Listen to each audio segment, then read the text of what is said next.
days since the last major international event. It's Ultra Academy North America. He gets far! He gets on far! A team, and then the kill comes out, and Hixie will get another championship from Ultra NA.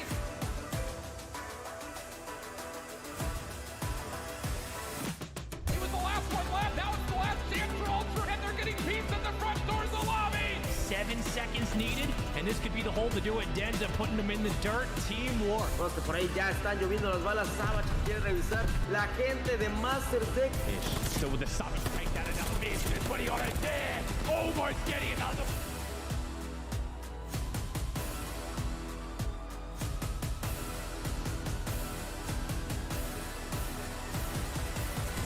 And we finally crown a Challengers champion again. Holy goosebumps. Ladies and gentlemen, welcome back to Call of Duty Challengers Last Chance Qualifiers. Before today, we knew 4 of the teams that were going to LA. We now know 5. Pablo, the APAC boys, have managed to make it through on a very long flight, I think we should say, all the way to LA. What a performance to come out of those 4 boys, Jazz and Dev, Limax and Cronus. You can only doff your cap right there. 2 years of pain ends in I mean, you've got to see the Twitter clip of that celebration. I mean, they have done what people would normally think is impossible, because you've got to think about those 4 names that they've already dealt with: Lucas, Shocks, Fighter, and Co. That is, you know, some legendary APAC names right there. So point blank put themselves and make themselves that 5th team. That is incredible performance. Yeah, so big congrats to those boys. And well, now, Pablo, we need to focus on our realm, our domain. We have another golden ticket on the line, this time for Europe. 8 teams in a mixer this evening of nothing but passion. And my God, we've got a stacked set of 8 teams in front of us, haven't we? I mean, literally, it doesn't end in terms of quality. You go through. I mean, we had this conversation through the week in terms of the American boys and just how stacked that region is. But when it comes to the EU, we finally are kind of down to the final groups of players that could potentially then go on to go into challenges. And it really doesn't get any tighter than some of the names in here have seen it and done it all. Yeah, so we've got quite a mixed bag in terms of various teams that we can kind of make a shout for. Hopefully we can get a quick chance to look at the bracket to see how the teams line up for today. But one of the games that we are going to be focusing on, Pabs, is a Wobble Bobs, a name that is very useful to us as casters, especially in a Buckeye Hardpoint. So that 3rd game down from the top, a Wobble Bobs up against Nixa GG. And I'm sure the French lads and Chaxter will probably be thinking that this is a game that they're going to want to try and fly through and line it up, because they're probably one of, I would say, maybe the 3 teams that you would probably go through and say are probably favourites if we're going to pick any out of the lot. Yeah, I mean, there is obviously 3, you know, very distinct sides. The 2 Spanish teams and obviously a Wobble Bobs have come in, you know, the guys come in and done an absolute madness in the scene, supporting not just, you know, this team, but a handful of sides, both here and across the pond. So, yeah, they've probably got, you know, one of the most noticeable names in Brezzy. You know, Paul Brzezinski's been across in America, played for Paris Legion. He's played, you know, previously right the way through challenges and last year as well. And he's one of those players that's super consistent, backed up by the young phenom, the French phenom in Cobra, who is just incredible. And he just puts up so much numbers when he plays. And then Abuser and Chaxter. Now, we know and love Chaxter dearly, and when that guy gets going, he can be an unstoppable tank of a man. But you know, this isn't going to be a rollover. I mean, we do think this is probably going to be, you know, their favourites to win this particular tie. But Major Nixa have got Snake, who's no slouch when it comes to SnD, and Runner has been absolutely phenomenal this year. Yeah, so you don't want to sleep on this Nixa roster GG, because this is probably, I mean, any team across the board is a potential trip for some of these lads. And although it is double elimination, the last thing you're going to want to do is sleep on maybe one of these teams that you're feeling overconfident against, drop into that losers bracket, and then you've got a hell of a slog to get you all the way to the end. We've got kind of a group of teams where, like we say, the top 3, you're probably looking at the likes of Rocker Academy, a Wobble Bobs, and then AIM, and realistically, they are the top 3 seeds. So understandably, that is what you would come to expect. And then you've kind of got this middle ground of a couple of teams, Katana game in the originals as well, with a slightly different tweak. Obviously, Niall is no longer with that team. He's now playing on the side called Team 3G. So, yeah, there's a lot of opportunities for teams to cause upsets in this. And because this is literally for the golden ticket, it is one team takes the lot, which seems criminal with the amount of talent that we've got across all of the regions this year in challenges. It feels so harsh on some of these lads. But this is where kind of the one map that might be able to pivot a team to maybe get a bit of confidence. And you look to the likes of Nixa all year long, pretty much. Obviously, they had Johnny before. They've now got Gabe and Aroma joining the team. But this roster has been one that we've pointed the finger at to say, don't sleep on these boys, especially in Search. It's been a game mode that has been kind of their lean-to, especially when we've watched them throughout Elites. It's kind of been, if they were to take a map or two, it's based on Search and Destroy. So a Wobble Bobs, I would assume they're going to be trying to tighten up everything they can do in that game 2 and 5. Well, you've got to consider that. I mean, you've got to automatically assume that they're going to be particularly strong in Hardpoint, but they've got to win that control round. If they don't win that control round, Knicks are going to come in. They're going to be very good in SnD, and that's where they're going to win. They're looking for them game 5 wins. So this is a big opportunity for them. And Aroma coming in, this is a highly communicative player, someone who's a good in-game leader and a great knowledge of the game as well. So they definitely don't sleep on these boys. But again, you talk about we've got 5 already through, and how criminal it is that there's such a small amount of teams. You just look at the stacked amount of cups that some of these teams have won already, and now they're in this roulette. We go to the maps though, and this is the Tuscan Big Mac. We have it's one of our favorites. I love the symmetry in this. Let's be perfectly honest, but this isn't going to be the paciest of maps. So whether this plays into the hands of a team that play a little bit slow and a little bit more strategically, like Nixa, and we know the likes of Chaxter and Brezzy can be a lot more explosive. So I don't know whether this hands kind of a small advantage, or at least levels the playing field for Nixa. Yeah, and although we don't like to apply pressure to certain players in certain series, I mean, all year long we've spoken about, even just in raw numbers for kind of kill contributions, Runner has been brilliant for Nixa and these boys pretty much throughout the entire year. He's kind of been, again, their go-to when it comes to just slaying ability. So I think if a Wobble Bobs struggle to keep him quiet, and the likes of Snake Cod are doing kind of what they're very well accustomed in, locking down spawns, locking rotations, winning those important gunfights, then even on a hard point, on a Berlin, it allows, like you say, the pace to be slightly slowed down. A Wobble Bobs, they're less explosive players, are going to have to try and keep tabs on the likes of Runner, the likes of Snake. But then again, you've still, like you mentioned, you talk about Aroma and Sean, they're players that in game they make the calls, they make the right calls. They're not gonna be a team that loses their head in this series. I think they're gonna sit down. They're gonna be structured throughout the whole lot. So even if a Wobble Bobs get a sizable lead on a Berlin hardpoint, for example, in this map number 1, it's still a point and a map where you think you don't write them off, because all they've got to do is rotate efficiently, keep their composure, and then all of a sudden you can find yourself another 40, 50 points and almost see yourself tied in some of these ones. Yeah, absolutely. Berlin's probably the perfect map for Nixa to really, have an opportunity to take this. You think, that first map's a blockage. There's no real opportunity to chalk a hill and try and get set up. It's too small a map. The transitions are too quick. Berlin, if they find themselves, at a point where they just can't break a hill, they can chalk it 20 seconds. They can go and get themselves nicely set up and try and, get those pre-aims in, and just try and get, a solid amount of change on one hill and bring it back. So Berlin is a good opportunity for them to do that. And in fact, the whole map set is ideal in that sense. At Tuscan SnD, it's probably going to play into the hands of Nixa a little bit more. It is going to be an uphill struggle though, just with the sheer experience, quality, and brains coming out of a Wobble Bobs. Brezzy is, I can't reiterate this enough. This is a player who is incredibly consistent whenever he plays, wherever he plays, and at whatever level he plays. So yeah, thoroughly expect the Wobble Bobs to still be able to do this, but there is opportunities there for Nixa. And I think with the brains of Snake and Aroma, they realize that as well. Yeah, and kind of that, even that map 3 Berlin control, I think, like you mentioned, that might be a really big potential map that if Nixa can take it, because we've seen Berlin control, on the face of it, you'd think it would be a slower paced map, but whenever we've seen Berlin control, the aggression that teams show straight towards A off the start, and then all of a sudden, even if you lose a set of gunfights, you're straight on B. It can be quite a fast-paced map, especially for the team on the defensive side. If you drop all 4 and you're trying to get into positions to take the players off that A point, you've got to be quick. You can't afford to be slow, because it does offer the teams to stack the point a little bit easier than the likes of a Tuscan control, where, yeah, fair enough, you can get on the B point, but staying alive is a hell of a lot harder than on a Berlin. So it wouldn't surprise me if we do still see some of those SMG players playing that very aggressive role. Chaxter is a player that throughout the year has been has shown no shyness when it comes to throwing himself at players. I mean, I get throwbacks always to the Bocage where he throws himself off top tower, like the bomb. So that was beautiful. That I think, but I think.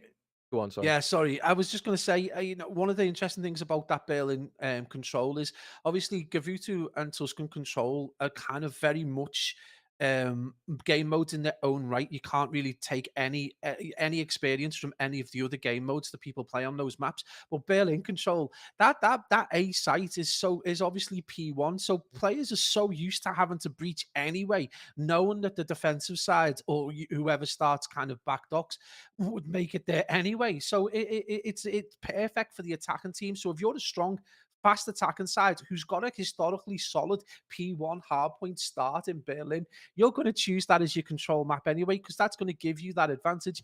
And again, I think this again it plays slightly into the hands of a Wobble Bobs, but it entirely depends on who starts on that attacking side. You know, it's a great opportunity for whoever. And that is the vital. I think that game is the vital game for Nixa to win. I think they definitely need to put a lot of their eggs in that basket. I think they're going to be confident in their SnDs, but a lot of those eggs need to be in that Berlin control basket. Yeah, and although Vanguard can be a bit unpredictable, we have seen a lot of times where that opening map, especially, can be a really big pace setter for some of these series. And kind of branching off to another series that is also going on in the meantime, Pablo, the boys of Rocker Academy, they're that team that obviously didn't get that automatic qualification spot. They're up against the boys of Team 3G. So for anyone who doesn't know Rocker Academy, Sucre, Real, Metals, and Lucky, those boys pretty much need no introduction. And likewise, kind of on the side of Team 3G, who are that 8th seed going into this. So they are pretty much on paper anyways, the outsider just in terms of those pro points in Nile, Rezi, Cruz, and Ross J. But they have got a really, really tough game on their hands because Rocker Academy, we've seen how good, especially online, the boys get a lot of stick for it, but credit where it's due, they get the job done online. And it was really kind of a Wobble Bobs in the last elite, obviously, that came out on top last time. But this Rocker Academy team, you would still say are going to have a really strong surge in this one. They're going to be. This is one of the things we've spoke about previously. And absolutely hats off to the guys in the States who put the team together and were like, we can probably just get more pro points than these and get an automatic qualification. That's exactly how you should do it. You know, to anyone who thinks it's not fair, if I'm in the same position, I know 3 guys who want to play in challenges and they've got more pro points than these Spanish lads, then I'm doing the same thing. But when you look at the sheer amount of cups, obviously this is a team that have largely stayed together, except for obviously with the switch out from Sucre and Journey. The amount of cups they've won, we're talking 1, 2, 3, 5, Elite Stage 1, second in Cup 4. You know, their land place, and it's incredible. It's like that's a third of the entire season going the way of the lads from Spain. But then you obviously their land performances haven't been as good, but they can only win what's in front of them. They are the favorites to win this online tournament in the LCQs. And then are they going to be able to do it going into challenges? We are going to be heading into our first game though, Major. Yeah, and just while we wait for a Wobble Bobs and Nixa to get underway, we are going to be keeping an eye on Katana Gaming up against the Originals, and Originals taking map number 1 as we get on towards the Search and Destroy. So one of the closer matchups of the two, Pablo. We've got C4, C5 in this one, but the Originals, as we would come to expect here, looking good on the Search in the opening round. Grad's able to get another pick there to take down Keza, Joker. All of a sudden, last man up, and Originals pretty much their bread and butter when it comes to Search. Obviously, they don't have Nile in the roster, but with the likes of Grad and Rafi, who have been together, I'm pretty sure throughout the entirety of Vanguard, their Search is looking pretty clean already. Yeah, they're part of that kind of quartet of SnD players that was to just be an absolute nightmare to play for over the years. Obviously, Furious has now gone over to Toronto Ultra EU, and obviously Niles has gone his way towards his other team that he's playing in challenges today.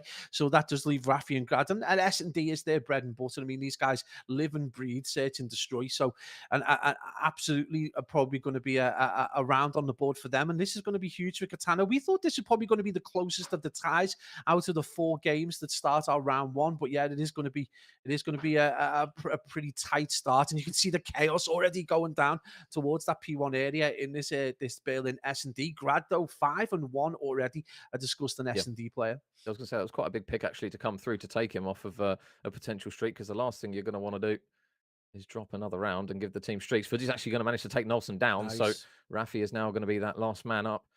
They do have Bomb in the hands of Mythics, and now is Rafi going to check the right corner? He is, and the right corner is the left corner. But Mythics actually wins the gunfight in a position that you probably thought he had him pretty dead to rights, but the shouldering just around the pillars isn't going to be enough, and Katana Gaming going to tie it straight back up.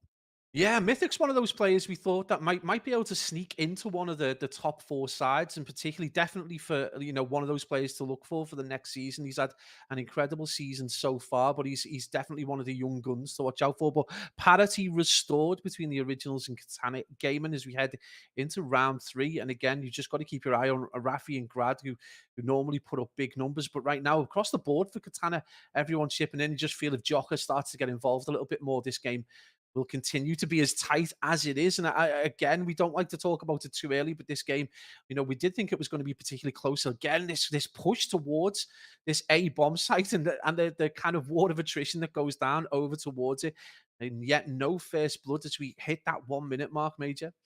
Yeah, so Brad's actually able to get another pick onto Joker there. Mythic's is going to take Henry down though, and they know where Grad is on this outer lane. Mythic's is going to have another engagement though, but he's going to lose it. Grad picks up yet another kill, and he is single-handedly putting the boys in the search and destroy backpack at the moment. Now currently 7-1. Nelson will take Fudzy down elsewhere. Katana find themselves in another position, but this time it will rest on Keza. Keza's able to get one, and he will manage to dip out towards the outer lane. Is he going to get some good timing, though? Potentially onto Nelson. No, he won't. Nelson just watching down into Secret with some clean shots, grabs the pick, and the boys, the originals, retake the lead once more. I mean, you can't give them any information. These guys are so used to playing S&D. The information, the communication is going to be absolutely on point. And that was a pretty much a no-win situation right there. And the kill comes in at the end. And kind of like normality restored for the originals as they take that 1 round lead. And again, Grad getting 2 kills in that last round, 7-1 right now, almost unstoppable. Rafi, I don't think's picked up his pad, feet up right now as he lets the rest of his team kind of drag them through. Again, we do need to see some work out of Joker, a player again who's come through to the scene this year and has had kind of an inconsistent performance. And this is when you definitely don't want any inconsistencies. But Major, they go at it again towards this A bomb site. Yeah, they're still consistently heading over there. There's a lot of bodies in the point. Meanwhile, you can see that number 2 and number 6 Fudzy are nowhere near the action, but Kez is going to get a pick onto Henry. Grab replies with one straight away. Now the control of the site is going to be difficult to regain here for the originals. They have planted for that side down towards that long ticket area. Joker's going to be watching the outer lane though, manages to get the pick onto Grad, and now with the sniper out, it's not going to be successful there. Katana Gaming take back the round. And it's going to be another tied up one. We talk about the waft, and this one is already looking like it. Nobody currently switching it up yet, though, and taking the bomb over towards B straight away. Yeah, it just seems to be this consistent war of attrition. I don't know whether the originals just feel super confident in their attack and prowess over towards that A bomb site. But again, parity is restored to all and definitely starting to get the slight smell of around 11 already. No one, you would normally say no one taking control of the game, but Grad's on 8. So he's doing as best he can to try and get to grips with this. But right now, not quite getting the support out of the rest of his team. Rafi, already on the struggle bus. And I didn't think I'd ever be saying that in a challenges LCQ, but we are here. Katana now probably going to need to try and at least get a lead if they want to kind of put some psychological pressure over towards this original side. No first blood as yet. And again, that transition so exposed. Fudzy able to drop Gad, and bomb is down in middle. Allows Nelson to get 1 pick, Major. And that is going to be a 3v3 as we get that sub 50-second mark. Yeah, this is a horrible spot for the bomb to be in here. To try and retrieve it is going to be one thing. To try and get the bomb down with time is going to be another. Nelson is going to grab a pick to take down Keza. So now 2 versus 2. Henry's going to watch the outer lane, and he will manage to win the gunfight onto Jocko. But meanwhile, over towards the other side, Mythic's now all on his lonesome. 1 versus 2. Nelson is now going to stick the bomb. And now Mythic's, he's got 40 seconds left on the clock here. Going to try and maybe get a little bit of a peek onto one of these players. We'll spot Nelson, but Nelson just playing for info, shouldering it, and all of a sudden now Mythic's, they know where he is. This is going to be 10 times harder now. Yeah, the clutching at 1v2 on any map's difficult, but Bear Lynch is going to make this extra specially hard, and it is going to be a lot of information for those boys to pick up, and they get a pretty straightforward kill in the end, and the originals go 1 round ahead, 3-2 and Major. This has been back and forth, but no one really been able to get a quality attack and round off the blocks, and this is something we would expect out of a team at Rafi and Grad in an S&D, but we are here in Katana doing well just to maintain pace. But again, It's going to be a Mythics again, proving just what a great player he can be. 5-3 right now, but you know you've got to be looking to Rafi. This is a player that normally drops absolute numbers in SnD. He's totally off the boil. 0-4. He's got the keys to the struggle bus, and Major he has given the originals a lift around Berlin right now. Yeah, and it looks as though Nelson is going to throw a grenade straight over towards the back, and he gets the first blood. Joker will reply though instantly, and now luckily they haven't dropped the bomb. You can see that Fudzy is just working and potential opportunities down towards the A site. They can't afford to give them too much control, though. You can see the two players just currently locked up in towards that P2 building. And Grad just playing it patiently, playing it for info, but 50 seconds still remain on the clock. They still have a bit of time to work with it, Pablo, but you do fear they've got to try and make a decision sooner rather than later. Again, it's this push in towards that P2 building that I just think isn't the best idea. They've got themselves essentially trapped. Obviously, I don't think it's a good idea for Grad to potentially look for kills. And again, on the hunt for kills, he gets dropped by Keza. That's going to bring it to a 2v2, or sorry, a 3v2, giving the advantage to Katana Gamer now. And again, they've got to find information. So I got to get bombed down as quickly as possible. And Fuzzy is going to be in there. He's going to get taken down by Rafi, who is going to be there looking to get that pick across to anyone just watching over that bomb. And it's going to be a 2v2. You can see Henry got that information. He jumps in, gets the kill, and that's going to leave 28 seconds with Joker in a 1v2 Major. Yeah, Joker, again, last man up. We'll get some shots into Rafi, but you can see the red arrow there of Henry is hunting for the kill. Henry straight, surely from behind. Oh, actually, no, he's got some good timing, but he's so trapped in that corner. There's nothing he can do, and I think they've got enough time just to get the defuse there. So Rafi is going to grab that defuse. It's going to put them 4-2 up, and now potentially a little bit of a momentum shift now in this search. Pablo Originals now going to take a 2-round lead. Well, if you were looking for Rafi, he was on an 0-4 at the start of this round. He manages to get the final kill and get the defuse, giving the Originals that 2-round buffer, and they do slowly seem to be getting their foot back into this, and that kind of like that psychological pressure, that little bit of pressure onto Katana now. They're already one game down. They've got to really have a bit of a regain. They've got this next round. Major is superbly important, and you've got to feel if they don't win this, this is going to be very difficult for them in this series already. Yep. So 4-2, decent score. Nade straight off the rip again. You can see that Mythics might be the man that it actually lands right on the bonds of. It's not going to happen though, and they will head over towards what looks to be. This is a bizarre push straight towards 5. We don't normally tend to see this one on a Berlin, but number 5, they've got to be careful of Joker. Might be able to sniff it out, but Grad gets the pick onto him, so they've got a lot of control inside fire. But one thing now that they've got to try and do is get back out of it. As you can see, there's a couple of players, and Fuzzy's going to catch Grad on the cross. Henry, though, with a quick trade. Mythics will grab one as it goes back and forth. It is just tit for tat at the moment between these two. Henry backing up. Is he going to manage?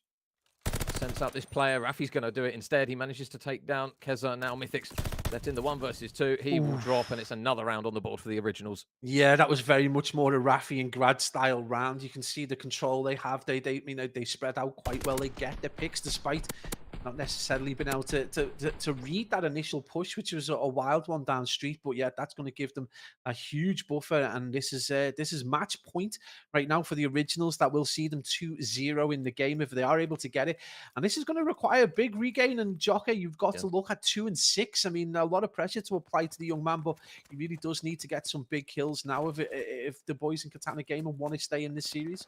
Yeah, and it's a big round. A big moment as well, and potentially a big kill onto Henry if they can get it, because even if they do drop the round, the Originals, Henry is able to get a glide bomb. Oh man, that is the last thing they're going to want. Henry with the first blood again to push him out to 6 in a row now. And this momentum is looking well and truly on the side of the Originals now. It looks as though they're still going to try and persist with this A site. The nade though of Keza, is it going to be clean enough to maybe at least back Henry up? You can see that Rafi's just going to be covering the close corner. And meanwhile, on the mini-map, Fudzy's going to be watching a couple of players that are actually just waiting for that moment to maybe work a pinch here. The timing, again, could be potentially criminal here. Rafi does get into the site, and he gets some shots into Keza, so that's a really big pick from Keza to at least clear out the site. But they've still got to try and release that bomb and try and plant it as well. I need to see what the health of Henry is, because Joker just put, I mean, it might have been, he put so many bullets into that. I mean, it was insane how many shots he got into that player. Incredible that he didn't die. And it is going to be a 2v2, 3v2 between Nelson and Henry. Last alive for the Originals, Katana Gamer now in the driving seat. This is exactly where they need to be. You can see just trying to get themselves set up and try and get this bomb down. It is going to be Henry who gets the pick on Keza, bringing this back to a 2v2. Nelson straight in though, and Joker for their life. In a 1v1, he's got to survive. He's Oh. got to survive, and it's Henry who gets it with 17 seconds remaining. That is going to be the defuse. That is going to be the game, and that is going to be 2-0 to the originals, Major. Well, Henry ending that one on an 8 streak, and that's a really, really big moment for there. For a second, it looked as though Katana might be able to pinch that round, but with a bit of bad luck, a bit of bad timing, unfortunately, they just didn't get it done, and it will be the originals 2-0 up in the series. So good work from those boys, and they're going to need that that infamous reverse sweep. But we are now going to switch back into our main game here between a Wobble Bobs EU and Nixa, and as you would come to expect, Pablo, a Wobble Bobs really strong start here in the hard point. Yeah, absolutely. And this is what we talked about before we went into this game. We did feel their respawn game was going to be a little too strong for Nixa. And we can see Cobra, the player we talked about from the start, dropping a 5 already and going absolutely huge in this P2. Abuser as well on a 4. And across the board, really just consistent performances. Expect Brezzy to not only put up big numbers, but also to get a lot of time on the kill. They're stacked in terms of, cumulative players in this team. And it's 67 versus 13. This is exactly potentially where we expected Nixa to be at this position. But a Roma Major 1 and 5, that is not the start that Gabe would have wanted.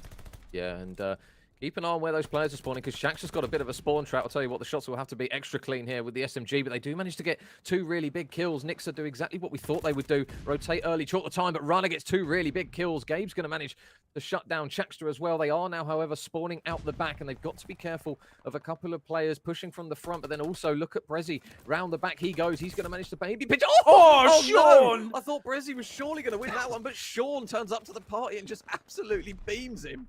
What a beautiful two-piece from the young man there with an unerring accuracy, takes down Brezzy. That's a kill for the ages right there, and that's going to allow Nixa potentially to maintain that challenge. We do see a couple of arrows in there. The Wobble Bobs finally deal with it, but only 10 seconds remain for them, so a great hold there, bringing this back to a 40-second game, but the race is already on. You can see those white arrows not quite set up, so there's going to be a bit of a ward of attrition going over towards front warehouse that it looks like a Wobble Bobs are actually going to take down, and you can see those purple arrows. A big fight now coming towards Fiat Runner, one of the players we talked about as being, one of the best respawn players in that Nixa side, and he gets taken down. Major. Wobble Bobs start to dominate this P4 hill.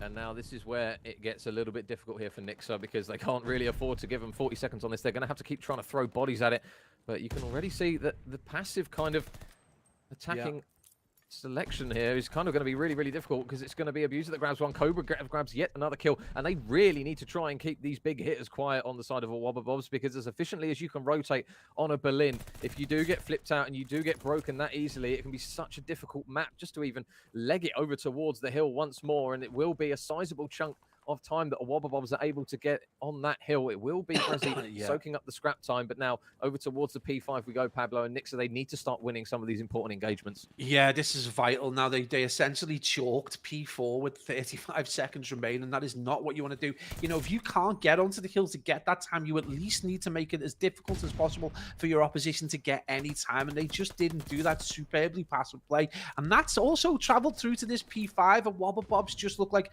an unstoppable machine right now. They've got control of P5. They're already pushing up quite nicely with number 6 in Cobra. If he gets a couple of picks here, then they're potentially going to spawn out over towards that preferred side. He gets his first pick. Number 1, it's going to come down to Aroma with a big kill required now with this AR. He turns his back at the wrong time and gets taken down. It's going to be Cobra who's not only gifted them the spawn, but they're going to have the rest of the time. Major, that is 2 full kills, almost of complete time going the way of a Wobble Bobs. And now they've got the rotation to P1. This is really getting out of hand now. This is really getting out of hand. P1 is not an easy hill to break either, so they're going to have to look to the assault rifle players, really, Nixa, just to try and pick off those players watching the lanes.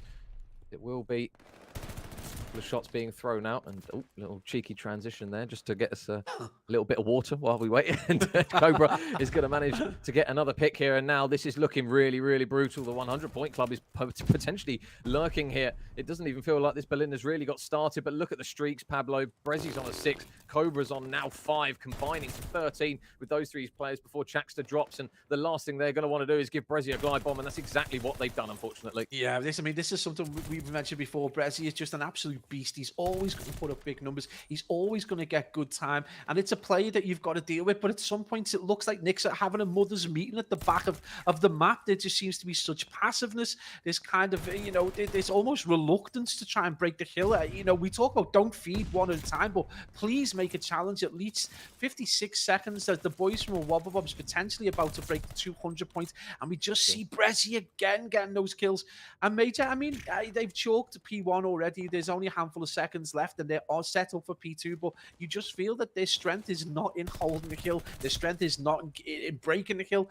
I just think this is chalk potentially already for them. Huge kills from Brezzy, 20 and 7, Major. Yeah, they just need to stop Brezzy from running through them. He keeps getting picks, and I don't think Gabe's going to watch the player on the outer lane. So there's an opening pick that enables them to maybe pinch out these players near to the hill. Sean's on his lonesome for the time being. Runner will be reinforcing him as Chuckster flies in towards the steps. Sean gets an important pick here, but the difficulty for Nixa now is that they've got to just keep doing this for pretty much the entire map. Another big important gunfight goes in favor of the Wobble Bobs as they are cleaning out players, but Runner and Aroma manage to clean out two themselves. Abuser will reply with one, but they are still on the hill, soaking up the time. They're ever present at the moment, but Aroma, geez, they do keep the players on the hill. But now, I mean, with that difference, Pablo, look what it's opted them to do. It just enables them to rotate over towards the next hill and say, listen, you can have those 10 seconds. We're getting set up for next. I mean, that's it. When you've got yourself a healthy 116, 114 point lead, you can chalk a hill with 10 seconds remaining, get yourselves nicely set up, and also have that freedom to potentially just watch any pushes. So you can see that mass exodus towards street from the boys from Nixa. They are potentially, if they get the kills, going to be able to get this spawn, but it's going to come down to this gunfight, and it's going to be Cobra who gets that kill and run it again, just gets one, but the purple kill feed carries on. And Major, when you've got Runner double negative, this is one of the better respawn players in the EU. You know that the team you're playing with is superbly strong, and the Wobble Bobs are going to maintain strength and kind of complete control of that that P3. They can still win off this hill as well. They've got to make a play. Aroma's at the front, but they're just getting knocked out one at a time. And it's surely going to have to be a team push potentially here on the cars. No, Brezzy just continuing what we've seen on this map so far. Cobra's going to grab one, and that is an absolutely brutal map one. If you are a Nixa GG fan, a Wobble Bobs absolutely tore them a new one in that one, 250 to 95. We knew that a Wobble Bobs were going to be strong on the respawns, Pablo, but my goodness, that was a very, very strong map one from those boys. Mate, on Twitter earlier on, Aroma saying he was the EU Scrappy, and I haven't watched Scooby-Doo in a long time, but he did play a bit like a dog then, and honestly, if he had run at 12 and 24, is going to want to pick up his game. We are going to be heading back to this Originals Katana Gaming game. This is a vital control for Katana Gaming if they want to stay in this winner's bracket. They are potentially looking at a loser's bracket run if they lose this. Originals looking strong, 28 versus 28. The life count the same. We are very early into this, 1 minute 20, and again, one solid tick on the second tick, Major. Katana, this is so important, Major, for them to do this. Yeah, like I say, they can't drop the map, otherwise they're down in losers bracket straight off the rip. So Originals obviously managing to take that first defensive round, as you would come to expect on a Gavutu.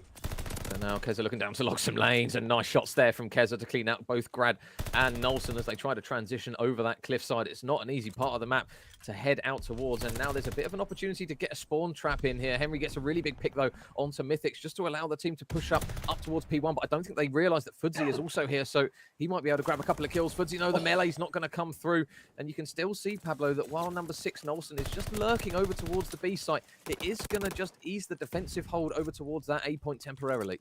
Yeah, absolutely. And I mean, this is going to be a big moment for Nolson. He needs to get those kills, but he is going to get taken down, and Henry is going to follow as well. So Katana are going to be potentially back over towards that A site. And again, with only one tick on the kill, 20 seconds remaining, this is not exactly where you want to be. And it's just that the arrows are flooding in, but they're doing such a stout defensive job as well. You can see Rafi finally manages to get onto there. The time is going to stop at 13.3 seconds. They have, again, the life count still reasonably close. There's only 5 lives in it, but that's a ridiculous plays right there. And the Originals doing everything they can to get that defense in. Katana are going to stream back in.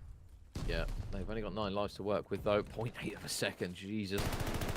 Tiniest of margins, and they will take the last man off the point, and they will take the round to go with it. So Katana, although they dropped that first round, they look very, very strong on the defensive side. And now this is going to be the important round potentially here, Pablo. If Originals look good, especially off the rip, it'll be interesting to see kind of where they decide to try and take this first initial push, because normally we tend to see a lot of teams just hit A. That's the typical one. But we have from time to time seen a little bit of a spanner in the works, and a couple of teams throw a lot of bodies to B just to try and shake it up a little bit.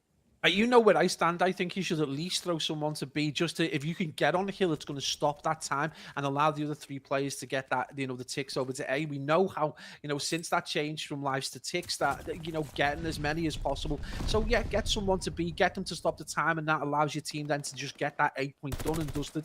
And if you're any lucky, you might be able to get a tick over to B, and that's going to give you 4, and that's to remain super competitive towards the end of this. We are going to see Keza and Fudzy, though, able to do a good job there, manages to get over. Number 2 in Fudzy is just going to sensibly wait, and that is going to be a kill, though, as we see the team nade come out as Rafi absolutely brains his duo in Grad. And again, it's going to be Rafi who manages to get onto the point. Yeah, it was a big kill actually from Rafi. Although it was a team nade, it was actually one that I think, oh no, apologies if it was Grad that threw the nade, but it was actually an opportunity for Fudzy to even get on the point. But although it's a team nade, it does actually grab the Katana man as well. So Mythics is now going to try and help push in towards the A point. They've still got, oh my god, another double nade actually comes through from Henry. So at the moment, the Originals really making those nades work. I think it landed pretty much slap bang inside the center of the boat. So that's a Kobe if I've ever seen one. And now is actually going to offer them an opportunity to really start to push up the map here. And on Gabutu, this can get brutal. Henry's able to grab one pick over towards that cliffside. But look at number 1, Joker. He's now got on the hill. He's stopped the timer. And you would anticipate that we start to see a bit of a flood of red arrows over towards him. Yeah, there's going to be at least a pinch coming from number 7 and number 8. That's going to be Henry and Grad looking to try and get that defense in. They are going to have some trouble right now. It is going to be Grad who manages to get the pick, so that's going to be drained back at 20 seconds remaining. The defense is looking stout. Major, you pointed out before, those grenades have been how important they've been to the Originals. It definitely looks like they've definitely upped their grenade game. Even through that SnD, they were getting a lot of picks, and Nolson absolutely bodies Mythics and Joker. I know Katana Gaming should really be relying on someone like Mythics, who's 13 and 16, a player who's so used to putting up good numbers right now, not having a great game at all. And that kill feed, Major, almost exclusively red. We've seen some criminal kills so far, just in the first couple of matchups that we've seen. Keza won a gunfight that I had no idea how he managed to win, but it will be around on the board for the Originals, and it will put them back out in the lead. And now the onus on them again, Pablo, just to see if they can lock this one down, because I assume these boys won't want to even push it to a map 4, although they've taken the first 2, including the respawn on map 1. It's one that you just want to get done, I think, if you're these boys at this point. Don't allow the other team just to even get a sniff. Yeah, 100%. They want to give themselves maximum amount of time between this game and the next one, so they can sit and talk about what maps they potentially would want to pick. They've obviously got to have an idea of potentially they're going to be playing in the next round, so they'll already be trying to formulate that. But this next round is all important for Katana if they want to stay in the series. But Major, how many times have we said this before? In the SnD, Katana again just started to kind of lose that momentum, and I think again they're going to be in that position as we see this fight going over towards this B zone, and it is going to be Joker and Grad. Grad just making sure he's going to get pinched from behind, just using that rock as cover.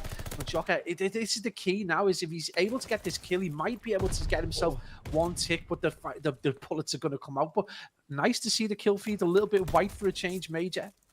Yep, and now again enables those white arrows just to progress up the map a little bit. Nolson is working an angle, but unfortunately Joker with a really swift trade, and it now offers opportunity, knocks the Originals, and they get on the point. They stop the timer. They've still got 40 seconds to work with as well, so it's not the end of the world if Henry does get taken down off the point temporarily. They're still opting to try and throw bodies here, and Grad wins a really big gunfight over towards the B point, but Fudzy, he's wiser to it, able to sniff out the trade, and an important kill there from Fudzy, because if Grad stays alive on that point, Pablo, again, the attention just completely shifts from that A point over towards the B one.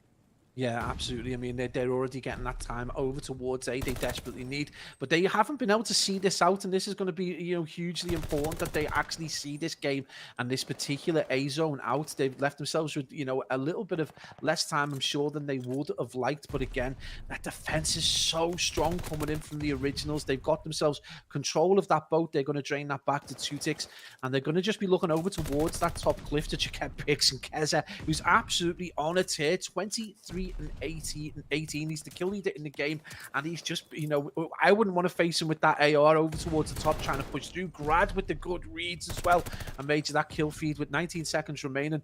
Slowly but surely, Tim and honestly, Red Mythics with a big job right here. He's got to break and he's got to get in, but he's not going to be able to do it. Yeah, so it will be an extra minute on the clock. They've now got around 1 minute 15 to work with, the Originals. One thing they don't have a huge amount of is lives. 12 remaining, trailing by 5. And with Joker down over towards this beach side. Oh, nice work, though, from Grad, just to make the pick. And that's, again, enables them just to push up the map just a little bit. But this next couple of kills, you can see Henry watching that middle lane. He's just going to be a nuisance in the back of the map. And Grad gets a pick. And now, opportunity knocks now for these boys to maybe get on the hill. But keep an eye on number 7, Henry, in the back. If he can be a nuisance here, he might be able to enable his players to get on the point. He's doing a really good job in the back at the moment. It's actually going to be a team nade onto Joker. So it might potentially be a bit of a collapse, but really big kills coming through from Katana. Mythics with an important pick. And they do breathe a bit of sigh of relief there, because now there's only 30 seconds for these boys now to get on towards that new point. Absolutely, the Originals on a bit of a problematic moment now with only 20 seconds remaining. And with that 5 life deficit, this is going to be really difficult for them. This is, you know, their last push that they're going to have in this round. This has been stout work from Katana Gaming to keep themselves in on this defensive side. And again, Gav control proven to be very difficult with this B zone. Mythics, again, just slowly picked things up. He was massively on the struggle bus earlier on, but he's 21 and 23. And what a turnaround in the game for him as well. And one of the players that Katana really do need to rely on. And Major, this is going to be the round that sees whether Katana can maintain that winner's progress or whether they're going to drop down into losers bracket. Huge round right now for the Irish Org.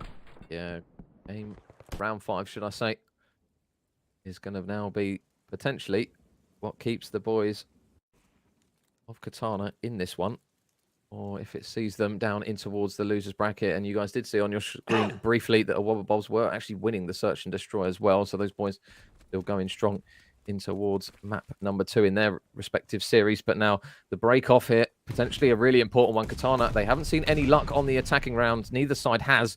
And now it looks as though it's going to be a pretty standard push over towards the A point. Mythics is already going to try and stop that time. And they do manage to get a couple of kills. And that's going to be 3 dead, 4 dead. And now that is going to be a really, really good opportunity now for these players to maybe push up, maybe grab a couple of lives here. They are just going to leave Joker as the lone man on the point. But this is the best position, arguably, Pablo, that we've seen at the start of the attacking round.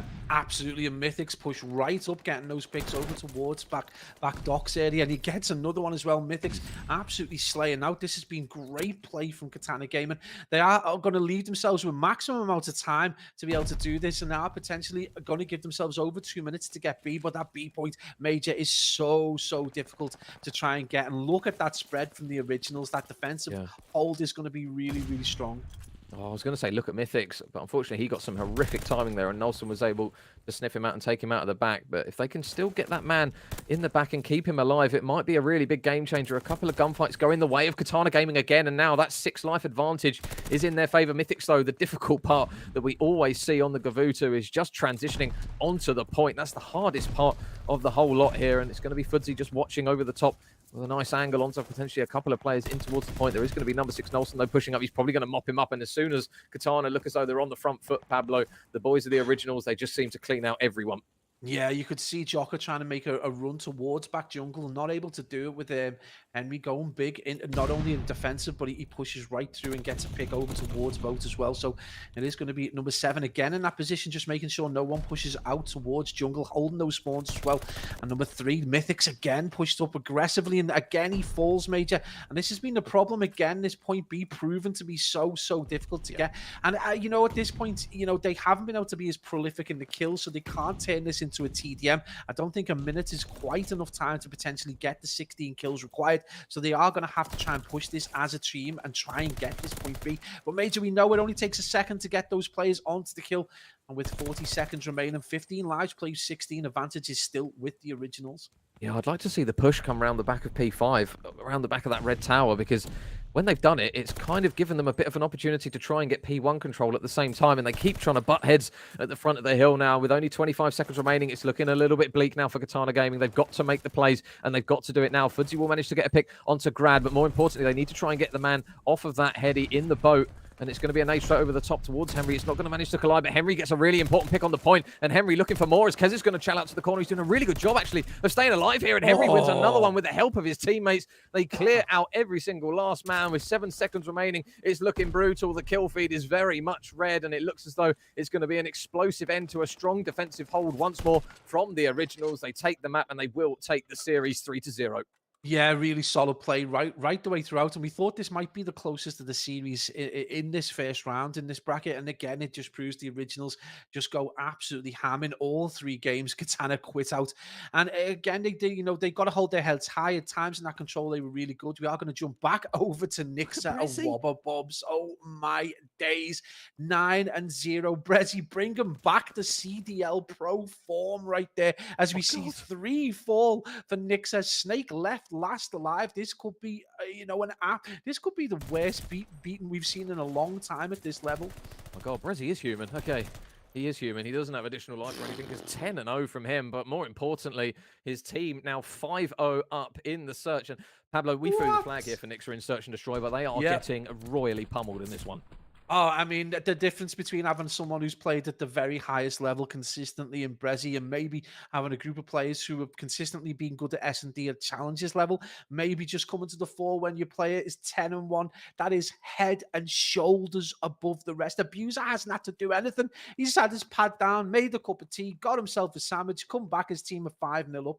Unreal performance from a Wobble Bobs. Yep, so now they need a full sail here.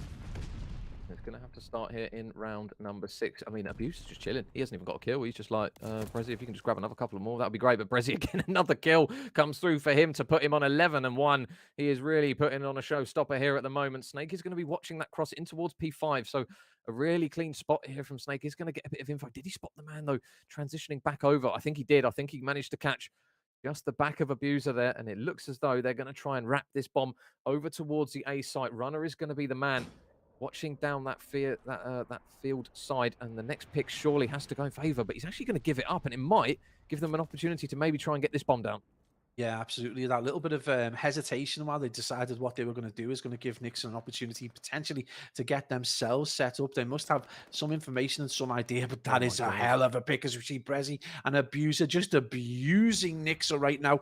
They do get bombed down, and it is going to be a 1 Aroma with it all to do to stay in this game right now, and it's going to have to go big. He gets a pick in the middle, but the gun is not going to be enough. The gunny is going to cost him, and he's going to go down, and that's going to be a Wobble Bobs with a 6-0. You've got to say, Paul Brzezinski, take your cap off. That was unbelievable performance right there from the Frenchman.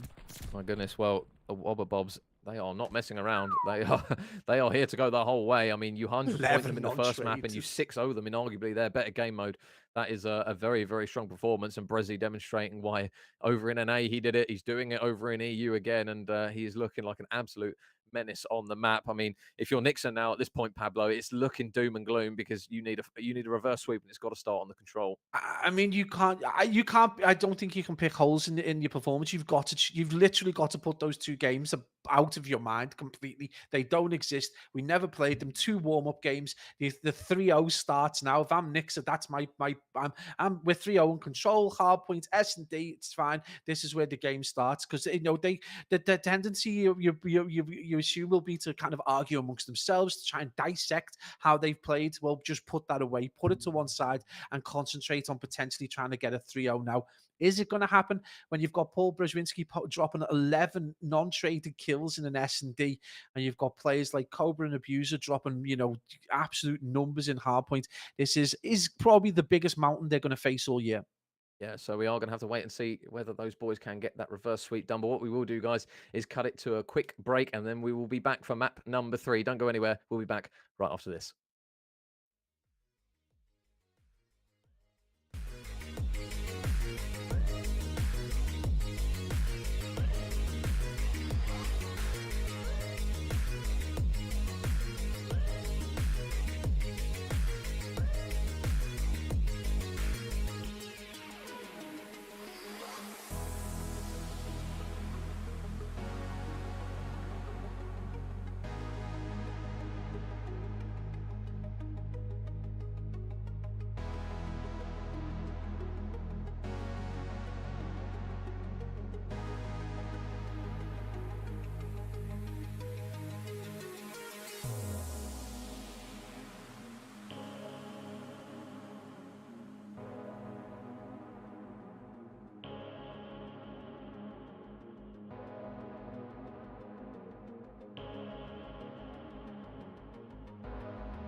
Ladies and gents, welcome back to Last Chance Qualifiers for Europe. We are here once again.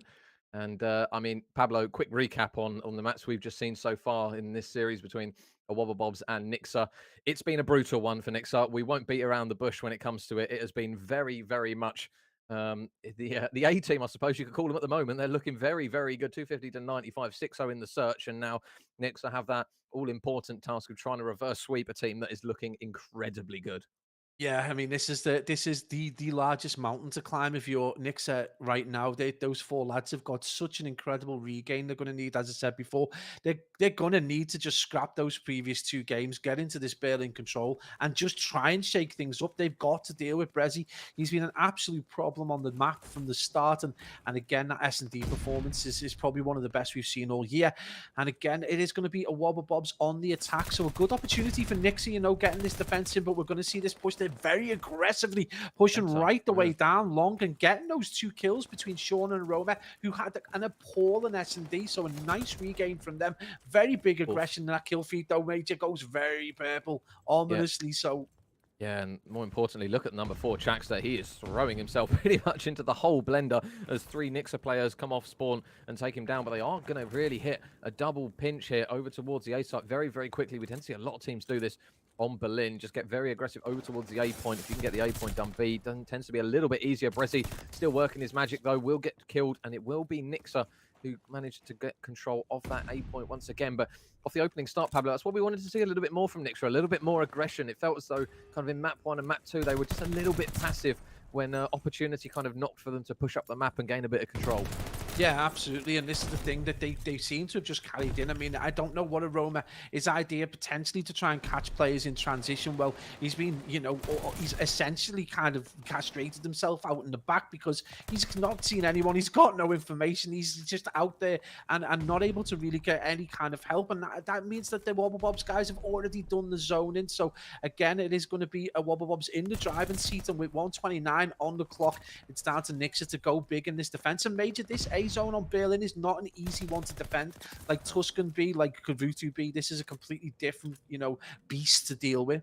Yeah, and Brezzy again is going to be the man out the back. Nice work though from Snake, just to get the sense that he is there, and it's going to be Abuser in through the back, and he will manage to get a couple of kills before Snake replies with one. But now the important gunfights again are going to be going down over towards Fire. Chaxter's going to be the man this time, just trying to constantly work the pincher, and they are slowly chipping away at Nixa lives here. They only lead by 2 for now. Snake going to be watching this out of lane, but that man, ever-present Brezzy, is going to manage to drop him. Abuser's going to get a pick, and now this is the difficulty. This is the part where Nixa tried to compose themselves potentially here and maybe work the play, but they're going to be dropping lives again, and the stack is in. 3-man on. This is looking absolutely brutal. Abuser's now on a 4 streak. It is very much purple in the kill feed, and that is a very explosive end to that round. Yeah, that was that. I mean, from the outset, the aggression came out of Nixa for the defense, but once they were, you know, put to bed, a Wobble Bobs, it's not just aggression, it's not just gun skill. They're just a lot more sensible in their approach. They look for the flank a little bit more. They get themselves in positions. And as you said earlier on, they're not frightened to get into gunfights, which at the minute, it almost feels like Nixa are a little bit reticent to get involved in gunfights, particularly one-on-one. We saw the Roma out back. We've seen players in previous rounds in SnD, and obviously in that first Hardpoint that kind of just the lack of aggression that right the way throughout the game. But this is another opportunity for them. They've got to go bigger. Into Roma with that kill on Shax, he's going to try and get himself a bit more of a position to see if he can see any transitions over towards mid. But Major Wobble Bob's looking incredibly strong at the minute. Yeah, and Roma is going to be working down this outer lane. They are actually double stacking B, which is something that we're not really used to seeing again normally, but just by keeping that one man on the point, it does enable your team to kind of roam around and get a couple of picks. And the map control now, look at the spread of purple arrows. You can see that Chaxter is actually going to be a little bit wiser to Aroma, working his way all the way around the back. But the next gunfights could potentially be fatal here if Nixa are going to get spawn trapped in this round. There is going to be another couple. Oh, and Runner's actually going to tag up his own teammate there as Sean is going to try and get aggressive. So Sean gets an opening pick. They will have an opportunity actually to get on this A point if they just hit it quick enough, because Chaxter is still out the back and number 3 Abuser's not going to be close to the hill anytime soon. So this is potentially their best bet at maybe stacking this hill and making a play. Yeah, absolutely. I mean, Aroma's managed to flank all the way around Doc, all the way through plants, and then finally gets killed. His first confrontation that he gets into, and he gets dropped. He has managed to take Sean in the process as well. But again, that entirety of A now needed in order to bring things back to parity. And Wobble Bob's still looking very strong, but slowly but surely, I do feel like Nixa getting a little bit more confidence. And again, this push down long is going to go as Sean manages to get a pick on Cobra, another player that you want to keep quiet. But right now, Abuser just seems to be having his way with Nixa, and that defense is going to come in. It can't be many more attacks available to them with 1 minute 11 on the clock. It's 24 lives, plays 22. So that little bit of aggression and that little bit more confidence that seems to be coming out of Nixa just paying dividends in terms of lives. But again, this is going to be an incredibly difficult one to take. A number 3 major Abuser, that trouble causer, is out the back. Yeah, and again, while Brezzy is kind of in the calm section, the stormy part is really going down over towards A, and now they've got an opportunity here. Snake's actually going to get off the point just to keep an eye on the flanks. You can see that Brezzy is going to be the man making the pinch, and Brezzy's able to take down one. There is still going to be Snake nearby. Is he going to make the reads, or is he just going to go for the cutoff here? Is he going to snap onto Aroma? No, he's not. Aroma takes him down, and now Sean through the middle of the map will get a pick onto Chaxter. How many more can they potentially get? There's only one man still in Cobra in the hill, and it's a big pick from Sean, so now they can get on the point here. I don't think they realize kind of how passively they're playing this, but one man, again, they've got to be careful of his Abuser. He's got one on the flank. They are going to grab the attention of a couple of Nixa players who are desperately trying to fight for their lives as all the nades and tacticals go down, and this is a really, really good opening here in this potentially attacking moment. Are they going to get the kill? Sean with one, Aroma with one, Sean with the second, but more importantly, they keep the bodies alive on the hill, and my goodness, they get the round done. You just felt halfway through that round that they just started to get the kills that they weren't getting previously. I mean, Runner had been on the struggle bus for a few rounds, but he just slowly started to get a few picks. Aroma got himself into the game a little bit more, got himself a few, but more importantly, Sean as well. With Sean 10 and 10 right now, Snake 11 and 8, and you can almost feel the kind of the determination from Snake to want to do well in this game. Well, that's a huge round right there, and that is, you know, going to be a psychological uplift for them as well.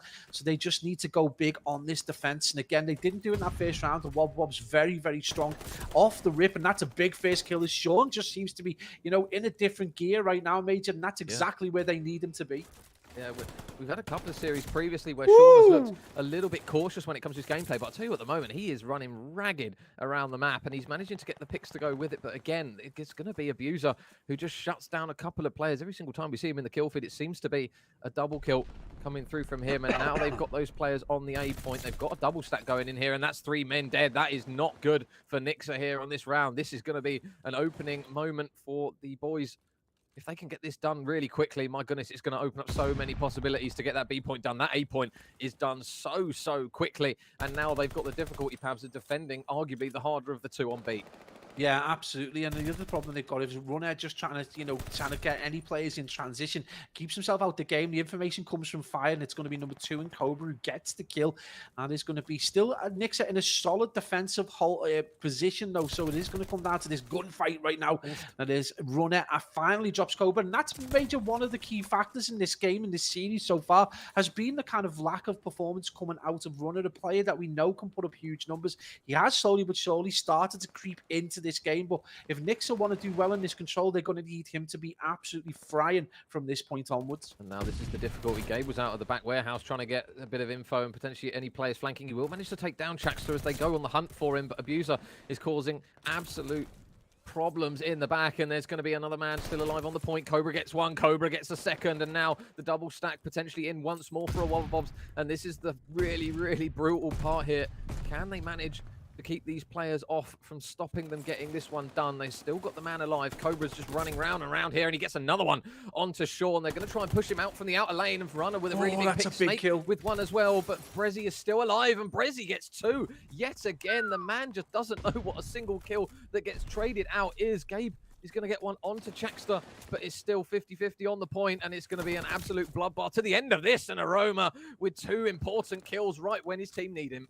Yeah, absolutely. I mean, I'm almost convinced Brezzy doesn't get killed. He just decides he needs to respawn because he is absolutely incredible at times. But that stat you need to look at is Feared Runner slowly but surely creeping back into this game with big kills. We've seen a Roma with some big kills going 13 and 9, starting to really show that kind of potential that we know a Roma's got. So Nixa with a great opportunity potentially to get this defense in, and it's 8 lives, plays 7. So we do see 2 kills go the way, but Runner fires back and he gets the kill on Brezzy. So this is going to be huge right now as the boys in Nixa just start to slowly but surely get to grips in this round. Another set of big kills, and Snake is going to be alone right now looking to get this pick. He's seen that player.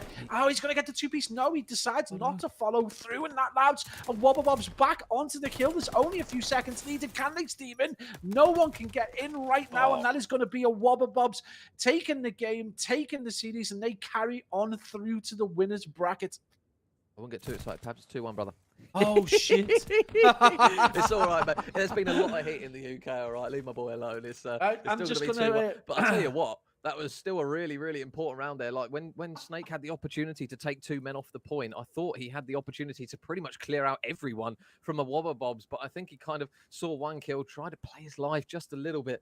Unfortunately, he wasn't able to do it. And I mean, it's pretty much now going to be do or die for the boys of Nixa. They are right on the precipice of dropping down into that losers bracket. And it's going to have to be a strong start coming through from these boys. They are going to opt to go for the B point. Chaxter is just going to be that lone man as a Wobble Bobs. Look at them try and fly down that right-hand side of the map, Pablo. They're looking just to try and get that instant map control. But Gabe is being a bit of a nuisance in the back here, and he's able to grab Chaxter as he respawns, and while he's out here, he might be able to grab a bit more attention here from a Wobble Bobs. This is the thing, in this particular position, he's doing really, really well. He manages to get a lot of attention over to him. If he gets a couple of picks, it's even more important, but he just he just ties up that little bit of movement, that little bit of thought process over. He finally gets dealt with by Abuser, but that just means that Abuser not able to get over to that point to defend A, and that gives Nixa a great opportunity now to push on. Again, this has been difficult for them. They were able to do it in the previous attacking round, but just right at the end as well. I mean, I made the worst call ever, but I'm kind of glad as well that Nixa is still in it. So there's an upside to everything, but we do see that kill feed major again going very purple as we see number 2 in Cobra getting another pick on Runner. And that's, the player we've highlighted as someone who does need to go big right now is going to be Runner, that respawn player for Nixa, who just needs to get, he needs to do what Brezzy's been doing. He needs to go on a big tear, and he needs to do it in this series right now. Yeah, an important kill to take Abuser down there. He was close to streaks. Berlin control, not necessarily the best map for a glide bomb, but Snake is now in the point. So if he can just stay alive here and maybe get a read on a couple of those players coming off respawn, you can see Abuser in the corner there. He's going to hop into the point. Snake able to get 1 pick. Snake looking for the second on the Cobra as well, and he will stay alive just by keeping his head down as more white arrows look to try and flood over towards him, but they're not making the read on number 4. Chaxter's running the route again. He's surely going to take him off the point. Snake will turn around and he gets the time and the time. Another man, another opportunity, but Brezzy will hold strong, and I'll tell you what, they will breathe quite a big sigh of relief on that one, because Snake was running them ragged over towards the A point.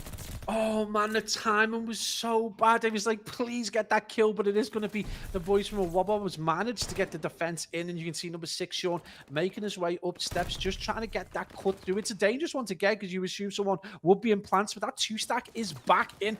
Cobra just going to be trying to push through. He's going to do it through the front door. He gets taken down. 2 big kills coming out of Sean. Brezzy finally takes that player down. Runner, that's a big kill from Brezzy. Another big 2-piece as that defense comes in. As we hit that 1-minute mark, it's going to be 10 lives, plays 12.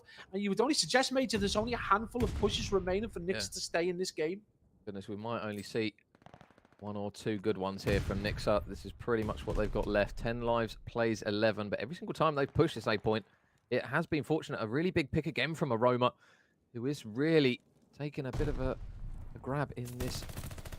Oh, it's an important gunfight. If Runner can win it, they are going to force Brezzy to back up, and he's going to run into some bullets there from Sean on the cross. So now again, look at the white arrows on the map. When are they going to try and get in the point? They've got now the cutoff here. Runner's watching the angle. Are they going to manage to make the reads off him? Snake gets a pick. Chaxter's going to fall. This is a really big opportunity now for them to maybe get this done. They're going to throw more bodies at it. Brezzy's able to take down 2, but they've still got players in, and Aroma goes big yet again with even more picks. They do not want to go down, and now they're down to 3 lives. Game's going to fall though, and they will not have time potentially to even get over towards the point. This is going to be criminal here and so upsetting if they can't manage to touch the point. Brezi's watching the back. Is he going to get the kill? No, he's not sure. Snake. Gets the next big pick. They're still throwing bodies at it, but Abuser stays alive. A Wobble Bobs can't manage to... Oh my God, sorry, a Wobble Bobs? Nixa can't get it done. A Wobble Bobs get it done.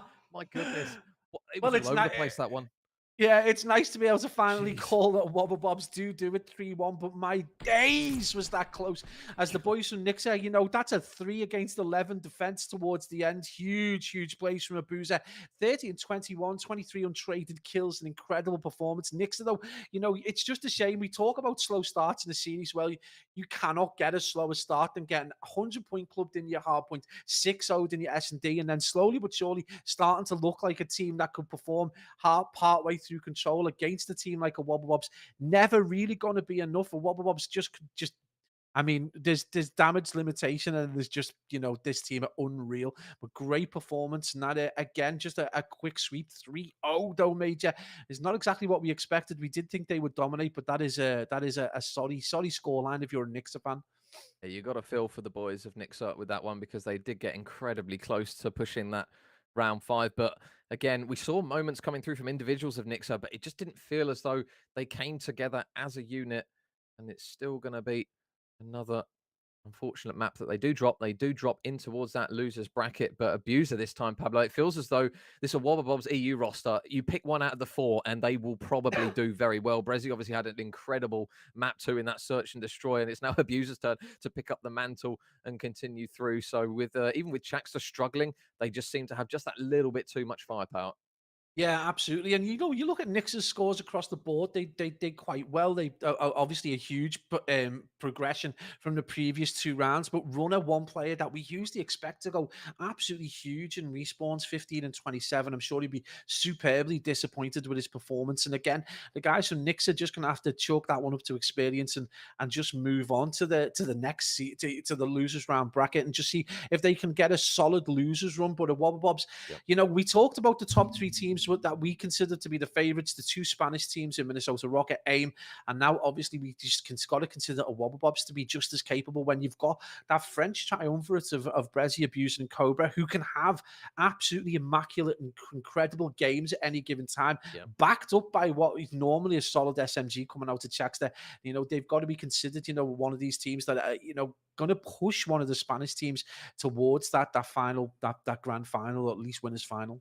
Yeah, and although the main team of the Wobble Bobs have managed to come out on top in this one against Nixa, they will go through to face AIM Esports, who have actually beaten a Wobble Bobs Academy. So that's the Genesis and Co team. So they will be playing AIM in that next round of Wobble Bobs, and that's going to be a hell of a matchup between those 2. We're still waiting on the results of the Rocker Academy versus Team 3G game, but hopefully when we come back, we'll have a little bit more when it comes to updated scores. But for the meantime, guys, don't go anywhere. We will be back right after this short break.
Days since the last major international event. It's Ultra Academy North America. He gets fire! He gets on board! A team, and then the kill comes out, and Hixie will get another championship from Ultra NA.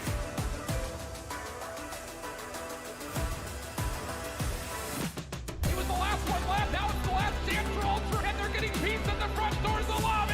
7 seconds needed, and this could be the hole to do it. Denza putting them in the dirt. Teamwork. Bueno, que por ahí ya están lloviendo las balas. Savage quiere revisar. La gente de Master Deck. Still with the Savage take that another miss. That's what he got it there. Almost getting another.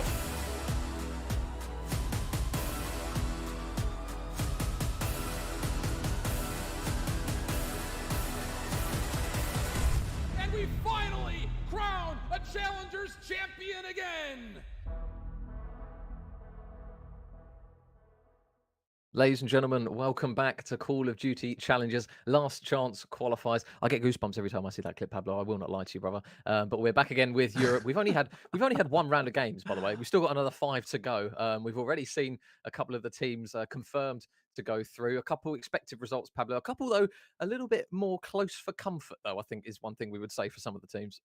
Oh man, I mean, so it's a weird talking point, but we thoroughly expect the favourites to be Minnesota Rocket. They've done so well over the past season, and not that we expected them to absolutely annihilate the Team 3G going into that first bracket, but we did expect them to do well. But that game is so close. Now, the question in my mind is, you know, at 3-2, they go in, they carry on to winners as expected, and we know that they can be slow starters. But is it their performance lacking, or is it that Niall's team are absolutely frying? Because if I'm playing Niall now in losers bracket, that is going to be playing on my mind. I'm going to be thinking that these take the 2 maps off Rocket. This is going to be a problematic team to play. And you know, when you've got Rootman Ross and he's going to be absolutely putting up numbers, you've got Niall and SnD God in there. So, you know, there's a good opportunity for them to potentially have a little bit of a psychological advantage over them. Yeah, I suppose Rocker Academy kind of breathed a sigh of relief as they go through. But yeah, if you're going to lose a series, it's probably the best way that Team 3G could have probably... I mean, I suppose you could argue they've lost it game 5. It's a bit of a downer. But at the same time, you can take the positives from it and say, listen, we've pushed arguably, well, on paper, in terms of pro points, the favourite going into the tournament. They were the #1 seed, Rocker Academy. So to push them to a game 5, being that final 8th seed, is a hell of a feat there from those boys. And... I'm sure they'll be going in towards that losers bracket with a hell of a lot of confidence. But one of the games, obviously, Pablo, that we will be covering is going to be the boys again of Wobble Bobs up against AIM Esports. Obviously, the last game that Wobble Bobs played, they managed to take it over Nixa, and they managed to take it in a fairly comfortable 3-0 fashion. But we're anticipating here that this game here between AIM and Wobble Bobs is going to be a very, very good one, and probably a pretty damn close one at that. I honestly think that you've been really generous saying fairly. I mean, it was an absolute destruction of Nixa, probably one of the most dominant performances we've seen in a long time. But yeah, you can see right there, a Wobble Bob's AIM is going to be a hell of a game. Obviously, this is something of a derby, I guess. It's the Spanish versus the French, with Le Chax there being the outlier in there. But we've got Eric Boone, we've got Yako, we've got Super. and obviously we've got Journey, and that is one hell of a quartet to come up against.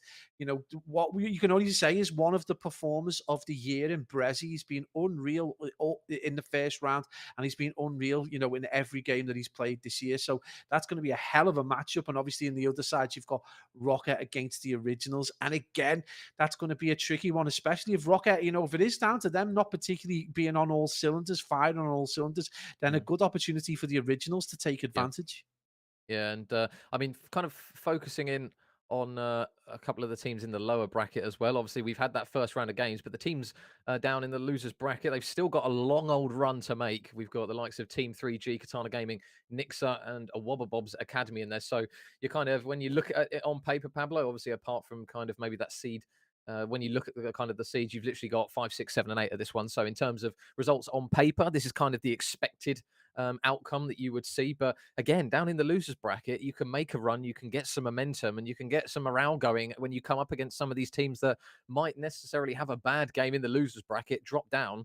Have a bit of a wait, and then they're coming up against a team that is literally hot off of a potential 3-0 or a very hyped series. So these teams down in the losers bracket, although they've got a long way to go, they're down, but they're most certainly not out. Oh, 100%. And, losers bracket's all about momentum. You could drop down from winners into this, you're cold going into this losers bracket, and you've got a team that's absolutely frying right the way through. Then, especially if it's Team 3G that have played particularly well against Rocket, then you're not going to Yeah. want to come up against them. But they have got to get past a Katana gaming side that at times looked very, very good during their game in the first round. So both these games, and now we're at this point now where we're starting to see, just how close these games are. We expected at this point in the season. It's that we're right at the end of the season. We expect that kind of, we can finally make some bold predictions, I think, and not necessarily eat our words every so often. But yeah, some absolute matchups on the way. Yeah, and obviously for anyone who doesn't know, there is only going to be one spot available for all of these 8 teams to get that golden ticket to go through to Challengers Champs in LA in August. So there is a lot on the line here, and unfortunately we do only have one spot going for these teams. But focusing on our series now, Pablo, ahead on the Wobble Bobs versus AIM Esports, I want to kind of talk a little bit about AIM. Whenever we've seen these boys, consistency is always the word and the kind of the questionable part, I think, that we take with this team. When AIM are on the top of their game, they beat pretty much any team in Europe, and they look very, very good, especially on some of these respawns. But it's always that consistency factor with this team. Sometimes you have a couple of them that are kind of struggling when it comes to just kills and engagements. But when they're firing on all cylinders, they are an incredibly good team, and it will be a very, very interesting battle up against the Wobble Bobs, who at the moment look extremely good themselves. Yeah, absolutely. I mean, when you dissect the players, obviously you've got someone like Super who can be the best they are in Europe, and the potential. If when he plays at his best, if he could do that all the time, he would already be in the pro league. He's when he controls a game, when he goes off, he's just that good, and he can be consistent. He's a player that tends not to have a bad game, and then obviously you've got Journey, a player that come over from the Rocket Academy guys who can, again, just a superbly incredible player and can be super consistent as well. Your big inconsistencies come really with Yako and Eric Boom, both incredible players in their own right. Eric Boom long lauded as potentially the hot prospect for the EU, and he's just kind of, he has his moments where he just doesn't kind of get into the game early enough, and sometimes that can really affect his stats and affect the momentum for AIM. But when he controls the game with that SMG, there's literally, you cannot stop him. And obviously we've had the pleasure of following him from last year when he was with Mavericks, and just been able to see that development, and he has improved greatly. His game sense is better, his overall card knowledge is better. He's not just that out and out slayer. And I think a lot of the time, though, this comes down to Yako. How is he going to fare in S&D? Is he going to put up the big numbers? And that is going to be the argument, I think, when it comes up to playing this incredible Wobble Bob side. Yeah, so we are just going to have a quick glance at our maps in this series. And one thing as well, Pablo, that we kind of talk about is strong starts. And we get an absolute mixy one on a Bocage hardpoint between these two. And I mean, when you look across the 8 players, you've got the likes of Chaxter, Cobra, who we've seen has been very, very good on Bocage. And again, you kind of flag up Eric. If he can get a good start going in some of these maps, especially on a Bocage, if he's putting up those numbers, they're able to compete here with a Wobble Bobs when it comes to just raw gun skill and kind of slaying ability. And we instantly dive into kind of 2 slightly slower maps here. So it's somewhat of a mixed bag here, but this map one, I think, could really set the pace for the series potentially. Yeah, and it's going to give us a really good indicator of where we lie with the kind of like how the players are playing straight into the blocks as well. We expect this to be obviously a fast-paced game, but this is going to be superbly fast when you've got the kind of SMG presence that we've got on this within these two teams. I think the question for the Bocage map one comes down to the kind of control, the kind of ingenuity that's going to come out of someone like Brezzy, and that's going to be that kind of I don't know whether he's a captain or not, but it's going to come against against Journey. So those two coming head to head in terms of how they potentially control the team. Map 3, I think, is the key right there. Again, control, that weird Berlin control where, Yeah. that push over towards that A zone is just going to be totally vital. And again, it's just going to be interesting to see how that pans out. And S&D is going to be so close to really smart teams. Well, are we going to see any snipers now? Though that is the thing that we haven't seen for a while. We haven't had the Desert Siege chosen in a while. We're going to see the likes of Super potentially, and obviously on the other side, we could, we might well see Yako pull it out, or again one of the lads from AIM Esports. Yeah, because we've seen actually on a Bocage search and destroy from AIM, they have had moments where Super has literally just pulled out the sniper. That was what he was pretty much infamous for, especially at the beginning of Vanguard. We were kind of like, hang on a minute, one of them's got a sniper out, and then obviously Super managed to make it work on a map which you really wouldn't have thought so. But kind of focusing on one of those highlighted players on the side of a Wobble Bobs, Chaxter, and those boys. I mean, Brezzy in that last series, he dropped to 2.07 KD. He went 26 and 11 in the first map. He went 13 and 1 in map 2. And then just a mediocre 23 and 18 in map number 3. So he's probably at the moment, just looking from that first series, the man that they've got to try and keep quiet here. Aim. If Brezzy has another foothold in this series, which he was able to do in that last one, they look so good when it comes to just pacing, aggression, and being able to force out those points like we saw them on the Berlin control. Although it was a little bit closer when they came up against Nixa, they just found themselves in positions where they were able to bully Nixa off of some of those power positions. And you do feel, though, although AIM are going to obviously be, you would anticipate that AIM are going to give them a bigger battle in that sense of just raw gun skill. They're still going to have to try and contend with a player in Brezzy who has been lights out so far from what we've seen.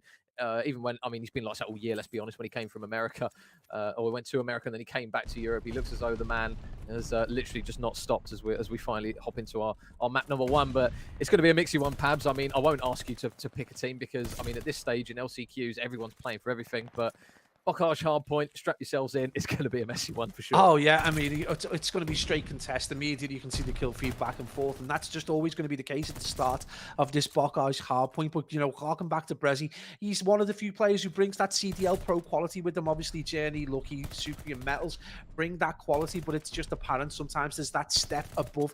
Already with the TK from Yako as he drops a nade straight onto Super's head. And you can see a Wobble Bobs just getting a little bit of early control, but the spawns for P2 already AIM starting to think about them, and you wouldn't want to be facing down the AR of Super if that was the person that you were pushing across. He does get taken down. The curse of the caster as that kill feed major continues to go purple from the previous series. And we have seen so many times Cobra has literally made Bocage his own map. He has dominated so many respawns on this one. He's now 5 in a row. Eric is going to throw a cheeky shoulder at him just to get a little bit of info so they know he's out the back. But meanwhile, his teammates in Abuser and Brezzy, they're just getting kills around them, and they are commanding a big proportion of the map at the moment. As small as Bocage can be, they are doing a really good job of it. Eric's going to manage to get himself on towards the point, so we'll take down one. Abuser, though, making out the trades. You can still see, though, that Cobra is playing this patiently. He's still waiting for that next potential kill to come through, and he is going to actually be forced to back up. But Yako with a really big opening kill. But what a start from a Wobble Bobs. I mean, it's explosive, Journey. 1 and 6, and we're about to approach, potentially a P3, a big moment for him. He's going to need to get involved as that more experienced player. Eric Boom doing everything he can. He's actually the kill leader in the game at 9 and 3 and on a 3 streak. So the young Spaniard trying to do everything he can in what is this kind of like local derby between the Spanish and French.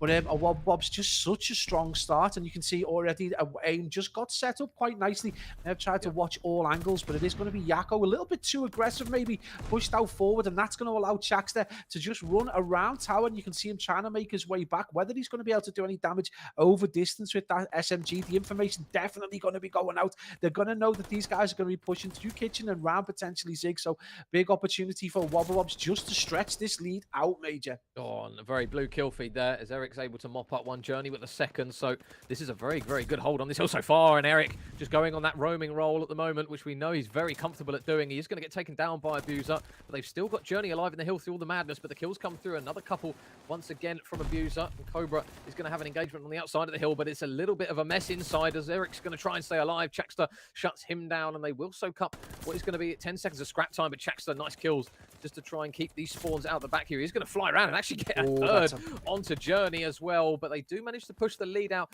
once again, just a little bit with the scrap time, but more importantly, Pablo, they're ready to go for the barn hill, but how many times do we see this hill get incredibly messy? Oh, this is going to be one of the most contested hills in COD history, and we saw Cobra actually decided to wrap early, and that was a really smart play. He manages to take down Super, who was just thinking about pushing into barn, and that's just allowed a Wobble Bobs to get that control into this barn hill, but we expect the kill feed to be back and forth. This is entirely how Bocage barn does tend to work out, and at 84-46, there's still about 40 seconds within it. AIM doing everything they can. Again, they had a beautiful hold over towards that P2, and they've broke quite nicely and going to maintain the contest, but you can see those arrows. I mean, this has got to be one of the few kills where, you know, absolutely steaming in on your own isn't entirely kind of frowned upon, but right now, Abuser about to throw the smackdown right on top of AIM as they look to just extend this lead, and Major is about to potentially hit 50 seconds. AIM with still a lot of work to do in this game. Yeah, that was a really big couple of kills, actually, from Journey. Just stopping those players come through. Oh, and SMG Journey! pistols combine, and he's able to take down both Chaxter and Brezzy. Again, another couple of kills, though, instantly in reply from Abuser, who is getting punches in bunches at the moment, but AIM are going to be set up on the next hill. They have got that man out the back in Journey, just going to be in charge of watching those players wrapping around the back. Is he going to get some good timing? Over the top rope goes Cobra. He's going to get shot before he even manages to land his boots on the ground. Chaxter's going to look that kill out the back. I don't think they realise that Chaxter's actually here, and the infamous Chaxter cam potentially off the top rope. Here he goes. He's going to get taken down, though, on that engagement. Eric's going to manage to drop him, and it's still a little bit of back and forth, meanwhile, inside the hill, but a Wobble Bobs gets some big kills over the course of that, and it looks as though, with 25 seconds remaining on this, they can push this lead out again once more. Yeah, they're going to get a free, like, 5 to 10 seconds just purely because the way that AIM have spawned out. AIM are potentially going to chalk this and look to try and get set up for P1, but everyone is there. That's a big kill from Eric Boone, though. We're very, very likely to lose that fight. Close quarters win with the AR. He does get killed in transition, so not necessarily able to get that much preferred backside of P1, and you can just see the kill feed. Brezzy and Chax absolutely destroyed. Brezzy not dominating this game like he did in the previous one, but Abuser, and we said this before, you know, when one player isn't necessarily going off, they just got someone who can get to grips with the game, and in this case it is going to be Abuser. And Major, he's got himself a solid chunk of change in time. He's only 10 seconds off Chaxter in terms of actual solid time. So AIM Esports, though, this is a large lead now that they've got to try and bring back, and on a Bocage, that is not the easiest thing to do. And one thing that will help is Super has managed to push through. You can see that again, Journey is just going to be playing that long route round the back of P2. He will go. There's all those players underneath Super here. He's going to have to try and track a couple of them. There's one which he finds onto Chaxter. Is Brezzy going to challenge onto him as well? No, he won't. But Abuser, nice little bit of bait and switch in there between those two. He's going to enable a Wobble Bobs to get out the back once again. And Brezzy's now going to be a man in charge of with a really big bit of motion. Oh no, and Journey with the pistol actually manages to get some good timing on him to take him down. And Journey's just running routes round and round at the moment. Oh, I thought he was going to get another one onto Cobra, and what that's enabled his team to do is just get a little bit more composed over towards the P2. You can see that Super has managed to just play it carefully out the back. They are still trying to claw back this lead, but at the moment, it's just everyone is everywhere on Bocage.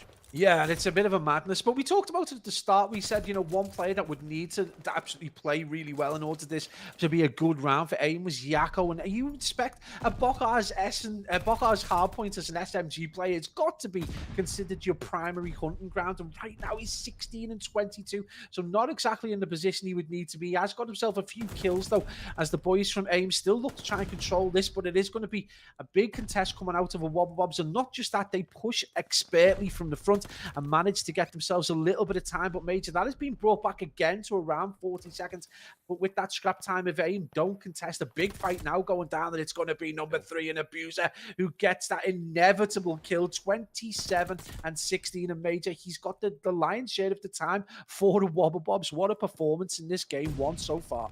Well, Eric got some really ropey time in there from a couple of players out the back. Cobra's doing a really good job of just trying to stay alive in the hill, but saying that Super grabs him. And look at number 5, Yakko, going all the way around the back again, just to try and pinch a couple of these players maybe coming off spawn. He is going to maybe get shut down here. He's able to grab 1 pick. Cobra will trade him out, so you would anticipate that the spawns are still coming through as Eric manages to get inside the hill to grab 2. But Cobra grabs 3 through all that madness. He manages to stay up and stay alive, and now, again, a Wobble Bobs push the lead out even more with that.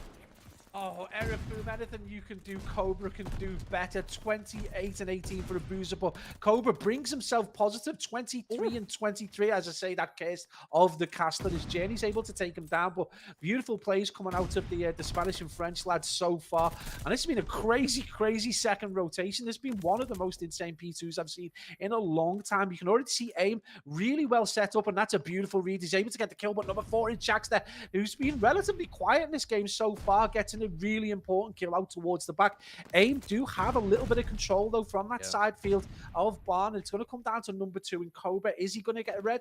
You just see him, he's just hiding, he's just waiting for that opportunity to get the kill, but those arrows flood in and led by Journey, and he's going to get another pick towards Zig, and that is a beautiful bit of a first 20-second hold from a Wobble Bobs, again bringing it back to around 50 seconds. Yeah, Abuser did a really good job there, just picking off a couple of players, enabling himself to lock down that lane. Super with the AR is going to spot Shaxter in the back, and again helps his SMGs out just by closing down some of these, but the pistol is not going to be the preferred weapon when you're coming up against a prime. Brezzy Yakko will manage to get the nade out to clean him out, but already Abuser again, another couple of kills.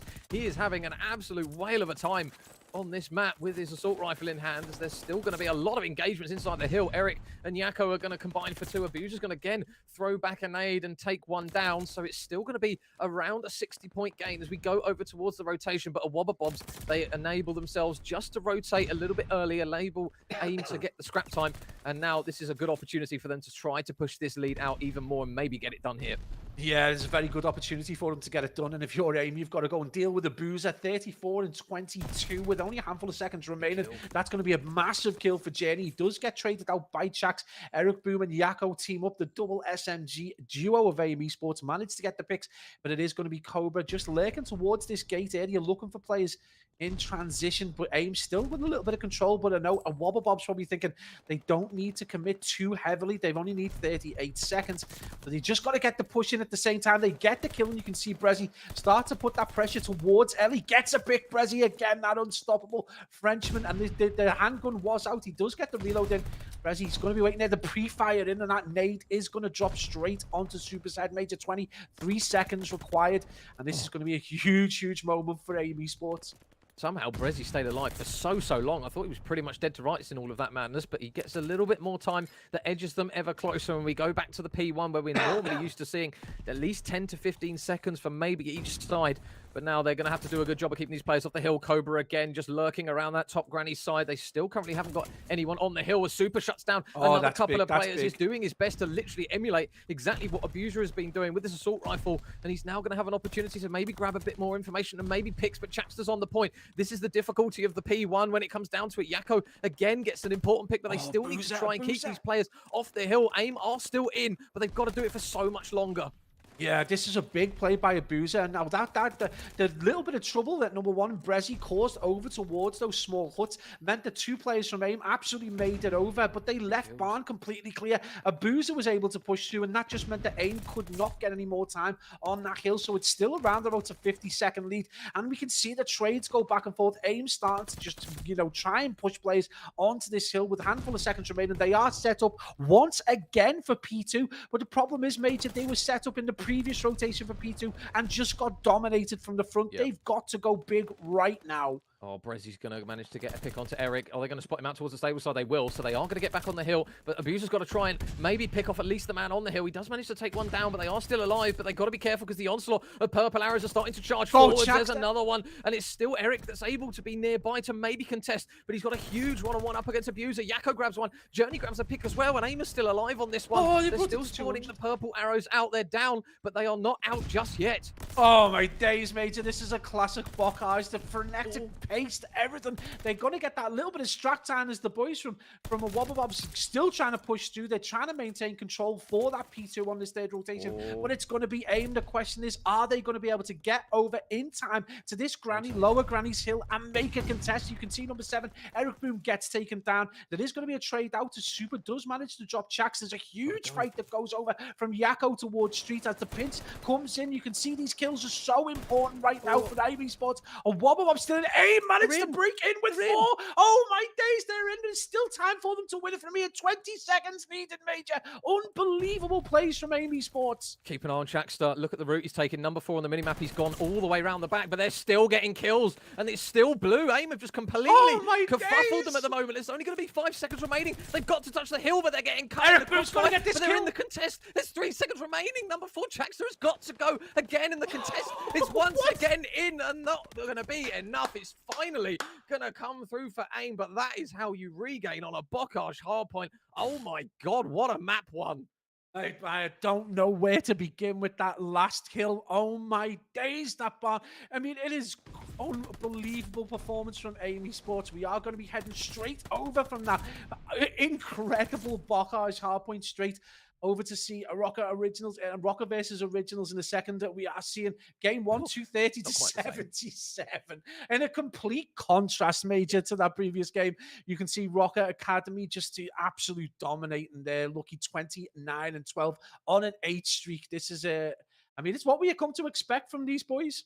Yeah, I mean, Lucky at the moment is having an absolutely incredible time on this map. Let's be real. He is, no pun intended, as he is 30-14 as he finally gets taken down. The Originals have got pretty much the damn near impossible job on a Bocage of not allowing Rocker 7 seconds from the remainder of this point. And now it's going to be Metals to grab one in towards the scrap time. He will go, so he pushes it up to 2:44. You do anticipate, though, that the end is nigh potentially in this map here for the Originals. Lucky's going to get a pick onto Nolson. They are still in this barn hill, but they are lining up a potential couple of lanes to be pushed out here. You can see Real in towards that hut, manages to grab the first pick. The purple arrows will now fly in. The contest comes through, and that kill feed is very purple. The last man falls. Real. 5 seconds remaining. They've got to try and touch it. Rafi is going to throw himself in, and that's a really big kill, and they do actually manage to combine the 3 and maybe 4, but Sukri still holds on. But my God, with 3 seconds, if they do this, this will be absolutely nutty. But you just feel that Rocker Academy, with the firepower that they are demonstrating here, they are going to get it done. They will do. And that was a completely different map one to what we just saw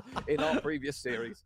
Well, you couldn't get a starker contrast between 2 games. The Spanish lads of Aim taking it to the wire in one of the most exciting games we've seen on Bocage Hardpoint all year. And that is saying something on a map that literally brings us exciting games all the time. In total contrast, Rocker Academy 250 to 106 with the boys from the Originals lucky to take it over the 100 points at the end. But Major, I mean, that was like horse racing commentary towards the end. That four-man wipe over towards Lower Grannies. I mean, that was a moment to behold for Amy Sports, and I'm sure Eric Laporte off his seat in his house if he was watching that incredible performance. But a Wobble Bobs again, you know, a team that we thought were going to dominate just kind of fell off towards the end. They just couldn't do it. And again, you've got to look. We talked about it, how many times that contest barn hill can be so contestable. Well, the Aim made it theirs on that final rotation, and obviously when it came to P2 as well, on the last rotation, they just dominated, and it was just, you know, an awesome display. Eric Boom, the stats from Eric Boom, incredible. Yeah, and as well, I don't know if we have the stats actually to see from the end of that map, but it's I think it was Super as well, especially towards the end when a Wobble Bobs had that lead. Super just started pulling his finger out, and he really started getting some important AR engagements on that map. He was able to kind of keep Abuser a little bit more quiet than what had been in the start of that one. But I mean, Aim Esports, they did pretty much what a lot of teams fail to do on a Bocage, which is compose yourself, regroup, and then just try and string a couple of hills together. Obviously, towards the end of it, it was just absolute carnage. Players were just hitting lanes every single time, all over the place, down towards the left side, straight through the front of bottom grannies. It's kind of difficult to keep track of it all, but fair play to Aim. They managed to get it done in that map one. And if this series is anything to go by, it is going to be absolutely incredible. And we can see the stats there. Super 46 and 25. I think at one point he was close to even, but with the 36 non-traded kills and pushing 5k damage, you can see kind of the presence of those ARs in Abuser and Super is something that isn't necessarily something we see all the time. We normally anticipate the SMG players are the ones that have a huge number of engagements, but Super sitting at 71, and when he's up by that margin, it's just an incredible performance from those boys, and rightfully so. They regained and they took the map. I mean, you've got to consider as well with the time that they've both amassed in terms of hill time, 137 for Abuser of 43 and 34. And then you're looking at 123 from Super. I mean, a lot of this is like defending hills. A lot of this is breaching. So they're doing such, they're dragging their teams through this at times. It's such an incredibly important role. And it's one that does get undermined a lot in Bocage, where you expect your SMG players to do a lot of that kind of big stats, because you expect them to get the kills in transition. Well, Super just going to make us eat our words again. 46 kills, 36 non-traded is a disgraceful scoreline.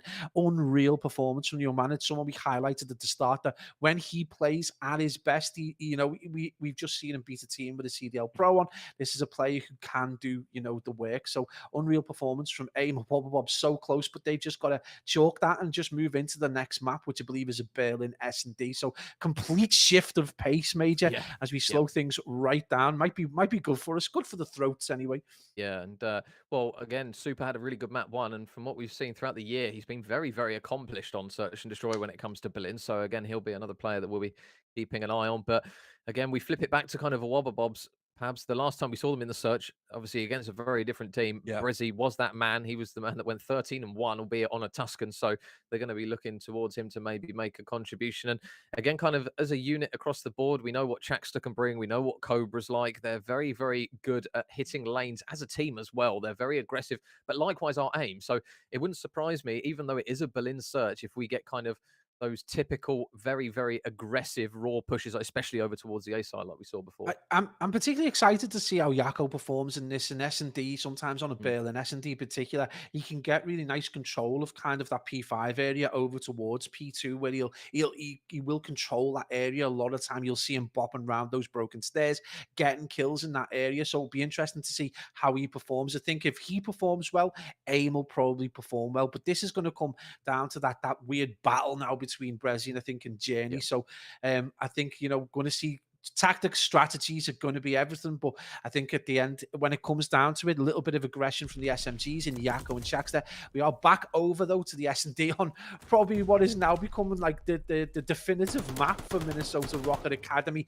It is the Desert Siege SnD, something they've dominated for a long time, and we can see already it is a 3v2, so they've got the slight advantage. Major, it is Henry with bomb though, looking to potentially get this down. He does look like he's a little indecisive though, Major. Yeah, they are going to actually double this up towards the middle building here, Rael. And his teammate in Lucky Sucre's going to be over towards the A point. But now it might come down to a bit of COD timing here. Grad's going to run straight over towards that B site. He will get taken down, and now Henry's got a lot of work on his hands here. He's got the AR as well, but when you've got 2 players in the corners here, it's going to be so difficult to win. And Rocker do take the first round, but you would anticipate here, obviously, that first map, Pabs, was 250 to 106 in favor of Rocker, but you would anticipate that the Originals put up a bit of a better fight here on a Desert Siege Search. They are more accomplished when it comes to this game mode, albeit with the slight tweaks of the roster that they have now made. But it's a good opening start from the Rocker Academy boys. Yeah, absolutely. You would think the Originals are definitely going to not get blown away, in the same way that a Wobble Bobs necessarily blew away in that 6-0. So this is a good opportunity for the Originals as well, just to get some parity. They are going to be on the defense, and they've got enough experience, and they've got Rafi and Grad, who are absolutely solid SnD players. They haven't been playing particularly brilliantly today, but they've done enough, and this could be big opportunity to see Grad just watching that train side, just trying to see if he's got any information again. I don't think, unless number 2 and Henry has decided to pull the sniper out just to try and get a little bit more information, whether he spotted number 5 there in metals over towards the back. Still no first blood as we just passed the 1 minute mark though, Major. Yeah, one thing we are seeing, albeit only in the second round, is that Rocker Academy, they are asserting a lot of control of that middle building, and that does allow them to kind of pivot over towards either A or B relatively quickly. But you feel that Grad has probably got to make the play here over towards that side of A, and I don't know if he's actually going to get some good timing here. Is number 5 Sucre, he's actually going to manage to just slip by him. Grad is going to manage to take one down. Is he going to get the second? No, Royale and Lucky are going to combine for team shots to take him down. There might be another engagement though over towards the back spawn of Rocker. You can see that Rafi is over there. He's going to bump straight into that's Lucky, a big kill. Wins it with the pistol as well. He's going to try and stay alive here. And Rafi gets the second. A huge set of kills, and his teammate watches over him for the third. So Originals with a really clean round there, and Rafi with some really important picks. Mate, I literally I could spend 10 years trying to play my life behind that little skinny post, and Rafi gets a two-piece off the back of it. Unbelievable play right there to bring it back to 1-0. And we did say these boys have definitely got quality S&D inside them. Desert Siege has long been kind of like the place for Rocket Academy. They've stomped all over so many teams, but you know the originals definitely a quality S&D side. Rafi and Grad teaming up there to finish that off, and it 1-1. This is pressure back onto the Spanish side.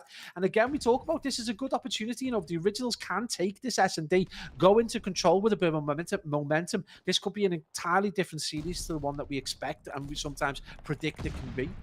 And or Lucky with the sniper out. Ooh. Currently, the only man on the side of Rocker with any kills, by the way, is Lucky currently at 5-1. And on the flip side, Nelson is also going to be staring down the barrel, potentially, of his sniper, but it's going to be a first blood for Real, which has instantly come through with a kill from Rafi. But Sukri's going to get some good timing onto Henry, who's just laying prone on the steps. He is going to manage to just about dip away with his life as well. So it's going to be a difficult position. Now, the originals, obviously, they've dropped that bomb over towards the steps. They do now have to try and retrieve it. And with Metals all the way over the back, they're just watching the cross to the B site. It's going to be really, really difficult here to try and grab the bomb and maybe get it down. Rafi is going to play a little bit of info. Bomb will be retrieved. But now the question is, Pablo, A or B? Big pick. That's a big pill. Rafi, you know, sensing that Metals was over towards the back, manages to get the kill. That's going to free him the opportunity potentially to get that kill. And that's going to be a 2v2. Nelson and Rafi are going to have to deal with Sukri and Real, the kind of wonder kid from Spain. Sukri is going to be top here, just looking over towards field. And I think he's going to get to Nelson with another perfect kill. It's going to give advantage major to the originals. 29 seconds remaining. And Real with a lot of work to do. Yeah, and not used to seeing Real with an assault rifle in his hand. This is something new.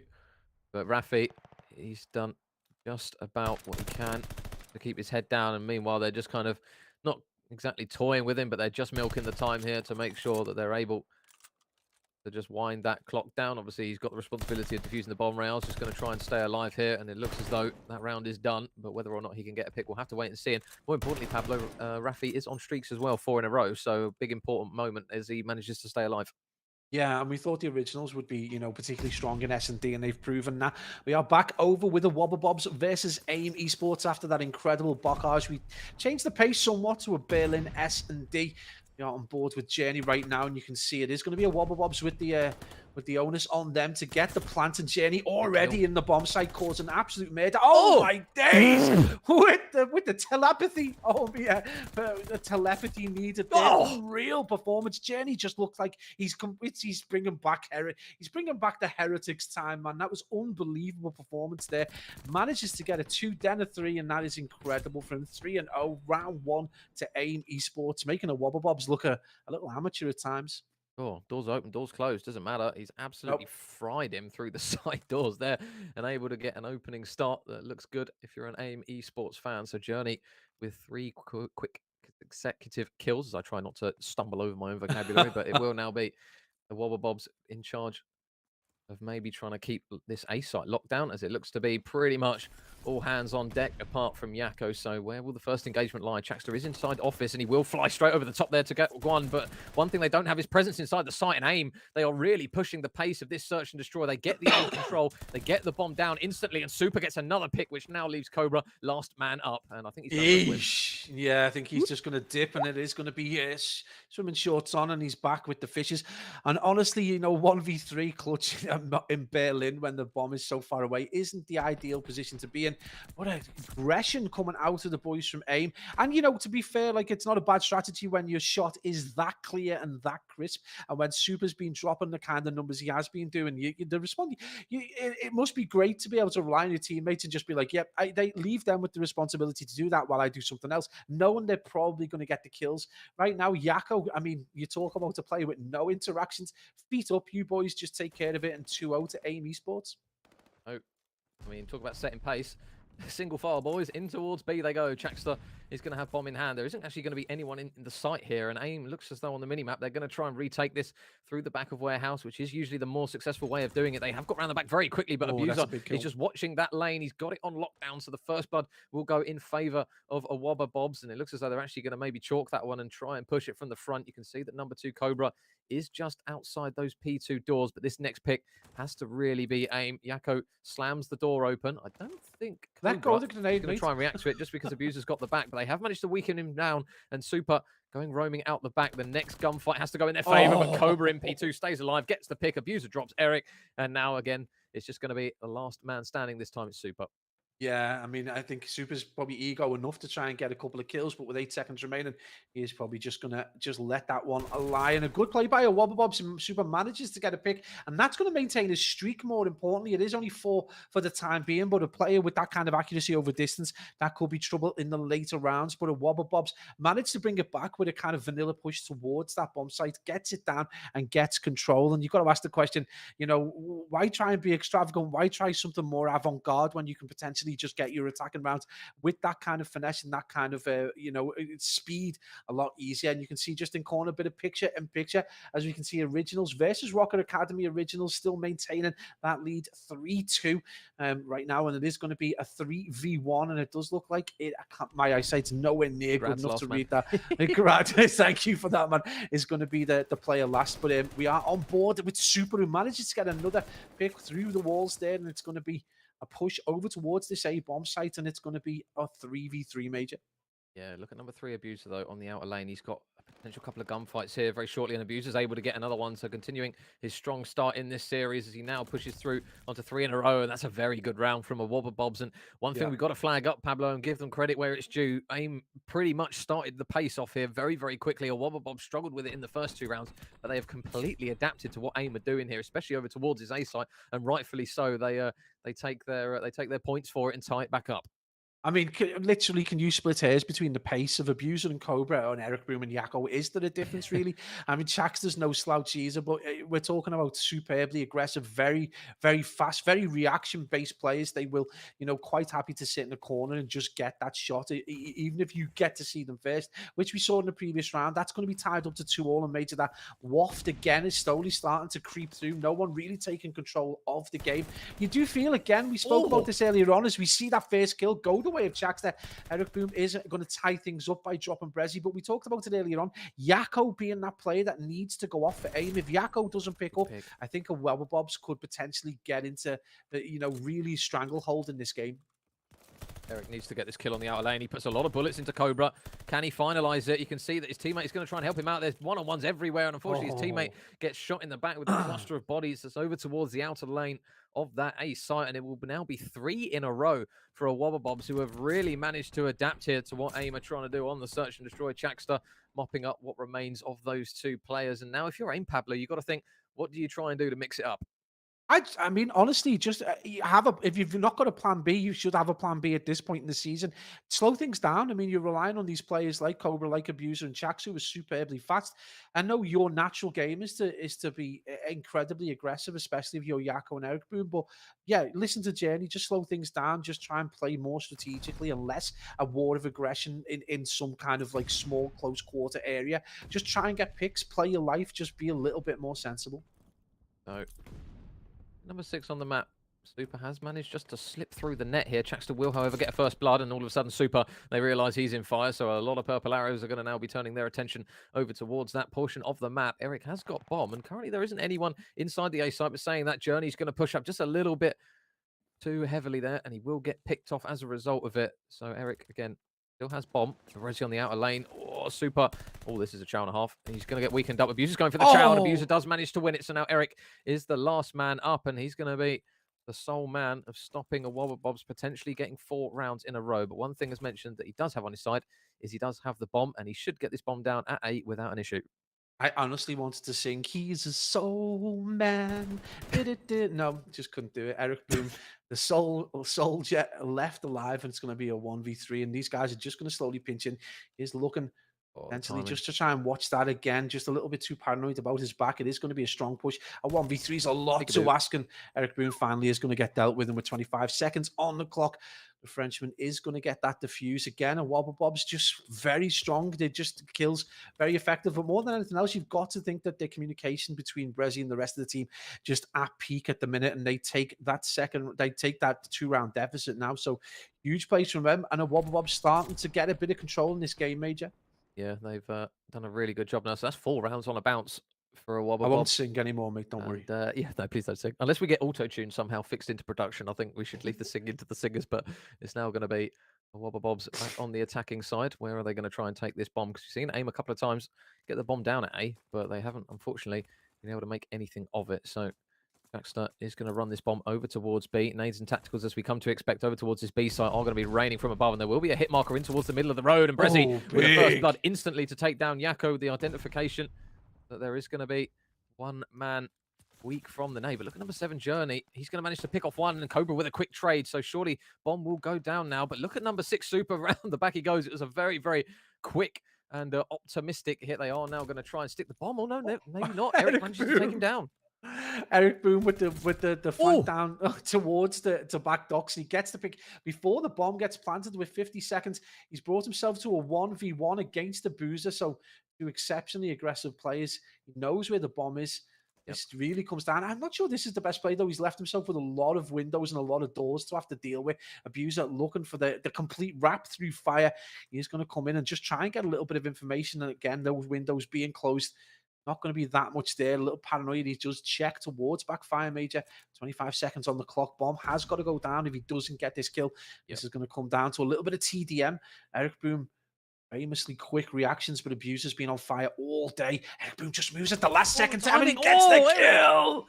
Big Eric Boom, little Eric Boom, the soul man, manages to bring it back to 1 round. It's 4-3 still to a Wobble Bobs major, but beautiful play from the young Spaniard. And correct me if I'm wrong, I'm pretty sure that was a 1v3 in the end of it. So Eric with some really good work there to grab that round. And that was a really important round there for AIM, although they can obviously go and grab 4 in a row. That is going to save them just a little bit for now. Yakko's still chilling, waiting for his first kill, but a big moment there from Mr. Eric Boom is going to grant them a little bit of a lifeline here in map number 2.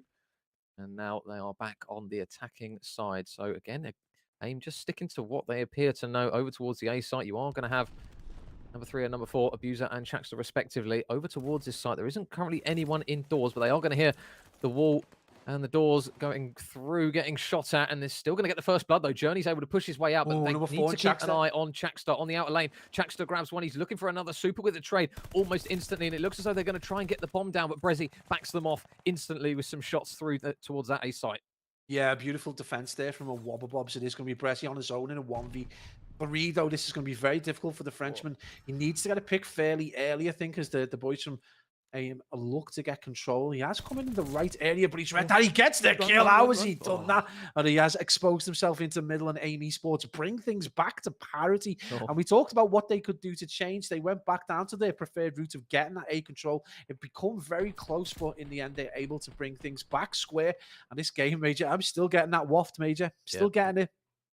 I mean, map 1 was ridiculous, 250 to 241 to AIM if you guys did miss it. And now we're slowly edging our way towards round 11. And it looks as though it might be the same potentially between Originals and Rocker. Originals, they are still in the lead. Rocker currently 3-2 up in lives in this round. We'll have to wait and see how that one unfolds. It looks as though Rocker aren't going to force that round 11. But meanwhile, in towards round number 9 we go between the Wobble Bobs and AIM. And again, it's going to be another B push from a Wobble Bobs. They're going to have to try and transition those players over towards the site, which is not going to be easy. Brezzy is just trying to see if anyone's going to slightly overpeak anything. He will get caught just in the cross. And obviously number 7, Journey, springs to life, realizing that there is going to be a man in close proximity. But the man that they've got over towards the B site, Pablo, doesn't have the bomb. So they still need to try and get Chaxter over. But Chaxter, important first blood, takes down Journey. Yeah, beautiful play by Big Cal there. He's in one part of the P2, not able to get a sight on, and moves over to the far window and gets that kill on Super Netflix. Going to even things up. Chaxter goes off. Is he going to get the third? Yeah, Chaxter goes big.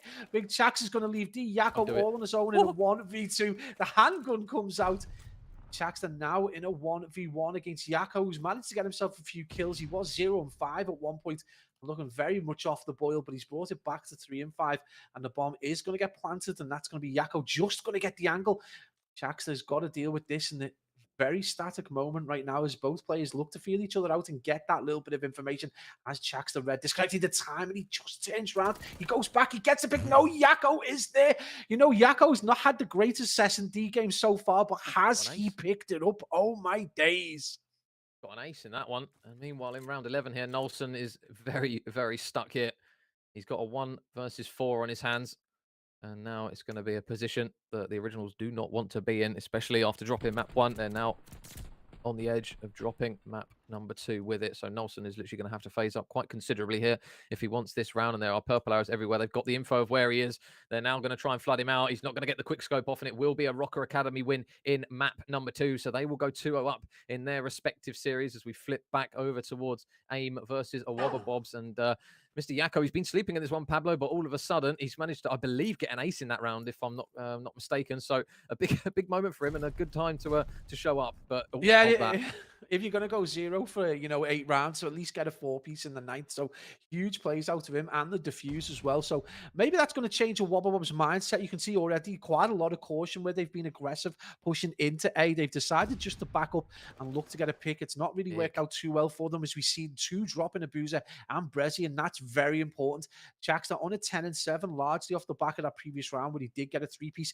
So it is going to be AIM Esports with a little bit of control going into that A site, but I do think they're going to want to get one more pick to feel that they've got the potential to get that bomb down. You can see them pushing through. Number 4, though, in Shax again, Major. He's been really clever at just timing his flanks, so this could be another big opportunity for him to get himself some kills and take it to that round 11. This is a really interesting play, actually, from AIM. They had A control, and now it looks as though they're going to try and get some god timing over towards B, and I'm pretty sure that is exactly what's going to happen here. So you can see that number 2 Cobra is drastically trying to rotate over towards that site, but it looks as though they're probably going to get inside already. Journey's all the way out the back here. If Chaxter crosses, he's probably going to be dead to rights here. So bomb is now going to go down courtesy of Eric Boom, but keep an eye on number 2 Cobra. He's going to fly towards the site. He's able to win the first engagement. Can he win a second one to Eric? No, Eric stays alive. And now Chaxter, if he's going to run across this, surely the info's there. It is, and it's going to be an AIM Esports round win, an AIM Esports map win. And more importantly, Pablo, these boys now lead the series 2-0. Yeah, this is one of them games where the scorelines don't massively tell the story of the game too well. 6-4, very close in the end. The Wobble Bobs, though, very cautious in the last couple of rounds, probably playing away from their natural style. And AIM Esports doing incredibly well to go 2-0 up in what has been an incredibly tight series and one of the best that we've cast in a long time. And again, you've just got to look at that performance coming out of Super, coming out of Jenny, particularly with a handgun. Jenny looks at times unstoppable. And we are going to be heading into, I believe, a Berlin control. So we stay on the same map, but a completely different pace in Major. And it's got to be a big regain right now for the boys from a Wobble Bobs. Yeah, so if you guys did miss that map number 1, I do recommend that after this is done, you go back and watch it, because it was an absolutely crazy Bocage hard point between these 2 titans of European Call of Duty. But one thing I would say, Pablo, is that kind of that search and destroy, you could kind of split it into thirds, really. The initial third where AIM had a really good start and were looking very good. Then a Wobble Bobs managed to get 4 rounds in a row, and then literally on the flip side, the final third, it was all AIM again. They managed to get 4 rounds in a row. They adapted to the pacing that kind of that won them kind of the initial rounds, and then all of a sudden they dropped it and lost it. And when you kind of look across the board at AIM, you don't really see like an overperforming player. But one thing that we did manage to notice, obviously, was quite a lot of opportunities for the lads to get the bomb down, especially in that A site. They had quite a lot of success when they were doing it. Yeah, absolutely. And one thing I would say about AIM is that they didn't really change up too drastically their overall play style. They just dug deep in terms of their aggression, and they just made, even in attack, they maintained that. And that's one thing that the Wobble Bobs didn't do. They did try and change up a little bit, and towards the end, there was a little bit more caution. But in the end, it's going to be AIM Esports who take it. Wobble Bobs, though, the games have been so incredibly close. This has still got the potential to be one of these game 5s, because going into a control, especially on a Berlin where the Wobble Bobs looked incredible. I know Nixa started to come back, but yeah, there's still enough in the tank within these 4 players to potentially bring this game back. So don't write them off just yet. No, 100% agree. You do not want to get complacent when it comes to this Wobble Bobs roster. But as we get ready for map number 3, guys, we will just quickly throw it to a short break. So don't go anywhere. We will be back with more EU last chance qualifiers right after this.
Ladies and gents, welcome back to Call of Duty Challengers Last Chance Qualifiers here in Europe. And my goodness, maps 1 and 2, Pablo, have been close. Berlin Control, probably anticipating around 5 in this one, aren't we, bro? Yeah, 100%. Yeah, I think we're going to be screaming by the end of it. But yeah, just this is going to come down again to, a good strategy coming out of either side. The Wobble Bobs 100% need to take this. This is going to be huge for them. And the question is, Major, are they going to stick to their natural game? Are they going to play that kind of aggressive way where we see the likes of Cobra and Abuser put up huge numbers? It came down to Chaxton in the SnD, and he wasn't enough for them in the end. But you can see already Cobra right the way through to that warehouse side and right the way down train tracks, and he's going to get tied up almost in the spawn of AIM Esports. And right now that reflected in the life difference of 27 versus 26, but a big job now for a Wobble Bobs. Oh, and Chaxter just lurking around the B point is able to get one pick. Number 3 in Super. He's going to try and work down this outer lane, and if he's able to get into the hill, it'll be a big moment for him. But nice work from Abuser and some clean shots to manage to back down Eric just temporarily. They will get some players over towards that B point. Chaxter is still lurking, though. They can't seem to get rid of him. Finally, Yakko is able to do so. And Battle of the ARs, we saw in map number 1 between Abuser and Super. They're both going to exchange complimentary lead to the face, and neither of them willing to give up here and drop as they still put more bullets into each other. Finally, Brezi's going to separate them after he flies off the top rope. Chaxter gets a pick over towards the A point, and they are still getting progression over towards the B point through all the madness. But now, Pablo, comes the difficult part, trying to get that A1 done. Yeah, that was a battle of the AR heavyweights in Europe right there. No one would go down in the end. It's Brezi. And that is going to be that B point done, and it is going to be AIM Esports with those 3 ticks, and they're going to be looking to try and get some time over towards B. Yakko just in and out of this ticket area. He's going to be pushing right the way through. I think he's circumvented one player, but he's not going to be able to get the pick there as Chaxter used the Sares just to maintain a little bit of an edge over the player, and is going to be down now towards this left-hand side. Tickets. He's going to push through number 3. It's going to be in Super, who's been left, and he's got to get that pick. And again, Major, a kill feed's purple, and that's, I guess, if you're in a Wobble Bobs fan, what you want to see in that defensive side. Big plays. Abuser probably not going to read this. Get taken down by Eric Boom, and parity restored in this game. 14 lives, plays 15. Yeah, look at Brezi, though. Look how far away he is in the spawn. They do finally sniff him out. Journey takes him down. So now the difficulty is they've got to try and get in towards the A point. You can see that Abuser and Chaxter are both inside. Just going to make sure they check all their respective corners before they do finally fly. And Abuser's going to get taken down, and Chaxter's got a lot of work to do on his hands. So now Yakko, first kill, in towards goes AIM. They've got to keep an eye on Cobra out the back, though, because he might prove spoiler, but they managed to shut him down. Super's got a really big job on his hands, but he's managed to come through, and that kill feed is very, very white in favor. But Chaxter manages to get 3 through all the carnage. You thought AIM was surely going to get some form of extra progression through it, but big man Chax has absolutely none of it and just cleans out 3 of them.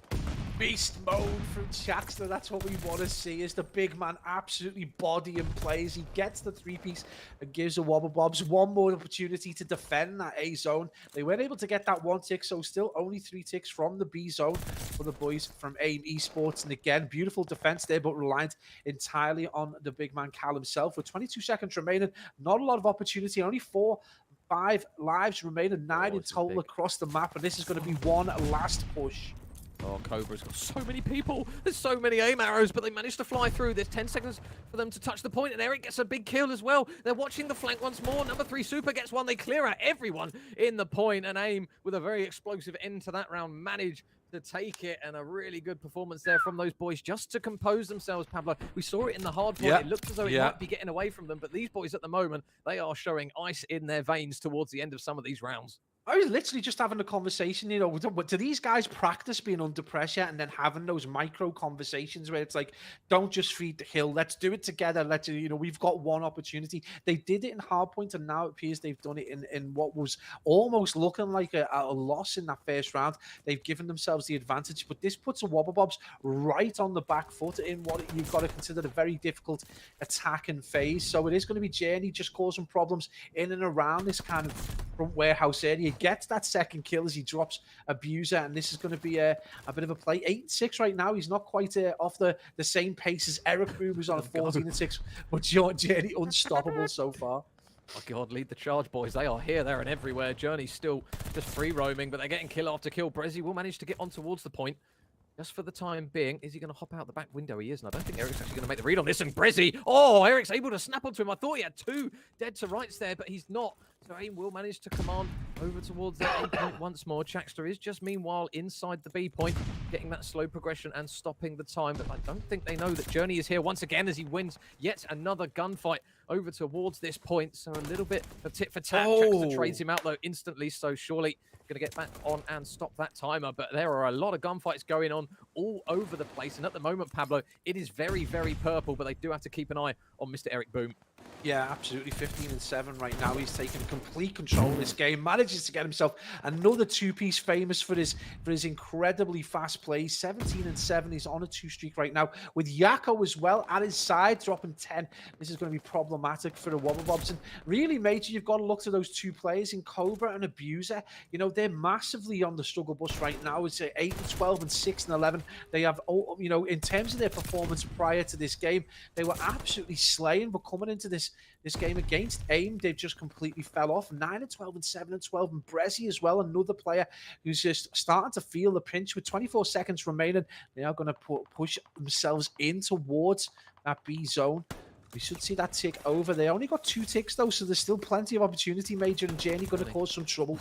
Yeah, that's a big kill from Chaxter. If he doesn't get that kill, they might be able to push the timer down even more and force the boys of a Wobble Bobs just to be even more frantic than what they currently are. Chaxter's going to get caught out in transition. They've got to be careful of lives now, though. They trail by 7 as Eric manages to get a pick onto Brezzy. Abuser will reply with 1, but at the moment, they are just hitting lanes at the moment that a Wobble Bobs are just not anticipating, and it now sees them in a position where they've got to be so careful. But again, another life goes down the drain as Yako picks off 1. Chaxter's going to hit the same lane as he did last time, and he's going to run straight into the bullets of Journey, and this is another round looking very, very strong here from the Spanish as they manage to clear out even more players. And a Wobble Bobs, they have pretty much got one last go at this if they're going to have any sort of success. Chaxter and Abuser, though, do combine for 2, and that's a 4-man wipe. They can now get over towards the point. They've got to be careful, though. If Super can manage to take these men up the hill, it's going to be so, so difficult, but they are now in a prime position to get some incredible progress and maybe stack the point. Yeah, this is going to be absolutely vital that they control this point now totally. Another 3-man wipe. We do see Super with a big kill. Cobra with the sense, though, to go in around the back. Manages to do the job. Second time of asking. But that is going to be a push from the front. This is going to be absolutely huge, though. It is a 2v3. Cobra still inside Secrets, and he's got to push through. This has got to be happening for them now. So close together. The contest comes in. One more contest. That's going to be AIM Esports with the defense, and they're going to take a 2-0 lead in what was an incredible round, Major. Oh my goodness, it got a bit close though, didn't it? Jeez, I mean, Cobra was still staying alive there. The duo managed to make them work for that round, but they are able just to see it over the point. And now this is map point, and more importantly, this is game and match point here for AIM. They obviously do lead the series 2-0. If you guys did miss maps 1 and 2, it finished 250 to 241 on the Hardpoint on Bocage. It was 6-4 in the Berlin search, and now the Wobble Bobs, they need the full sale of full sales because they need 3 rounds on the control, and they need 3 maps. Starting with this one here, but it is going to be AIM headed over towards that B point, and one man in Yako already going all the way around the back, Pablo, and he might be able to catch out quite a few couple of players here. Yeah, he's a man possessed in this game, 14-12. Not quite in Eric Boom's stratosphere, but doing exceptionally well. And someone we highlighted as, if he plays well, AIM Esports tend to do very, very well. We do see that kill feed back and forth as Chaxter manages to body Yako, and Super takes down Cobra. You can see already progress being made over towards that B, but there's going to be Journey inside, just on his lonesome right now. And we've got Chaxter just there waiting. I think he's already kind of potentially considered the chalk on this hill. It is going to be Chaxter, though. That's a huge kill. Drops it at 2. Well, you can see already the support straight in to continue trying to get this hill. Chaxter going to misread that. He gets an important kill on Eric Boom, though, and that's going to hold AIM Esports back. And it's still only a tiny amount of time, Major. But a Wobble Bobs with still an attempt at defense, but B zone is going to be captured. Yeah, quick trades as well coming through as they fly over towards the A point once again. But Yako gets the first engagement win. This time Abuser, though, will reply with 1. And now we just got to see where the next kills stem from. Journey's going all the way around the back. He might be able to catch out a couple of them. There's the first one onto Brezzy. Is Abuser going to manage to check the corner at the right time? He's just going to dip out in towards fire. Is he going to manage to catch Abuser out? No, Abuser digs his feet in, but the trades come through. Abuser gets another one before he's finally traded out. Eric's going to manage to get another couple of kills, and Brezzy's just going to go ring around the roses with him as Eric desperately tries to stay alive. But again, a Wobble Bobs, it's becoming finer and finer by the minute, and they still just about manage to hold on to that A point. Yeah, it came down to a huge amount of plays, but they just seem to kill each other out of the kill. Super with a pretty easy kill right there in the corner. But yeah, the Wobble Bobs just do enough on the defense. But again, with 1 minute 33 on the clock and a slight life advantage to AIM Esports, they're still in the driving seat, even though this is their attacking round. You can see Yakko again, Major, just looking to make that flank and get behind these plays. But this time, finally, they do read that push through fire, and it's a big kill there as Abuser drops Yakko. Yeah, that was a really big moment there, potentially, because again, as soon as that player hits the pinch through fire, AIM have no hesitation in just collapsing into the point. Chaxter's going to manage to take down Super, and good reads again from Chaxter to cut down the second onto Journey. So another push has been stopped here as Chaxter gets another kill. Abuser gets one onto Eric, and now they're going to look to try and pin these players back, and it is very purple. Cobra, Abuser, and Chaxter combining for 9 between the 3 of them. It is all a Wobble Bobs here in this round, and the first 2 rounds have been pretty damn close, but at the moment, a Wobble Bobs looking very, very strong when they're pushed up this part of the map. They're going to have to still manage to take down a few more waves of those Spanish players, and it looks as though Yakko's going to run a route, but to no success as they cut him down. And with 35 seconds remaining on this one and 7 lives remaining, Journey's actually going to get a big 2-piece that will finally enable them up the map, but my goodness, they're cutting it fine. Yeah, and you look at number 6, Cobra, who's a player who was on the struggle bus in the earlier rounds, has brought it back to 20 and 20 along with Abuser, had a massive resurgence, and it's going to be Journey pushing through, and he's going to get tagged up by Cobra. No, he tags the player up, and they got that reads though, and again, a Wobble Bob's looking very strong on the defense. He goes to get that 2-piece again. Is he going to be able to do it? That's a beautiful kill for Cobra though. But you can see this push over towards stairs coming out of Yakko right now, and if he comes in behind, this is going to be a push in for AIM Esports at 7.5 seconds remaining. They can do it here, but it's going to come down to a big defense coming from Yakko, who does stay on the point. Journey does fall, and it's all down to Yakko. Can he get the reinforcements in time? Can he get the 2-piece? He does. Unreal play. Is he going to get the 30 transitions? No, Abuser there, and it's 4 seconds remaining. Going to rush onto the hill. They managed to get onto Major. 3.2 seconds. A Wobble Bobs finally do the defensive duty and get around on the board. Major does the resurgence start now. Oh my God. Well, I'd only imagine what kind of vocabulary is being used in the comms after that one. Because again, every single round that we've seen so far has been cut pretty fine. But Cobra has now arrived to the party. Hopefully not too late here, as he's now on a 5 streak, albeit streaks on this map not necessarily the easiest to utilize. But we'll see how Wobble Bobs maybe try and play around Cobra in the opening stages of this round. He is going to head over towards the A site. There's going to be a lot of people over there as Journey's going to be on his lonesome, and it's now going to be an engagement potentially for him. Any second. Abuser cuts him down, but Cobra gets 6. So now can he get the 7th? No, Eric gets the trade. That's a really big moment in the grander scheme of things, albeit not necessarily best map 4 streaks, but Yakko's going to get cut down here, and although Wobble Bobs are on the attacking side, they've still got quite a little bit of presence over both points, and Brezzy is still staying alive over here. Eric goes for the chow. He's going to back him up, and I tell you what, that kill feed is looking rather purple for now. Yeah, they're just starting this mid-game resurgence. They've managed to get themselves a little bit of composed, but they're more importantly getting the kills. We've started to see Cobra go positive. Abuser is about to go positive. Chaxter's gone absolutely huge. He does finally get Abuser. Chaxter's gone crazy in the hill. Manages to get in. He's capturing that zone, and this is going to allow either them to get the reinforcements in or potentially push over towards B. And you can see this is going to be a huge moment as the chase is on right now. The kill feed then does go back to being AIM Esports, but Cobra goes big, gets himself a 2-piece, nearly on the 30 streak with 32 seconds remaining, though. This is going to be a very, very difficult game still for the Wobble Bobs as they prioritize that B site. Eric's still having a tremendous map as well at 32 and 20. Keep an eye on him as he is going to be going around the back while all the madness ensues inside the point. Brezzy's going to get the first pick into Yakko. Cobra gets Journey as well, but Eric now going to try and make the play through the pinch. Chax is going to be quick to respond to it as he goes up towards the top. Snap straight against Brezzy, but Brezzy stays alive somehow with inhuman reactions just to manage to get him down. Albeit he did have the pistol in hand, but it's still a really impressive kill nonetheless, and it will be a Wobble Bobs that get that point done. They will stack it, but Chaxter's already got through into fire, so he might be able to be a bit of a menace out the back here. What route will Chaxter decide to take? They're still leading in the life count by 5, and Chaxter, he's just seeming untrackable at the moment as he goes over towards the A point. We'll spot Eric. There's one for Chaxter, and Brezzy gets one as well. So now opportunity to stack the point and maybe try and command these spawns is an opportunity now that they don't want to let get away from them here. Yeah, and that's a big kill. Jenny takes down Shax, followed straight away by Super on a boozer. Brezzy, the only player there from Wobble Bobs, able to do any damage. But again, a nice stout defense coming out of AIM Esports. Those scores stacked across the board. This has been one of the most competitive games we've seen in a long time. Wobble Bobs, though, going to need to push in with that one tick over towards A. They're going to have to try and get a few more kills. They have got double the life count, so they could potentially TDM this, but 2 big kills right there coming out of Super, coming out of Yakko. Brezzy though with the 2-piece major. He's into the hill. This is it now. This is absolutely vital that the boys from Wobble Bobs take advantage of this massive life deficit. Yeah, and Journey had the opportunity to make the play around the back. There is going to be another kill that comes through from Eric, so he's still lurking. Can they manage to get the man in the point? There's going to be another kill. Oh my god, Super! I'll tell you what, it's 1v8, but he's made them work for it here as he gets another double kill.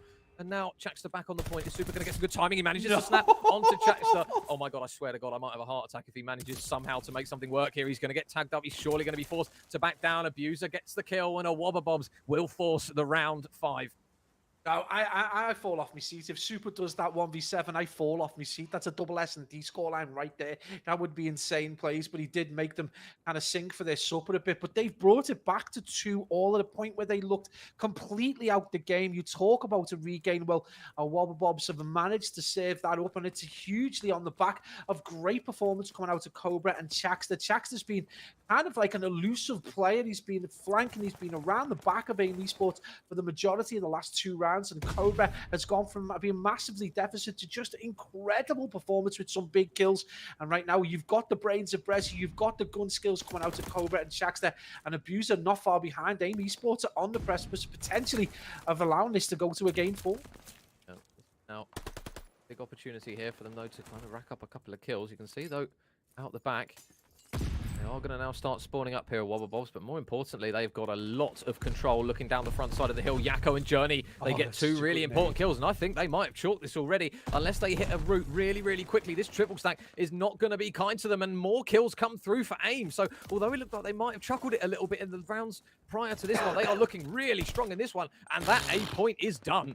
Yeah, and Jenny's got that incredible AR watching across that exposed position. He's taking someone down fire. You can see a Wobble Bobs just getting dealt with everywhere they try. It is going to come down to number 5 in Brezzy trying to push across, and that's a big kill. Has it been red, though? I think they know he's going to wrap, so you're going to have Eric Boom just sitting tight in this back room right now, just waiting, but there's going to be some support coming in by the way of Abuser.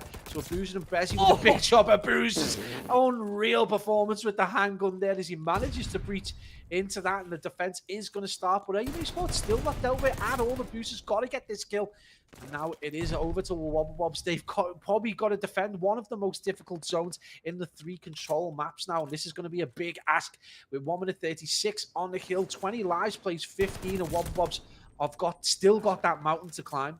Yeah, big kill again. They're going to enable a couple of players to maybe get on the point here. You can see AIM, they are converging on the point. A big punch out the back, and Yakko 1-2's Brezzy straight in the bond. So now the second ticket's through. AIM are right on the edge of getting this one done in a 3-0. It's been a messy map, but it looks as though it's all coming in through for the front of the hill, and now bodies on. They stack the point. They get it done, AIM. I'll tell you what, it wasn't the cleanest of maps from them, but they managed to get it done in a 5-round fashion. They take it 3-2. They take the series 3-0 in the end, but my goodness, Pablo, that scoreline doesn't do it justice. Every single map was right up to it. One of the best games best games we've cast in an incredible amount of time, but you've got to look at Eric Boom. 39 kills. We are going to jump straight over, after all that excitement, over to a Gavutu control. We're in a game for round 5 as well. 11 lives, plays 13. Rocket Academy 2-0 up. I believe they won the SnD 6-5 in the end. Originals are definitely on the precipice again. They have got the life count, though, advantage. They've got to do a big job here. That is the attack coming from Rocket Academy, Major, and we've seen them so capable on this Kabuto right now, but Originals with a nice defense. Grad with some really big kills as well. Rafi's going to invest a glide bomb, so they will actually manage to just breathe for the time being and get everyone set up with some clean shots there from Metals right onto the bombs of Henry. Is going to back him up off of spawn once again. They've got to keep an eye on Grad, though, down towards that beach side. They're not going to be able to transition over towards that point through P1 unless they get rid of Grad. So he's still there. He's still just rocking this heady for the time being. And now Rafi gets a big opening pick as well to just thwart the push here from Rocker. They've got one last go at this, 5 lives remaining. They still haven't got Grad out of that position, though. Is Lucky going to check the right corner? No, he's not. He's going to get taken down. Sukri with a really quick trade. Rocker Academy are throwing bodies at this desperately, but they still haven't got Grad out of that position. They still have the man on the point, but a big kill comes through, and it looks as though they're going to invest yet another glide bomb. They get that one done, and the original, my goodness, they will exhale. They will survive. They take map 3, 3-2, and they make the series 2-1. Yeah, that's a huge sigh of relief there for the originals. They maintain, you know, their participation in this series. It's 2-1 right now to Rocker. They have got to go into a very difficult hard point, though, but that is an incredible performance from originals. And again, we did say we thought they might potentially be able to, you know, at least challenge them in SnD. It comes down to a 6-5, and that control is going to be all important, but they do head then into a hard point against one of the better respawn teams. But Major, I think we just cast one of the finest, most competitive games we've done it in a while. And Wobble Bobs AIM Esports, that incredible Barkage hardpoint to live long in the memory. Yeah, I'm sure we'll have a quick recap of what we've just seen in that series, and it will be a 3-0 to the Spanish boys of AIM Esports. But my goodness, it really doesn't do it justice. 250 to 241 in that hard point that looked as though the boys of a Wobble Bobs were going to get done. AIM with some really good regains in that one. The Search and Destroy again looked as though it was getting away from them. They trailed by 4-2 at one point and then won 4 rounds on the bounce. And then in the control, they took the first opening 2. A Wobble Bobs bounced back with 2 of their own. And then AIM again, the composure, the clutch factor, the ice, just to be able to get it over the line in 3 maps. Credit where it's due. It was a fully deserved win, but my goodness, the margins were so fine in that one. But they will go through in towards that winner's final, Pablo, and deservedly so. That Wobble Bobs roster is not easy to knock down, but they've managed to do it.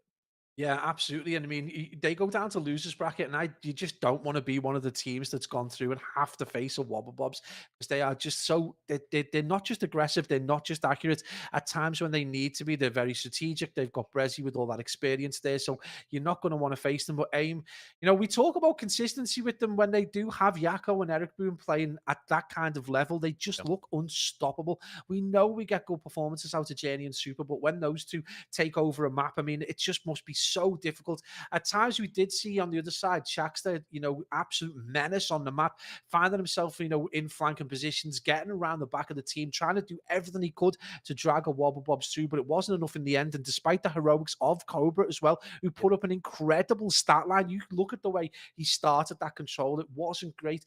By the end of it, he was putting up big numbers, but again, just not enough. But again, is this going to be Eric Boone's day? Are they going to finally be able to see off the ghost of the boys from Rocket? Are we going to see those in the final? Who knows? There's still a long way to go. Yeah, who knows? We still might have the Battle of the Spanish, but one thing we will have to conclude is that series between Rocket Academy and the Originals. We will have map number 4 on the screen very shortly, but we're going to grab a little bit of food, grab some hydration as well for all the passion, and we will be back with the remaining maps of that series right after this quick break. Don't go anywhere, guys.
Ladies and gentlemen, welcome back to Call of Duty Challengers LCQs. We are back again with map number 4 here.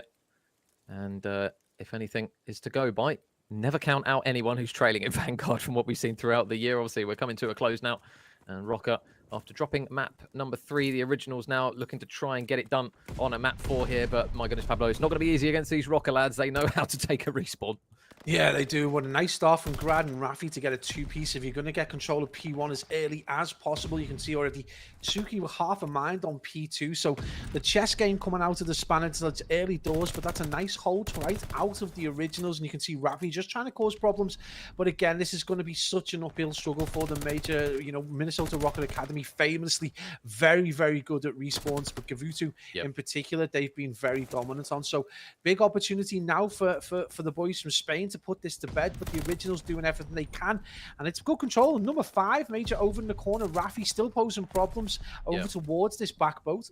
I tell you what, he sacrificed his presence over towards that P1 to help out his lads, but it looks as though it's paid off now, because he is located in a position that's going to be really awkward for them to try and shift if they are going to keep spawning over towards that back cliff side. So the Originals juggling spawns really well as the new hill pops. Rafi's going to be a very busy lad, though, with a lot of bullets flying over towards him. You can see Ray out straight down the ram just to charge at him, and he manages to clear him out of that position. So they will now push up towards the second point, and it will be a potential opportunity to get these picks as Metals flies straight up the ladder, catches a couple of lead to the head, and nice work from Grad, just kind of free roaming around the point here. They have still got the man out towards mid. I don't think they realize actually that Lucky's still out here. He is going to get tagged up and backed off, but so far so good on this P2. Yeah, nice control so far from the Originals. Got themselves a 20-second lead, but it is going to be Rocket Academy. We get a little bit of time, but again, those red arrows just pinch through, and more importantly, hold the spawns for P3, which is absolutely huge. You can already see number 1 in Suki was thinking about pushing through that ring and then onto beach, but he is going to get dealt with, and it's going to be, I believe it was Rafi who did deal with him over towards him. Must have been Grad, actually. And you can see 8 and 7 there, Henry and Grad, just making sure no one can push through beach.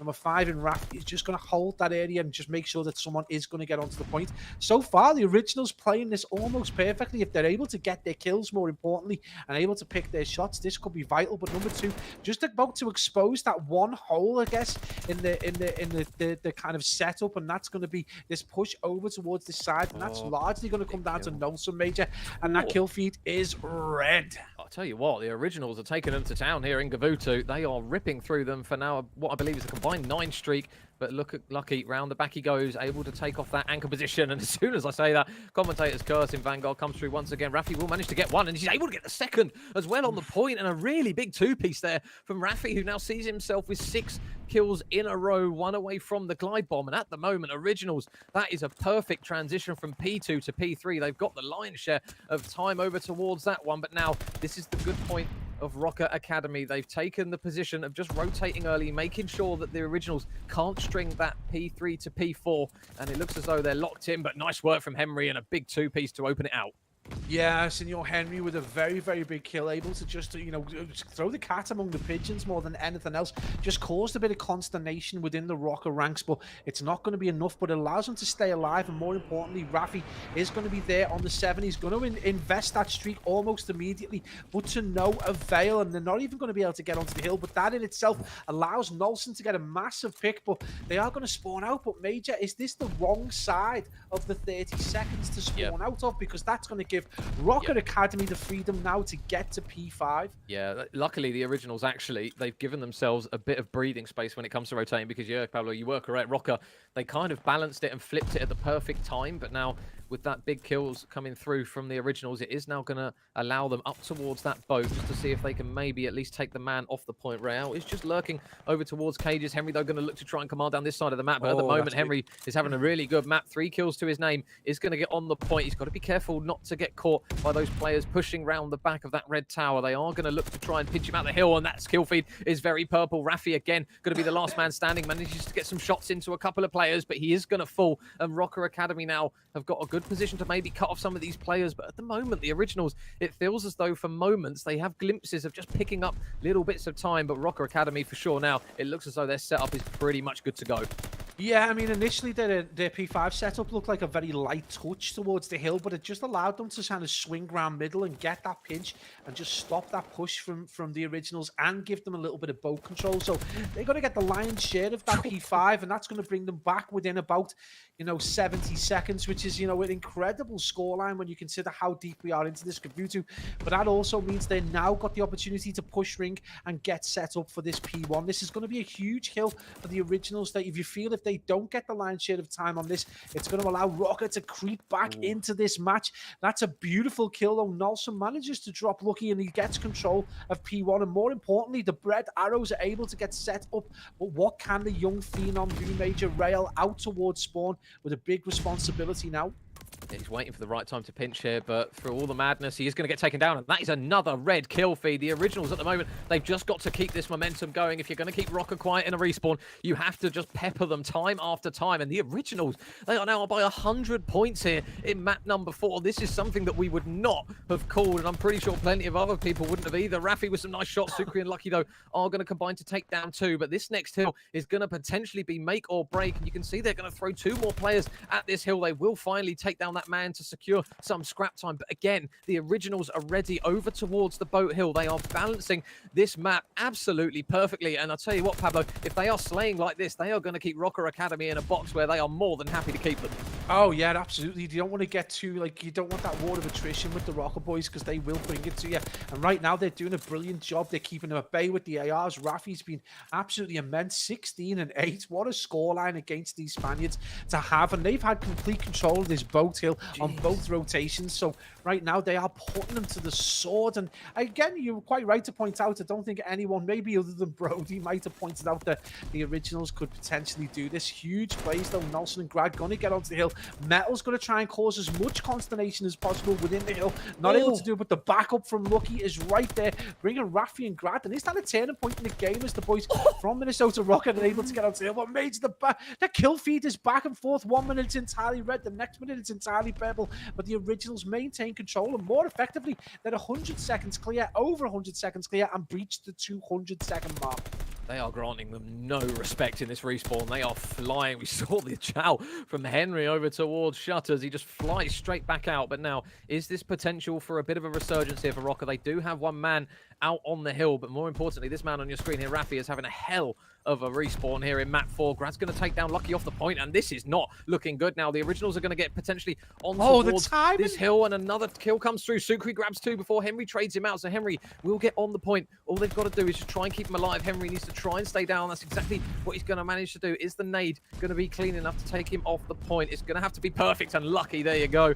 He's not, that one definitely wasn't Lucky. He looks as though he's been practicing his gav nades perfectly, but with 15 seconds remaining, this is going to be so hard for Rocker. They need to at least stop them from getting any sort of seconds on this time, and more importantly, they need to win the rotation. And look at 7 Pablo. He's already hungry for it. Henry, he's already made a cross. He's got 1 kill. He's going to get dealt with, but it is going to be Sukri who drops him. So Sukri's going to allow the boys from Rocket to have those spawns over towards P4, but that was unreal plays. It puts pressure right back onto them, and number 8 now in Grad has got to get this pick, and you can see good usage of that rock that he manages to get the pick. They know he's going to be coming, but the support, is he going to wait for that support? And you can see just holding off that push, doesn't want to go in behind. He knows that player is going to be watching out. It is going to be Real looking to try and maybe apply a bit of pressure. I think he's just going to try and bait him out. He's going to get the pick, though, and not going to see the rush coming out of the hill. They don't want to afford any time, and that's another big kill. The originals just not affording Rocket any time. Metals comes to the rescue, though, in the end, but that's going to give the spawns over to originals. Only needs 4 seconds. Oh, I'll tell you what, though. They flipped the spawns, but with 4 seconds remaining, all they've got to do is just throw bodies at this. Grad gets the opening kill. They're looking to try and keep the man alive up in the hill. Can they do it? Oh, Grad gets another couple. Lucky grabs one, but Nelson stays alive. He gets the final pick. And the originals, when you look at it on the face of it, that was a score that we did not expect. 250 to 158. If you're going to guess that they're taking it, you think it would be close. But my goodness, they arrived in that hard point, and rightfully so. They force the game 5. They get the tortillas out because Rocket have just been slapped. Gavutu control, you just got the originals from the outset. Just know we are going to go at our most aggressive speed. mean, you've got to look to Rafi and Grad, players that we call S&D players just had one of the best respawns we've seen out of those Yeah. boys in a long time. They Yep. dominated that. They played that almost perfectly. At times when Rocker had the advantage, where they'd flipped over and maybe got the advantage to P5, well, it doesn't matter. The originals are going to steamroll you in. They're going to take you from the front. They're going to take you from behind. Unreal performance. If there's any time to kind of force this game 5 now, that is when they're going to want to do it. And one player, I mean, Pablo, we hate to do it, but Real really struggled on that map just in Oh, terms of yeah. damage and engagements that normally we see him kind of thrive on. That's pretty much his bread and butter when it comes to Yeah. aggressive play. We know how brutal Gavutu can be to SMG players, but Oh, it's you've horrible. got to give credit where it's due to the slaying of the originals. Grad, especially 25 and 16 coming through from him. And across the board, apart from Henry, maybe ever so slightly negative, they all pulled their weight and they kind of relied on that pretty much all the way through. They held a 100-point lead for such large proportions of it. And fair enough, they are now going to force this map number 5. But I mean, credit where it's due. The originals, when you look at it, you wouldn't have anticipated that map. But Rocker Academy, like you say, a little bit rocked. Yeah, oh, absolutely. Yeah, they've been hammered. And you look at that score from Real 10 and 21, and we do see that SMGs do struggle on Gavutu hardpoint at times, and it really does lend that weight to when you see SMGs play so well on that. We've seen the likes of Steve Vortex go absolutely off on a Gavutu hardpoint. It just tells you just how good they are when a phenom like Real is double negged Yep. on a map like that. And the originals, you've got to say hats off to them. Rocket Academy, they've been struggling. They made the most difficult out of that first round win, and now they are back on the back foot, and they are potentially facing down the battle of a losers bracket run of the originals. Yep. And you've got to say these are no slouches in S&D, probably some of the best players in Europe for search and destroy.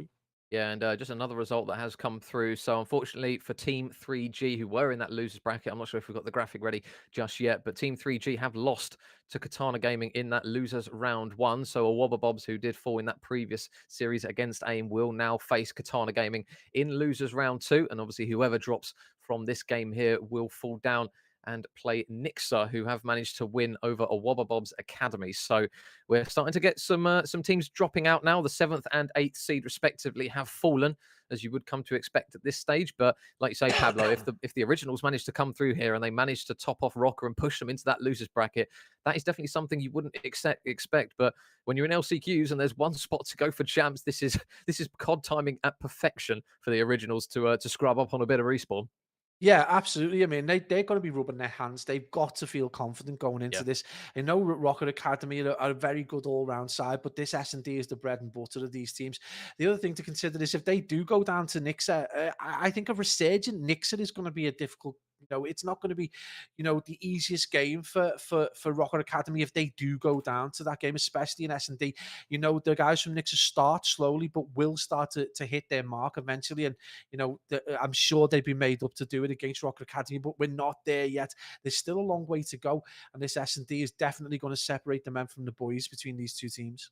Yeah, and if you are at home and you have more than one monitor, even if you have one monitor, put them side by side because the LATAM stream has now commenced. And again, they've only got one golden ticket for 8 teams to see who will go through to LA in Challengers Champs. So if you do have that double monitor set up, I don't want any excuses. Get them both up because the LATAM talent is there as well to be seen. So keep an eye on that one as well. But we've got to try and find a way through this this EU bracket, Pablo. There's still plenty more games to go. We still obviously got that winners final as well. And I mean, Rocker Academy at the moment, again, although originals, they are very, very good at search and destroy. How many times have we seen this Rocker Academy come through and pull through in game 5s when it matters? Because dropping that losers bracket, you've got a couple more series to go through before you get in towards it. Whereas if they take this one, they go through into that winners final, it saves them a lot of hassle. And if the originals go through, they're probably going to be feeling some sort of way when it comes to maybe knocking AIM off of that one as well, because they would have slain their way through one Spanish side and they've got to do it, albeit not very easily, against another potentially. But yeah, you'd be ludicrous to write off the Rocker Academy lads just yet when how many times Oh, we've yeah, seen them with ice. absolutely. 100% don't write them off because they have got absolute strength in those ranks. But if we're Yeah. going to play predictions a little bit, if Rocket do lose this game to the originals and drop down to face Nixa, no offense to the other teams, you've got to assume that potentially a Wobble Bobs and Rocket would then go on to face. It's not guaranteed, but if they do face Nixa, and then you got this potential matchup of a Wobble Bobs and Rocket. Now, I'm not being funny, but a Wobble Bobs are playing, some really, really solid Call of Duty. They're able to put up big numbers.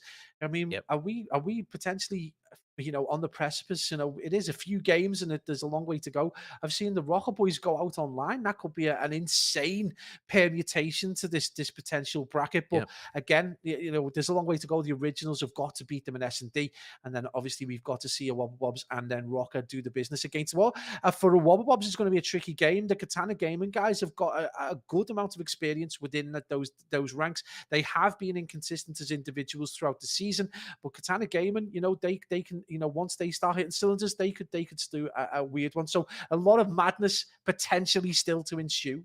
Yeah, and let's be honest, this is pretty much Rocker Academy. Well, this is their last chance at redemption when it comes to proving themselves, especially in a LAN format. They've received a lot of stick for their performances in Toronto and Boston, respectively. So this is pretty much do or die for these boys to really make a mark and show to people that they aren't just an online team. But at the moment, they are coming up against it. This is obviously the second. I'm pretty sure the series before this one managed to go to game 5 as well, where they just managed to sneak through against Team 3G, who were 8th seed. So this is pretty much the second best of 5 that's gone the distance for them.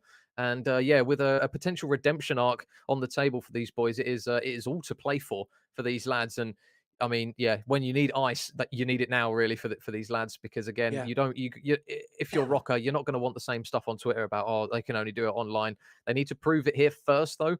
But yeah, it would be odd after the year that these lads have had and the success that they've had, especially in European challenges, to see them potentially go out in this one. But we are now going to load up into our game 5 on a lovely Bocage Search and Destroy, Pablo. And this is a map where, oh my goodness, you have to kind of have a sip of water before it, because even though it is still Search and Destroy, my goodness, some of these rounds can come through and go very, very quickly. Oh, I mean, you get like 6 of these players into one close quarter area, and then it's just trade, and it becomes quite difficult to keep up with the kill feed. But again, this Bocage SnD provides us, and Bocage Hardpoint at times provides us with the maximum amount of excitement. You've got to love these little chickens, and again, you just got to see just how strong the originals are in SnD. You've got to, I mean, I would say they are the favourites going into this, just off the back of Rafi and Grad's experience in SnD. We know the Rocker lads are incredible and adept, but they are not playing the way they've played it at the start of the season.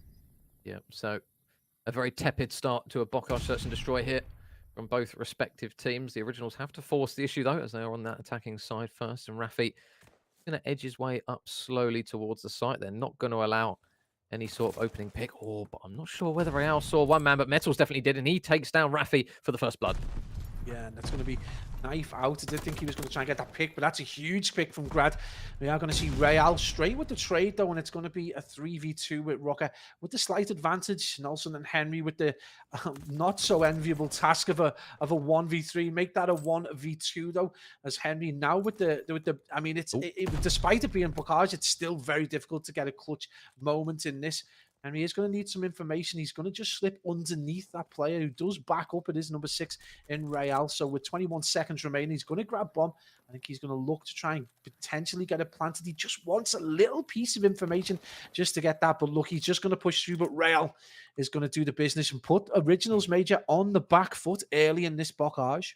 Yeah, I think these defensive rounds are going to be mightily important on Bocage. Again, it's a map where you have to kind of force the issue. You can't really get a huge amount of god timing when it comes to hitting some of these lanes. You can on the odd occasion, but it's very difficult to do it, especially when all 8 players are still up and watching their respective lanes on the map. But a first opening round on the board for Rocker, courtesy of a couple of kills coming through from Real and one from Sucre and Metals. So now let's see what these boys have got in store for us on the offensive round. Metals going to go straight in towards that bottom barn section. The originals have pushed out quite a little bit over towards the B site. You can see number 4 Grad is going to be watching the cross. It's the nade from Real, going to land Pucker on towards Nelson, who is just over towards L, and again still patiently waiting for that first blood. Yeah, it's a very interesting setup from the Rocker boys. You've got Lucky right out the back, just trying to watch a push down Trent, so potentially through middle, and that is going to be a first blood going the way of the originals. And you can see two fall in quick succession, and again with Bocage, that is going to be answered almost immediately back with Lucky, the player who was furthest out. He does get a pick, and that's going to bring it back to a 1v2. And again, we do talk about how difficult it is to get these kinds of clutches. A lot of separation between the team and that bomb, unfortunately for Lucky, is going to be down towards that lower granny. So a good deal of work to be done. You can see, I think Henry realizes where it is. So look, he's just going to try and flank his way around. And Major, 27 seconds on the clock, not a lot of time to work with.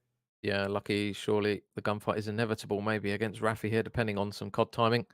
And some good fortune, but he's able to take Henry down. So now this is going to be the difficult part. He's got to try and grab the bomb, and now he's got to try and stick or twist A or B. Rafi's going to have to try and make the read potentially here, and Rafi just stun checking the A bomb. Will he get the info? No, he won't. So he's not going to think that he's over towards the A site. Lucky's going to get a free plant over towards A, and now this 1v3 is now on the cards. Where is Lucky going to try and play it from? He's just going to play it from inside the corner, still staying on that plat. Rafi has got to try and go on the hunt here. There's so many opportunities. But now he doesn't see the bomb planted for that barn side, so I would anticipate that he's going to make the read. But Lucky is going to try and play it, but Lucky's played this absolutely perfectly. Lucky with a 1v3 in a huge game and a huge map for Rocker Academy, where it's all potentially on the line for them before dropping down potentially into the loser's bracket. And Lucky with a 1v3, an absolutely monumental moment from him. Unreal performance. I think he's got that sound cranked with that experience, years and years of top level Call of Duty comes to the fore, and it's going to give Rocker that 2-0 cushion.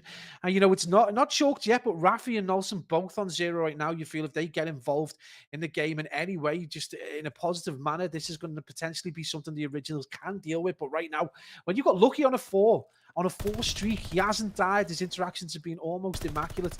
Huge plays coming out of the boys from Rocker. And there we just get a spurious transition there, just to mix things up. Let us have a little reset. But again, a little bit of indecision, Major, coming out of the originals now. I think now that they're on the back foot, you're actually seeing that kind of psychological pressure in the form of just not really being able to make a decision about where they want to go. You can see this heavy weight towards that A bomb site. They're looking to try and get at least one pick, but right now, no control and no first bloods. Yeah, I'm not complaining. It's a gorgeous little transition. Is that one? Yeah, but it's Grad beautiful. is now going to get a pick onto Lucky. So they have done the hard part. They've got the first blood, and Henry gets one onto Sukri, and now Metals is falling, and they're falling down like dominoes at the moment. Oh, Rocker, as Real finds himself in a 1 versus 4. I'll tell you what, this one is not going to be easy. Have they spotted him? Yes, they have. Surely the trade comes through. It will, and the originals able to grab 4 kills without even a response from Rocker Academy. So a good bit of adaptation there from the originals. Obviously dropped 2 rounds in a row, but then they pretty much get the broom and sweep up every single last man of Rocker and reduce that deficit back down to 1. Yeah, you've just got to hope we don't see this kind of back and forth swing where there's 2 kind of standard vanilla-ish rounds going the way of Rocker, and then the originals try and bounce back with something, totally creative. The originals really do need to get to grips with this Bracket SnD and just trying to be, I don't know, they need to win their more conventional gunfights and just their more conventional defenses and attacks if they want to prosper in this round. You can already see that top area being peppered with bullets, and it is going to be another big setup towards that A defensively and in an attacking sense. Again, Lucky pushing Trench, just looking to get into something of a fight with Nelson. And again, they're just not going to see each other. There's just a little bit of a transition. You can start to see those players from Rocker just making their way over towards B. There does seem to be a slight push. Number 6 in Real, just trying to get a little bit of information. I think he is going to open and close those doors. Manages to get 2 in quick succession. Grad gets 1, then it's back. And the Rocker Academy slap back, Major, in almost the same fashion as the originals in the previous round. Yeah, the originals did manage to get 1 kill. But yeah, that was very much a Rocker Academy round in that one. Really good plays, important one-on-ones around the map, and they're able to pretty much win all of them but 1. So we will now see them push that cushion back out. And Rafi still struggling at the moment as the originals find themselves back on the attacking side of Bocage. So now are we going to see potentially an opening break that sees a bit more aggression coming through from the originals? They have been playing it very patiently so far, as have both teams, to be fair. So now Grad with the bomb has managed to get himself up towards this middle portion of the map. And look at the aggression from Rafi. He's just gone straight through down the throat of them. Sukri will manage to trade out 1 man in Grad, so they will at least manage to even up the numbers. And now they're going to force the originals just to back up, and it looks as though it's going to be an A plant. Yeah, this is a really, really crazy round so far. And you can see that spread from the Rocker boys right the way across the map. This is kind of like the way we saw teams play at the very start of Vanguard, where they would split out to get as much information. You can see number 8 in Lucky is in and around that A area. Again, those red arrows just going to be looking to try and get a pick, but number 5 has made all his way all the way back around. Suki, is he going to check top? It's got to be one of the places you check. He does get the kill. That's a nice check. As we do see the boys go to a 2v2 with Suki and Lucky with Henry now last alive. Henry manages to get a pick. He brings it to a 1v1, but Lucky gets the better of him one more time with only just enough time on the clock for the defuse and major. That is a 3-round cushion from Rocker Academy. And, you know, we did say the originals, you know, had every opportunity to take this SnD, but Rocker just stepped up the way we know they can go through the gears and bring this to within 2 rounds of staying within the winners bracket. Yeah, so they've made their first series in this winners bracket difficult. They're doing it again here. They got through the first one, and it looks as though they're slowly edging their way through to doing it exactly the same here in winners semi-final. And Lucky, a really big contributor to that, currently standing at 6-1. But this is now a really, really important round here for the originals. We've seen big swings and search and destroys, but the last thing the originals are going to want to be is 5-1 down. Did Metals get any info? It doesn't look as though they did as they crossed the other side of Plat, but now, again, playing it patiently. You feel if Rafi peaks this, Sukri has probably got him dead to rights here. He's on that really difficult heady, and he does spot him. Is Sukri going to win the gunfight? No, Rafi is going to get a couple of bullets into him. Likewise, is Sukri. He is going to back him down. But look at those red arrows from the originals, Pablo. They're pushed up in towards mid quite aggressively. Yeah, it's really clever play. They've realised there's quite a bit of geography that they can take up. So it is going to be Nolson with that first blood as he drops Lucky. That's a big kill because Lucky's been last alive the last few times and managed to see Rocker through. So huge moment right there. It is going to be 3v3 and Suki still with Bomb. Again, not able to get it down. They are going to try and push and get control of this A side, but it's going to come at a cost. Immediately as Henry goes absolutely off, drops Metals, drops Suki. It's going to be Henry in a 1v2, and Henry and Rafi with an opportunity now to deal with the young phenom, who's had a really good game, 6-3 so far. When you compare that to Metals on a 1-6, but Henry is the player you want in this position right now. He is the kill leader for the originals, and there's 18 seconds on the clock. The hunt is on, but it's the timing gone the way of Real to make it a 1v1 with only 13 seconds remaining. Oh, if he goes to A, he's got the free plant. If he goes to A, he's got to get there so quick. He's got to get there like I don't now. think he's got enough time, is he? He's not got enough time. He's not got enough time. He's got to play the kill, but the timing, is he going to get it? Henry's going to take the gunfight, and now Henry's just got to run. That's exactly what he's going to do. And breathes a bit of sigh of relief there as he wasn't able to reshell that one. He drops off the ledge, and the originals do breathe a huge sigh of relief as they take that round 4-2, and a really important round here for the originals. They needed that one. Yeah, they did. You can imagine Rafi and Grad go, no, don't take the fight. But yeah, that's going to be really important. It brings it back to a 2-round deficit, which, you know, when you're on the scheme of things is so much more, you know, appealing than the 3 rounds, which just sounds like a slap. So right now, the originals back in a position where they could potentially tie things up. They're very, very close at least. That is going to be a big nade. One thing we've got to say about the originals, their nades have been on point all day, been really super accurate, and they're coming out, particularly out of Henry, 7-4 on a 2 streak right now. But it is going to be very, again, this major, they keep pushing A. This has become a bit of a ward of attrition towards this bomb site. Poor old lonely B, just dusty and cobwebbed at the minute. Yeah, well, Lucky gets a couple of bullets into the head of Nolson, who is forced to back down. Is Grad going to check this corner? Metals is right round the corner. They're almost touching tips, so to speak. But oh, Grad, nice work. First blood gets Metals off the board. And now it's going to be an opportunity maybe for some more engagements. Real's going to get forced to back up as he catches a couple of bullets. And look at number 4, Grad. He's potentially toying with the idea of taking the bomb to B. Sukri's going to open up one pick onto Nolson. And now, where are they going to decide to try and take this bomb? 30 seconds left on the cards here. It looks as though he's going to try and stick this, but the Rocker lads, have they read this perfectly? Sukri, there's a freebie onto Grad. It's potentially falling apart. Good trades from Rafi. He's got to try and get the bomb down, but they don't realize again that Lucky this time is going to be the man nearby for the trade. But now Henry out the back. There's one free pick. He's still got to go through one last man in Real. Can he read this to perfection? He's going to be up top in middle. He's going to take the gunfight. Real, run, run for your life. He's going to run away just in time, but it might grant Henry an opportunity to maybe play the kill, but he can't plant. He's got to go for the kill. He's got to run. Oh, they're going to run into each other, but the timer is not his friend, and Rocker take the round again. It's just these margins are so tight. You know, they've got leave themselves seconds to get the bomb down. We see so many players fall. He's left with no other opportunity than to try and get a pick. But again, Real just able to do the business. 7-3. The young phenom proven just how reliable he can be. This is one facet of his game we've seen develop over the years, that he went from being this incredible slayer to someone whose foundational play is just really, really smart. And now he's doing it in SnD as well. And when you consider the metals in a 1 and 7, but they're 3-round pushing and they are on match point and so close to maintaining, you know, their progress in this winners round. Right now, the originals on the back foot. They still can drop to losers if they do lose this, but yeah, this is huge. Lucky with the first blood.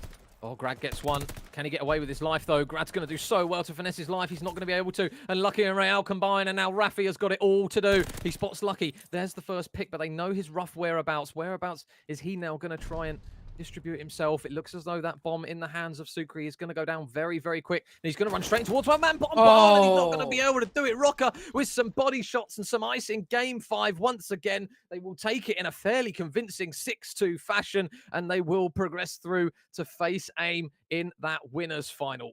Well, I'm sorry, but those body shots at the end coming out of Real, that's not joy, that's relief. That is actual relief, because they have been pushed to a game 5 one more time. And the question you've got to ask is, they've been on the precipice a number of times now. Which team are going to actually be able to push them over the edge? Because right now you just feel like the Rocker boys are there for the taking, but just teams just not able to see it off. And they are going to continue on to the winners bracket. And what is the first of potentially a likeliest 2 games of a Spanish derby. Huge performances coming out of the lads from Spain, as we would have expected.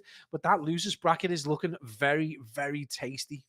Yeah, and we'll just see the scores coming through here. Metals with his feet up, chilling on the blockage. Lucky and Real, especially, with some big contributing kills in that one. And unfortunately for the originals, it will now mean they get knocked down into that losers bracket. But we do get the El Clasico in the winners final here for the last chance qualifiers of Europe, and we will just see that updated beautiful bracket. So there you go. Seeds 1 and 2, as you would come to expect, are going to be in that winners final, where the Spanish boys will face off once again in an online format. And yeah, as you mentioned, Pablo, that losers bracket now looking mighty stacked. So it is going to be the originals who will face Nixa GG and a Wobble Bobs EU, who I believe might be currently playing Katana Gaming at the moment. So we will keep you guys updated on that one. But in the meantime, guys, if you're looking for Call of Duty action while we cut it to a quick break, look no further than LATAM, because we've still got COD on both respective streams as they try and bag themselves the golden ticket as well. So don't go anywhere, guys. We will be back very shortly, right after this break.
Ladies and gentlemen, I hope you got your food and your drink ready because the COD goes marching on. We are back again with another game, this time in the losers bracket for the most part until that winners final game is up and ready to go. And we've got another matchup, Pablo, which you could say it's potentially easy to call this one on the face of it, but I wouldn't say necessarily it is. This Katana gaming roster can be a little bit hit and miss at times from what we've seen, but they are up against the giants of all Wobble Bobs EU in this one. And I mean, regardless, we would anticipate again it's going to be a mixy matchup of European COD once more.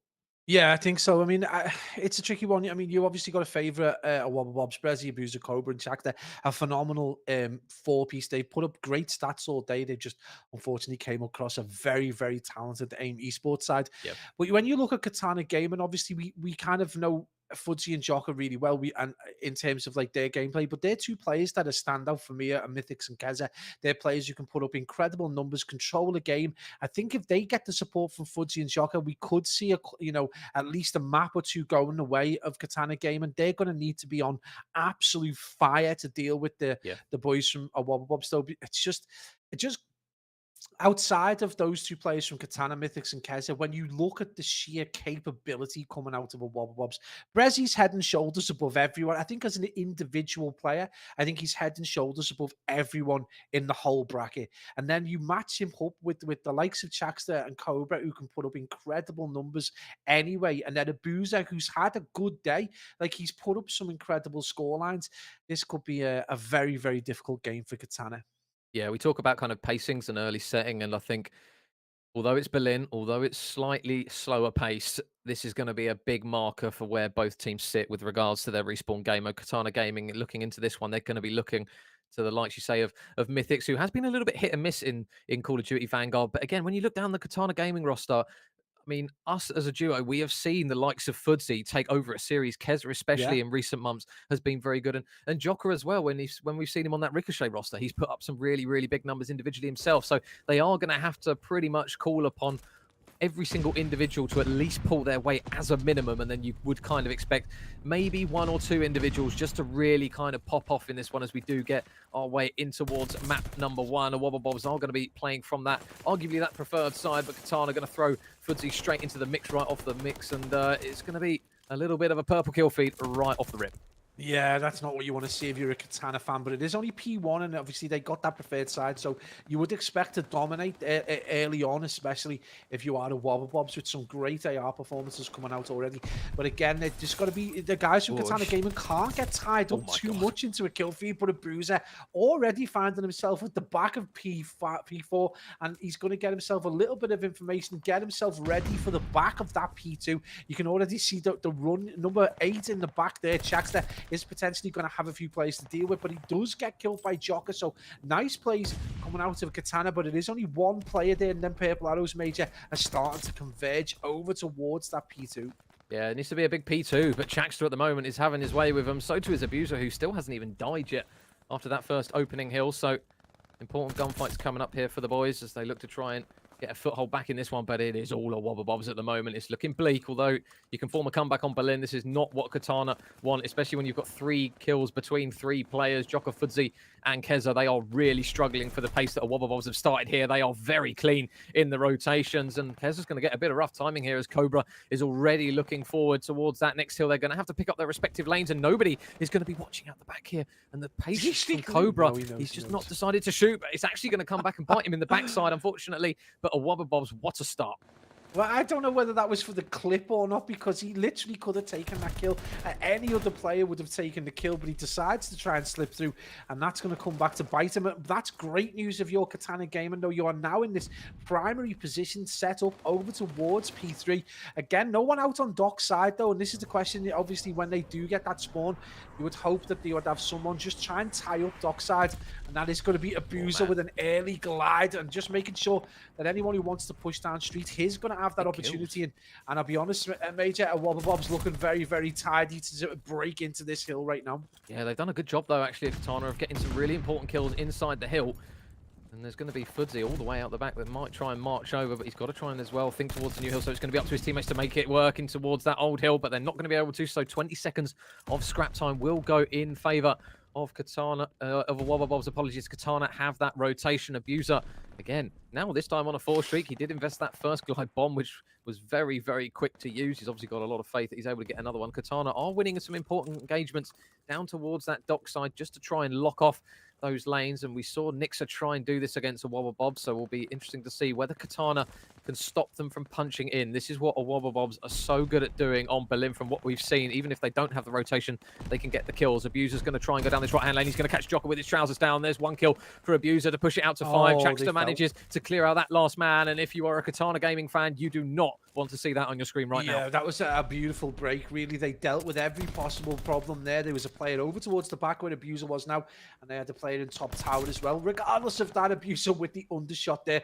it just shows you that the level and depth the players and knowledge these players have got. As Abuser is not going to be stopped. Jesus. Back on a 2nd streak. We're not even out of the 1st rotation, and he's already had 2 streaks and 2 glides. Incredible performance coming out of the young Frenchman. And this is the problem that a Katana Gamer are going to have to deal with. They need to be able to deal with prolific slayers like this, and they just haven't been able to do it. And right now, no one in the kill. There's still only a handful of seconds left, and already that chase for P5 is going to be going on. But Major, from the previous game we cast over to Wobble Bobs, their P5 game was very, very strong. The first one that we did cast, and they held this and actually managed to flip over to the preferred side. And this is what Katana have got to be careful of. Yeah, they finally drop Abuser for only the 2nd time, as we've almost cleared out an entire rotation here. So they've got to try and keep him quiet, and more importantly, they've got to try and keep the other 3 players quiet as well. Fudzy's going to get clean straight off the point. Keza will be able to get in the time for the time being, but Jocker is going to be commanding over towards P2. Nice work there from Jocker as he manages to shut down both Chaxter and Abuser. Fudzy is able to get a pick, and that is a lot better here from Katana Gaming. They're slowly starting to find their feet just a little bit in terms of slaying at the moment. Jocker's going to be in charge of, again, watching down towards that P2 side, but nice shots coming through from Abuser and Cobra from range are going to mean that they clean the man out of the hill. But one thing they do at least have in their back pocket, Pablo, is that P1 rotation, but they've got to try and stop the waves of a Wobble Bob arrows. Yeah, and they've really got to deal with these heavy slayers. You know, Abuser obviously having an incredible game, but again, it's only a matter of time before Chaxter starts putting up numbers. Oh, Jocker with the Tyson right in the middle of the map. But yeah, it's only a matter of time, but with Chax and Cobra put up some big numbers. So Katana Gaming desperately in need of this P1. It's going to potentially bring them back to parity in this game, which would be an unreal performance. And Jocker just starting to light up a little bit, 13 and 11. If he gets that support from Keza, who is, you know, uncharacteristically off the pace right now, this could be a good game for Katana. Yep, they are getting the kills though in towards P1, so Wobble Bobs, we've seen how efficient they can be on this hill, and they're showing it once again. Abuser is going to get eyes on Fudzy, who's going to try and push out towards the bottom side of fire, but to no avail as Mythics drops as well, and this is again another opportunity for a Wobble Bobs just to try and push out the lead even further. Jocker's going to try and transition, but he's going to catch a couple of bullets somehow. By the skin of his teeth, manages to get out of that one. But now the next engagements are going to be really big here for Katana. Keza's down low. They've got a lot of bodies in the outer extremities of the map, and Abuser's going to get another pick onto Keza, so they are going to punch in towards P2 once again. And Jocker, although he had a small glimmer of life in towards the later stages of that first rotation, he still has the glide bomb, I do believe, so they can have an opportunity to invest it. But in the meantime, they really need to try and lock down this P2. Yeah, absolutely. There was almost an S&D lack of commitment to the site then, but it is going to be Katana who decide to step foot into the hill, but that kill feed ominously purple. It doesn't look like it's going to go white for the foreseeable as Wobble Bobs take complete control of P2 in the second rotation. You can see number 4 in Keza just making his way around the side of the barrels and such. From the B bomb site, it is going to push through and get taken down. It's a nice little defense coming out of Katana, though. Now going to get back onto the hill, make a contest of it. More importantly, they've committed 2 players to the next hill. They know they've got a 50-second deficit, and I think they realize just how important it is to try and get a really good setup on this hill. And Chaxter will give away his position out the back. He gets one gunfight, but I think he might be able to win another one, you know. Never mind if his teammate can help him out. And Chaxter's able to win another one in the back, and he's still staying alive. Fudzy is all alone out the back, and the shots from Cobra coming through to reinforce Chaxter means that they're going to have that initial man on the hill. They're going to have to try and punch through, but again, the duo of Cobra and Chaxter, they are just not allowing Katana Gaming anywhere near this hill. They had the rotation temporarily, but a Wobble Bobs just using raw aggression once again, and team shots are combining to take down these Katana Gaming players one at a time.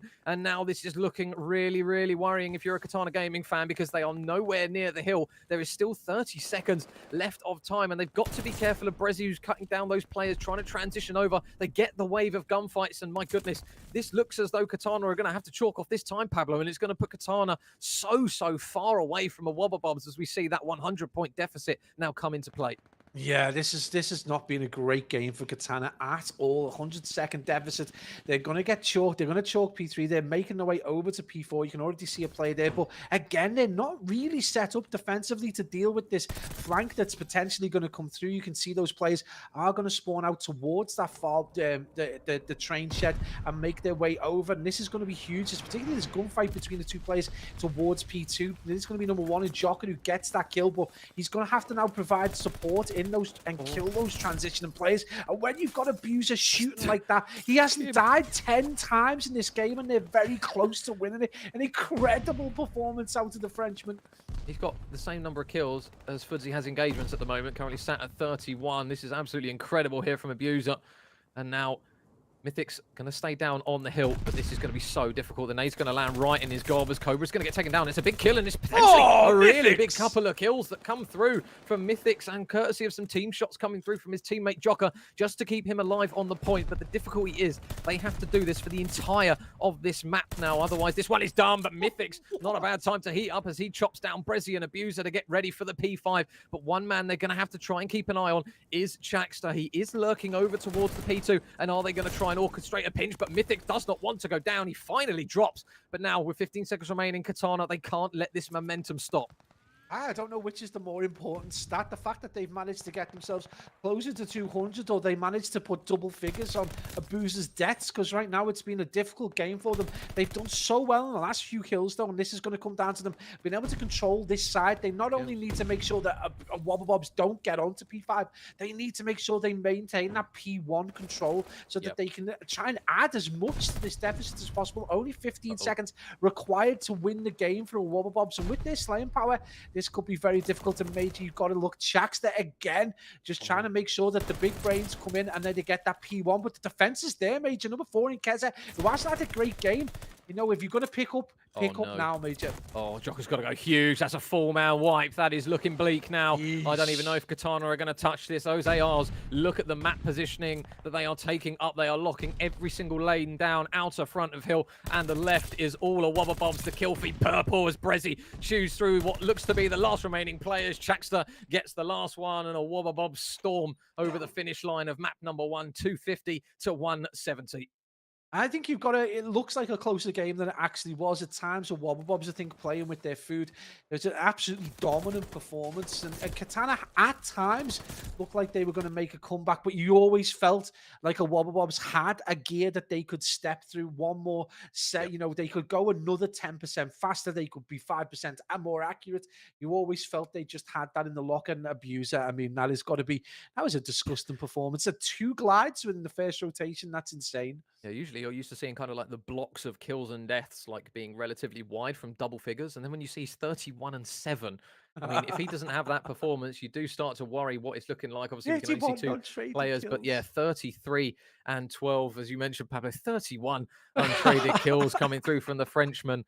And my goodness, they will be well happy with the way the second portion of that map went, especially because they were making a little bit of a comeback there, Katana Gaming, courtesy of the streak. You can see there the 8 streak in the end of Joker in towards that middle portion. But when a Wobble Bobs are frying, they just look so difficult to stop. And understandably, that deficit at the end, standing at 80 points, even with Katana Gaming's resurgence in the middle portion, just kind of goes to show how strong this Wobble Bobs roster can be when they are firing on all cylinders. Oh, absolutely. I mean, you look at them 31 non-traded kills, and as much as it's like a nod to Abuser's contribution in the game, it really tells a tale about Katana just not being in the same geography, just not being there to support each other and get those trades. So huge plays from a Wobble Bobs, but Katana probably need to have a bit of a regain and a really rethink about how they approach that any kind of hard point against a team like that. Going into SnD, I think this is going to be incredibly difficult for them.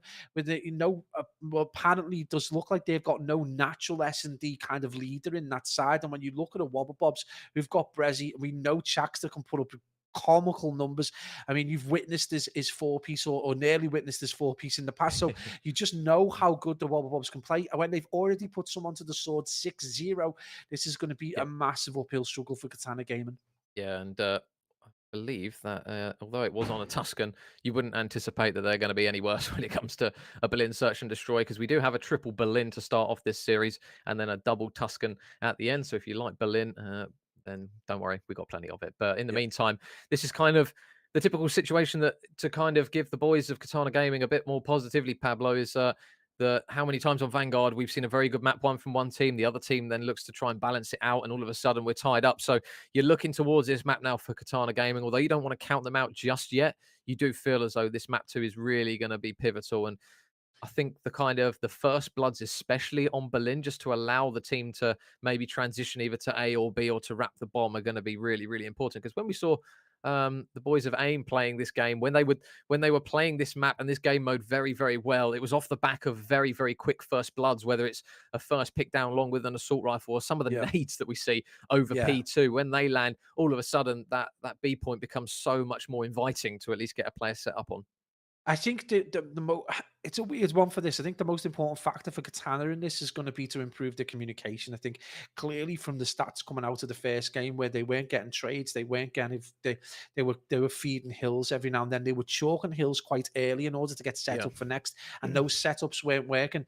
When you think of that strategy and that kind of weakness, I suppose, going into an SnD against a team who aren't going to have any windy shots, every player is going to hit their target. They're going to have correct pre-fires. They're going to be really well set up. Katana are going to need to up their communication. They're going to need to be able to just be, I don't know, a bit more positive in their approach to the strategies, and just not, if they play. I think if they come out play super aggressive, which someone like Mythics or Fudzy maybe have a tendency to do, I think they're going to get cut down. I think they just need to play cautiously and get picks, play your life as well as possible. But this is going to be hugely difficult for them.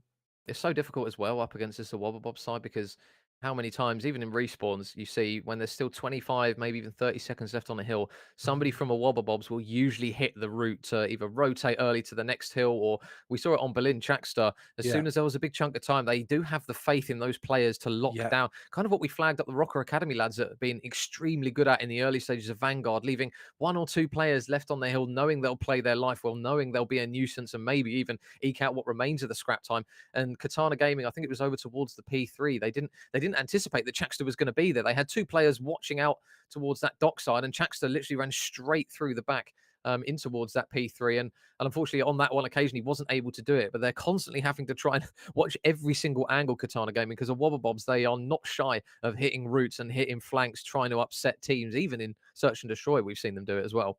Yeah, absolutely. I mean, I don't know whether it's kind of like not complacency is the wrong word. You know, I think they realize the Wobble Bobs, they're coming up against a team that they have got the best of in terms of gun skill, the best of in terms of their ability to execute strategies very quickly. And so I think they're happy to leave the responsibility with 1 or 2 players in the hill and then go off and go for a rotation, 25 seconds, at a point where in Berlin where you might consider 20 seconds like late teens to transition. They're happy to do it a little bit earlier. I think they've got the confidence in their players to be able to defend a 4-man push with 2 players and get those kills. And that's not good if you're Katana Gaming. If you've got a team that kind of believe that they can do that, then that is a psychological blow right there. Yeah. Going into SnD, they're going to need to put that game 1 behind them. And just really just try and get their picks. This is going to come down to level head. They're going to have to retain composure and, don't get exposed. Don't leave yourself exposed. Get your picks, play your life, and then take each round as it comes, because otherwise you're going to get absolutely dominated. Yeah, I'm interested to see kind of what pacing a Wobble Bob set in this one, because obviously when they came up against AIM, it was a very, very quick search and destroy, and we expected them to hit out sites incredibly quickly. AIM kind of met them head on, so whether or not Katana are going to do the same, Keza instantly hits the outer lane, will manage to get a first blood before Abuser gets the trade, and Mythics is going on the hunt, so they are getting very aggressive in towards the A site in a similar approach that AIM were able to do. And it looks as though Mythics is going to try and get this bomb down very shortly. But 2 players here, the duo of Brezzy and Cobra, are going to combine. Brezzy takes down 1. Mythics is still inside the site, and Mythics might go on the hunt here for another kill if he can get some good timing on it. But they're still waiting patiently. And this next kill for Katana is a very important one. Yeah, and absolutely, and you know it does go their way. Fuzzy able to get a drop on Brezzy. That's a big kill in the scheme of things. If they take this first round, it puts the Wobble Bobs on the back foot. But Cobra manages to get the shots. He doesn't get the kill. He finally drops Mythics, and it's going to leave Cobra in a 1v1 against Fuzzy. Again, this is going to be very quick. Fuzzy just coming down that train track, that train platform side, and Cobra has read that, but the information is there. Fuzzy is going to repush. He challenges out to stairs, but Cobra is going to be there in the Wobble Bobs. Turn what could have been a potential banana skin round into a positive for them and go 1-0 up at a point where we did think Katana was potentially going to do very well. Yeah, good work by Cobra there. He was the last man standing. He manages to secure the 1 versus 2, and he manages to notch that 1 on his team's scoreboard. So we'll see what they've got in stock for us in the next round. We'll see what lanes they decide to try and take this bomb down. So the B point, obviously, by in recent times, not necessarily the one that teams opt to try and push, but it looks as though that is exactly where a Wobble Bobs are going to go, and those nades straight over the top. Are they going to open up the round with a first blood? They are going to get a nade onto Mythics, so he is going to be forced just to play it a bit more passively. And now, when are they going to try and transition over towards the site? Chaxter does have bomb in hand, but he does get taken down. The bomb is instantly retrieved by Cobra, though, which is a bit of a blessing here, Pablo, because if he dropped it there and it wasn't picked up instantly, it would have been really difficult. Oh, it would have been an awful place to try and reclaim bomb from. But again, they know that information's there. They know those players are pushing towards that site. That is going to go down, though. Joker from a nice angle, though, is going to get Brezzy. And again, another big kill. Brzezinski going down twice in the rounds early on, and that's going to be a blow to a Wobble Bobs. Wow. But, you know, they made a positive out of it last time. But that is going to be a full wipe right there for Katana. And Major, they're going to bring it back to parity, which is good to see them actually see the game out this time. And a nice, strong performance from them. Yeah, I was quite surprised at Wobble Bobs there. They had the bomb down. They had those 2 players out towards that back corner warehouse. And it was kind of a position where you think, right, okay, usually you tend to see a lot of teams play it passively, just defend it from that site, but they opted to try and push out towards the boxes. It left them a little bit exposed. We saw, I believe it was Joker there, catch one man in transition, and it kind of opted to allow Katana Gaming kind of a bit of a freebie into that one to try and retake the site. If you're going to try and retake the site of B, if someone gets caught out in the open, you're very grateful that that defensive side is going to be able to kind of grant you a free pick, but it is going to be Katana Gaming on the attack once more. A site is going to be that bomb that they choose, and Chaxter all alone inside the site. Is he going to get the first blood? Yeah, he is. Chaxter gets 1. Chaxter actually gets 2 off the screen. I thought maybe he might have an opportunity to get the 3rd. Fuzzy finally gets the trade, and they've got a lot of bodies over towards the B point, Pablo, but the bomb, it looks as though is going to potentially go down to A, and it surely will now with Abuser dying. Yep. Absolutely. I mean, we've got a player number 5 already made his way across Brezzy, but it is going to be the bomb not going down, though. They're not going to take advantage of that. I think they realized that transition was kind of quick. And number 1 in Jocker is just going to sit and wait for that push. And I think the flank has been perfect from Fuzzy. He plays that to perfection, and it's going to be a big kill there for Cobra. And it's again, Major, we're seeing this Cobra versus Fuzzy 1v1. Tries to kill him with the handgun. So it's kind of like a crazy play right there. Couldn't think of the word for the life of me there. Disrespectful. I think I was looking for. Yeah, it felt like Cobra was just trying to assert some dominance with yeah. He's like, listen, even if my auto runs out of bullets, don't worry. Look what I can do with this bad boy. But Cobra, I think he's going to check this at the perfect time. Fuzzy is going to get dropped. He did try and just slither away at the nick of time, but he's not going to be able to. A Wobble Bobs, courtesy of another big round coming through from Cobra, is going to manage to see them take the lead again. So an opening good start to the round there. They did obviously clean out that site, but just a little bit of hesitation there, Pablo, to get the bomb down kind of really was the thorn in them in that one. Yeah, I mean, it's that point where Joker just pauses for an inordinate amount of time, and they don't. I think they're looking for the pick and have the confidence to get the bomb down. But either get it down today or transition. At least give yourself the opportunity to get more information. He was a little too static, and a Wobble Bobs take advantage of it, and that's only fair. Cobra 4-1 again. I think he's had 3 round winning kills. So 2 round winning kills. So a huge performance coming out of him again. This push towards A, no first blood. As we hit that 1:10 mark, Chaxter just about to launch a nade in, and finally we do see the boys from Wobble Bobs take control. And Major, the difference, they get the bomb down. Yeah, they've got so much control over this side of the map. Fuzzy's going to get caught out, trying to go all the way around the back. They're wiser to the pinch. Chaxter, is he going to fly out the window? He's just going to wait for a bit of regen here, but Mythics is so trapped, and that is a difficult shot to take. A Wobble Bobs just being incredibly aggressive, incredibly decisive. As soon as they got those 2 picks in, that bomb got down instantly. They have the man watching the flank, and that is pretty much textbook Berlin if you want to work that A site, Pablo. Fair play to the boys. Yeah, absolutely. The support's in there. So the guy planting bombs got complete confidence. He's covered. And they've already got those first 2 picks. So the geography is covered as well. They know those 2 players are going to be more reticent to push into the site. They're going to want to try and get picks from range before having the kind of the confidence to push into the site. So great work from a Wobble Bobs. And again, we just talk about that little bit more strategy coming out of experienced players. And it's right there for everyone to see, really. Again, though, this preference, finally, it does look like Katana, they're going to try and get a B push on the attack. And I don't think they realize just how well set up the Wobble Bobs are. No one goes for the transition, and it's going to be Brezzy who does drop Mythics. Yeah, he tried to get across the site, and then he had about 3 nades and a stun grenade land in his back pocket, hesitated, backed up, and just got caught on the cross. So they still have the bomb in the hands of Fudzy. And look at those players from a Wobble Bobs just keeping an eye on anyone that might try and wrap it to A, because that's exactly what Katana Gaming are going to do. Abuza is all the way out the back, so you would anticipate, with nobody really showing any signs of life over towards that B point, we might start to see the transition of arrows over towards the A site. And Cobra chilling, might as well get a cheeky yacht and put his feet up over towards the B site, because he's not going to see anything just yet. Chakster is going to try and head over towards the site to help Abuza out, and they are going to stick the bomb this time, Katana Gaming, but now they've got the important job of trying to defend it. Yeah, and it's not going to be easy to in a 2v4. Now, the guys, especially Abuza, just been collecting information. That first pick is going to go their way, and Joker is going to be the last alive in a very difficult 1v3. Manages to get a pick and shots into the next player, but Brezzy is going to be there, and the defuse is going to be in with plenty of time. And more importantly, that's going to give a Wobble Bobs that 3-round cushion that we talk about in SnD all the time. Now, if Katana Gaming aren't able to bring this next round back, this is going to be an incredibly difficult point in the game for Katana. The team from Ireland right now going to be on the struggle bus. They're going to need to get this round, otherwise they're going to be, under the most amount of pressure, especially going into that match point game. Yeah, and again, it's just very, very quick reactive gameplay from a Wobble Bobs. As soon as the bomb goes down, the wrap comes through, they pinch those players and trap them in towards the site, and it's just really, really difficult if you don't have a man watching that full flank. So now, what is going to be the play here from a Wobble Bobs? It looks as though A is going to be the destination of choice. And the man in charge of driving that bomb over towards the A site is going to be Le Chakster himself. So when's he going to try and stick this? He's going to stick it almost instantly. There's nobody currently in office, so they're not going to have any sort of resistance to stop this bomb going down. And now we're going to have to see a really, really quick resurgence here from Katana Gaming to try and retake this site here. You can see that Fudzy is lurking towards middle map, but again, Abuza's going to be the man watching mid. Is he going to spot him? I don't think he is. He might actually manage to slip through the net here, but the engagements now, Katana have to win these ones.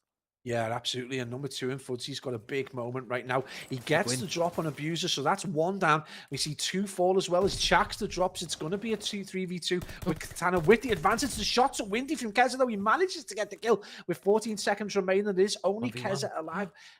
Was it? It is Brezzy. Keza gets the kill. Can he get the defuse? Yes! He just about gets the defuse, and that's going to keep Katana Gaming well within reach. 2-round deficit is so much better than the 3-round deficit. Big plays coming out of the Katana boys.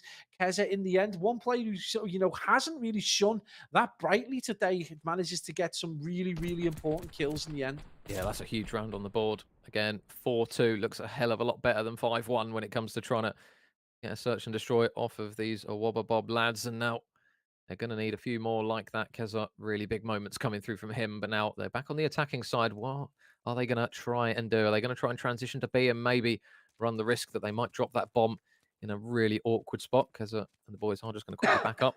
There's maybe a little bit of miscommunication there as to who is going to be in charge of drawing the short straw and taking that bomb over towards B. Looks as though Mythics is going to go all the way around. The nades are going to land potentially onto the heads of a couple of players over towards that dock side. They have got quite a big spread again of Wobble Bobs. It's worked for them previously, but again, First Blood Central on Berlin is probably going to be the protocol here. Yeah, absolutely. I mean, you kind of understand a defending team having a wide spread, but you look at that setup from the attacking side, they retransition and bomb around. I think they've realized just how heavy it is, and they've managed to get that first blood as Abuser does fall. And again, this is just, they've got no confidence. Even despite getting that first blood, it's still very, very cautious approach. I think they're waiting to potentially get that second pick. I think this is going to be Fudzy potentially looking maybe to transition, but this is going to be number 7. Watch out for Chakster with a potential 2-man. He manages to get killed, but Mythics gets the trade. And that's going to bring this back to a 3v2 with Katana still with the advantage.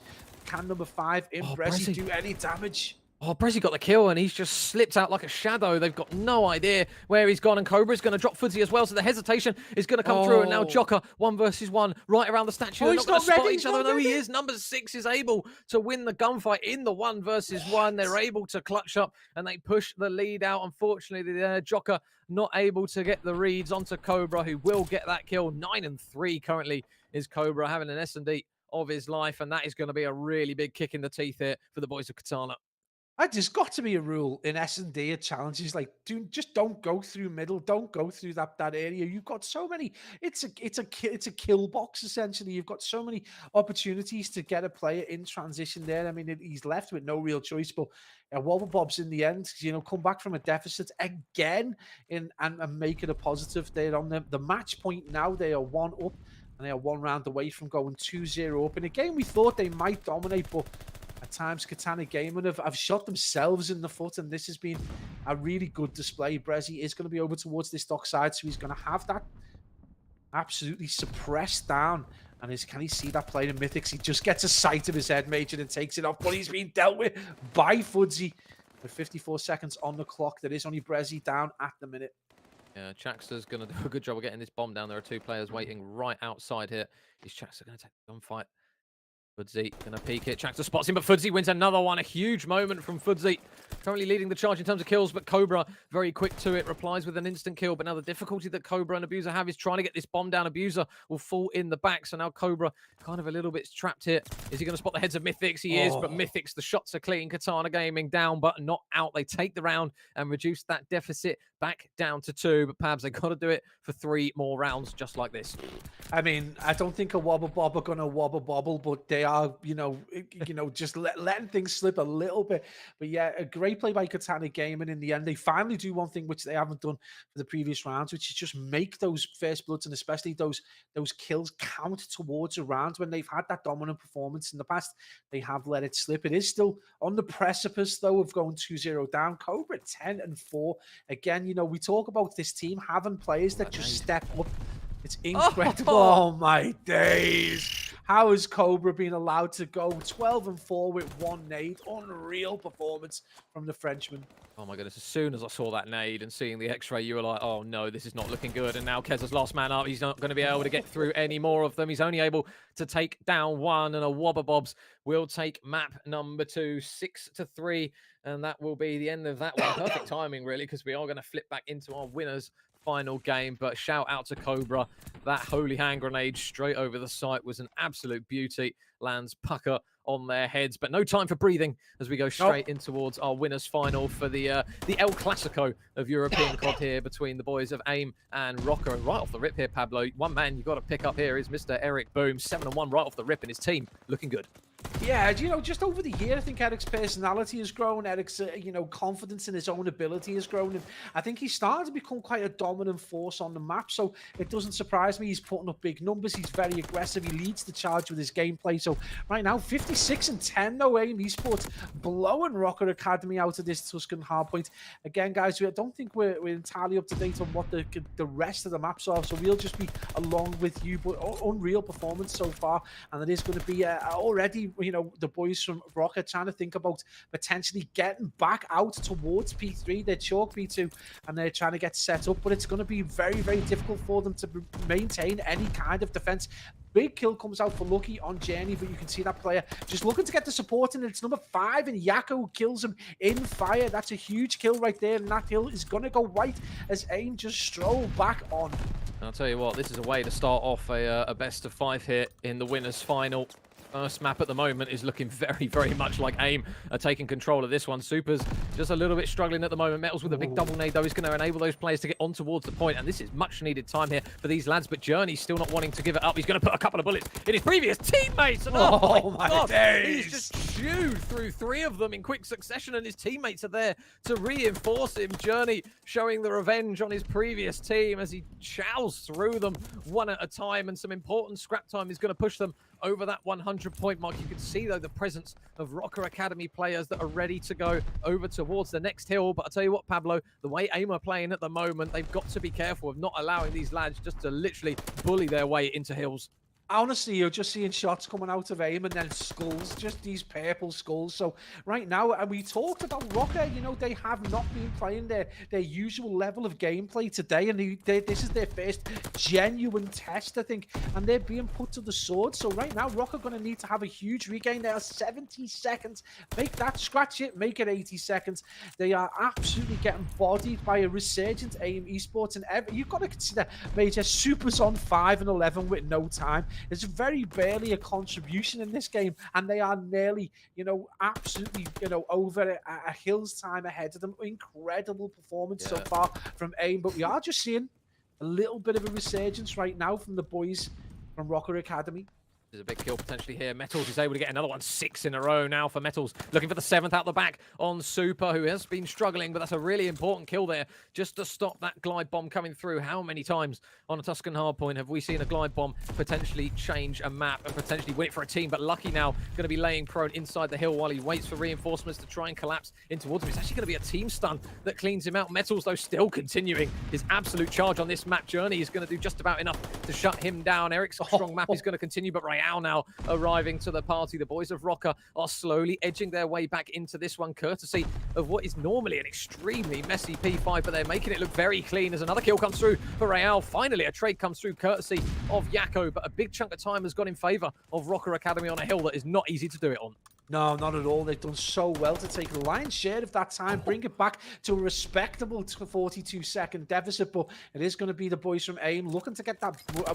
Quite a bit of scrap time. We're talking like 15 seconds. There is going to be a setup towards P1. Rocket are going to be there slightly in advantage with Real already on the hill, but he's been joined by Eric Boone, the two young phenoms, and that is going to go the way of Real as Rocket just look to get into what you can only describe as a huge mid-map regain. They've brought this back to within 40 seconds or less now, and that is huge performance, largely on the back of Real and Metals having an outstanding performance. And the parity between Sucre on 7 and 13, and we've got Super on 10 and 14 is stark as two players we expect to go off, not having the best game, but Major, from a point where we saw them over 70 seconds down, they brought this back to within 15.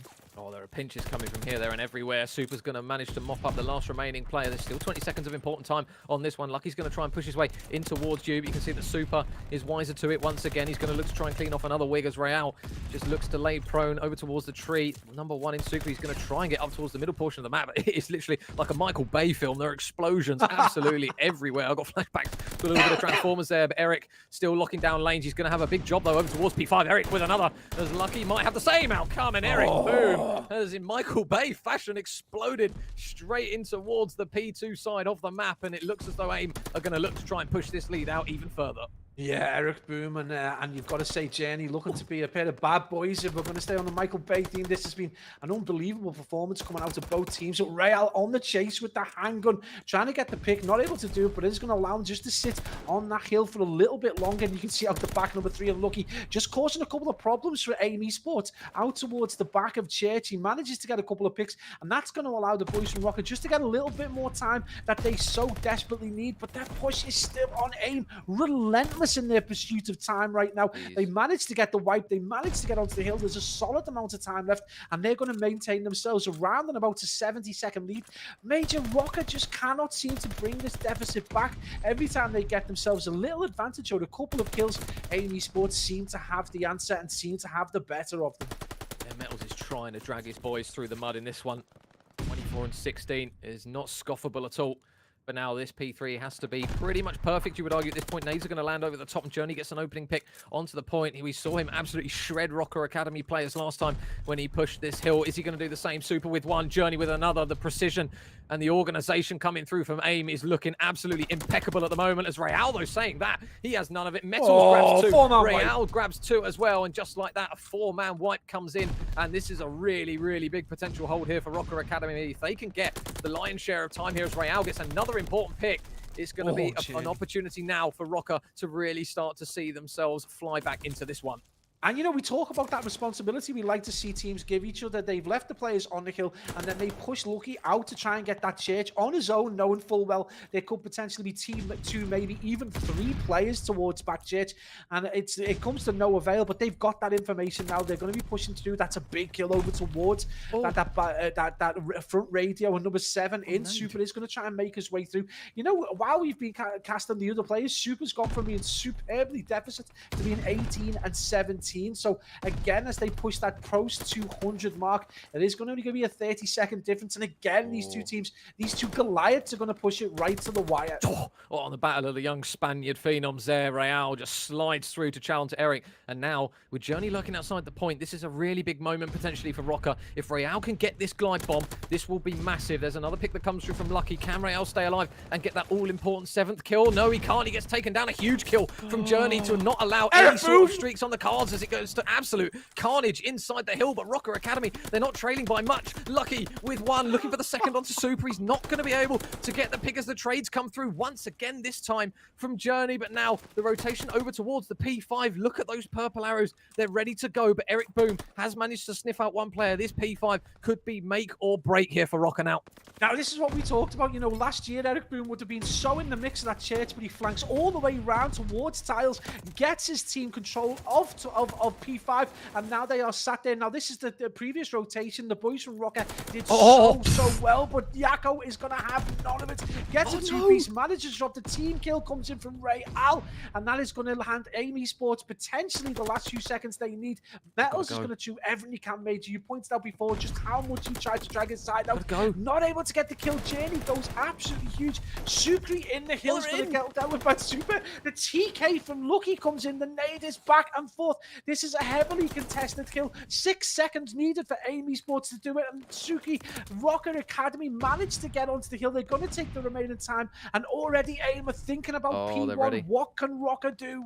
They're so ready. They're ready for this. They've got their feet up. They're ready to go for P1. These kills have to be purple. Real's going to get caught in transition. Another head goes courtesy of Journey's bullets as Lucky gets caught down. And now they need to try and pinch these players on the hill. Can Sukri go huge? How many can he spot? He gets one man off the hill. But there's so many people and Yakko punches his way in. There's only 1 second remaining. Somebody's got to touch. They can't do it. And AIM will take map number 1 just about in emphatic style again. We look towards that glide bomb, the opportunity that Real had. He didn't get it and AIM take it 250 to 215. I don't know where to begin. I'm all eyes at the minute because right now AIM Esports and the boys from Rocket Academy have brought us another incredible game, and it just shows you just how determined these guys are to get to challenges, how important it is. The fact that it's been synthetically reduced by so much has put so much pressure on these teams to perform so well. What an incredible game. 250 to AIM. Though again, they just carry on this kind of roller coaster performance. And you know, we thought from the very start, Rocker would just seem to be not at their peak. They're not playing the way they would normally play, not the team that we saw at the start of the season. And as soon as they get that first real kind of like parity in terms of performance coming out of a team, they get put to the sword. It was close, but AIM Esports, again, no Major, never really looked out of the race at any given point. They looked in control. They looked like they were dominating from the start. Yeah, that lead that they had right in the start of it really, really helped them. It looked as though there were potentials for comebacks in that one. I do believe we have our other map and game mode in Katana Gamer versus Wobble Bobs if we are going to switch to that one. But I mean, a really, really strong performance from AIM, and it is actually going to be a prime opportunity for us to quickly chuck it to a break while the guys get ready for map number 2. That's map 1. My palms are sweaty, knees weak, arms are heavy. But it's been a brilliant series so far, even if we've only seen one map. So don't go anywhere, guys. We will be back very, very shortly for map 2, which I believe is a Berlin Search and Destroy, if I'm not mistaken. So don't go anywhere, guys. We'll be back right after this.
Ladies and gentlemen, welcome back to Call of Duty Challengers Last Chance Qualifiers here in EU. I hope you managed to catch your breath. I just about managed to after that map number 1 between AIM Esports and Rocker Academy. If you did miss it, my goodness, you definitely don't want to miss the remainder of this one. 250 to 215 on the Tuscan Hardpoint was the score in favour of AIM. And Pablo, we go from a bit of a madness to one which not necessarily has been the slowest of search and destroys as we're used to.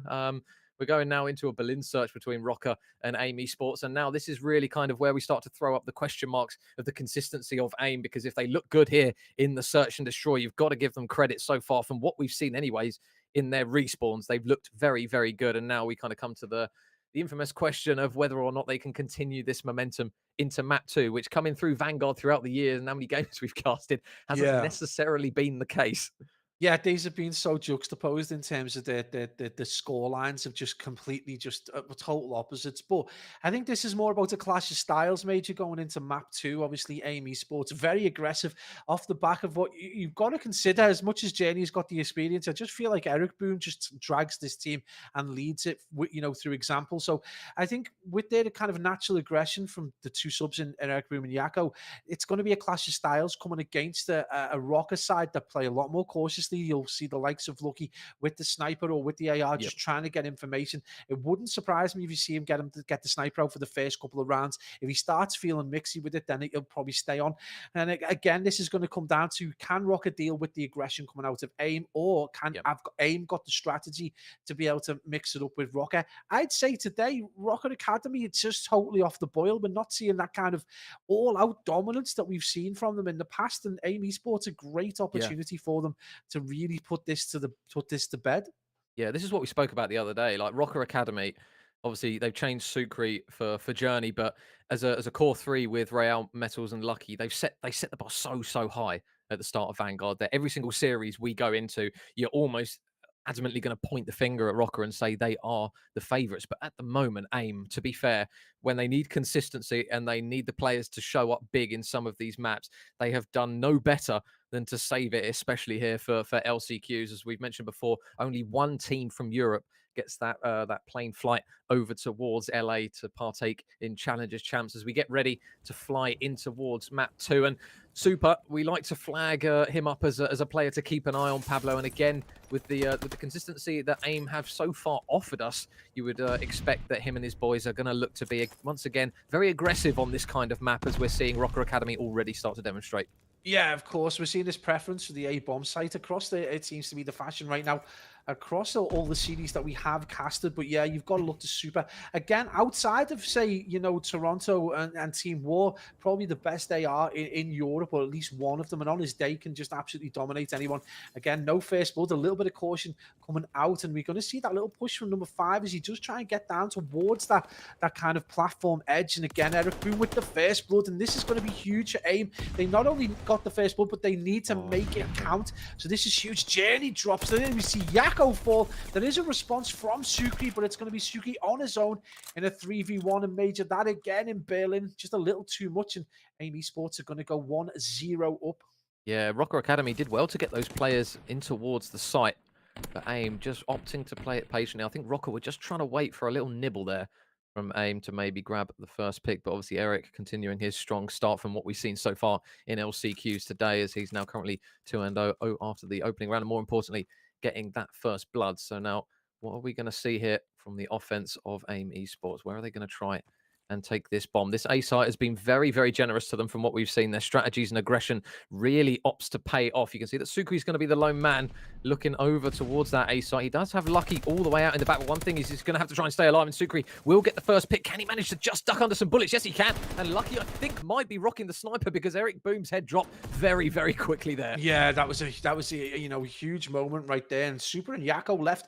It is going to be an AR SMG duo to deal with these 3 players. Yako now left alive, and it again a mirror of the first round, and it's Rocket Academy with the advantage.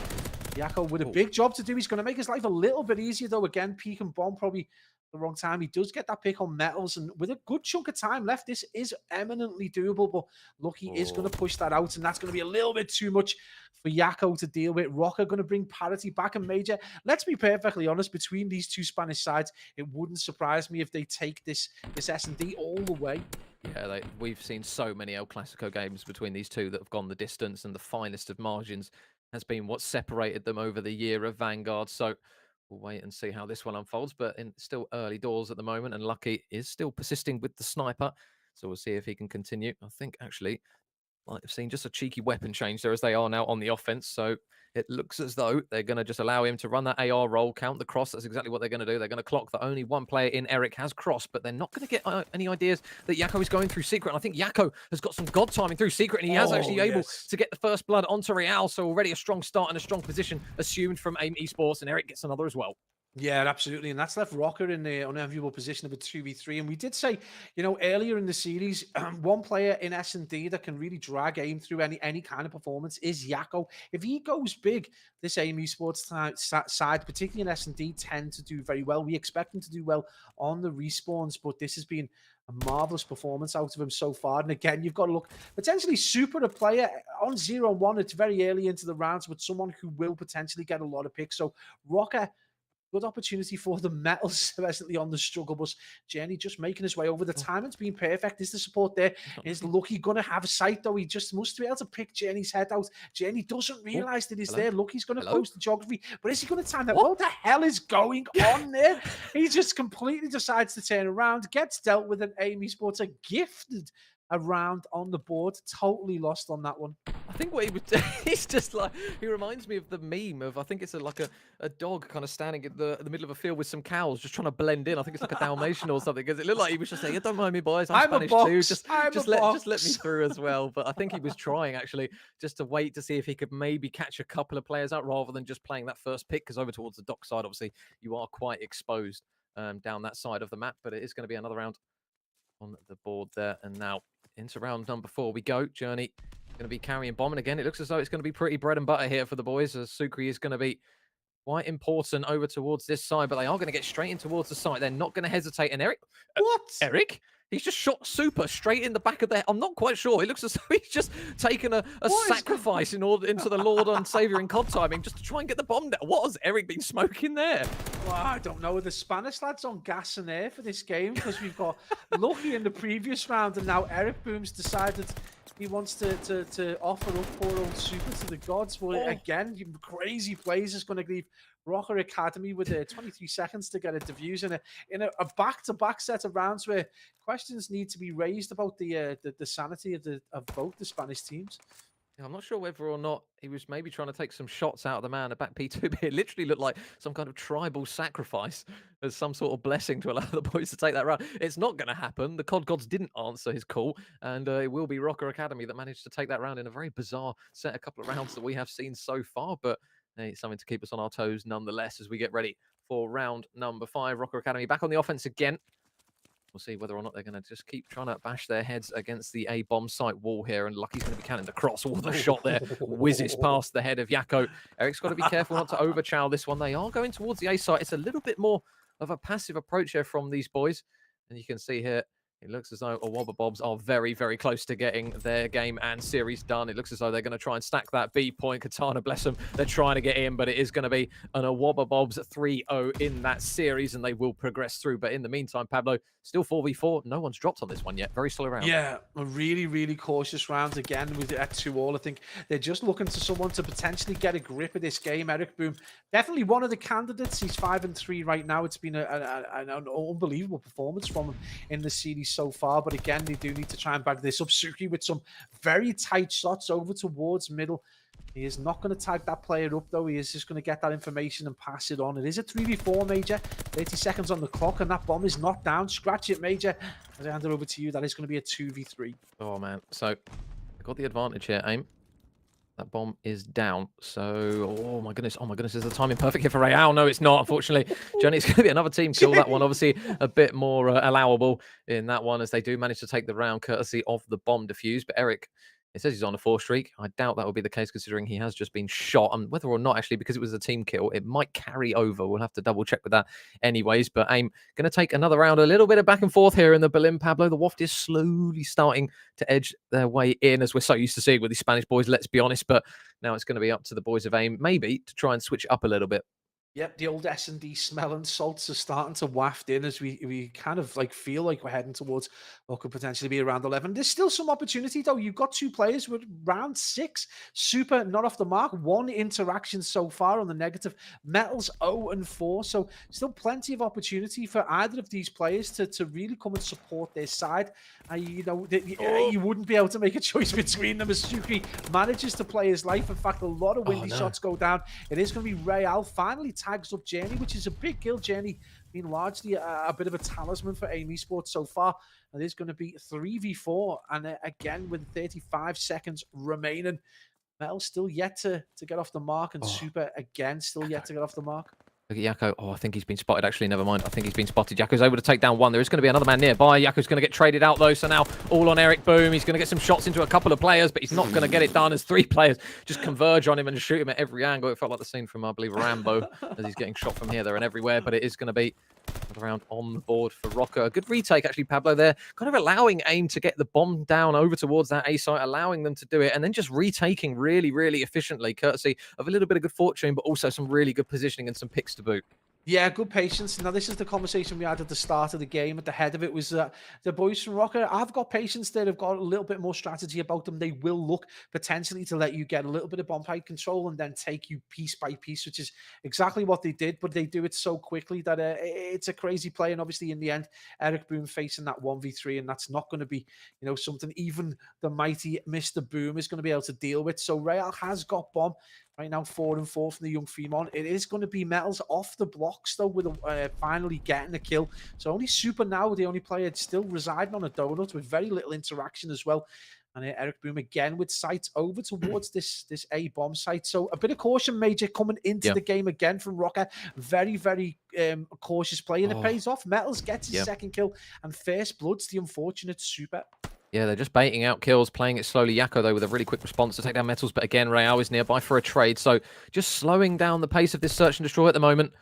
As Lucky is going to get info of Journey's whereabouts. And he's so weak. Just about managing to slip away with his life. And now Real, the opening over towards the B site. You can see Sucre's pushed all the way up towards that P3 side. The bomb will now go down courtesy of Real. And a very, very split approach coming through here from the Rocker Academy lads. Number 6 in Journey looks as though he's going to be going round the back. He doesn't have Eric nearby as of yet. Oh, and I don't think Lucky got the jump able to spot Journey out the back, but he's going to fly through, and Lucky's going to grab him. So now it's all on Eric. 30 seconds on the clock here to make this one work. He's going to have a really difficult job on his hands, though, because he's going to have to try and take Lucky out the back here. He's just waiting for, it's almost like whack-a-mole, waiting for him to bob up, and he's going to get some shots in. But meanwhile, Lucky's going to be happy to do this, Pabs, because he's just milking the time while he's doing this. Yeah, absolutely. A pretty easy game there for Rocker Academy. Only 10 seconds on the clock, and there's not going to be a great deal. And Eric is going to get taken down. And nice plays, a nice setup once bombed down. They realized that both players from AIM Esports were over towards that ticket area, and they had the entirety of Docks and Warehouse to play with. Bomb goes down, a pretty easy round in the end. And again, this is just like ping pong. It is going back and forth at the minute. And really, again, no one, you know, just able to take control of the game. You know, the way we see some players get, you know, 12, 14 kills. But what you've got to say is Rocker Academy starting to get very efficient in their play. And again, this is a moment for AIM Esports. They're 1 up in this series so far, but good opportunity for them previously to go 2 up. But right now, it is looking very good for Rocker. Yeah, and now Rocker going to take this really, really patient approach here. AIM are going to get first blood courtesy of Eric Boom again, who's currently 10-5. Super's still waiting for his first pick, and Eric's now hit double figures, so he's going to potentially have to buy him a pint if this one goes in their favor. But Lucky's going to get another kick on towards Journey. Evens it up now to 3 lives apiece, and Yakko with the bomb is just toying with the idea of taking it over towards the B site. I don't know whether he anticipates that number 4 in Metals will be inside that B site, and also keep an eye on Super on the mini-map. He is just lurking over towards that fire, but the more important gunfight, Pablo, you feel is probably going to have to come through Yakko here if they're going to get the bomb down and maybe force the hand of Rocker. Yeah, absolutely. I mean, it's a massive one as well, and he's going to have to have a little bit of bravery as well.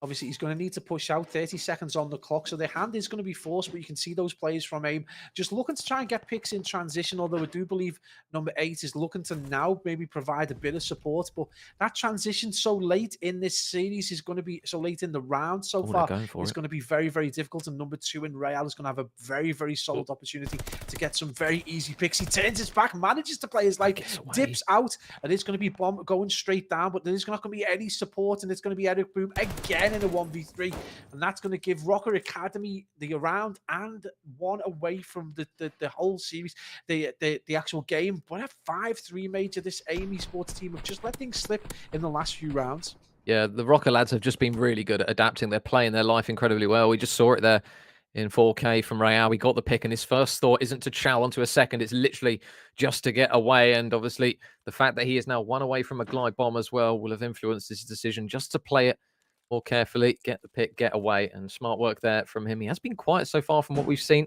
but he's done a really, really clean job here in the search and destroy. And now we one away from the glide bomb. But Eric Boom, another first blood from Eric. I'd love to know how many that is now for him, because it's a fair handful from Mr. Eric Boom. And now it's going to be Rocker Academy still with bomb in hands of Real, but they've got to try and play this carefully. And Eric Boom, another kill for him at the moment, as he's got 2 more kills than his entire team combined. Eric is really trying to drag his boys through the mud. He's doing his absolute everything to keep them alive in this one. But now, Rocker Academy, how do you play this? You've surely got to try and keep Real working streaks here. Yeah, absolutely. I mean, that's got to be a focus. But I mean, you've got to be looking. I've seen Super now with the SMG a couple of times, and you've got to be asking questions. Get that AR out. You're one of the best in Europe, and at the minute, you feel if he gets a couple of kills, this is a completely different game right now. AIM Esports definitely with the advantage. It's 4-2 Real, still having to think about where he's going to get bombed down. Eric Boom gets the 3rd, and you know the question is, can he get the ace? This has been an incredible performance out of young Mr. Boom. Hello, boys. There you go. Well, it wasn't quite the ace, but the damage is done. AIM take another round. They reduce the deficit back down to 1, but they still need the last remaining 2 potential rounds.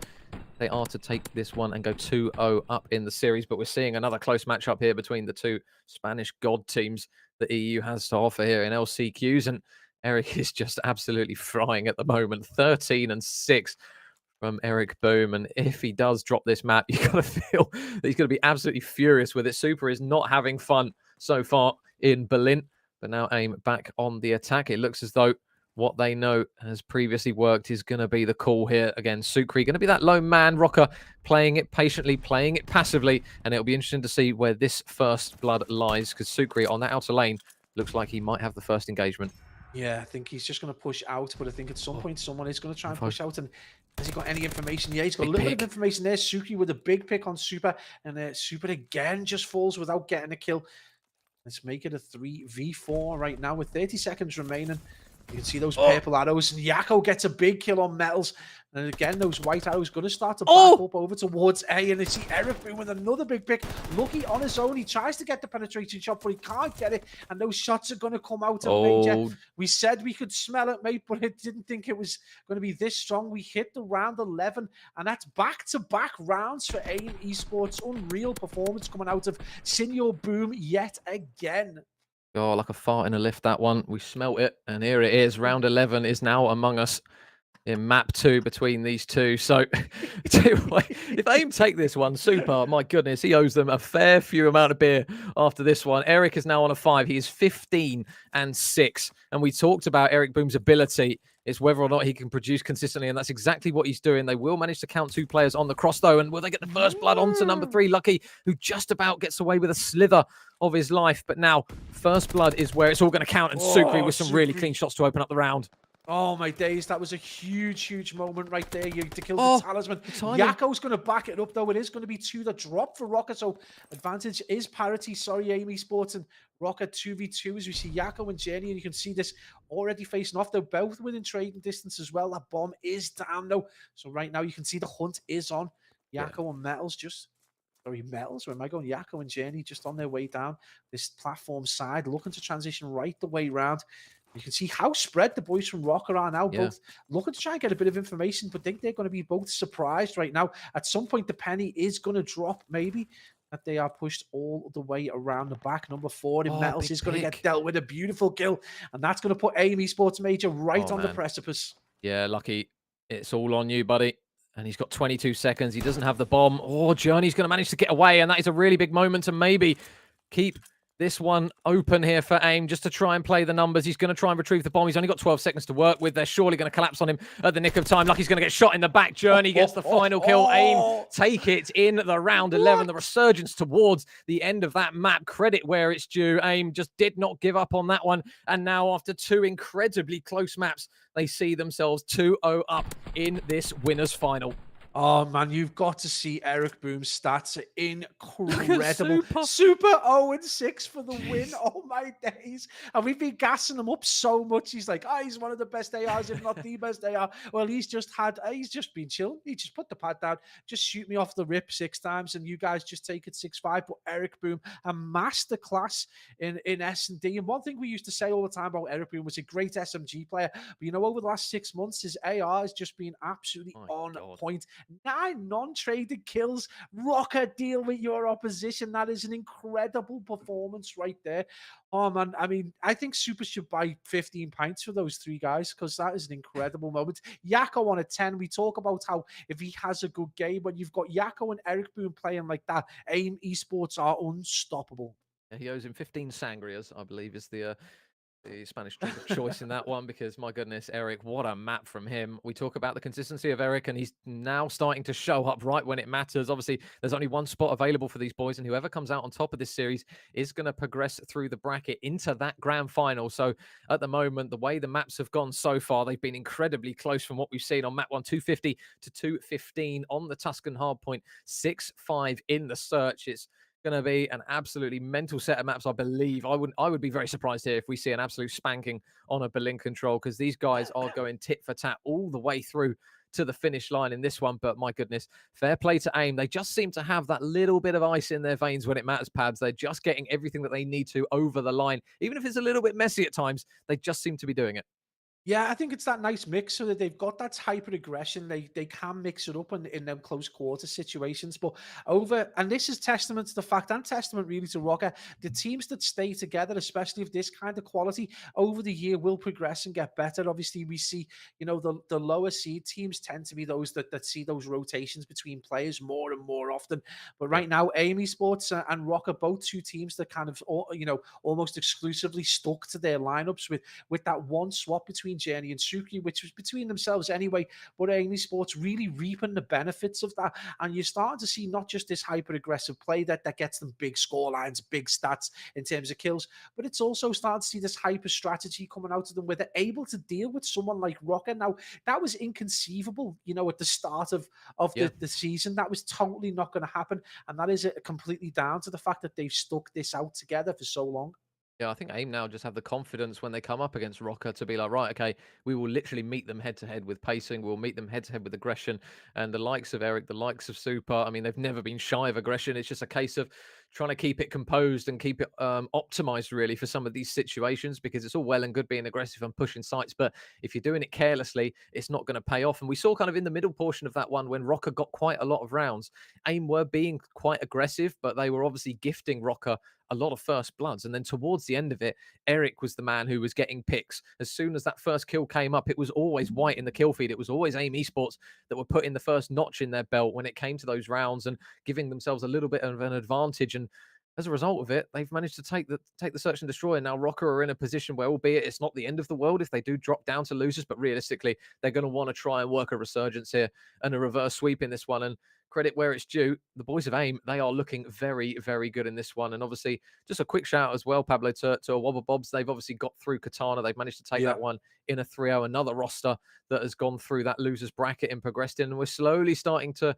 whittle our way down. And the seeding at the moment is pretty much going by what we'd expect when it comes to teams. Obviously, I believe 6th, 7th, and 8th, or no, sorry, apologies, 5th, 7th, and 8th had now dropped. And obviously, if the originals manage to beat Nixa, that will be the bottom 4 teams that will be eliminated first. So everything so far is kind of going to plan as we come to expect. But I mean, at the moment, every single game, it feels as though apart from a couple here or there from the series that we've cast, have been so close. And a lot of teams will look back on it and be like, man, if we just had the ice in that game mode, if we just got a couple of those rotations and important picks locked down, it could be a different bracket, to be fair.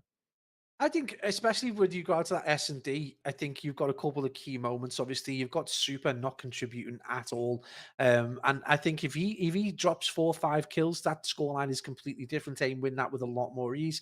And then on the other side of things, you've got these 2 back-to-back rounds where we had kind of a bit of insanity. We saw 2 team kills back-to-back for AIM Esports, and one of them wasn't taken advantage of. So Rocker missed an opportunity there. Now we see that point where obviously Lucky has that opportunity to get a pick. I think it might have been on Journey over towards Docks and doesn't take it. He's too busy. He's obviously looking to see if anyone flanks around the back of him because he doesn't want to become exposed.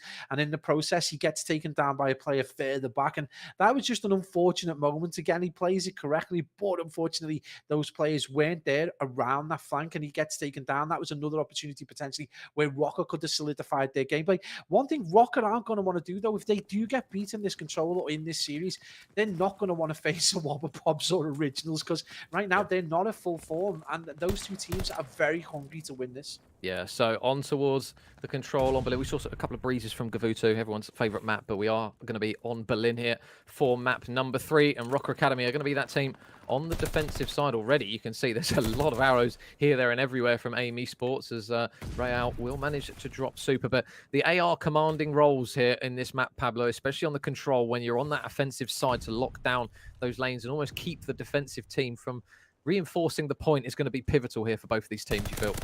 Yeah, absolutely. And obviously, you're going to be looking to Super because he's just come off the back of an appalling S&D game. He's going to want to make amends. He's going to want to rectify that performance. So expect him to play, you know, that slightly more aggressively. Yako looks like he's continuing his form on from the S&D. So he is going to help them get those 2 ticks over towards Zone B. Again, we didn't see them make that kind of like strategic push to A down the side. A lot of that attitude over to that. And there we go, Major. Super manages to get 2 picks. Lucky's going to be there for the defense, but again, it is going to be a 1v2 in this scenario. He does push right out and get that pick, though. Nice place from Lucky to get that defense in. We do see Major, though. The B zone has gone the way of the boys from AIM. Yeah, and just a quick update, guys. Although it does say 2-1 at the top of the screen, it is currently 2-0 to AIM Esports if you are just joining us. So let's excuse that for the time being. But now AIM Esports looking to try and get the other point done. But at the moment, Rocker Academy are doing a really good job here of getting important picks, and you can see Lucky is just going to make an absolute leg over towards that backside of tracks to see if he can get a couple of kills on players trying to transition over, and nice shots coming through from Metals as he manages to clean out Yako. And now this is the perfect spawn trap now that Rocker are going to look to want to try and implement, and Rocker at the moment wins some gunfights here and there. Super will manage to take down one man in rail over towards the right. Yako's got to be careful not to get caught into the transition, and meanwhile Metals is having his way with him at the moment. He will get taken down by Journey, who does manage to stop him from getting any sort of streaks, and a nice couple of kills there from Journey. Some big important ones of that, Pablo, because at the moment they were for large portions of that getting pinned back quite considerably. Honest to God, Journey was just like Dad. Then he was like, whoa, well, kids, I've got to go and do it myself. I'll go over and get the kills. And he gets the 2 picks on the players who were spawn trapping them. Again, we see another TK go down as Journey drops Yako. But again, the deficit in kills is very much leaning towards Rocker Academy. You've got a 6-life advantage thus far. And they've got 2 players on the hill looking to get that strong defense in. And right now, it's very much going to come down to a handful, maybe 2 potential attacks. Depends how they're able to deal with the likes of Metals. And again, they're going to need to get these picks. And, you know, with the time ticking, Major, this could come down to 1 big attack. So 28 seconds. They've only got 8 lives here. They do have number 3 Journey on the pinch, who's doing a really good job, actually. He gets a couple of kills, and now the opportunity to maybe clear these players out the point is going to come up. The pistol out. No, Sukri doesn't miss a bullet. Makes him pay for it with just having the pistol out, and Eric and Yako still going to try and make a slog at this one as they're throwing tacticals and bullets, as Lucky is now getting absolutely peppered from all over the place. He is going to get tagged up, but they are still bullying their way into this one. And Yako and Super, they've got some really big kills, and now the opportunity to stack. The nade will slow it down, though, as Journey still gets yet another pick. Yako got to try and play his life, and oh my God, a win from Yako that is absolutely filthy, as Lucky again going to try and work his way in, but the progression is so quick with the 3-man stack. And AIM, they were looking like they were on the back foot in the opening round, but again, the ice in the veins of the Spanish boys come through 1-0. like we talked about this time and time again with this AIM side, you know, they get put under pressure. They just seem to have this ability to stay composed. We said they only had one more attack. Well, boy, did they make it count. They get into the hill and they get some disgusting kills off the back of Yakko and off the back of Super. So an incredible first round. Rocker on the back foot. I mean, they will have been rocked by that particular ending to that game, and they've got to come back and fire back quickly. But that's not going to help when you see the kill feed go white, Major. Metals is able to steady the ship just a little bit as that B point slowly coming through for the boys of Rocker Academy. Yakko's going to land a nade right in the pocket of Metals though, and again, when are they going to try and push this one out, AIM? They've been so successful with some of these aggressive plays. Yakko, slow start, but now on a 4 streak as he pushes himself out to positive numbers, and Lucky going to go on the hunt potentially for him up top here. Do they know that Yakko's here? He does, but he's able to get the kill, and now can he get away with his life here? He's just being a nuisance up towards the top. You can see the attention from a couple of the Rocker Academy players is going to shift to him to try and get him out of this position, because it is so difficult to get this point when he can slide through onto the point and maybe get a pick. Is Yakko going to get another one? No, Metals with a really important pick. No kills and streaks going to come through there for AIM, and I tell you what, that was maybe an important game-changing kill there, Pablo, because if they do manage to get the glide bomb and the momentum still stays in favor of AIM, it's looking a little bit brutal, but some big kills coming there from Rocker. Yeah, absolutely. I mean, despite the heroics at the start of the second round from AIM Esports, the life count is still only 2 or 3. And again, that progression went down to B. So again, Rocker, you know, sometimes they can hide just how well they're doing, but they dealt with that particular push defensive kind of aggression from AIM really well, and they've got themselves a couple of great picks. That's a big kill from Rail on Journeys. He dominates that middle portion of the map, and that's just going to allow them to get a little bit more geography further up the field. They are going to have to get some big AR picks now, and it's going to be Eric Boom straight away gets that shot. He is prone, gets himself a few more bullets in, and Major, more importantly, plays his life, but he does need a little bit of support. Yeah, nice work though, the teamwork. Look at that, 3 dead, potentially 4 if Lucky gets spotted on the outer here. He is going to get spotted, but Lucky digs his feet in just deep enough to stop any more kills coming through. Super, he's going to get caught out in the open though as Eric picks him off in transition. Super gets another one, and I'll tell you what, this round is running away a little bit with AIM as Eric gets yet another pick, combining for 6 now with him, Super and Yakko. And look at the spread of arrows on the minimap. They are pinning them back in warehouse just where they want them. Metals is going to just about open it up for them. Real's going to get an important pick as well. They've still got to deal with Super out the back, but good work from Rocker. We talk about composure. That's exactly what they needed in that situation there, and they do manage to work their way out of spawn, but look at the clock. Yeah, and despite what was, you know, the very beginnings of a spawn trap, it's still only a 3 life advantage, and that's a beautiful kill from Suki as he drops Eric Boom in a position he shouldn't do. They do see the handgun come out of Journey. I'm almost convinced that he should just use the handgun. He started depth with it, but Yakko gets another big kill, and again, that defense is going to start to stream in. Now, I've seen Rocket on the hill, though, with 27 seconds remaining. It is only 10 versus 9, and that is the first tick going down. So, again, you're going to see Yakko trying to get a bit of a spawn trap in just to stop that transition over towards that zone. But you know, we've still got number 7 sat there, Lucky, and now supported by Metals. They could do this on their own. They're very close, Major, to approaching that 3rd tick with 27 seconds. This is very solid performance coming out of Minnesota Rocker. Yeah, Yakko's been trying to cut off the reinforcements, but they're winning the gunfights. It's on the hill, but saying that Journey, Super and Mr. Boom combined for 3, and now Sukri sees himself last man up anywhere near the point. Oh, he slams the door, but the bullets go through. It doesn't even matter, and now with 16 seconds left, Rocker have to try and compose themselves here. They don't have any more respawns. They've got one last go at this. They need to get this next pick. Real's a little bit trapped down the outer lane of the point, but Metals gets the pick in the back. Can they condense in towards the players at the nick of time? This kill has to be purple, and it is. Lucky is able to get in. Are they making this one work? They've got 2 players on the point. Real gets one as well. This is doable. They've got to fly in, but they're doing it one at a time. I don't even think AIM are going to clutch up on this one, and they're not. Rocker Academy, my goodness, it was looking bleak, but now they have the ice. What is going on? It's past the parcel.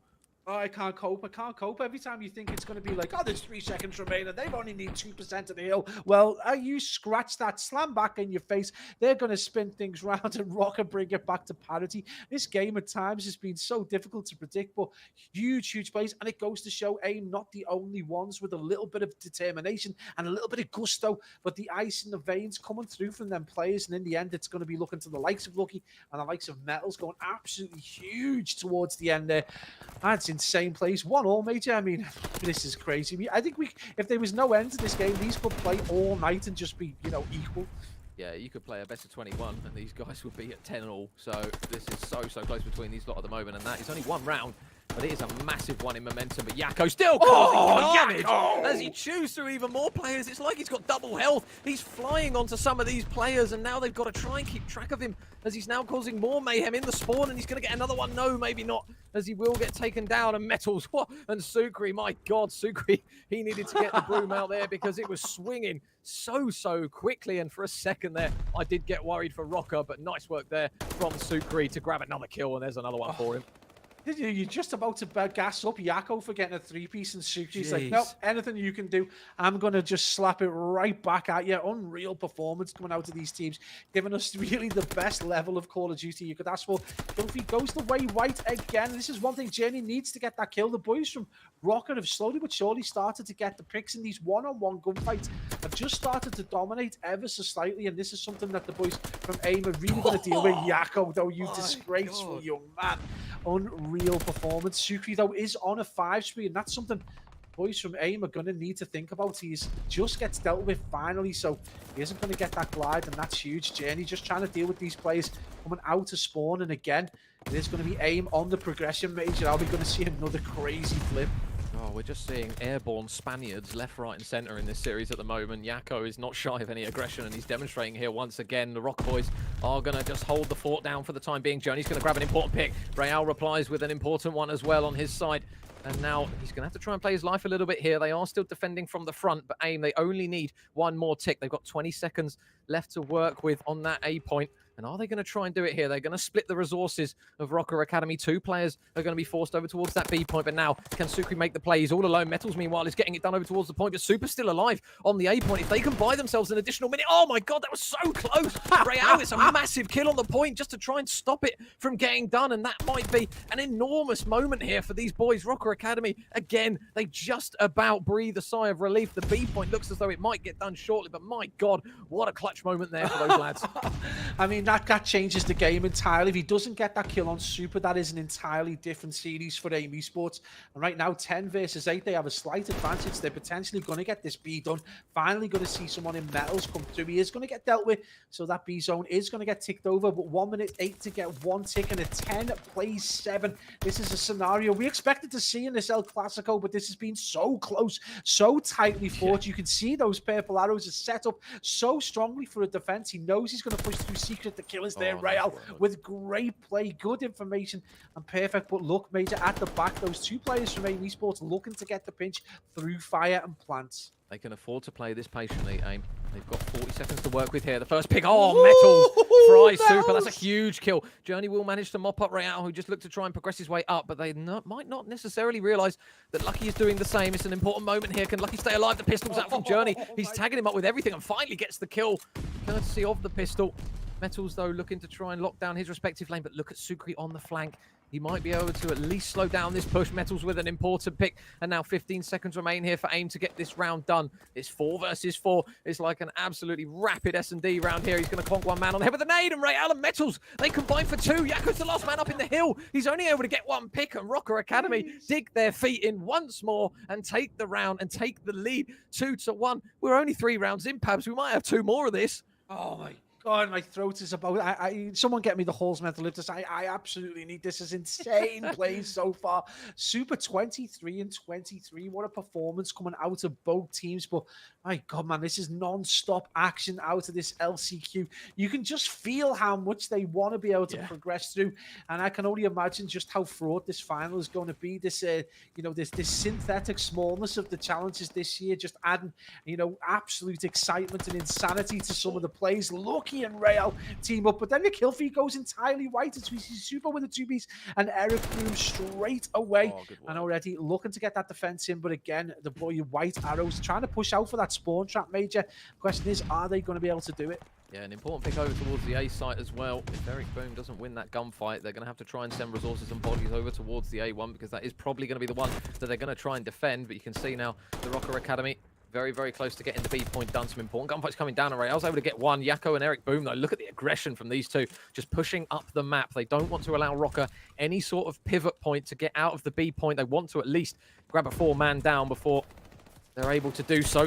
Metals is going to get a pick, though, onto Super. And now look at number 6, Rael, down towards the dockside. He's going to get a pick as well. So 2 will fall. So they're going to have a couple of players coming off of respawn. They are going to have to try and keep an eye on Eric and Yakko that are still lurking. But at the moment, Rocker Academy, they are getting a lot of picks. Journey's going to reply with 1. The quick pinch from Super has to be quick. He takes down 1. There's still 1 man lurking in the hill. Number 7, Lucky's going to opt to dip out the point. And it looks as though that was a really important moment.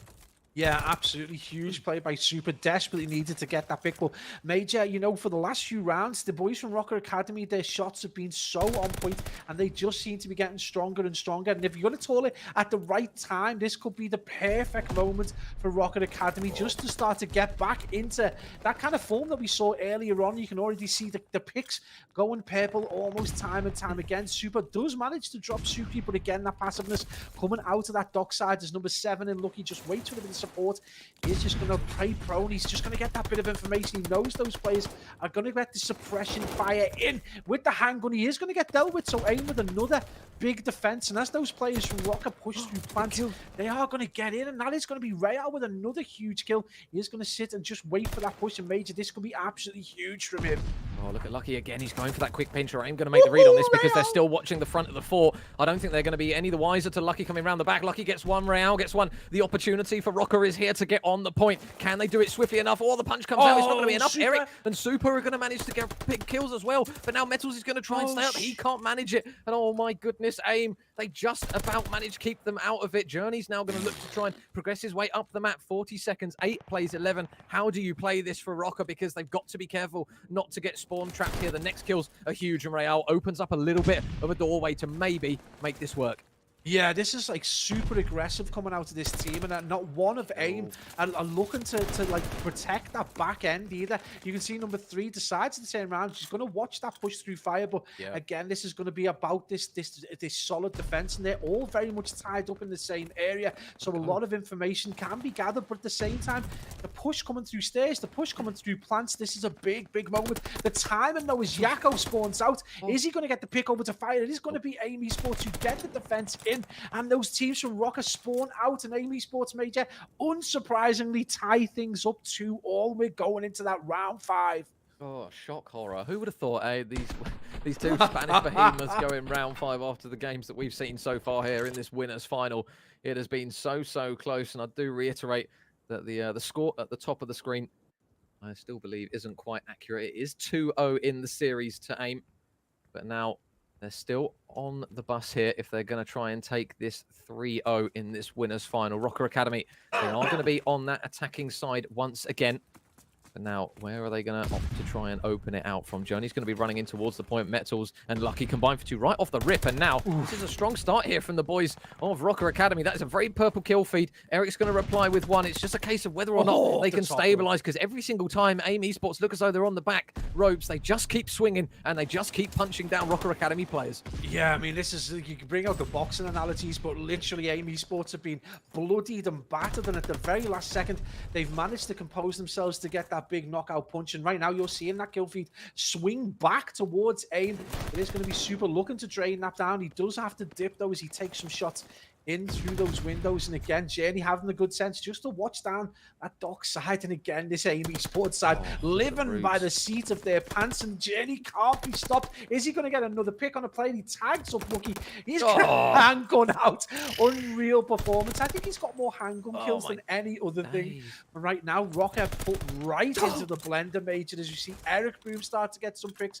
Mate, Super's on a 35 and 30. What is going on with these Spanish lads? They are just controlling everything Rocker Academy try and do at the moment in this round 5. We thought it was going to go down to the wire. This round has been far from that. As Yakko's again going to try and work a pinch. Super, though, still staying alive. He's able to get 2 important kills. Can he get a 3rd as well? He can. He's going to drop potentially onto a bonce of another as Rael slides in, stops the timer. But those lives at the moment from Rocker, they are just falling apart from them at the moment. It is a complete collapse so far as Eric gets another 2. Yakko combines for 3. This is looking absolutely criminal. A glide bomb now might land right in the door. He's got him. Oh my God. That explosive ordnance. And now 22 seconds 27 seconds remain now. Yakko, another pick. It is falling apart here. AIM Esports are chewing through Rocker Academy. They do get a man on the point, but with 7 lives remaining, Pablo, this is looking absolutely brutal. Oh, yeah, and I mean, the aggression coming out of the AIM boys. Super with what it feels like a laser-guided glide, never mind fly-by-wire, but right now they just can't be stopped. Super's on a 41-31, and if ever you're going to have a resurgent game, you might as well do it in Game 5 of a control, and at the point where you are able to knock Rocket Academy potentially down with 2 lives remaining. This has been a dominant performance from AIM Esports. Hey, Major, we got to ask the question with 1 life remaining. Has the balance of power in Spain Call of Duty shifted over to Eric Boom and Co? Because this has been an incredible performance. Well, Sucri's gone, the map is gone, the game is gone. AIM Esports, they take it in a 3-0 fashion. Credit where it's due. It was an incredibly close series, but AIM Esports, they just have the ice when they need it. That final round was not remotely close. Super finishing 44 and 31. We'll see the final kills coming through from him. And AIM, they stamp that Spanish assertion well and truly on the forehead of Rocker Academy. That was an incredible series from those boys. And my goodness, they are deservedly going through to that grand final, Pablo. Rocker Academy, they got to do it from the losers bracket now. And they're not going to be happy. They're going to have to face potentially a Wobble Bobs or Originals, and they are not on 4 cylinders. I mean, AIM 3-0 against Rocker. That is an incredible performance. I mean, you can see the tail of the tape, 250 to 215 in one, an incredible Tuscan, and then you look 6-5 in a Berlin where we saw some crazy plays, and then a 3-2. And at times, one thing we can say about AIM is it doesn't matter if you put them under pressure, they are going to come out on top. And oh my days, for untraded kills. I mean, you look at that performance from Real, that is a match-winning performance by anyone's standards. 35-29, 30 non-traded kills. The kid's done really well for the L. Unbelievable, because on the other side, the man with the AR, 44 and 31. Super proves a point yet again. Yep. But Major, they just look incredible so far. And I'll tell you what, it was a 3-0, but if you're going by the closest 3-0 you could probably imagine, you're probably going to pick that one. That was an absolutely incredible series from both of those boys. Credit where it's due. It's so good to see these kind of levels of Call of Duty playing games out close, and we will very shortly be switching over casters, because the infamous duo of Proper and Brody will be carrying you through the rest of the action. We are literally halfway through, which is absolutely incredible. Europe has not failed to impress by any means, but a quick shout out to everyone behind the scenes as me and Pablo are going to opt to dip off. Pablo, any final words before we hand it over for Europe? It's not done. That's all we can say. AIM might be in the grand final, but we've got 3 teams fighting it out, and the Wobble Bobs look incredibly strong. The Originals had some, incredible performances, and they're unfortunate to be in losers bracket. All these games have been incredibly tight, and I tell you right now, Rocker are not going to be happy having to face either of those sides. But the question is, can anyone stop the juggernaut that is Eric Laporte's AIM Esports, and Eric Boom in particular? Yeah, what a way to sign off our Vanguard experience and challenges. A quick shout out to Shift, all the boys at Clutch GG. And for challenges as well for the opportunity. It's absolutely been incredible this year to see all of EU's finest. But as mentioned, we are going to palm it over to Brody and Andy in Proper Casts to guide you through what is going to be remaining of Europe. So don't go anywhere, guys. EU is still barking on, and we will be back very shortly just after this break.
Welcome everybody to Call of Duty Challenges. Here it's the LCQs. We're in Europe. We're about to get into the lower bracket semi-final between Wobble Bobs and the Originals. And you might have noticed we've switched casters. My name's Infinity, joined by Proper on the desk. It wouldn't be Proper without us here together with it, Andy. I'm so happy to be here. We're down to our final 4 teams now.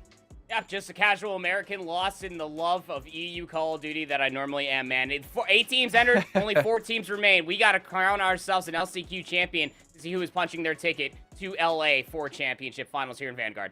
Yeah, indeed we do. Just a quick little history lesson if this is your first time jumping into the broadcast, guys. Of course, the Wobble Bobs and the Originals now down in the lower bracket after their losses to Rocker Academy and AIM Esports. Of course, we just saw AIM 3-0 Rocker Academy put them in the lower bracket. They now await the winner of this match to fight for effectively survival in the 2022 Call of Duty Challenger season. Nonetheless, Andy, we have a map set to talk about between these two teams. Of course, we're going to be kicking things off here with Bocage Hardpoint to kick off the series. Then we're following up with a Berlin Search and Destroy.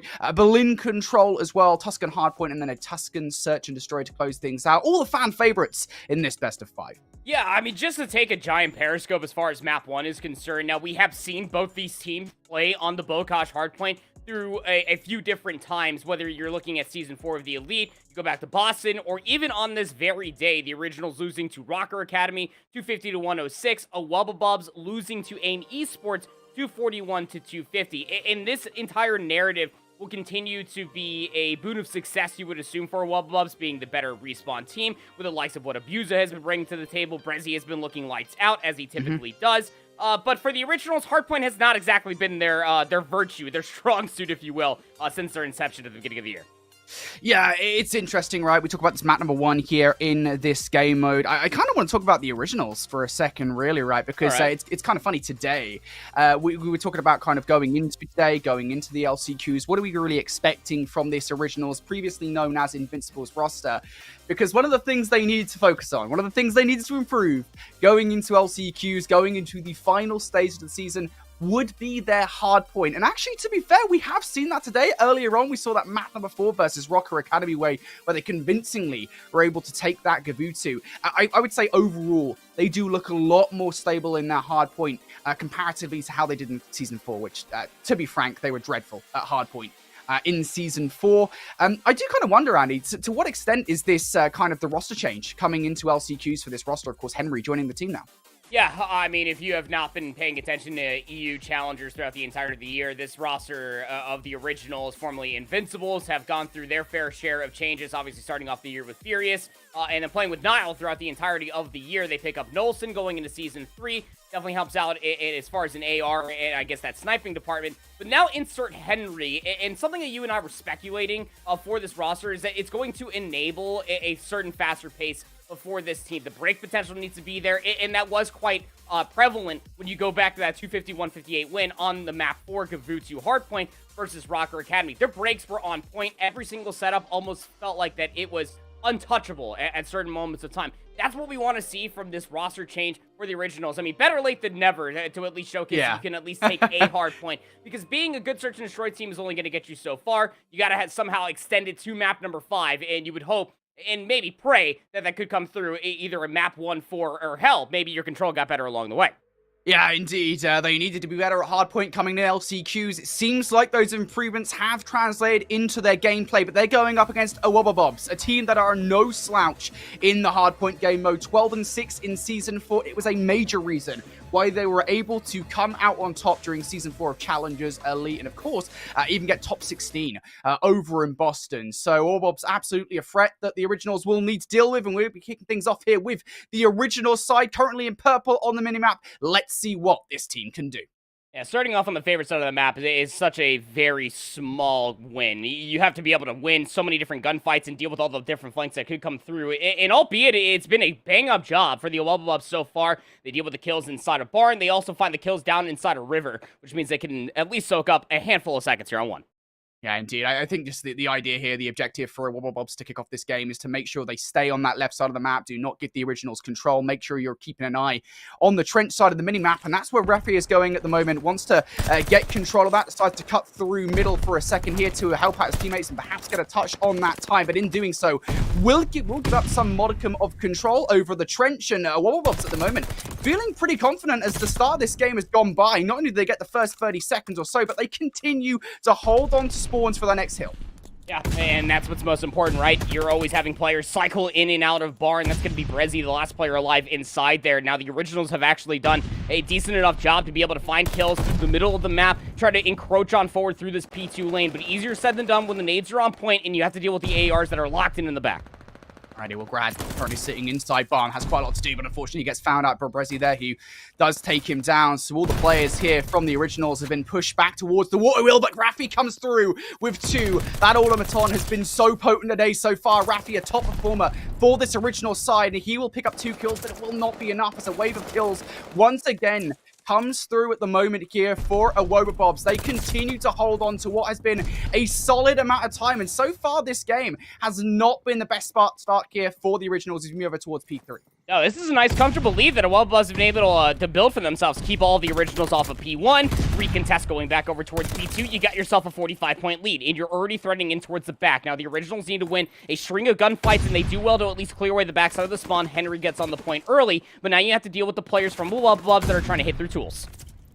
And those players are going to hit hard and fast as well. And the original's going to lose the gunfight. Abuser and Cobra responsible for that. And while the original squad will continue to spawn in the backline here, Wobble Bobs, that pressure is on high setting. Shaxter really starting to aggress towards the backline, is punished for such insolence as Nolson and Henry pick up some gunfights. And now finally, a moment of peace and quiet here from the originals. As perhaps for the first time, that is the most convincing wave of gunfights we've seen from the rosters thus far. Now they can start to pick up some time. It will not be long before the Wobble Bobs send some more players back into the mixer as they find their way through. They are immediately shut down. And to be fair to the originals, that is a good set of time here. They managed to get the back 30. It was a dangerous route, actually, just ran by Chaxter there at the very end. It will actually flip out the spawns, and this will more benefit the originals more than anything. Yes, they're still down by about 30 points, but they can get themselves set up in barn. Now, luckily enough for the Wobble Bobs, they were already able to deal with Henry across that first cut. The kills coming through in a pinstripe fashion. Brezzy's able to get themselves up inside top barn. That's a nice kill to find for themselves. Buys enough time for Abuser to hit through that tank line, and the Wobble Bobs are already in the fort. Yeah, the spawns have flipped though. The Originals now going to be spawning in that back line, and that will give them an easier path into towards the barn hardpoint, but not easy really by any means when the gunfights are going down in favor of Wobble Bobs. They're doing a really good job at the moment, making sure the Originals are not touching in towards this time. A nade will land in from Brad. The pinstripe kill feed, as you say, Andy, does come through, and that will leave Abuser on his own, but it doesn't matter. Abuser comes through, picks up 2 kills. That'll give Chaxter the breathing room that he requires. The Wobble Bobs here continue to pick up time. Just 15 seconds left, and well, both teams, they do get their fair share of time at the back of that hard point, but you have to feel a Wobble Bobs here with the rotation. They come off a little bit better. It's still that 40-point deficit. Grad has a lot of work to put in this moment that they come out from this tunnel side, but the trust needs to be there that their teammates are going to win the gunfights, and Brezzy finds 2 that'll completely nullify any hope that Grad was going to have to come back through the front, but the Originals are actually going to be gifted from the spawns and towards the back, so Wobble Bobs need to read this as the Originals are still finding themselves some kills to break the hard point. Yeah, this is a really good position you have to feel for the Originals here, right? You're on the better side of the maps in terms of the spawns. Now you just need to take advantage of that, get players inside the hard point, and really start soaking up the time and bring down that 40-point deficit, as you say, Andy. But maybe Chaxter can come and spoil the party here, trying to find a route in from behind. There's the first one towards Grad. Nolson still in the vicinity to take down as well. But it's just the threat of Chaxter being present that really is the problem for the Originals. And Chaxter does enough here, gets a couple of kills. The supporting gunfights also starting to come through. Chaxter now on 5 in a row, is cut short to streaks, but I tell you what, job is a good one. They remove the Originals from the hard point, and any hope of getting rid of that deficit is down the drain. It just feels like every single time that the Originals are about to build themselves some semblance of hope, with your Wobble Bobs just kind of snag it away from them. I mean, we got to talk about it. Abuser has been playing lights out all day long, 15 and 13 for them. We've been seeing multi-kill after multi-kill, specifically in the respawns. Something that you can almost lean on, which is why the Wobble Bobs still hold about this 40-point lead going in towards the second set of hard points. They are still scrambling to find where a lot of these lurking players are. They find Cobra inside of Grandma's. While they're still soaking up some time here on P1, Brody, they're also trying to get themselves some space inside a barn and across the river. Righty, well, this is not such a bad position here from the Originals. You do have to feel, not only they are inside the hard point at the moment, but they are pushed pretty far in towards barn and towards tractor. But unfortunately, again, it's these important 1v1 engagements that are just not really going their way. And as a matter of fact, we've been talking about kind of the overreach of the Originals there. It's now a Wobble Bobs who are pushing players in towards Grandma, making the Originals team feel kind of uncomfortable. They're not able to get all the time in the world. Finally, though, back in towards the scrap time they go here. Grad going to lose 1 over towards the Chaxter side, but again, Abuser, Brezzy, they pick up their ones. They remove the Originals from the scrap time, and again, in terms of getting that objective, in terms of flipping the map and making sure you get through towards P2, just hasn't happened. No, it just hasn't happened. Again, any semblance of hope the Originals surely have to fully break themselves back into the game. It just gets yoinked away by either 1 or 2 players for the Wobble Bobs. Chaxter, Cobra, Abuser, all showing up in the kill feed, find themselves some kills. So I have to deal with Cobra, who's still just being an absolute nuisance over by this tank formation. Is going to find themselves some time to get on the other side of barn, but they're going to get trapped out. But this is still buying so much time for the Wobble Bobs just to soak up some hardpoint time, while the Originals struggle to even move across the map. Oh, Rafi looking to hold on towards the hard point. He is shut down. Cobra and Chaxter pick up 2, and this is a really crucial moment in the game. We always talk about kind of point differentials on Bacage, how hard it is to make a comeback happen when you're 40, 50 points down, and this lead continues to grow for a Wobble Bobs. Abuser, a major part of that on a 5 spree, is unfortunately shut down by a teammate, but hey, what can you do? Sometimes things just do fall that way, but as I was saying, I mean, look at the scoreline differential at the moment, Andy. Things just not looking good from the Originals. You could not have asked for a better money hill for the Wobble Bobs when it comes down to P2. Again, the Originals brought that within 20 coming off of P1 off of the first set of rotations, and immediately, again, just gets snuffed out. The Wobble Bobs with about a 45-50 point on P2. They're already threatening in towards the back. They have so much time to commit towards this play, but the gunfights have not been there fully. Cobra over by the water wheel needs to go big. The spawns have flipped, and the Wobble Bobs are in the back. Ooh. Oh, Cobra through the window, through the wall. It doesn't matter. Cobra will pick up the kills regardless, and Henry trying to shut him down from the back line. Cobra continues to just decimate this Originals roster, and now it is a Wobble Bobs in for the time. Cobra on a 5 spree. If this man gets streaks, it might well be the final nail in the coffin. That is 6 here for Cobra. He's looking for number 7, and he's trying to play all sneaky-like to come and grab it. He's surely going to catch some of these players off guard, but no, Brad's actually going to check that corner, so that is good news from the Originals here. They managed to shut down Cobra shy of those streaks, or rather just the streak in the glide bomb, and now they have to crawl their way back in towards this game. A Wobble Bobs just 1 point shy of that 200-point mark is the Originals in control of barn. Yeah, just claw your way back from an 80-point deficit on a map like Bokash. You gotta start with a fantastic P4, and honestly speaking, they have the setup to be able to do it, but they have to be able to deal with the push that is manifesting over by the Riverwalk. You can see Brezzy's currently joined with the likes of Cobra and Chaxer from the front, but the kills just not substantial enough. Wobble Bobs not having the numbers to break in fully from the front. The original cycling players in and out from those close tin spawns. Henry tries to make the flank through mid, the hero play to make sure that the Wobble Bobs do not get inside the hard point. Unfortunately, it's a risk that in the end wasn't really worth taking, as the Wobble Bobs will be inside the hard point now. Time's starting to be ticking up here, a valuable 20 as the originals continue to spawn in that backline. They will be in for the moment. This is time that they could still get, and valuable time at that, but the question is, are Wobble Bobs really going to let them get that time here as Chaxter and Cobra go for that last 5 to 10 seconds or so, and they might well have a path towards the rotation as well. Look at the spawns coming in for the originals. Chaxter just flies on through the new hard point. This is a dangerous moment here in the game. Oh man, it was dangerous about a couple hard points ago, Brody. You can just feel that the originals are just scrambling, the desperation starting to set in. And well, hell, if your back's against the wall and you're piecing and snapping like that, you might as well just use it if you are Henry. Nolson's also trying to finesse their life inside of Grandma's, continuously buying some time, but Cobra smokes him down low. That's a big two-piece, but still, originals have Henry inside the hard point, locking things down on a 3.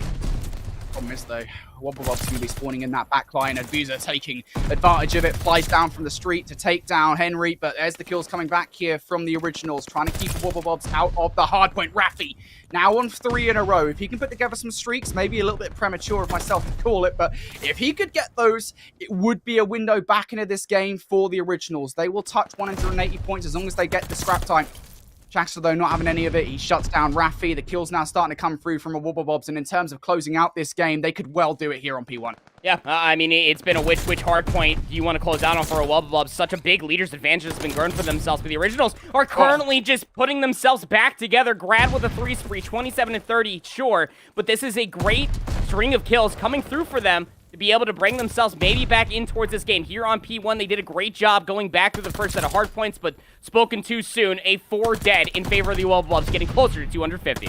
And now Abuser really starting to aggress. There's number 7. The glide bomb could well come out if he wants to. Do they even really need it? At this point, it doesn't matter. Abuser on 8 in a row here, looking to close out this game. They're not even in on the time anymore. They just want to make sure they're on the right side of the map, make sure any annoying the originals players do not get past that 50-yard line. I tell you what, Abuser is doing it very easily right now. The originals now in for the last 10 seconds or so. We will have to see the next hard point. Can anybody from the originals make it to P2? I mean, you got to sprint if you are Henry. You got to try to get barn control. You also want to wait for some teammates and assistance. The ARs can't do it. They already go down to the back.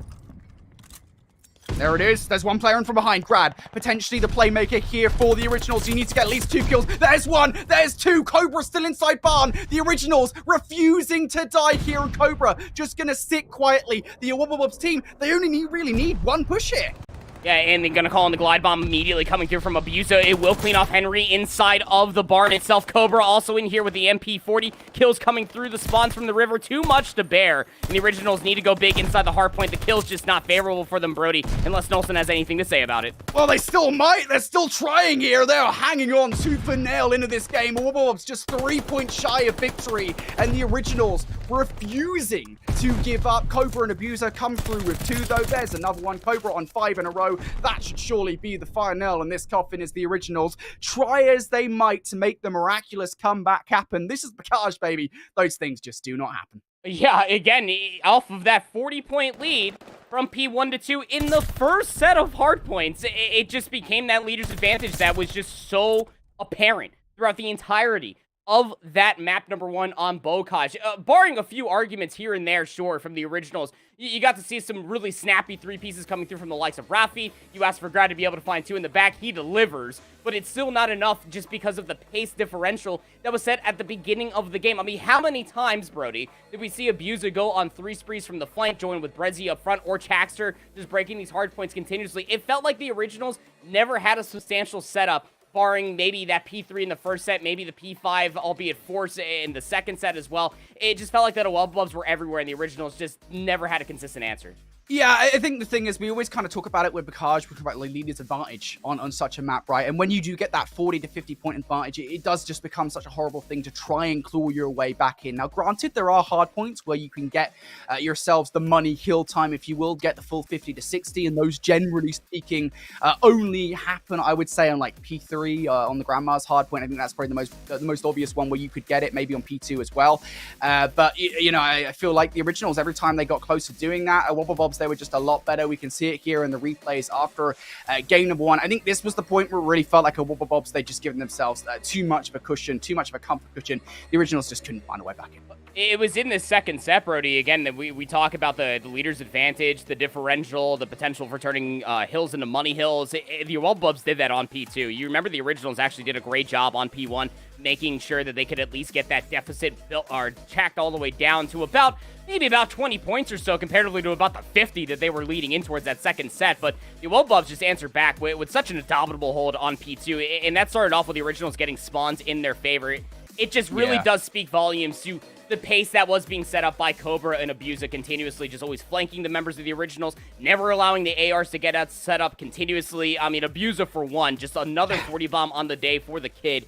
40 and 26, 19 non-traded kills. He almost drops 5k damage, which, yes, is the #1 in the entire lobby. But you have to look at what they were also doing inside the hardpoint itself. 10 kills within the objective for 1 minute and 12 with a hardpoint time. Yeah, I want that submachine gun on my team. Yeah, it does kind of, it stinks of like season 2 Abuser, really, doesn't it? Of course, where he played extremely well in Elite. Yeah, this is what you want to see out of the man. Of course, 40 bomb from him. Cobra with 39 as well. We've discussed at length just kind of the potency of a player like Cobra, what he can do for the Wobble Bob side, and make 2 major reasons why they're able to win map number 1. I mean, to be fair, everybody had their highlight moment. You think early on the, I think it was the Grandma's hardpoint, right? Or sorry, the Willow Tree hardpoint, where Chaxter managed to get like a 5 or a 6B in a row. Like, Chaxter is always an understated player. He is never the slayer on any given roster, but that 5-3 was so important in capturing that hard point and holding it, taking that time away from the original. Really impressive from Wobble Bobs, and it gives them the map number 1 victory over the originals. Kind of expected, I would say, in a way, Andy. You know, the hard point, we talk about the originals. Yes, they seem to have improved on into the LCQs, but still, when it comes down to the nitty-gritty, we expect Wobble Bobs to win those. The search and destroys, however, we're not so certain about. Yeah, this is where things get a little bit more questionable, specifically for our Wobble Bobs when it comes down to the Berlin Search and Destroy. Something that you and I were talking about in our pre-show notes when we were talking and just jesting about them yesterday, was that the Berlin Search and Destroy, albeit well-rehearsed for a Wobble Bobs in Season 4 of the Elite, it did not bode a lot of success for them, 2 and 3 overall through Season 4 of the Elite, but you would almost hope that the practice was obviously there. I saw them play it a few times back in the Boston Open, although we never got them on the main broadcast. It was still one of those things that obviously they felt comfortable and well-rehearsed enough to face a team like Team War on Berlin Search and Destroy. They've also played it today, losing to AIM Esports 6-4, and then also going back to their map number 1, or their map number 2 versus Nixa was on a Tuscan, where they completely just shut the lights out of Nixa 6-0 in that fashion. On the other side, for the originals, this is where you have to get a map win. You have to somehow extend it to at least a map number 4, at least feel comfortable, and at least get some pep in your step after getting the lights completely broken off in that map number 1 on Bokaj Hardpoint by the SMG presence that was being showcased by Wobble Bobs. Yeah, look, we'll see how this one goes. You know, if you were to pick a player here from the originals that you feel like really needs to step up to the plate, who are you really looking at here into Blinder Search and Destroy for the originals? I want to see Nolson have a really good Search and Destroy. Look, I know that Nolson has received a lot of flack, obviously playing through a different first-person shooter through the majority of this year, comes back into Call of Duty. It was basically kind of getting a lot of eyelashes batted at them, but it's maps like Desert Siege that opened up my eyes for what Nolson does bring to the table, and that's the sniper presence. We haven't seen an abundance of sniper play as the meta has continuously shifted here on Berlin Search and Destroy, but with that AR in hand as well, I'm looking for Nolson to overwatch the plays that are potentially going to be put together for the SMGs to be able to fish out those first bloods. Alrighty, well, into it we go now. Wobble Bobs looking to extend their series advantage by 2 maps. Can they get it done? And on towards the A-bomb site, there you go. Henry already in here, but it doesn't matter when Brezzy has the auto in his hands. The closest player now to deal with this one would be Grad, has the support of Nolson in close proximity, but Wobble Bobs, they do have some modicum of control over the site. It looks like Nolson is actually playing with a sniper all the way in the backside of top plat. Grad will at least answer back, forcing out the 3v3. Chaxter still feeling the ante, though. Also, you have the space provided to try to plant this bomb. He's going to go for that plant as well. That gunfight goes down, and Raffi will win it versus Abuser. So Wobble Bobs no longer with the numbers here in this round, and not control of the site either, especially as Chaxter tries to make a wraparound through the middle of the map. Cobra has been found out, and Nolson with the sniper rifle gets the hit marker. Those things are incredibly frustrating, but no matter, Grad is there to sweep up the mess that Nolson made, and it will be around here and a good retake at that from the originals. And it all started off with really unfortunate timing for Henry. He was originally inside the small room over by D1, and they immediately get shut down by 3 players that were rushing over towards the A site by Wobble Bobs. Couldn't find the timing to get back over towards the left desk, and well, they lose their life. But you really got to tip your hat to what Raffi was able to put together. Look, when you know it's going to be an A committal, more often than not, there's going to be a lurking AR over by the water building, if not inside the warehouse. Raffi understood the task at hand, and they deal with that lurking player, and they also find one more player outside a train station for 2 in the round. That completely upsets any post-plant situation that a Wobble Bobs were trying to set up for themselves. Alrighty, well, Nolson with the sniper rifle, going to spot Chaxter on the cross. No, now that there's only one player over in this A site. What they do with this information, of course, you do have to kind of be uber cautious of the fact that somebody might be in lobby watching from afar. Henry goes for the pre-fire, predicting that that's where Chaxter is located. I think the fact that he doesn't actually hit anything builds us down to just 2 spots where Chaxter could be located, and they are trying to pre-fire every single one of those potential spots, but they haven't managed to connect with Chaxter just yet. And Chaxter being this kind of phantom threat, if you will, causing these players to not get the bomb down just yet. Finally, Chaxter reveals his location, but he has wasted enough time. The team now here to back him up. I'm going to try to rewrap this all the way back over towards B. I mean, in a numbers disadvantage, this is going to be tough. Raffi's going to remain to lurk inside of the ASND. And Abusa hasn't thrown a couple of shots so far. Cobra knows he's under pressure inside of the B hop, but there's no rotation immediately for a Wobble Bobs. Cobra has a lot to do. Yeah, all right, fight, Cobra. See you in the next round, buddy. Henry just eviscerates him. Still, though, 2v3 now for the originals. Got to try and find a way to cross back over towards those docks areas. Nelson with a sniper rifle, though, will take the head off Abuser. Turns around for the second here. Isn't going to get it just yet. Maybe his teammate can pick up the kill, but Prezi just trying to waste time here for Chaxter to come on and help. Does not do that. And now, of course, Chaxter putting those shots in will reveal his location. They know what side of the bomb he is located on. Chaxter needs to try and pull something out of his rear end. Can he get it done? No is the answer. It's going to be Nolson to close things out there, but beautiful 2 versus 3 there from those players. It really was. Again, it was a gut check call. Obviously, you see a lot of presence over towards A. Nolson did see at least 1 player cross, so they thought that it was going to be an A committal, but they didn't see the first player come over, so they were dealing with 2 over in the upper courtyard. They lose first blood coming up those alley staircase. They make the rotation happen over towards B. My biggest question for a Wobble Bobs is, why did it take so long to rotate back over towards B? I mean, you had a handful of players in the upper courtyard over by dubsteps that could have easily made the rotation to at least watch that B lane, but they kind of hesitate. They leave Cobra up creek without a paddle. The originals take their second round. Alrighty, well, how aggressive do Wobble Bobs go here on the offense towards A? Last time around, they held off a little bit, trying to get the first bloods inside the site. This time around, the originals here on the defense are playing to try and scare a Wobble Bobs. They've only got players inside lobby, and that should enable Wobble Bobs to get the bomb down. How do you try to retake this? I mean, you can see Grad, again, is already threatening to try to make this rotation happen very quickly, and he actually gets the timing. No, Abusa checks it. Big first blood to be had. Now it's all going to be from the front to retake the site. Abuse of that first blood should make defending this bomb site pretty much easy here for a Wobble Bobs. Now they're double back coming in from Chaxter as well, as Henry's fallen just down on Raffi and Nolson. Nolson, the last man left standing. You're facing down so many different threats from all different angles, and well, Wobble Bobs, they're able to get around on the board.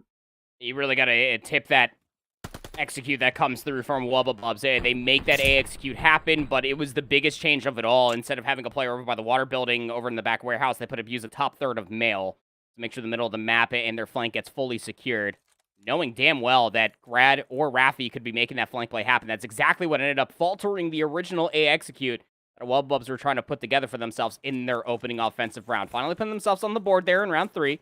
Round number 4, though, the originals' offense seems to be all taking the virtues over towards B. What a read coming up from Wobble Bobs.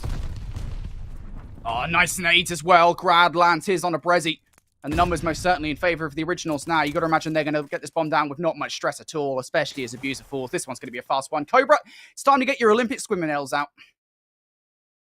It was a great read, but you can have all the reads, but if you don't have the lives, well, it just basically becomes a mute point from there on out. The great nades coming through, the information trade galore, all the angles being checked. This is exactly what we've expected for the Originals when it comes down to search and destroy. It is their bread and butter. It has been a boon of success for the abundance of these players throughout the elite stages as well. Taking what a fantastic B execute that was, being able to work off that first blood off of Nolson. 5-1, by the way. This offensive attempt for the Wobble Bobs, all piecing together 2 kills amongst themselves. Gonna try to take their virtues over towards B. A slow roll at that. Nade's not finding all the information. Slide across to the site will come through from Wobble Bobs. How's the retake for the Originals? Grad tries to go a little bit premature there. Does get shut down by Abuser. Now the bomb down. This is going to be a tough one here from Wobble Bobs to take. Rafi tries to draw Traxter out, but doesn't get the kill. And now this is even going to be tougher here for Nolson and Henry. Perhaps Nolson could pull off some phase skills. Get some snipes off on the players. We'll know that somebody is back there inside the back left building. Does he recognize more than one player there? That's the question. Nolson gonna play this slow. He's just spun out Cobra, but Cobra wins that fight. Henry has actually won 2 fights onto the side, but again, time not really on his side here. He's going to get shut down. Cobra even goes for the kill to make sure that round is going to be theirs. Much needed as well. I mean, you do not want to be going down 4-1. What the Originals have been piecing together for themselves. The execute working out, albeit slow-like. You're continuously finding value, much like in their previous offense when they got that plant down over by A. Brody. Of course, the issue. They're really trying to catch the Originals out on these rotations, and it's paying dividends. So long as they're the ones that can dictate the pace from the Wobble Bobs, that's what you're mostly going to be looking at, be able to find themselves success in these rounds. Again, 4 players strong defensively going over towards B. The Originals want nothing to do with it. They're all basically committed over towards A. I do like this play coming out from the Originals. Straight towards the site. A lot more aggressive than they were last time around, but Traxter does get him through Secret to get that kill on towards Rafi. So numbers advantage now in favor of her Wobble Bobs. What do they do with it? They don't have much control over the site right now. They also have to be kind of careful because Nolson is in that backline, Andy. He's all the way watching the flank, too. And although he doesn't see anything, that's more or less frustrating if you are Henry and Grad, knowing that you have so much work to do from the front. Traxter can't climb in a window, apparently, but we'll talk about that one after the round. As now 2v4 effectively on the side, but Abuser, no! You can't be taking out your teammate right now, not in the most important of times. You've still got to deal with Nolson, who's all the way back. Traxter does predict him. Now the 1v1. Cobra versus Nolson. Nolson in a prime position here, and Cobra needs to get his running shoes on. Does he have time to get to the bomb? I don't think so. No! Nolson with the play. Nolson with a big play there. Again, playing all the way to the backside of P4, just watching the flank, making sure it becomes secure. And I really did think that Wobble Bobs were going to have that fast retake. Traxter hit through Secret so damn fast, but they had an AR, so they couldn't push all the way through Train. They had to go back and join the likes of their teammates through the top side of double stairs. And because of that one fact that Trax couldn't make that jump inside of the that small room, really just kind of nullified the quickness and the hastiness that Wobble Bobs needed to be able to retake that site. You had Nolson all the way in the back, 2 SMGs to deal with inside the site itself. The kills just did not come through clean enough. Wonderfully done for the Originals to extend their lead by 2. Alrighty, well, Wobble Bobs back onto the flank they go. Back over towards B they go as well. This time, the Originals getting Rafi very far pushed up. They want to win the opening gunfight, but they're just not going to get it done. Cobra going to be responsible for the first blood this time around. They should be able to get the bomb down here. How do you retake this? I mean, you got nobody quickly working on the flank. All 3 players through the Originals are going to try to take back mail and try to force their way across the B lane. Hey, you got to deal with Grad, though. He's inside, or Grad, sorry, has got to deal with one player. I think it was Cobra, she was inside, but numbers now starting to fall in favor here as 2-piece comes through from Henry. Now, Henry, how much more damage can you do in the round? He put the first 2 shots into Traxter, but Traxter actually wins that one versus Grad inside the window. Whoa. Traxter with another one as well. Oh, goodness me. And Nolson now 1v2. Has the positioning all the way back here. But I just like, what do? You're not going to get to retake the site, not with 10 seconds left. Maybe you can try to get some snazzy snipes off, but Traxter with the play. All right. All right, Nolson. Don't get the second. Not going to get the second, no. And when you start to see all of that unfold, again, you know, losing first blood, 3 players coming across that B lane, bomb being quickly planted at B, you're really only going to retake the side if you can quickly get a player in towards the back. It's just unfortunate that it was Nolson getting all the way in the backs of the warehouse, had a rat pistol and the Kar 98K to maybe try to find themselves a cheeky snipe. And although they ended up at least getting the consolation cheeky snipe on a Traxter, it was he who made the play inside of the B hut, being able to keep their life, albeit damaged up, took down 2 players while being the sole defender of that B site. while one player is watching the flank, keeping their heads above water here in the search for our Wobble Bobs. Gotta start getting your life jackets out here if you're a Wobble Bobs, though. Are still down. Let's search and destroy. You're tasked to get control of the B site. Yes, you've got numbers for the originals, but you don't quite have control of the site just yet. Rafi trying to put some shots in through the walls, but even the auto can't go through that. Maybe the nade will do it. Maybe just the wrap around now. They figure that B is probably impenetrable at this point. Well, you found first blood, right? So you're going to try to take your numbers and advantage over towards A, and it becomes a little bit more potent now that Henry's able to take down Abuser over by the alleyway. All 3 players stacked inside this hut. You would assume that Cobra's going to try to maybe find a timing inside of Secret. But this is going to be damn near difficult if you're going to try to retake this to the middle of the map because Rafi is just lying in wait. Yeah, I was going to say, if anybody goes through the middle of the map, Rafi's going to see him. But there's the first kill from Brezzy. They're going to try and take this a lot more honestly. Straight towards the site they go, but Brezzy, I think Rafi goes for the kill there. He was just waiting to spot anybody going on the flank through and recognizes, hey, that's probably not happening anymore with that first kill coming through. I'm just going to go check dubsteps, and, well, Rafi does exactly that. Gets the kill on towards Brezzy. And the originals find themselves here on map point looking to tie up the series. Again, a wonderful execute coming through. You know, you find that first blood. Again, we didn't see the player's perspective looking inside of the B hut. Maybe they saw the window open in towards the back. It's a very a slim sight line that you can end up seeing that, but maybe assuming that there was probably a player inside of the hut, and albeit they were right, didn't want to take that chance and maybe the round could fall by the wayside. So now the Wobble Bobs going back to what has booned them so much success in their previous offensive attempts. They're going to try to get over towards B early. The biggest question, did any nades tag Nolson because he's in the site? And Nolson has so much to do here. He's going to face down at least 2 players. The bait and switch trying to come through, and Nolson doesn't even get one of them. That's so unfortunate. So, Wobble Bobs should be able to get the bomb down now. How's the retake looking from the originals? 1 man down. Rafi looking through the windows, trying to be a peeping Tom. Trying to shoot the wall as well, but he gets shut down. It's a sneaky play from Rafi. Doesn't really work out. Grad now close, though. Does take down Chaxter, but the problem is these players, they're located at the back. It's such a hard site to retake. Yeah, it really is, right? I mean, you saw immediately when Henry was trying to go for it, Grad found success in the backside of Hut, was basically tasked to try to get inside of B, and then Henry was going to have to clear away the backside of the water building where 2 players are just waiting, but it was just going to be a crossfire set up by Cobra inside of Mail. Wobble Bobs with these fast plants over by B, you would assume that the originals, if they do end up getting on another defensive round, Brody, they really do have to time their nades, place those quite effectively. If not, bring Nolson with a sniper across that B lane. Maybe they can find some damage as players are trying to cross, because that's not 2 B executes. The Wobble Bobs have gotten away with scot-free. Their post plane has been set up quite sublime. But for the originals going forward, they need to make sure that they remain composed. There was a lot of mistimings, maybe a little bit of miscommunication. You obviously had all the help in the world there to be able to find some trades, if not some team shots. It just didn't come through. Alrighty now, well, what's the plan for a Wobble Bob? So far, B has been the Achilles heel for both of these two teams, you have to feel. Originals trying to take the bomb through the middle of the map. Chaxter getting those first few shots in. Isn't going to locate the second player. So doesn't know about that one just yet. He thinks this is just the 1 player for the moment. Chaxter hasn't fallen. There's the shots. He's going to... Chaxter just baiting out. Brezzy with the help. That is a perfect play. Well, they know a second player's up here as well. So, I mean, Chaxter is just going to remain here behind the statue, maybe throw a shoulder. Brezzy just locking down double stairs, waiting for the cross to come all the way through. The bait and switch long range. Chaxter gets inside fire. Brezzy for the second. Twice, by the way. They do that. Chaxter and Brezzy, basically twins at the moment. Now Nolson and Henry in the 2 versus 3. We saw one of these earlier on, though. Very beginning in this search and destroy. Maybe they can do it again. Problem is, though, they don't really have control of either B or A. You've got to get past either Abuser or Cobra, depending on the site you choose. Here comes Henry. The stun goes out. Going to stun Cobra. Cobra has to choose a side that this player's going to come at him from, and he chooses correctly. Cobra sends us to a round 11. A stun comes in, but the hesitation was there soon to follow. Like, you got the stun on you. You got to get in there and clear away any sort of corners. It's just so weird. The timings, the confidence is just not there, I guess, for the originals to be able to find such information and just pounce on top of it. That was your only win condition. Clear away the B site. You've at least got confirmation there was 1 player in there. Get in there, get the bomb down, and get the hell out.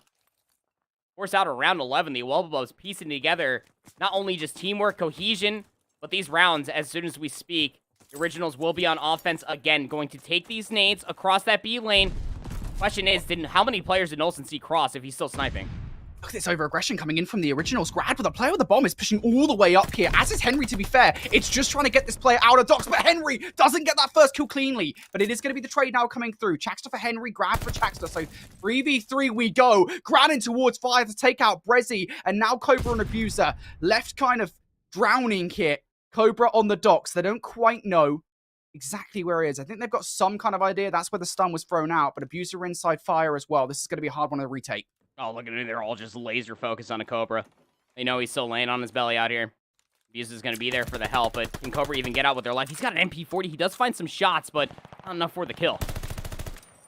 I think Cobra's just going to try and bait out here as much as possible, but the problem is time's not really on their side. The map control isn't on their side as well. You don't really have much to work with, and now that Cobra goes down, it's Abuser the 1 versus 3. He has already taken shots off. Good luck, have fun, Abuser. You have to look on a multitude of different angles, and you just can't do that. The Originals, it's shaky. They were 5-3 up. It was a little bit of a worrying prospect, but they are able to win their strength here and tie up the series. 2v3s, 3v4s. The Originals have really pieced together themselves a strong Berlin search and destroy. And I say that with a certain amount of hesitancy because there was a few rounds that they should have been able to close out. The Wobble Bobs just completely stole away from them as well. It really did feel like at the beginning of those rounds, the Originals came in with all the confidence this side of the Mississippi, but then you get a little bit later in the rounds, and the Wobble Bobs start winning these gunfights. You know, Chaxter finding 2 inside of the B hut, Cobra being able to piece together 3 sprees as well. It just put themselves in such a great position to almost force hesitation out from the Originals. They almost got away with it, but the Originals there at the very end got to really showcase what was such a great strength for them throughout the entire Search and Destroy. Get that first blood, and then continue to bring the focus and the pressure there soon after, all the way to the back line. I mean, Grad was the bomb carrier in that final round, and he was basically in the offensive spawn. I don't know what Grad was doing, but I was really concerned for He a was second angry, there for Grad. man. Yeah, he was aggressive as hell, right? Grad just ran straight through the spawn, straight into fire. He even got the kill inside lobby as well. And that's a massive risk, because if he falls there in that round 11, you got to feel that, the Originals kind of feel like fish out of water. There's not really much that you can do, but you know what? It's a risk. The Originals, if any team here in our field in the EU LCQs are going to make such risk, it's probably going to be the team that's most adverse in the Search and Destroy game mode. And when we can see kind of the replay package here between the two teams, this was the moment where Originals, they kind of felt like they should be able to close things out. The Wobble Bobs, though, they certainly made them sweat. It'll be quite apparent here as we take a look at some of the stats. Look at the first blood category. Again, the Originals, they don't care. They only got 2 first bloods out of the 11 rounds that were played. And they still won the Search and Destroy. It felt like every single time that the Wobble Bobs got first blood, there was either an immediate trade, or there was a numbers disadvantage, and the Originals still won anyway. I mean, even in a 3v4, they retook the B bomb site. They forced the Wobble Bobs to really dig deep as far as their bag of tricks are concerned. Any adaptations necessary to deal with the flanking prowess that was being put together for their A and B retakes between Rafi and Grad. And again, the player that you asked that I wanted to highlight was Nolson with that sniper. Yeah. He was rolling out with it more often than not, about 1,400 damage, a lot of damage per round, about 122 per round. That's a lot. 9 and 6 overall, was able to flex over towards the AR when it was necessary, giving a lot of good breathing room for their SMGs to make those aggressive plays that we saw. Yeah, I think another thing to point out here as well is Henry, right? Because Henry in Search and Destroy this season thus far, he's kind of been a little bit shaky, I would say, right? We look back to kind of his Season 3 performance, and he wasn't that great. Season 4, okay, he improved quite a lot. Here, he has turned up. He's 8 and 8. He's got 1k damage to his name. He is absolutely supporting the team, and that was one of the questions, again, kind of coming into this LCQ's Originals roster. What is Henry bringing to the team? Do they feel a lot more complete now? Because that kind of has just been their quest, hasn't it? You know, cycling players in and out and trying to figure out the perfect formula. Perhaps they have found it here in the LCQs, and what a time to do it. 1-1 in the series now between Wobble Bobs and the Originals. We have Control coming up next. Trust me, you guys do not want to miss it. We're going to go to a break. When we return, you're going to have that Control and more after this.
Alright guys, welcome back here to the EU LCQ. Wobble Bobs now 3 maps deep with the originals. 1-1 in this best of 5. We go back towards Berlin for the control, and it's going to be Wobble Bobs kicking things off on the offense. They want a piece of the A pie, and they might well get it here. Brezzy picks up 2.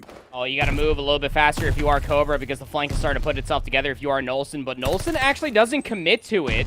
Actually going to go back around and try to re-wrap on the opposite side of Alleyway. This is a lot of segment progression that is going up damn near unanswered. Brezzy inside of the small room finds yet another few kills. You chalk this. If you're originals, there's nobody in position to try to get back in here. Now you got to go in for an all-in B hold, only finding 2 kills while that A escapade was unfolding. Yeah, you got to beat a Wobble Bobs back towards this point. Shaxter wins one of those gunfights versus Grad. So a good start here for a Wobble Bobs in terms of making sure you do get that B control. You have control of fire now as well. But I think those players with the spawn are going to be crucial in terms of the Wobble Bobs actually getting control of the zone. Just try and zone off these players off the respawn. Nolson just going to be waiting patiently, as is Rafi, for these players to start to re-aggress through the spawn. They know they're coming, and, well, that patience will pay off as Brezzy picks up that first kill. Cobra gonna fall, and the originals has actually been a pretty good hold so far in terms of the progression from A to B. This is how you want to do it. You lose the A zone early. You want to make sure you always have a player inside the water building. Abuser aware of this, has to deal with Grad, has the damage advantage. We'll clean them up with the Rat Pistol, but that's that one player in a key position. But just because you dealt with one doesn't mean your flank is secure. Nolson needs to go again, but it's really the story inside of the zone itself. It's Henry up top on the balcony that is able to keep their life quite wonderfully, just keeping the Wobble Bobs at bay while the respawns are coming through for the defense. Brad able to get that kill versus Abuser. Good start. Henry with another one as well. These kills on the defense coming through, but Brezzy will pick up one. Brezzy still needs to win the 1v1 versus Nolson inside the point, but Grad going to take down Shaxter from afar again. Wobble Bobs right now, I mean, they just keep on losing grip of the map, and just look at the originals. They've overreached so far in. Wobble Bobs just going to continue to spawn over by that train yard. They're going to commit Abuser towards this flank. 2 ships in a night. Henry and Abuser completely pass by each other. Nolson's also on a 5. That could be massive going forward, but are they going to know that there's one in the flank? I think that Abuser might actually have the line of sight if they do peek it to see that Nolson is all the way in towards the back, but again, the kills are not coming through. The map is not theirs to command. Cobra will jump down, will take Nolson off of those streaks, but we're down to 20 seconds. Wobble Bobs need to get into the zone. I mean, look, at least there's only 2 players on the zone right now. The other 2 still coming up to spawn from fire side. So the gunfight's now starting to go down here. Henry with 2 crucial kills versus Chaxter and Brezzy, though, at least Abuser all on his lonesome. He's able to pick up one of those kills. Is that enough here to give an opening point here from a Wobble Bobs in towards the point? Well, Cobra's going to pick up 1. Brezzy needs to pick up another one, but no respawns remaining now. Rafi with 2.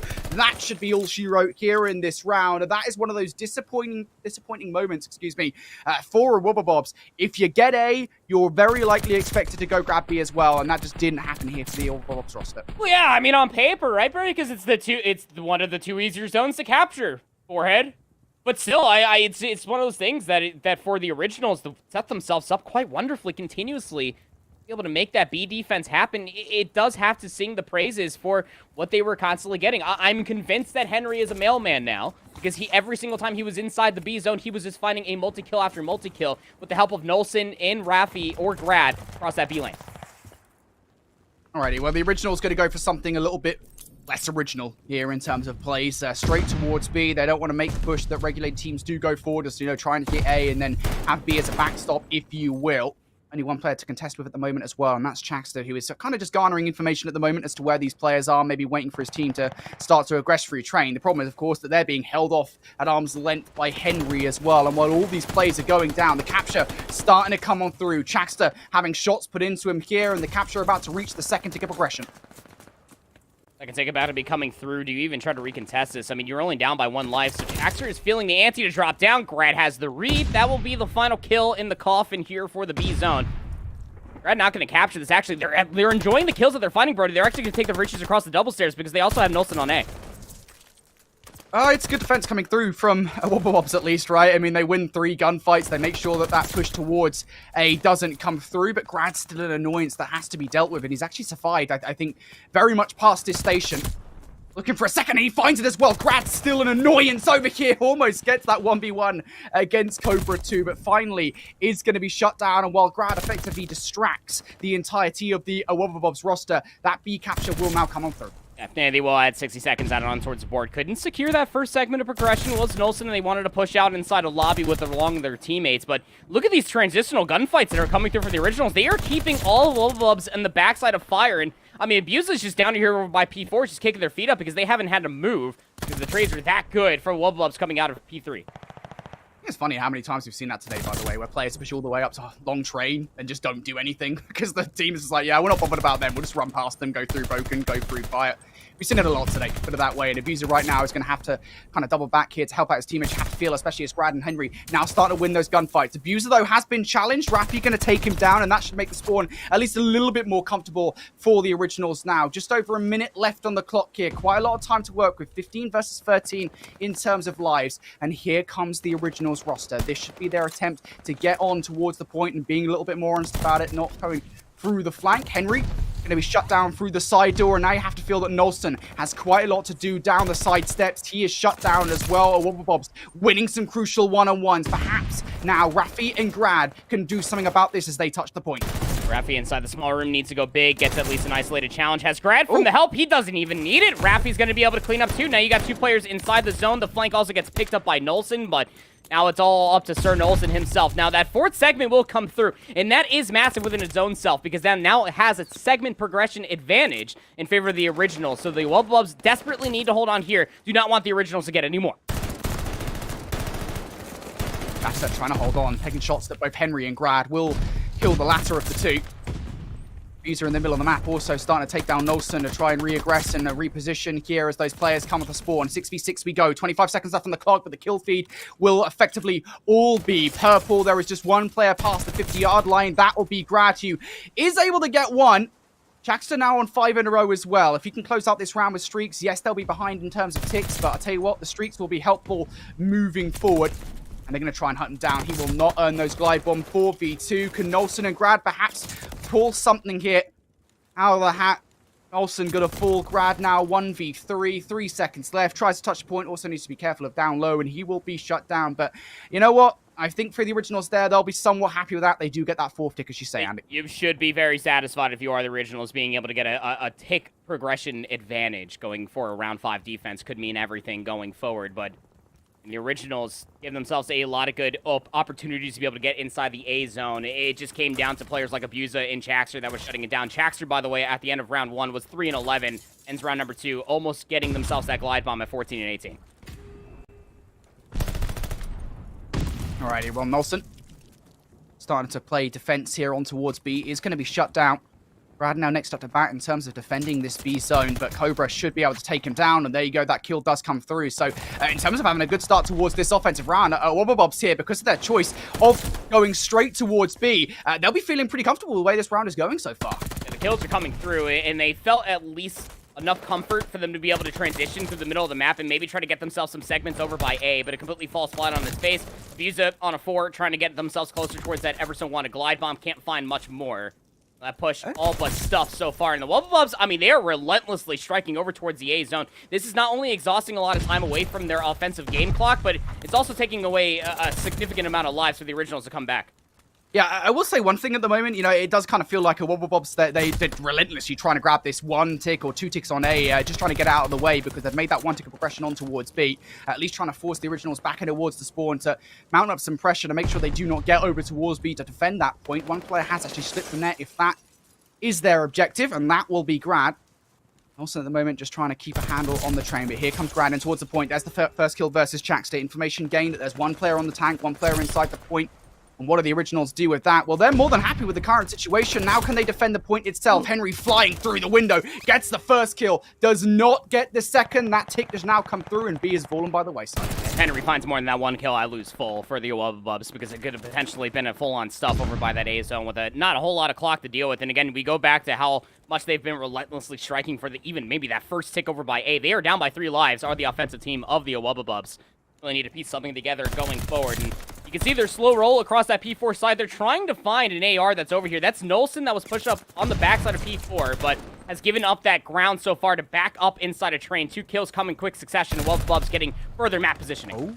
Okay, there's some kills coming through now for Wobble Bobs, and 4 kills now unanswered. That means they should be able to touch the point, and now looking for this first tick of aggression. Perhaps the capture starting to come through as well. You've got Chaxter in the middle of the map from top third, overwatching this patio side. The Originals, they're flustered at the moment, trying to find their way through, but Chaxter starting to get these kills. Raffi has got past Chaxter. Now potentially the player to defend this point. Second tick through, looking for the third as Cobra picks up 2. Grab through the window. Nelson gonna fall as well. This is a capture. This is an offensive round victory for Wobble Bobs, an important moment here in the game. Yeah, not only to take an offensive round, but by doing it by way of segment progression, that is massive. Because not only does it put the fire underneath the Originals that they have to answer back with an offensive round for themselves, they really want to do it by way of segment progression as well, Brody, because now it is currently just a big lead that the Wobble Bobs might be able to build for themselves. They have a substantial defense across that A zone yet again, and they'll be able to take a 2-1 lead here in this series. And Cobra, Abusa, and Chaxter, by the way, coming away from Season 4 of the Elite, able to showcase all of their talents and abilities to be able to absolutely slay out across the objective,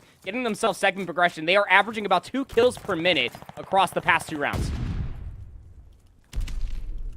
All right, well, we need to see something special now coming out from the Originals if they want to win this control, an important one in the best of 5. Spoken about the Originals, of course, going into a Hardpoint 2-1 down. I don't think they'll want that outcome, so they'll need to win this one. They need to pull something out the hat right about now. Nelson and Henry going to have a good start to this round with those kills, and B progression starting to come through. I think the priority at the moment for Wobble Bobs, yes, you don't want to lose B, but also make sure nobody slips the net and gets to A. Yeah, you just don't want to lose that life advantage going forward. I mean, you're really down by 3, and you know the Originals last time that they found themselves a certain interest off of the B zone by way of kills, they try to push over towards A, and they're scrambling across the entirety of the map. They're leaving Henry all by their lonesome. Actually gives up the zone so that way they don't get overwhelmed, knowing that they are losing a handful of lives on the rotation back over, leaving Grad over by the statue side, maybe through Secret. Can't find much of anything at all. No space provided for the Originals to get outside of the B zone so far, but they do have those 2 segments stacked up so far on this B zone. Yeah, you have to feel like B is probably going to fall by the wayside here. Perhaps Chaxter can pull off an upset, though, in from behind. They don't quite know he is here.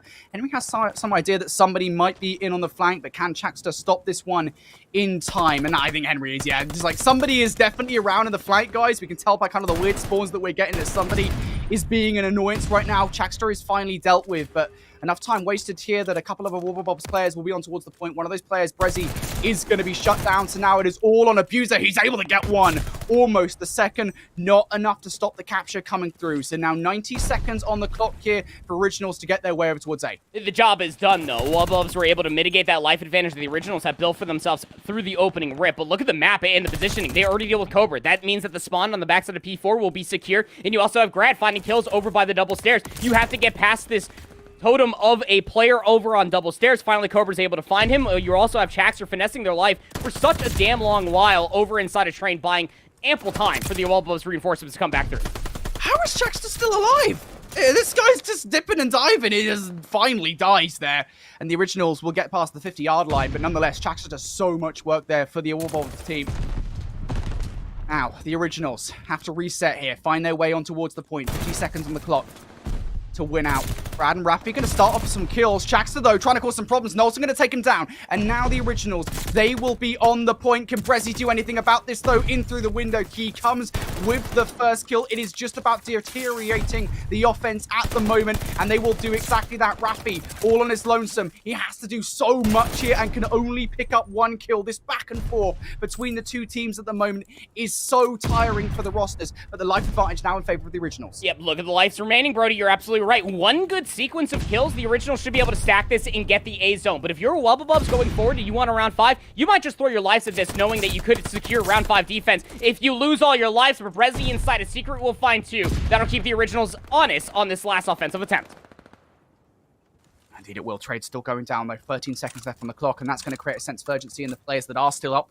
Inside Train. Chaxter inside Secret, though. That's a problem. And once again, this guy loves this route at the moment. He is doing it time and time again. It's a threat that the Originals need to be wary of as they approach the point through glass, through Alpha. It doesn't matter. These guys systematically eliminate them from the point. Wobble Bobs going to win that, really. You have to feel off that round 3 performance. You really got to feel that it was a round 3 performance, being able to isolate a handful of players, find themselves a sequence of events to be able to get on that A zone for the 2-player stack and secure themselves the offensive round. It was looking so bleak for the Wobble Bobs after they got full held on that B zone that you really did feel like that the Originals, well, it was their control to lose. And some might say you are right, because there was about, I want to say, 3 different rounds where the Originals had themselves a life advantage. They had information on about 2-3 players to be able to deal with them, but then they completely give up the angles. They found themselves at the tail end of these routes that were being run by Chaxter continuously through those defensive rounds, although it did not work wonderfully on their offensive attempts for Wobble Bobs their immediate first round. Chaxter completely flipped the switch, broke out an AR more often than not, was really joining the likes of what Brezzy was bringing to the table, just finding these very unique timings. It was the, I want to say the, I guess the flexibility would be the best way to put it, because if Chaxter wasn't the player that was trying to find these routes, it was Brezzy to pick it up, Chaxter respawns in, Brezzy backs up. It's just what we've come to expect from this French plus one Chaxter. Their teamwork has been absolutely sublime to be able to witness in those final few rounds. Yeah, I think it's funny you point out Chaxter, right? He's just such an annoyance. So the amount of times he spotted him making that route in through Secret, going through Broken as well. And the man had a hitchhiking backpack on, constantly traveling from window to wall, and a massive reason there. Even though it doesn't show out in the stats why the Originals just couldn't get past train more often than not. But nonetheless, let's take a look at these stat lines to show you guys who the top performers were in that game. I'm sure if you were paying attention, you probably know anyway. Abuser 29 and 18. This guy is playing lights out in the respawns at the moment. He just doesn't die in control either.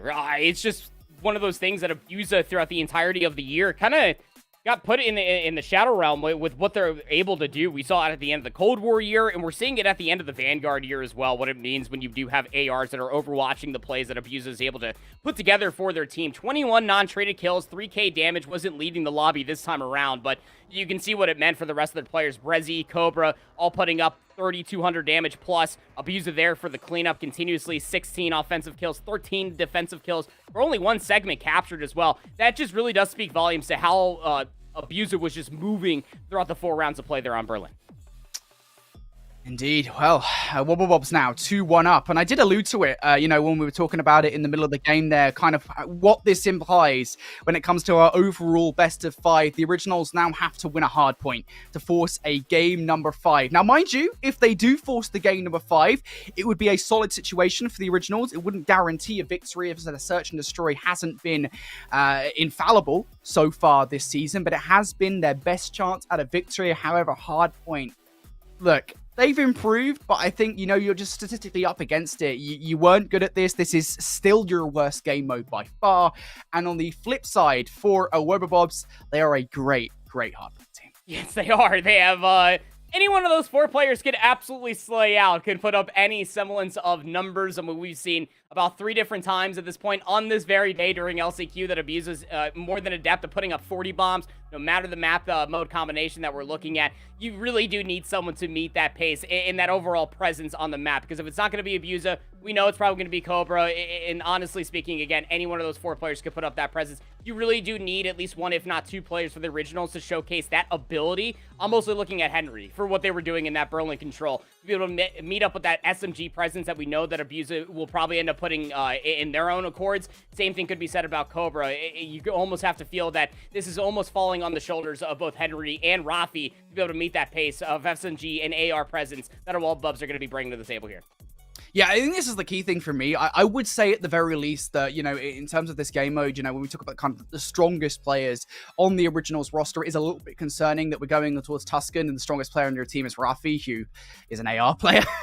So that is something we do need to kind of take note of. And it's something that I think has befallen the Originals this entire year, of course, previously known as Invincibles, has been kind of that SMD pressure. You go back to Season 1 and I don't want to put it all on Furious, but Furious was just such a boon of confidence for this roster. The SMG prowess that he was bringing to the team, that pressure, was a major reason why they were actually really good at Tuscan. You remember, go all the way back to Tuscan Control in Season 1, and the Originals, I think they were the only team, if I remember correctly, that were able to take a Tuscan Control away from the then Sukri's Bakery, who, up until facing the Originals in that playoffs matchup, they hadn't lost a Control, right? So it is quite telling that, we talk about SMG pressure for this Originals roster. It is something that I think they have ultimately been missing, and they have tried to replace furious they just couldn't get it done. Now, Nolson has brought a lot to this team. We will say that much. It's just he needs to play well here, as does Grad, as does Henry. We need to see those good plays coming through in towards this Tuscan. It's just going to be an uphill battle. You do have to feel going against this Wobble Bobs roster with how potent they've been. It is one hell of an uphill battle, a hell of a task on their hands. But nonetheless, of course, to have to remind you guys, of course, this is LCQs at the end of the day. If the Originals, if they lose this, their season is over. Yeah, it's do or die here. This map number 4 is going to spell either the end or the continuance of the Originals' Vanguard year.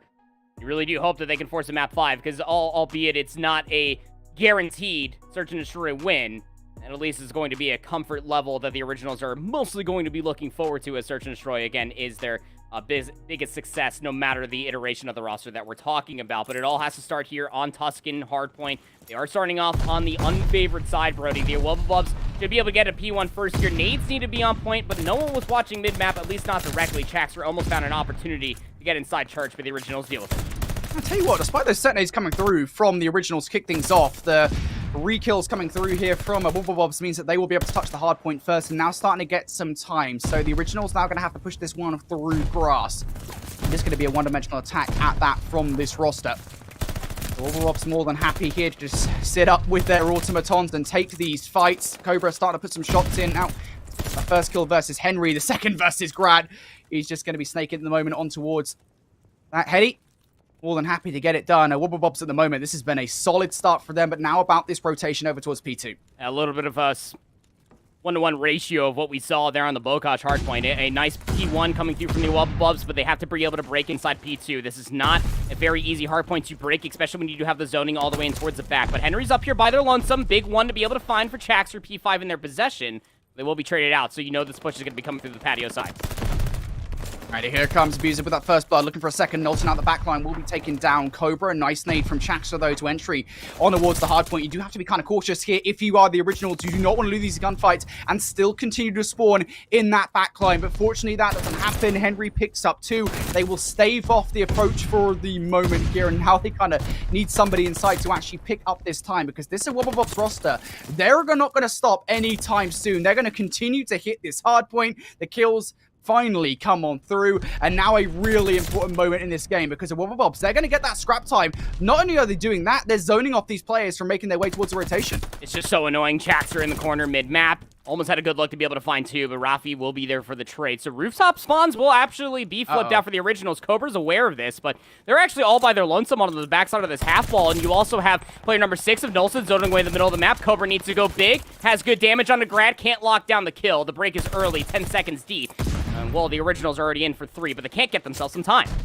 It's kind of unfortunate in a way, wasn't it, for Wobble Bobs there, because I think they overextended their way through the middle of the map in hopes of making sure the Originals didn't touch the rotation, but in doing so, inadvertently influenced the spawn. So the battle will continue now on towards the hard point. The Originals will be through, and Henry in for 2. Wobble Bobs spawning out here while the Originals spawn over towards rooftops. They have to try and find their way through, but Cobra's right, all right, you guys just line up. I'm more than happy to take some free kills, and now Wobble Bobs, they'll be back in for the time. Brezzy starting to get some of these supporting gunfights as well, and at this point in the game, this is not really time that you can afford to give away if the Originals. That's why they're still going for this one. Yeah, Rafi has to throw themselves at this hard point, maybe battle over some 10 seconds, but it's again, the rotation needs to be looked at. The Originals need to hold strong. This hesitation, every single kills that come through means something. They need to be able to take more space. They need to be able to keep a Wobble Bobs out from this hard point. Look at the setup. It's passive all the way in towards the back. Grad is by their lonesome over inside top green, and they get the better of Brezzy. Rafi over by top grass will be able to find themselves a few more. It's only Cobra to make an argument for it as well. This is a big 20 seconds that the Originals are soaking up for themselves here. This is a big hill, I think, generally speaking, for the Originals here in this game, right? This is a good opportunity not just to get back into this game, but to also take the lead away from Wobble Bobs. Rafi watching that backline, though, is going to be shut down. Good trades coming through from the Wobble Bobs roster, but do they account for Henry, who's able to come in from behind and cause some distress here? He's only able to get 1, though, as the Wobble Bobs find their way through. The ones are being won here by Brezzy and Chaxter, and now it is going to be the Wobble Bobs side back in towards the hard point. The Originals are the ones spawning out. You know that the Wobble Bobs are always going to throw lives at the scrap time. It has been their boon of success all year long through Season 4 of the Elite exclusively. They have that leader's advantage. They can absolutely threaten any sort of scrap time or rotation as early as they would like. Already got players trying to zone away the bottom side of P5. That's Cobra, waiting for these players to come all the way through. But again, it's the hesitation coming through the originals. Look at the long route being run by Nolson all the way into the backside. The kill's not coming through for the Wobble Bobs, which is going to make it a little bit more potent. It's going to call for Cobra to go big down here by the well. Cobra just trying to play support at the moment. 13-8 has had an excellent game so far. What can he do now to damage this hardpoint control for the originals? Well, gets those first shots into Grad, but Grad is going to outplay him now. Chaxter on the flank here to try and cause some damage. Able to pick up one elsewhere. Abusive with a kill inside the hardpoint as well as looking down low, but not exactly in the right place to take out Grad. Fortunately, though, Rafi is apparently on side for the Wobble Bobs team. He will nade out his teammate, and now that roster of Wobble Bobs, they're going to be in for this time. Chaxter starting to look for some kills here. 16 seconds, valuable amount of time. And Cobra picks up 2 kills for the scrap. Andy, I gotta be honest, this is starting to look a little bit like the Bakash. Yeah, it's starting to look like a little bit out of reach for the originals, but it is Tuscan. You can turn any hill into a money hill. Chaxter in the middle of the map, though, still piecing together this streak. Needs one more, gets themselves a glide bomb. You should surely feel like that could be another pin in the coffin, but Grad will at least find that trade. Cobra won't be able to find themselves some streaks as well. Trades are going to be good, but you need to be able to turn this into some good hardpoint time. The setup is a strong one for the originals across this P1 side, and they're reading where the Wobble Bobs are coming from. Alrighty, the originals, they're going to be in for this time. Wobble Bobs spawning over towards grass. This is not time you want to give away. They're going to continue to try and hit this one. Cobra and Prezi at the moment just staying down. Get down, Mr. President. Henry flies on through. Going to get shut down here. The trade's most certainly in favor of Wobble Bobs, though. Rafi now the last in the hill. 1v1 with Chaxter for the moment, and Rafi will actually win that. So a crucial 20. You have to imagine, I mean, maybe Wobble Bobs will send Prezi and Abuser towards this point, but that might be a bit of an ill-fated task, as the originals do end up getting that scrap time, and that is a huge money kill for this roster. Yeah, with maybe an egregious scrap time try to hit over there because you have players slipping the net. Nolson can't lock down that kill, so now Chaxter more than aware that Nolson is over by this church ramp. Now, you don't have top green assistance. That's going to be in possession of the originals. Kills need to come through. They're also reading players in towards the back. There's a big one over by the column. Henry at 43 HP will be able to find that kill, and the originals successfully break from the front.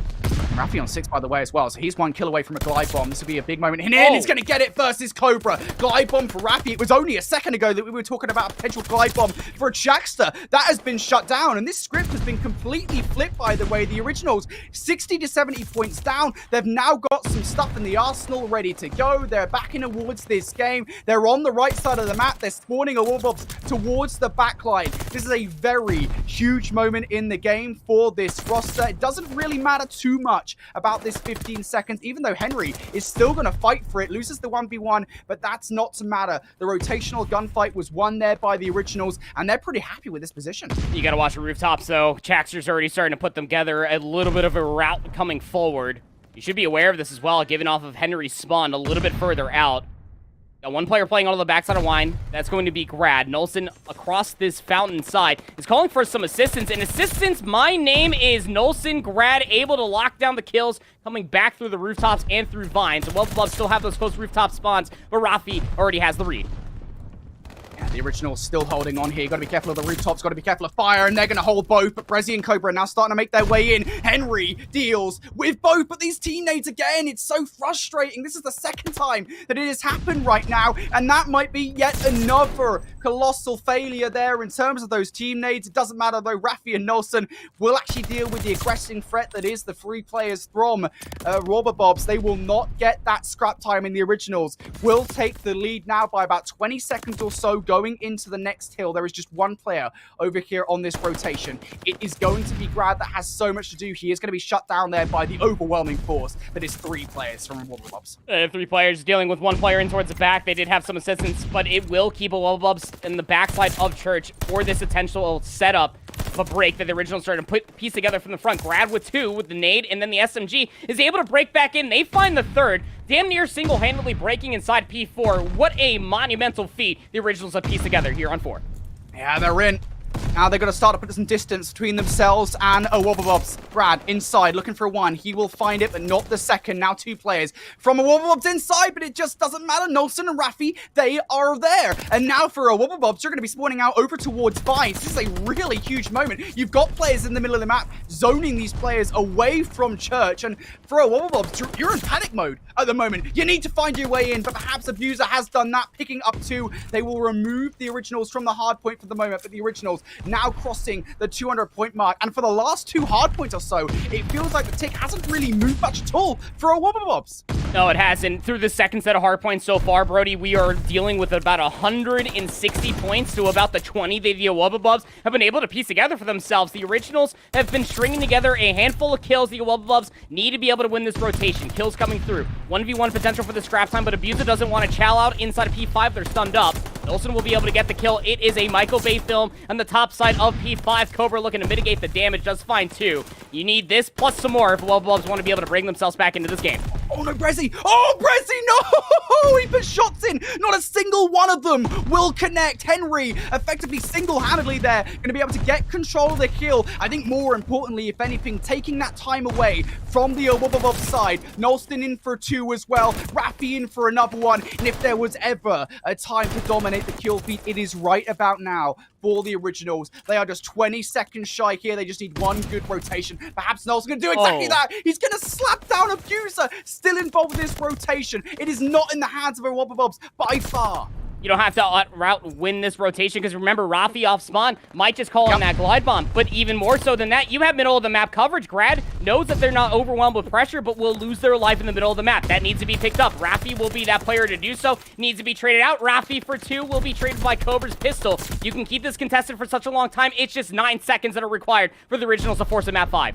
You got to be perfect here if you're a Wobble Bobs. You need to make sure that the Originals do not break on through, and you need to break on through to those spawns as well. There is so much to do, and Nolson has just picked up 2. Chaxter all on his lonesome. He gets shut down. Is this where the Originals are able to get their last 9 seconds? No! Brezzy comes through and picks up 2. Now Raffi next up the back here for the Originals. Just 14 seconds left on this hard point, and Raffi, he seems like he wants to get it done here. He is finally shut down, but again, this is that rotation that we were talking about. For a Wobble Bobs, you need to find your way over. You need to get into the hard point pretty much immediately. Can you get it done? Cobra slides down. He is shut down. Brezzy, Abuser, still left alive, and Abuser going to take out his teammates, so now it's just Abuser left up. 1v2, gets the first kill. Is that enough to get somebody on towards the point? Cobra slides in at 249. He will hold on for the moment. Somebody else needs to get on through, though, and Cobra is shut down by Henry. The kills are through, and the Originals force a game 5. I cannot stress how Giga Chad that second set of rotations worth for the Originals. You know, I asked for Henry to step up, but, you know, I was expecting maybe like 5, 6, 7 more kills than I saw in the Bocage. Not a whole whopping 36 and 28 from Henry. We asked about the difference in pace to come through from this last roster change. Again, previously playing with Nile, bringing in Henry. That's what we wanted to see. A lot more entry frag situations where Henry is walking away with 2 pieces after 3 pieces, just making the AR's job that much easier coming through from Raffi and Nolson. It just felt like that they were damn near uncontested in the backline through so many different instances that when that desperation set in, coming through the second set of hard points, that Wobble Bobs were just flying inside the hard point. You got to see fully what the setups were bringing to the table. The ARs just making sure that the SMGs could not get comfortably inside the hard point for the Wobble Bobs, and just trusting that the SMG presence coming through for the Originals were that much more potent inside the objective itself. I think they gave, like, on the last 3 hard points we saw that, I think they gave, like, a Wobble Bobs, I want to say, like, 20, 30 seconds of time between those last 3 hills. Like, it's like 136 and 90 something coming away from the first set of hard points. It was bad. It was a bad lead, I think Wobble Bobs had. I will say one thing, though, you know, again, for some reason, I'm sure somebody could tell me the technical reason. I'm sure you could probably tell me the technical reason, to be fair, with the vast knowledge that you have.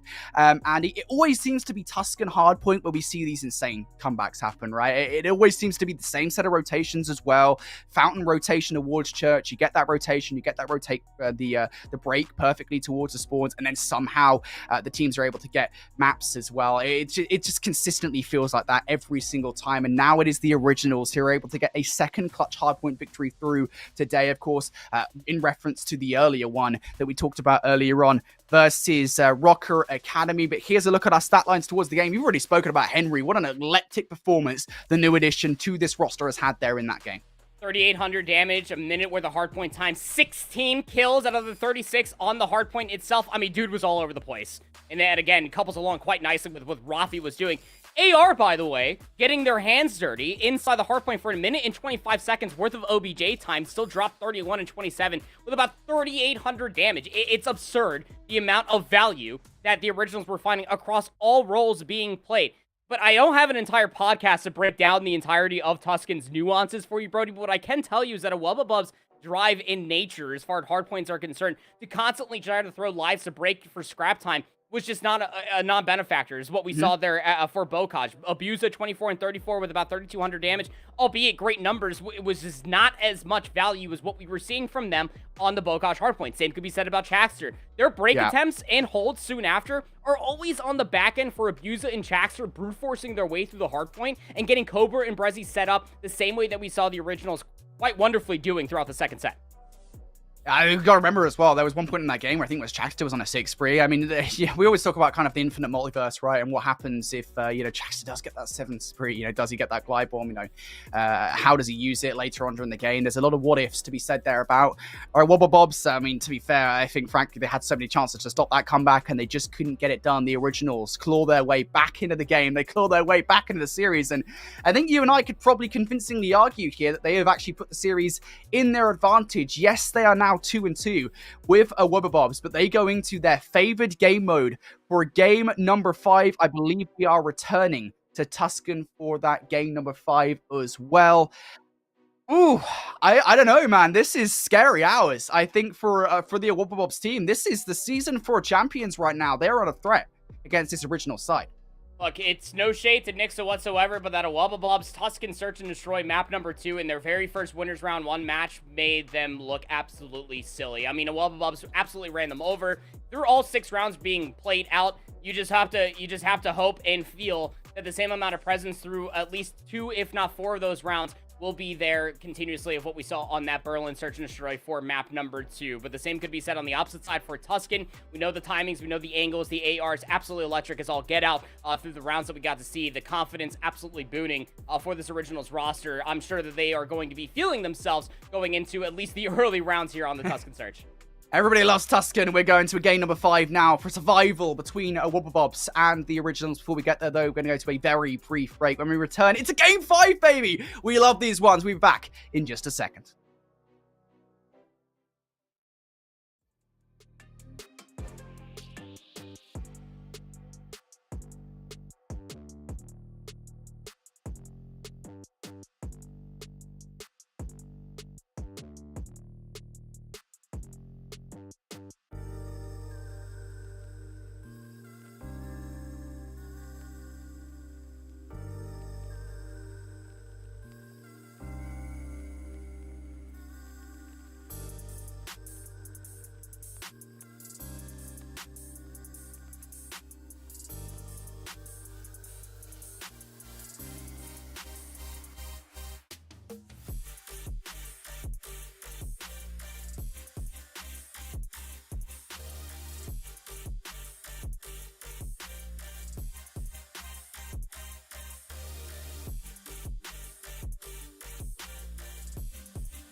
Alrighty, folks, it's time for a game number 5 between Wobble Bobs and the Originals. It's going to be a banger. We're going to Tuscan for this one, Andy.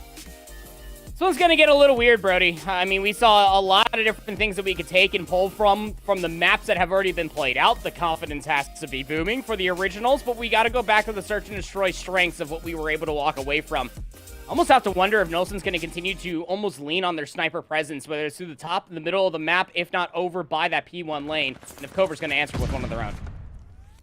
Alrighty, we'll see how this one plays out. Of course, the setting for you guys at home. The Originals, very good search and destroy roster. Nelson, a very good search and destroy player. And we were talking about his potency with the sniper rifle in that game number 2 on Berlin. He's now bringing it out on towards Tuscan. It's not really that much of a surprise on that A-cross, but now most certainly going to pull the numbers in favor of the Originals. Abuser can he get these players on the cross? Doesn't even get a shot in. His Grad should get the bomb down, and Chak's just going to cook up an aid. Chak's just got some good cookbooks, apparently. That's a well-roasted Chakster right there. He is gone. He's off the map.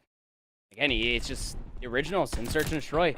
They're not losing gunfights, man, and even if they do lose a single one, you got to see just how electric those first 2 kills came through. What do they do with it? Instead of brute forcing their way back through the middle of the map, they know their flank is secure. Just push through over by B.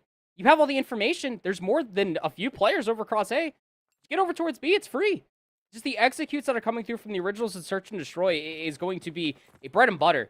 Wobble Bobs need to answer with. Oh, Nelson! Again, tasty shots coming out of Nelson right now. Takes down Chakster. That's going to be the bomb down as well. It's not going to be that tough, to be fair, for Wobble Bobs to retrieve, but it's still nonetheless awkward. Going to give a lot of map control to the Originals. Oh, they know where Cobra's at, all the way in the backside.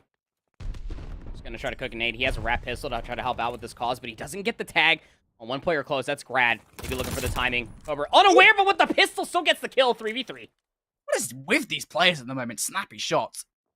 Those have been playing all day, to be fair. Their shot should be on by this point. Raffi going to take down Abuser. Now 3v2 we go on Nelson. Dude. Just continues to aggress with this sniper rifle. Can Cobra give him as good as he gets, though? Jalen. Oh, he doesn't want it. Doesn't want the smoke. To be fair, he's got the bomb. What do you do with this? You got a sniper. Doesn't even pick up the weapon after that kill on the Grad.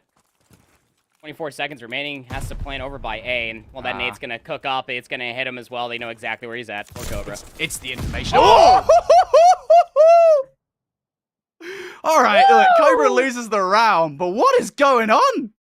Hey, man, look, we did the flying for Tuscan. Sport our producers like, I'm bringing you guys in, and I was like, I only had one thing on my mind. I was like, I'm gonna see Cobra snipe against Nelson, and 2 rounds in, I'm feeling some type of way. Some great shots. Some great shots. Oh, goodness me. Alrighty. We'll try and get back to level-headed. Proper and Infinity. These snipes are setting us for a wild one at the moment. Raffi starting this one very strong, though. 3-0. And it seems like a bit of a different approach here towards this SnD round for the Originals. Nelson's making a ton of noise over towards A. Is that going to draw anybody over towards the site, though? Doesn't seem like it just yet. D5 presence coming through. Brad can't push up. I mean, this is really all dependent on what Nelson sees. Nade's gonna go a little bit too far. Oh, he actually connects on to Brezzy, but he's gonna read the one player on the truck, throws a shoulder. Great first blood. Brad gonna suss out Chakster. That's gonna pull the numbers in favor of the Originals here. They've got quite a bit of choice now as to what they want to do in the round. There is one player in Brezzy that's pushed up towards Tree. Should have eyes on Vines. It's the control of the middle of the map that really is the problem you have to feel for Wobble Bobs. You've got Cobra that has to go and switch between maps and mid-map. Originals starting to run out of time in this round, though. They're going to have to start moving right about now. And now's the question.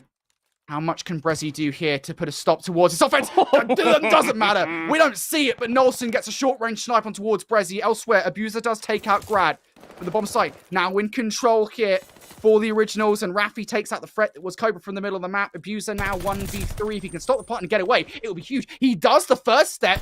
Now looking for step number 2. Gets the kill on towards Nelson as well. The 1v3 is within reach for Abuser. Trying to outplay Grab there, but isn't able to get it done. Goodness me. The Originals by the skin of their teeth.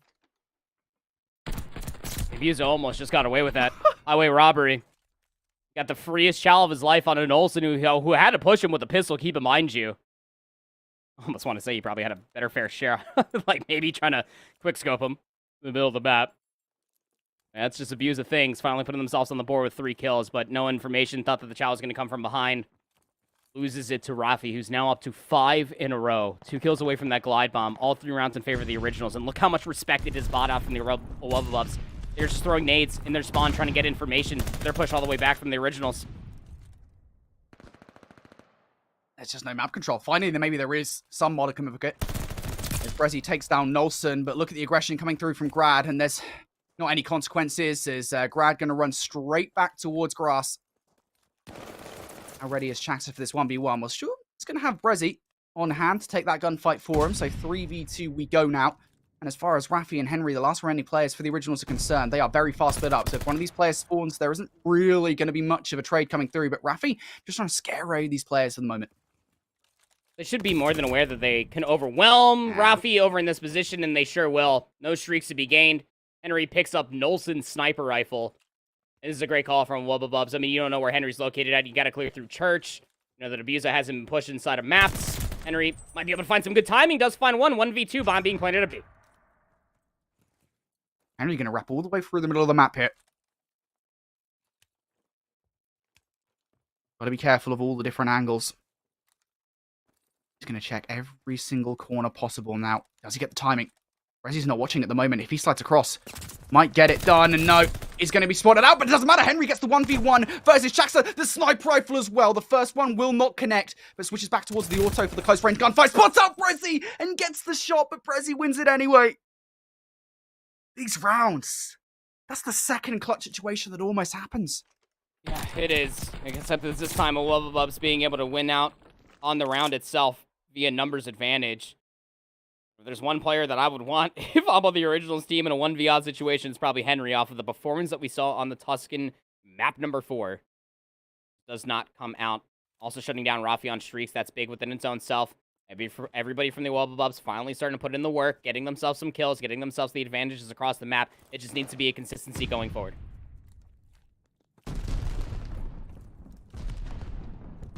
Okay, we're going to draw first blood here in this round. As you say, that consistency, needs to come out for a Wobble Bobs. Maybe it's going to come out here. Henry, they're going to trade things out against Chaxter. It's going to make getting the bomb down a fair bit easier.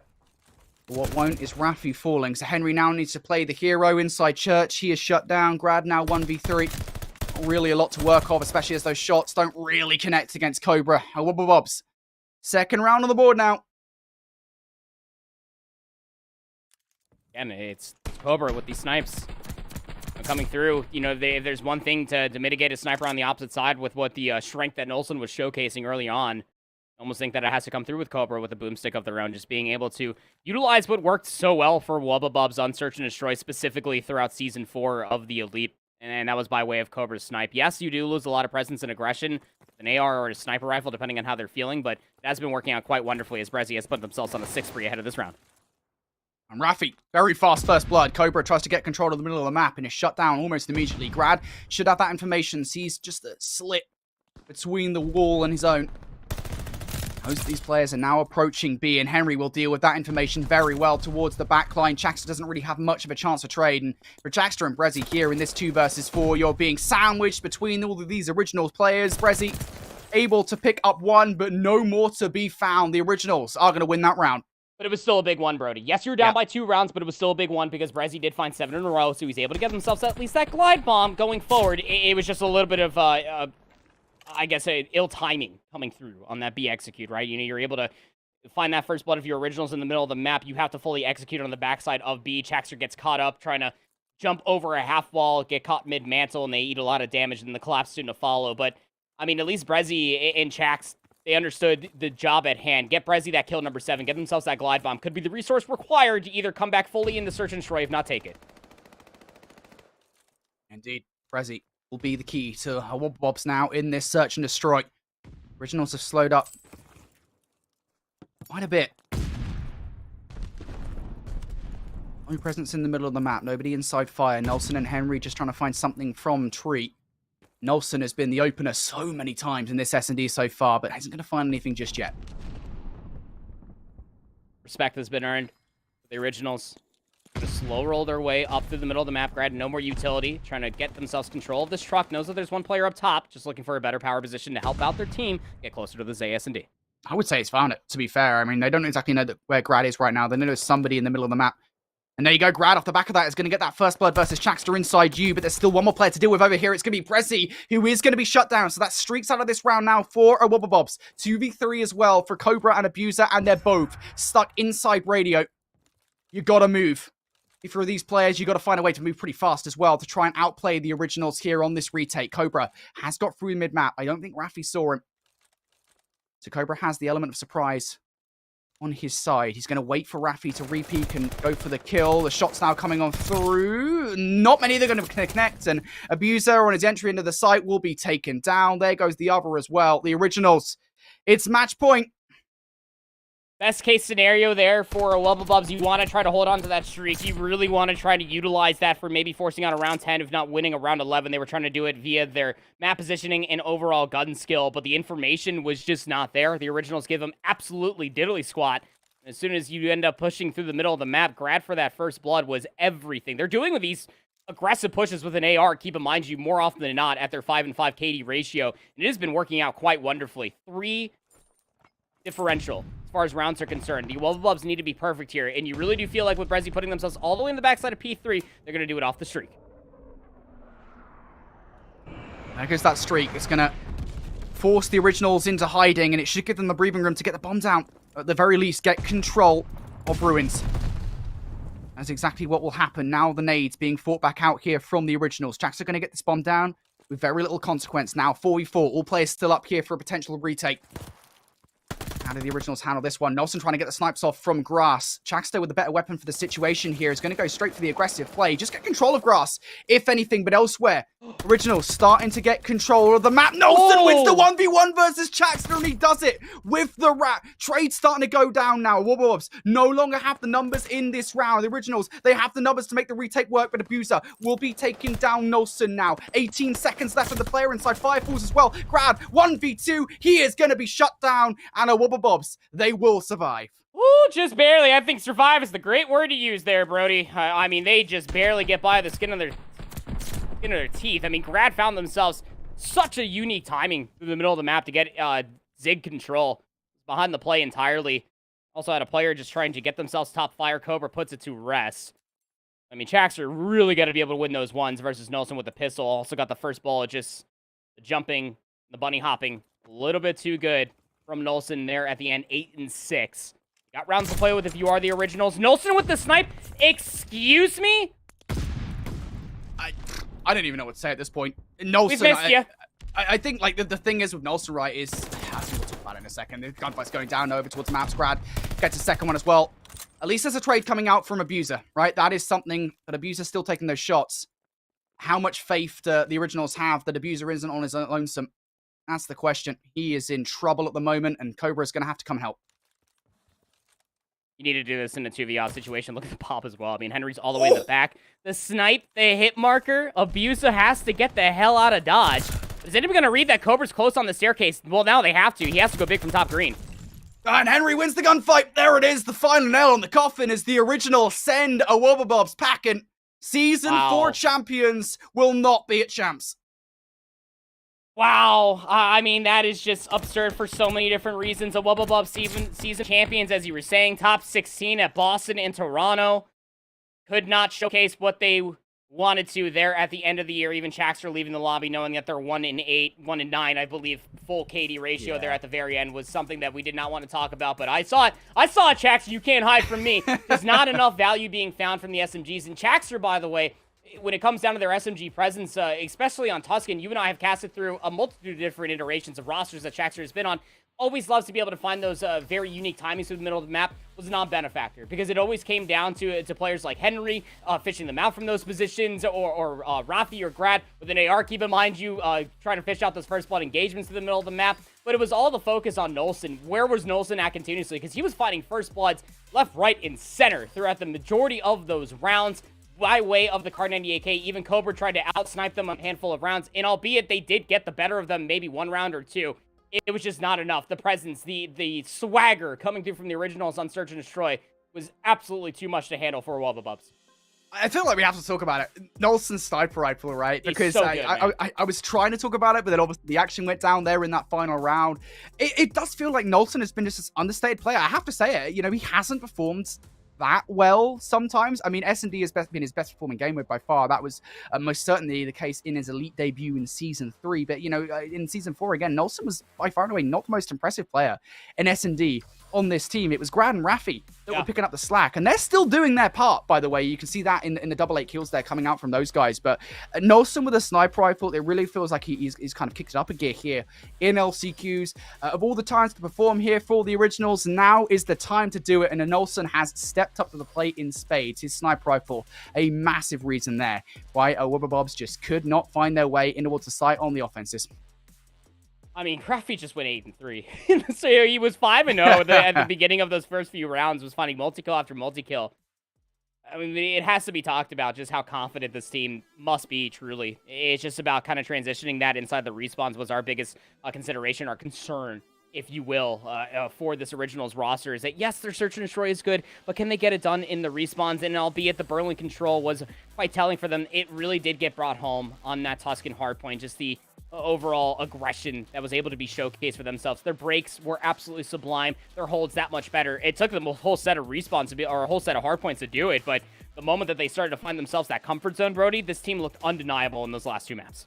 I gotta say, yeah, it felt like the hard point in Tuscan. That was the big turning point for me, I think, from the Originals. You know, we talked about their search and destroy, and yeah, I think we should probably clarify as well, even though we've always said search and destroy is their best game mode, it is by no means a game mode they are ever guaranteed to win. So still massive victories for them there, but really it is that hard point Tuscan that really did make all the difference. It felt like it might have been game over about 60% of the way through that hard point, and all of a sudden they found themselves a 7th and 8th gear, able to find their way back and towards the game and make one hell of our comeback. It will be the Originals moving forward here, and they got against Rocker Academy in our lower bracket final. The gauntlet is far from over for this team, Andy. Oh, I got a little bit of a winter semis rematch coming your way here in lower finals, and this is going to be a sweaty one. It went to map 5 in winter semifinals. The Originals coming off of that win versus the Wobble Bobs, who, again, historically, even versus Rocker Academy, I want to say that they have gotten the better of them towards the end of the cups and as well as the elite matches. It's just one of those things that the Originals,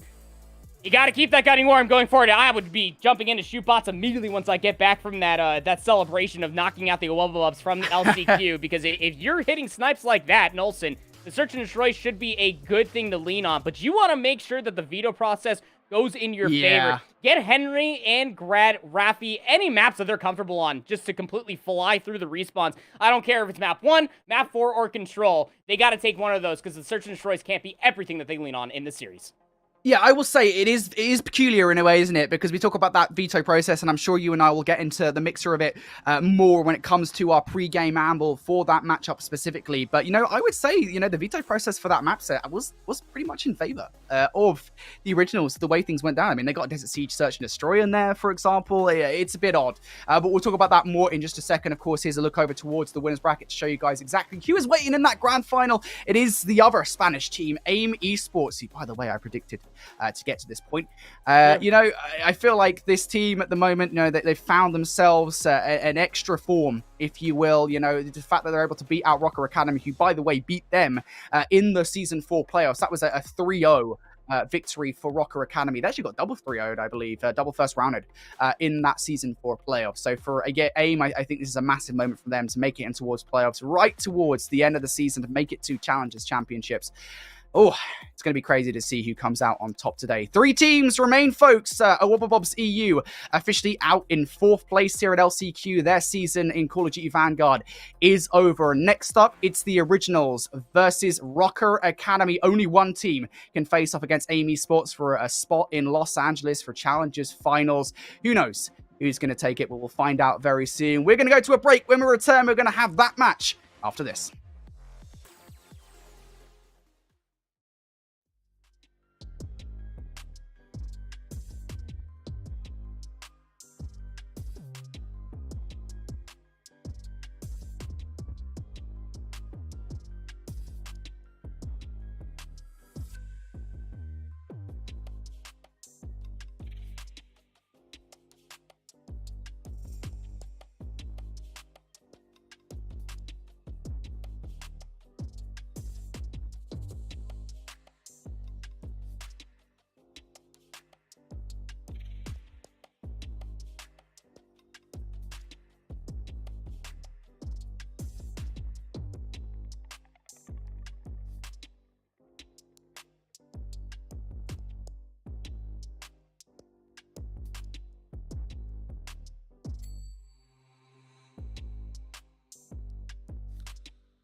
Welcome back, one and all, to the Call of Duty Challengers 2022 Last Chance Qualifiers here. Just 8 teams will be present in Los Angeles for Challengers Finals. We've got 4 spots to give away today. One of those has already gone. That's the APAC team that has already made their way through. We're now about to give the European spot away down to our final 3 teams. It's time for our lower bracket finals between Rocker Academy and the Originals, the latter of which, Andy, has just come off a solid victory versus Wobble Bobs. You have to consider it an upset, right? I mean, Wobble Bobs, they're Season 4 champions.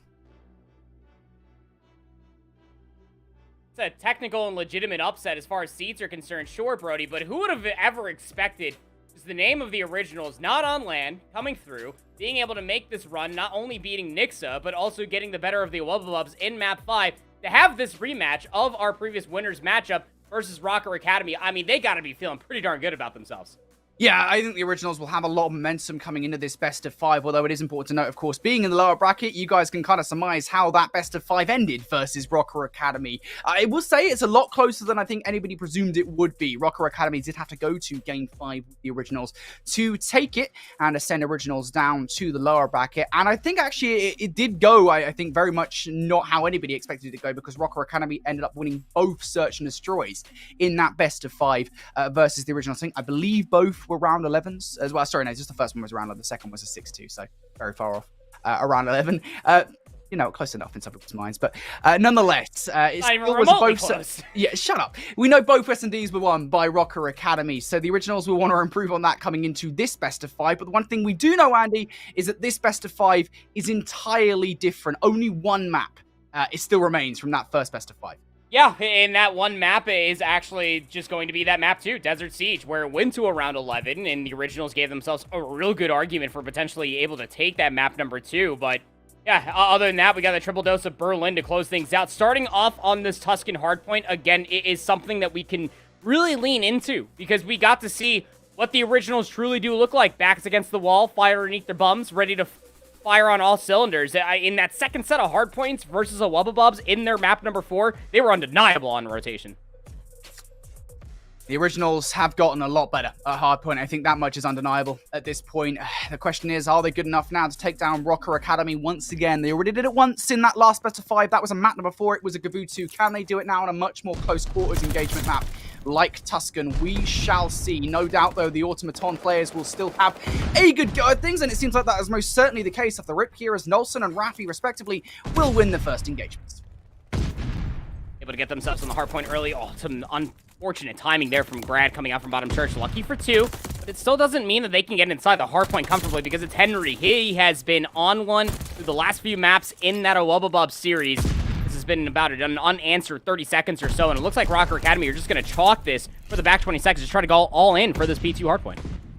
I don't blame them. I think at this point, right, 20 seconds left, you could probably overreach into the scrap time and maybe take some time away from the Originals, but you need to make sure that you're rock solid on this rotation. You do not want to lose this amount of time and then lose the rotation as well. And you're saying, oh no, and your expression is absolutely warranted at the moment here, Randy, because Originals, not only did they get that time, but now they're starting to get their heels in towards this rotation as well. Henry just pre-fired Real, and he's just bunny diving straight in towards that gunfight. Rocker Academy, they're on the point for the moment, but Grad looking to aggress on towards it. He will be taken down by a team nade. A team nade again from Lucky. And I swear, today, the amount of team nades we've seen, it is nuts. I want to say the team nades that we've seen in the past, 2 weeks, because you go back to the NYSL Major, I mean, there were so many different damn team nades.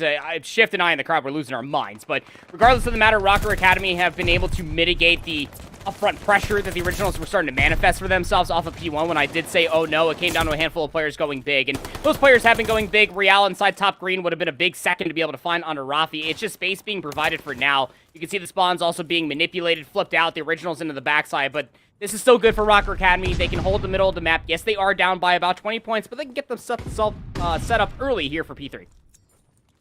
And Rocker Academy making the right decision at the moment, going for this rotation. Now it's about holding it. You've got Real positioned to make sure these players do not get past maps. Lucky also there to try and play distraction. But Grad going to predict, doesn't actually win that one. And now it's going to be a struggle moment here for Real. As Real picking up a second kill, looking for number 3 versus Rafi. He will get it. One player has slipped the net, though. That is going to be Henry.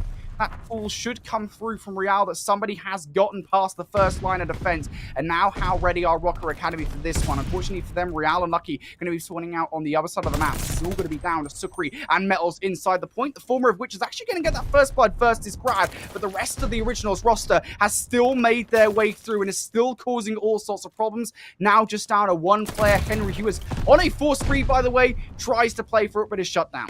I mean, they just can't get Metals out from this half-wall position and towards the back. Sukri just playing around that fire alleyway, spawns back in, is able to find themselves a continuous amount of pressure. It was just all off the back end of how much time Real was buying an early unanswered 20 seconds because Real was just finessing their life inside P5. It's just things that cannot happen. Rocker Academy might be able to take the lead, albeit slight. They're already threatening the rotation. You have one player up top, Grass. It's going to be Metals trying to coordinate this pinch down low with Lucky.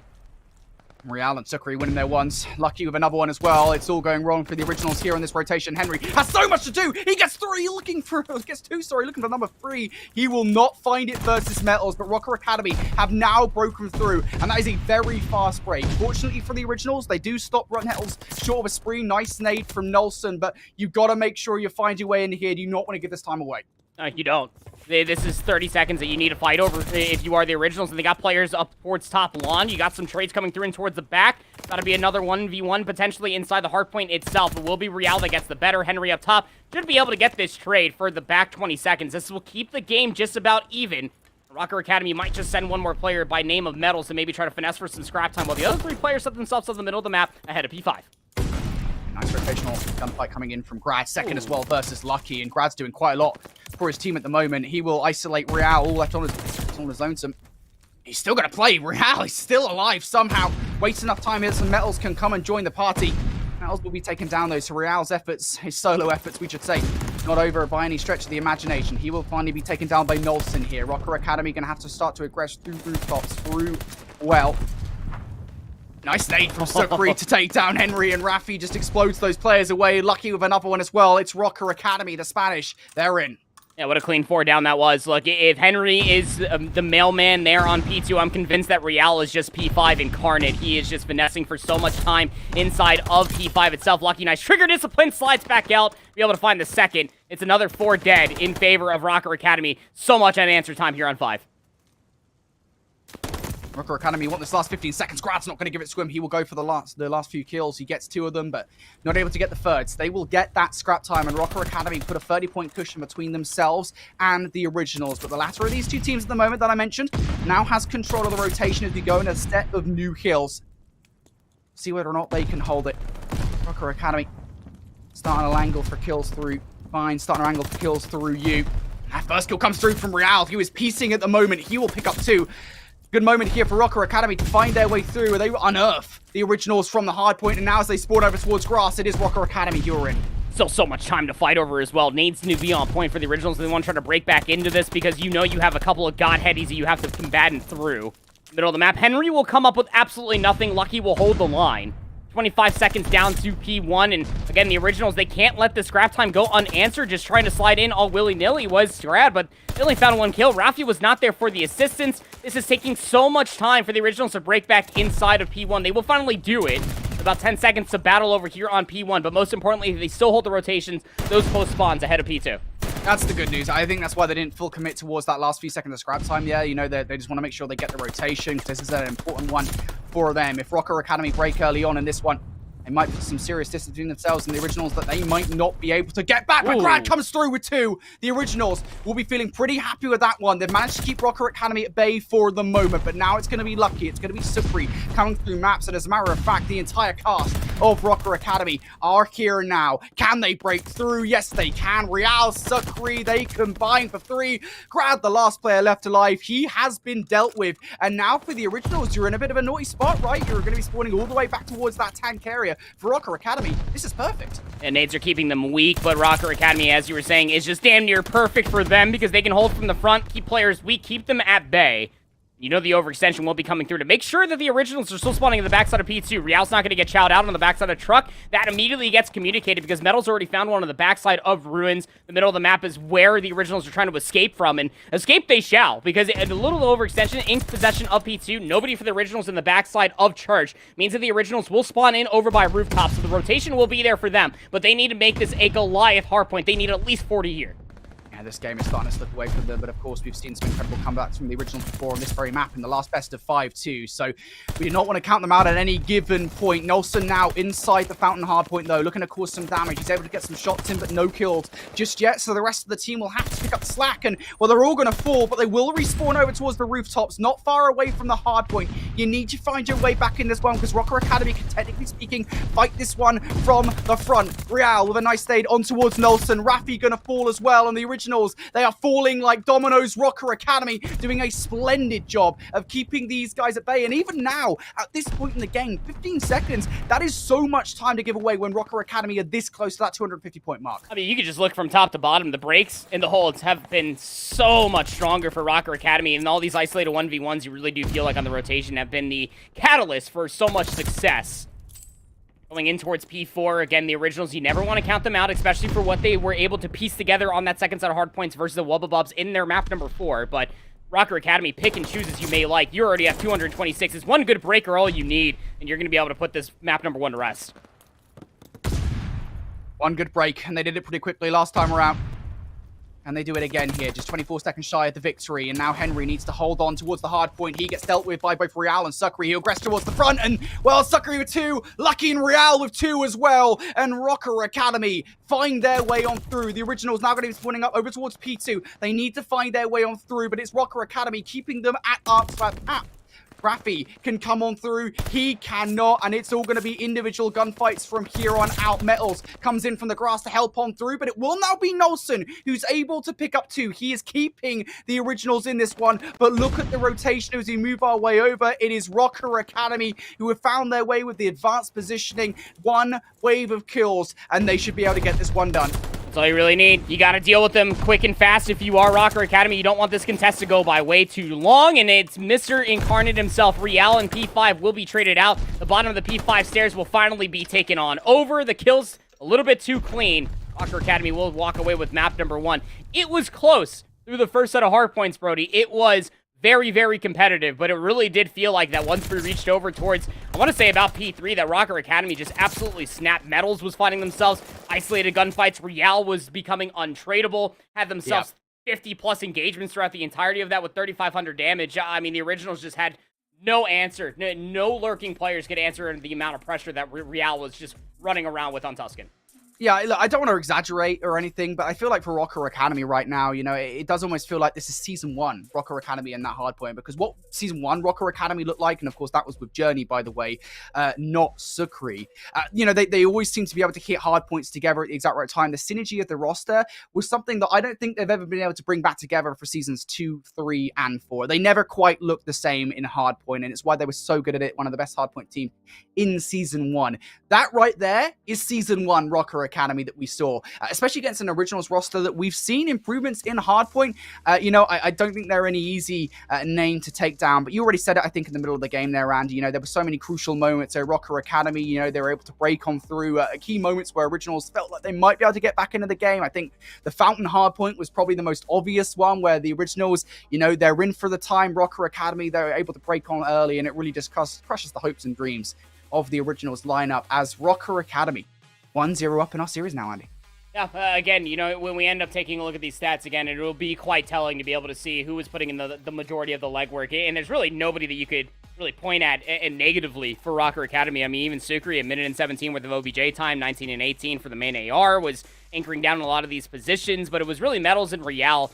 You really do feel like that was kind of putting in the extension of the work, whether it was Metals inside the hardpoint itself, getting those 12 OBJ kills, the majority of that coming by way of the Automaton on the backside of these hardpoints. Real and Lucky were breaking every single setup, and it really did feel like that every moment that the originals at least had like a 4v3 and they were in possession of the hardpoint, that Rocker Academy found that first entry, and then they flooded all the way through, and they just completely dropped like dominoes, did the originals, and Rocker Academy just looking absolutely sublime, as you coined it, back to Season 1 affairs when it comes down to Rocker Academy, which is how explosive they are at map number 1s. Yeah, I think it's crazy, right? Because we talk about this kind of Season 1 Rocker Academy, right? And one of the characteristics of kind of an elite winning team, as it were, is that, I know it does sound kind of cool in a way, but it's always like any player can go off at any one point, right? All players are always firing on all cylinders. And that was what Season 1 Rocker Academy was like, right? Yes, you know, sometimes it felt like Metals was maybe underperforming, even Real at the time. I don't think quite had realized his potential even back then, sometimes didn't have the best games. This right here, I mean, you look at the stats across the board, everybody's performing, everybody's doing their part for the roster, everybody having a great go of things there. But I do have to point it out again, you know, I think a storyline for Rocker Academy this season has always been, it's Real unlucky, right? Those are the players that are consistently playing extremely well. This one, again, I mean, Real almost 31 and 23, just having such an epic performance there as the main SMG for this roster. So Rocker Academy again kicking things off pretty well in this best of 5 with the 1-0 advantage. Next up, though, Desert Siege, Search, and Destroy. And this is a bit of, I would say, a double-sided coin for this Originals roster, right? Because we look over towards Season 4, Andy, and this was one of the best map mode combinations. It was probably the most successful map mode combination for the Originals in Season 4, but they lost it to Rocker Academy in their last face-off. Yeah, this will be the first replay of what we had in that winter semis finals match, and on that Desert Siege, Rocker Academy were able to take it in around 11, and they really did bring on the pressure to what Nolson does bring to the table with that Kar 98K. We know how influential sniper play can be for First Bloods, covering that B or A lane.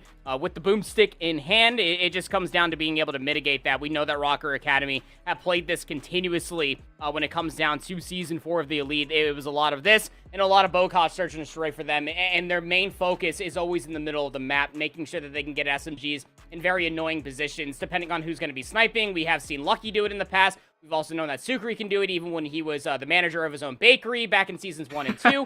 It's just one of those things, again, what's the answer going to be? What's the turnover going to look like as well? Because, I mean, the Originals just hopped off of a Map 5 steamer against the Wobble Bobs. They didn't exactly have all the time to go back and study VOD. Rocker Academy have been kicking their feet up, probably watching the matchup versus the Wobble Bobs, and probably had time to even go back and discuss with their back-of-house on what went wrong on a few of those rounds that could potentially make their Desert Siege even cleaner.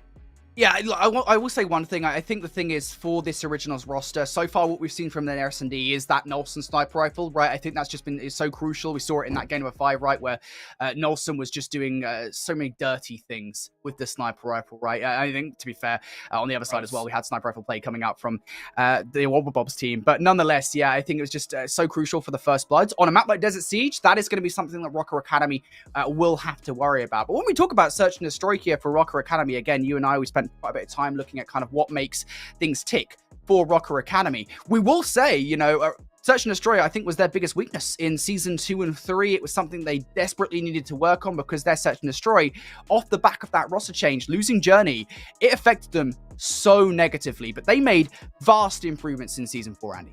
Yeah, I mean, in Season 4, 10-4 overall. Well, my mathematician scientists out there, it's about 71% win ratio on Search and Destroy. It was actually, thank you. It was very quick. Yeah, I always keep my TA83 plus calculator at hand. Okay, just making sure. It's really just Lucky that's been able to step up in the Search and Destroy column for this team. It's very different comparatively to what we saw in Season 1 and 2. Obviously, Lucky putting away the AR. Most of the time, not really picking up the Kar 98K anymore. Is more of that entry frag SMG. First Bloods have been everything for this team of Rocker Academy. You really do have to feel like it's something that they can lean on going forward if they want to take this map number 2 versus the Originals. Yeah, more often than not, it is going to be Metals that would be winning those First Blood engagements, or Real, who seems to get very aggressive. You could expect him to fly through University more often than not, but it is going to be Lucky that's done that this time around. But it is going to be Real who gets that First Blood. Instead, it's going to be Grad pushing up towards Trains that is punished. So the Originals, down a man early on here in round number 1. They seem to have their heart set on a B plant. Can they get it done? The only issue is that Henry is the player that's mostly watching the flank, and he's playing in a 1-on-1 position outside of the exits for University. Lucky is that player that could be his first point of contact. So they're really putting all of their marbles in the bag that Rafi can clear enough space going forward to try to get the bomb over here. See the barrel. Yeah. I don't think Rafi saw him. I don't think he did. Yeah, Rafi did not see him. Or maybe he's going to check it anyway. The shot's going off from Metals. He should get the gunfight. There it is. So 3v3 we go now. Henry going to get this bomb down. Rafi taking some shots from afar. But the bomb going to go down nonetheless. So how do Rocker Academy want to approach this retake? You've got 3 players effectively sat in the middle of the map. Going to try and check every single corner possible. You're going to be wary of the fact that somebody, more likely than not, of course, you already spotted out Rafi over towards that back Dunes tower. Lucky. Looking for something. Spots out Rafi from afar. Now Sukri's going to be the player to go deal with that. Lucky has got Rafi elsewhere, and Sukri it snaps on towards Henry. Nolson inside the trenches will be the last one left alive in the 1 versus 3, and it takes a little bit of time, but Rocker Academy were able to sniff out these Originals players. Hey, that was the right way to do it in a 3v3 retake, right? You had a presence inside of University. You had one player creeping over by the flank. And then, as you were saying, with Rafi taking down Metals to force out the 3v3, you knew damn well where that last player was probably going to be located at, over by that Dune Tower. So you set up a triangle, pinch, it works out in their favor. You had ample time to be able to make it happen for themselves. It just came down to throwing shots, making heads turn, and being able to snap on those players. You saw Sukri being able to do that onto Henry. They actually almost were able to deny that plan. It was Sukri through that wallbang spot on top of the staircase inside University. Just could not connect with those shots cleanly enough, but still a round win nonetheless. Now we switch over here towards Rocker Academy on the offense. Metals. We talk about that first blood prowess. Metals showing us exactly why he has those statistics. He's looking for something here. He might be able to get past Grad, who I don't think would see him if he does run along that wall. And now I think as Henry takes those shots, there we go. Metals gets that kill. Sukri does help out a little bit elsewhere. Nolson going to trade things out on towards Lucky. That was a gunfight over towards Dunes, but make no mistake, Rocker Academy, they're aggressing on towards A here, and the gunfight's going in their favor as well. And they know Nolson has a sniper too. One of the best case scenarios that he puts on a face-up montage here, or he just gets aggressive with a pistol, but I mean, this is just a checkmate-esque situation. Sees Real just playing Groundhog Day versus Nolson. Knows he still has the boomstick in his back pocket. So Nolson's just going to cook up the nade, going to take his own life here. Does not want to feed more streaks. And yeah, I'm glad you brought up the one fact. Again, Metals, his first blood turnover rate, especially coming away from Season 3, was only at about a 42%. In Season 4, brought that bad boy up to 60%. It was winning more of those engagements more often than not. And look, it's that flexible player that you need out of Metals. Is he have an AR? Does he have an SMG? What position on this map is he going to be playing like? That is kind of the head stir that you want from Rocker Academy to get in the heads early for the Originals to guess what the weaponry and the positioning is going to be like. Alrighty, well, Rocker Academy will be very happy with that round. Aggression on towards A will pay off. Now this round, did the Originals change up the strategy a little bit? Last time around, they went for a B hit, able to get it down, but it was the retake from Rocker Academy that befell them. Originals, they're just waiting for Rocker Academy to make the first time move this time. It's going to force a certain amount of desperation out for the Originals because, I mean, nades, stuns don't really mean to come up with anything, and Nolson does throw a shot over towards A. They're probably more than aware that there's going to be a player over here. I think he probably shot towards Sukri, probably unaware that Real's pushing up. Real going to draw that first blood versus Nolson. Metals with another one onto Rafi. This is going to make the plant even harder. Henry going to get the kill versus Lucky. That is a nice kill to get, by the way, especially since Lucky was heading that bomb. But Henry still has so much to do here, as does Grad really inside University. If he can maybe pull off a pick somewhere, this round would become a lot easier. Real would be a nice head to take, but Real's just seen him. And there you go. Henry falls elsewhere. In tandem, Rocker Academy having a flawless SnD so far. Yeah, Real, through the past few months of Vanguard, has become one of the most annoying kills here in Europe. Search and destroy. Just so hard to be able to find this guy. He walks away with first blood, but does a bang-up job of just finessing his life. He doesn't push too much further forward. Finds that first blood, backs all the way up behind the ASND, knowing that the trade could very much so come around for the Originals. It's just the finesse game of this young man. That's an all-time high. Has the help through so many different instances. He's on a 5 spree going into this round. Metal's on a 4. You know damn well they're going to try to get some information off these stuns. Actually doesn't come up with anything, and the Originals are still aggressively hitting up towards these staircases. Metal's going to draw first blood this time around, but a good trade coming out from Grad. Nice reaction from the Originals. I think that's kind of what they've been missing in the last few rounds so far, is that immediate reaction. But we were talking about kind of how fast reactions we're seeing here from the Originals. Look at this fast reaction coming out from Rocker Academy to immediately rotate over towards the A bomb site like this. Lucky in tow could well be the playmaker here. If he's able to snipe off anybody from University, it would spell disaster from the Originals. They don't feel comfortable to make this plan happen. Their last known information was a handful of players over towards B, but they could very much so also rotate back over towards that A defensive tower, get inside the back of University. They're just waiting out the timing. Lucky with the boomstick is going to overwatch this play. Plant going down from Real's hands. It's coming through just a little bit too short. Question is, how are Originals going to retake the site? And they're very confident that nobody's towards that back tower. And Sukri very confident he can win the first gunfight. He does exactly that. Henry in for the trade, though, immediately. So 2v2 we go now. Real has to imagine he has something to do here. It's Grad trying to play all sneaky-like through the trains. They know that Lucky's going to have the sniper rifle. Grad has got in from behind, gets that 1v1 versus Real. Lucky's position has been revealed, and he's only got the rat to work with. He gets the first, does go for the second versus Henry, but even Henry's rat is a little bit better there in that 1 versus 1 in the originals. Finally get around on the board here. It's a retake that does it. I know that we have the blessings of the Codcaster, so we get all the x-rays and stuff like that, but I'm truly wondering what Lucky was looking at when he was trying to move his way closer towards the ASND side, because he did see Grad there for a moment, just jump from train car to train car. Just did not end up getting the immediate information to help out Real, who was on 5, by the way. Could have got themselves closer towards those streaks, but only the original shut that down. They shut down the post-plant situation, get themselves on the board. They're in round number 4. The question is going to be, going forward, how do you try to take an offensive round? Because Rocker Academy have been doing a great job of fishing out these first bloods, and then from there on out, from their numbers advantages, giving them absolutely no advantages whatsoever.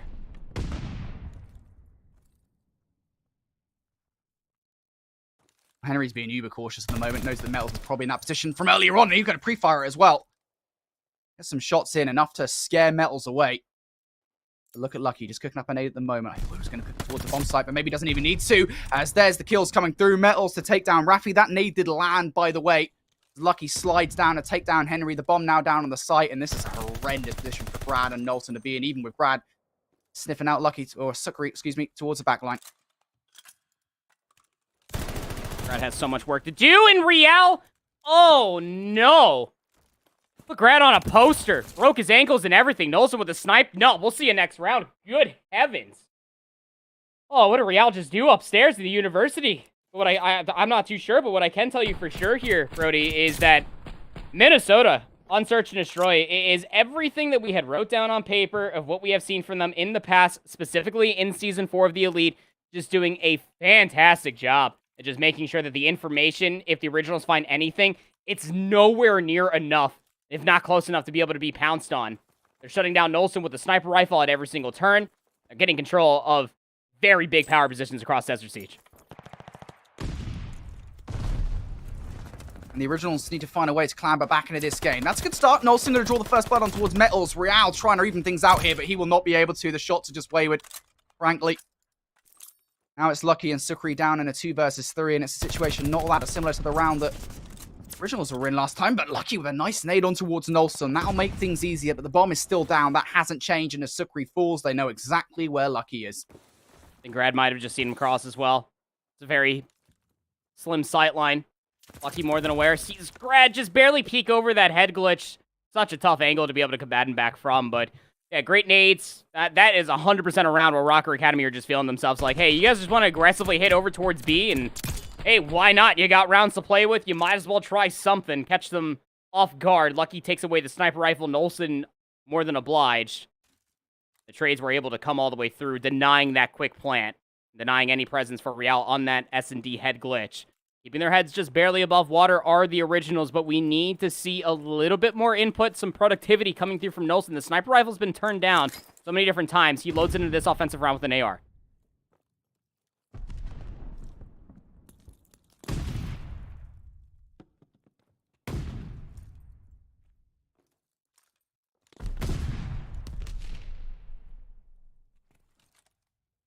Metals is still stuck in that position towards the back line. Also going to draw the first blood here versus Lucky. And that's good news for the originals. You know, they were stacking up together towards the middle of the map, and it paid off. Now they're kind of trapped up here as well. Oh, nice shots from Knowlton. Doesn't need the sniper to do it. Real has to mitigate this damage just fine. I don't think he's going to hear that wall break from behind him as well. It doesn't even matter because Metals has the coverage on the Grad. 2v2 we go. Bomb dropped. The originals trying to play this one somewhat solo. Rafi puts the shots in. I don't think he expected Metals to reach out like that. No matter, there is a trade coming through from Knowlton here. So 1v1 now. Knowlton knows what side of the map Real is on. Does he know where he's going to be planted though? Gets away. Slides away with the bomb now. Now has to make the 50-50 choice. And he's actually just going to wait out Real here. Real's not going to fall for it. Knowlton should be able to get the bomb down regardless of what happens. And where do you go from here? Your last known position known for Real was all the way back in your spawn effectively. The bomb is planted essentially for the Dune side, but Nolson might just be playing on these staircases, trying to catch themselves on a timing against Real. But unbeknownst to him, Real re-wrapped back through University window. What is his timing? The players running away from one another. Nolson almost had Real there. I mean, Real almost had Nolson, to be fair. Constantly back and forth against one another at the moment. Does Nolson just spot out Real? Yeah, he does. And now he's just going to run straight towards him. I mean, it's the play. I don't think Real expected him to do it. Nolson just going to slow peek this one, but it is a kill nonetheless. Nolson clutches up in the 1v1. Yeah, I mean, it's a big clutch in a 1v1, but it's a position that the Originals probably shouldn't have found themselves in. That was a potential about to be a 2v4 comeback for Rocker Academy there at the very end, as Metal's just all the coverage in the world after Real reach out from the staircase to be able to find at least that returning blood, forcing out at least the 2v2. But hey, you know, I asked for more productivity coming through from Nolson. How about the entire ace from to be able to bring themselves back up to 6-6? But even more so than that, the sniper rifle not finding all the value in the world. It was the Originals' aggression through the middle of the map that paid dividends in that offensive round. Ooh! I think he's put the sniper rifle away for sure, right? Because that ran straight in the middle of the map. Thought he could get something off it, but Rocker Academy denied. Now, well, 2v2 we go, actually, as Henry going to be the one to solely even the odds hit. And that bomb stuck on the A stretch. Rocker Academy pushed all the way back, and Lucky going to fall. Sukri, just be careful, Lucky. You don't go slowly too far to the left, because you will find yourself off the map. He brought himself some climbing shoes, because it's slippery over there. We'll recover the bomb. You can see that both the players, I mean, Rafi, Henry, they're essentially stacked up on top of each other. In a tradable situation, doesn't even matter. Originals able to bounce back after Nolson got blooded unceremoniously over by that A lane. Gonna even ourselves up here 4 apiece ahead of round number 9. And again, it's if you're not finding value in getting these set nades off, collecting off the information, and getting these first bloods, you put the boomstick away, you get massive presence in University across these lanes, and you shut down any sightlines that Rocker Academy have been finding value with in the earlier rounds. You know, I gotta say it, Andy. 3 rounds on the bounce for the Originals. They've evened this one up at 4-4. That was a 2v4, by the way, as well, from the Originals. Henry massive in that round. Can perhaps push that momentum forward into round number 9. It feels like they've learned some key lessons versus Rocker Academy, who started this one very strongly. Unfortunately enough, the lessons haven't been learned enough to not be first-blooded this time around by Lucky. Bomb has been picked up. That's information for Rocker Academy. They know that that first kill was the bomb carrier. And the University is not safe either. This is where Lucky was able to find that first blood, so you almost have to reinforce your way out of this positioning if you are Lucky. Grad looks to be that player to maybe try to take a forward positioning, but there's not a whole lot of help to speak of over here. 40 seconds remaining. You have to allocate 4.5 just for the plant. The Originals don't have all the utility in the world to be able to find more information. Gonna have to do it the hard way. Oh, hard way doesn't matter for Grad. He's able to even the odds now. And Nolson with a sniper rifle covering him as well. Sukri was just standing up, looking for something over towards the A side. He does not get it. And now Metals reveals his position. And it's all gone wrong here for Rocker Academy. Nolson is actually going to fall. Rafi trades things out. So now Lucky 1v2 exits the University, but makes a hell of a lot of noise doing it. And they know exactly where he is now. Puts the shots into Rafi for Lucky. Maybe just trying to make so much noise here that he's trying to confuse these players. I don't know. 20 seconds left, though. You've got to try and find any angle possible, and Lucky just can't get it done. The Originals, 4th round in a row here. They have made one hell of a resurgence. Yeah, now they are the ones playing the mental games. Is Nolson going to bring out the sniper? Is he going to find value with the AR? You guess. If you are Rocker Academy, and just does not come up in their favor. Again, through all the timings and different line of sights that are being held by the Originals, they're making sure that Rocker Academy do feel quite trapped in their immediate setups. If the nades and stuns aren't going to find any information, there's only a select few positions where these Rocker Academy players are going to be located at. The Originals more than aware of that, able to clean up 4 rounds in a row, now up on map point.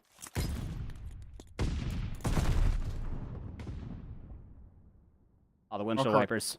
Yeah, Rocker Academy. Using those mechanics. Sukri, naughty boy. Oh, man. Gonna find something. Shots on the Grad. 8 over as well. Will that finish the kill? That's the question. We don't know. I think it landed on anything. Rocker Academy haven't found anything yet. I like this from the Originals. They're not giving anything away. And look, you also have 2 players over by A Birdie, but they're not pushing towards the flank. Zerker's going to be watching that. They are waiting for the opportunity. The barrel's sticking out for Rafi. The coverage isn't there. 3v3. At least he gets the first kill, right? So Rafi down for the count, Nolson in for the trade. 3v3 we go, as you say. Bomb still in the hands here of Real. They haven't quite decided where they want to take it, but they do have an open B site, especially as Sukri takes down Grad. That amount of noise is going to pull these Originals players over towards A. But Rocker Academy, they're still uber cautious, and that might come back to bite them. They spend too long doing this. They might find themselves back in a 2 versus 2, and that is exactly what happens. The advantage towards the middle of the map is gone. Sukri out of the round. That's the information that you wanted, though. Lucky trying to clear with the back beam Dune Tower, and we'll call for Real to plant that bomb. Lucky will take down Nolson, leaving Henry in a 1v2. Henry has been so good in this SnD so far. Major reason why they're able to pull off the 2 versus 4 a couple of rounds ago. Now needs to pull off the 1 versus 2 himself. 25 seconds to do it, though. Time really running out in this round. Oh, he finds the shots on towards Lucky, but gets taken down by his comrade. And Rocker Academy forced us back to that round number 11. It's a bit of deja vu. Does feel like, not even yesterday, but a few hours ago, we were in the same exact position. Question is what side are we going to be able to see from the Originals and Rocker Academy? It's going to be the offense. The Originals, so, something that they have truly found a lot of success with in the latter half of this Desert Siege. Question is going to be, what is Nolson going to be playing with? Seems from their immediate position, it could end up being a Kar 98K. Stuns coming through across that B site so far, but Rocker Academy back to their devious ways, not giving any information to the Originals. Brad looking for the first blood. Inside Junie, he will find it versus Lucky. Luckily for him, Real is there for the trade. So 3v3 we go. Bomb now for the Originals. Attempting to find their way through the middle of the map. Rocker Academy. Staunch at the moment on the defense. They're not moving. Nolson's just going to watch this A lane. Aid being cooked up for Real. It's not going to find anything. Originals giving Rocker Academy a taste of their own medicine. You got so much time left to play. They're waiting for Rocker Academy to basically give them an error, but this Rocker Academy we're talking about, they're not going to budge. I mean, yeah, Real is making sure that left stick stays nice and warm, but he's not budging. Why would you? Don't give anything. Round, I think the original strategy of waiting for Rocker Academy to be the first to move is not going to work out. It's a bold strategy. It's not going to offer anything towards the roster. And now Sukri on the other side of the bomb. It's time to activate. Henry falls. 3v2 we go. 10 seconds left. Sukri knows all he has to do is stop anybody from picking up the bomb. But Nolson does come through with the pistol on towards Sukri. This bomb could well go down. Real going to try and aggress to stop it, and he doesn't. 1v1 now. Metals, he's going to win it. And unfortunately for the Originals, it was a desperate attempt to get the bomb down and get away. But the time just was not in their favor. Rocker Academy repeat history, and they win round 11. They threw all the summons, they put all of the energies down, but there just was not anything to combat it against the trap card that was set down by Sukri. I mean, he was just lying prone behind the SnD side the entirety of the time. And even if Sukri went down, which you got to see the trade did come through, Real was just patiently waiting on top of the train car to be able to pounce, whether there was top university or come through the same angle that Sukri was playing on to be able to get the trades necessary. Now, yes, the bomb did get planted, but you got to see just how snappy the rotations come through, just how quickly the communication does pop off for Rocker Academy. The moment that they have the information on where the play is coming through defensively, all the arrows just constantly just rotate over towards the point of ingress, and then they just completely collapse on the play that the Originals were trying to set up for themselves. Yeah, it felt like early on, right, Rocker Academy, they felt like they could really figure out the Originals. Fair play for the Originals for getting those 4 rounds in a row to get themselves not just back into the game, but in a lead as well. So great adaptations, I would say, coming out from the Originals. It was just that round 11 again. When it comes down to it, Rocker Academy were able to get it done. And it was a gamble in that round 11, right, ultimately. I mean, the Originals, they tried to force Rocker Academy out into the open. It just didn't really work out. It was bold play, but not going to work for the Originals in the end. So now Rocker Academy 2-0 up in this best of 5, but we have been here before. As we look over towards our stat lines, I believe we should have it for you guys, at least for that Search and Destroy, to show you guys who were kind of the strongest players. And I don't think it's really a surprise to say that the players we look to highlight for Rocker Academy were the ones that turned up. And actually, to be fair, the player that we were highlighting for the Originals turned up as well. Real and Metals for Rocker Academy, and Nolson for the Originals. Yeah, it's a real pain in my man bun to be right all the time, Brody. What can I tell you? I mean, Nolson trying to put in as much work as possible. Keep in mind, they were also having a very flat opening few rounds. Was able to turn around, got it themselves an ace, at least through one of those rounds. 1,300 damage, nothing to scoff at. Just the health wasn't there. But again, I got to point the conversation back in towards Metals. You look back, season 1 and 2 was all lucky, this and that. Real also there with Journey, maybe a handful of times, but he's really stepped up to be able to get those first bloods. 11-7 for about 1,200 damage with 4 first bloods. The next person, obviously, you have to talk about is Real. 11-6 for the kid. Number 1 damage in the entirety of the lobby. Has been continuously and consistently putting up the most damage and the highest KD ratio for this team ever since Season 4 kicked off.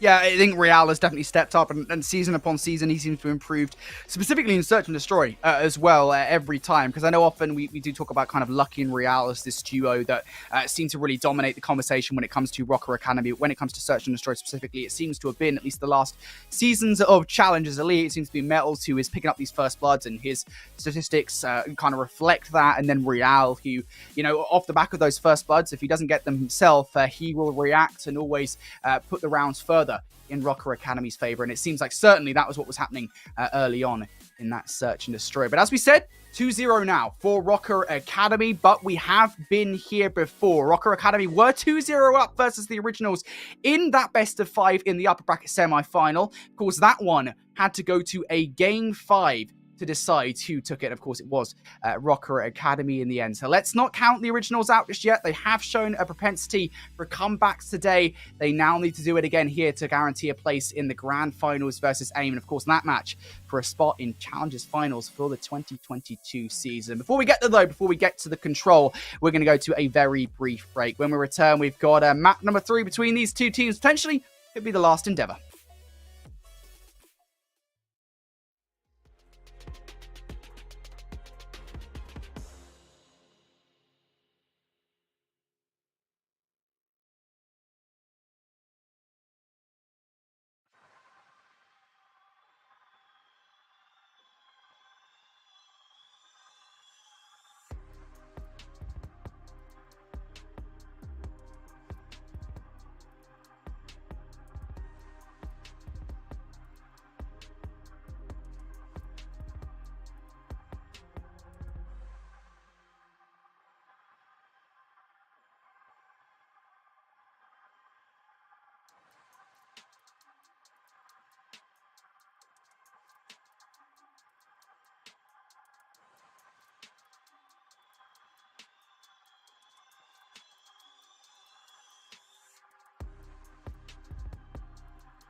Welcome back, everybody, here to the Call of Duty Challengers Last Chance Qualifiers for the 2022 Challengers Finals. We're here with the European region, Rocker Academy, now 2-0 up versus the Originals, just one map victory away from guaranteeing a spot in the Grand Finals where they would face their fellow Spanish brethren in AIM Esports in what would be a rematch. But the Originals, you know, as we said before the break, they have been in this position before. They were 2-0 down in that upper bracket semi-final matchup versus Rocker Academy.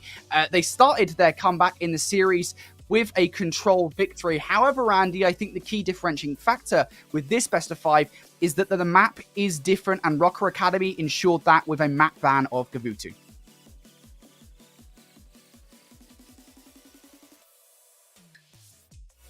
Green Room, I was very happy to see that Rocker Academy got rid of the Gavutu. There's one thing that I probably annoyed my co-caster with all year long, casting European challengers, that I don't like seeing Rocker Academy on Gavutu control, and that dates all the way back since Season 1. So that's gone. Triple dose of Berlin to close things out here for us in this lower finals matchup. And you're right to bring it up that the Originals at least started to manifest a reverse sweep back in winter semis, but on the Berlin control versus the Wobble Bobs, they offered a lot of mistakes, and I want to say that albeit their B-zone defense solely was very, very good in that opening round, their offensive executes just simply were not there. They always had players in towards the back, but they always struggled to fully convert an offensive round in their favor. We know that Rocker Academy do not stray away from the aggression that does come through in this map mode combination as seen in the past month of play.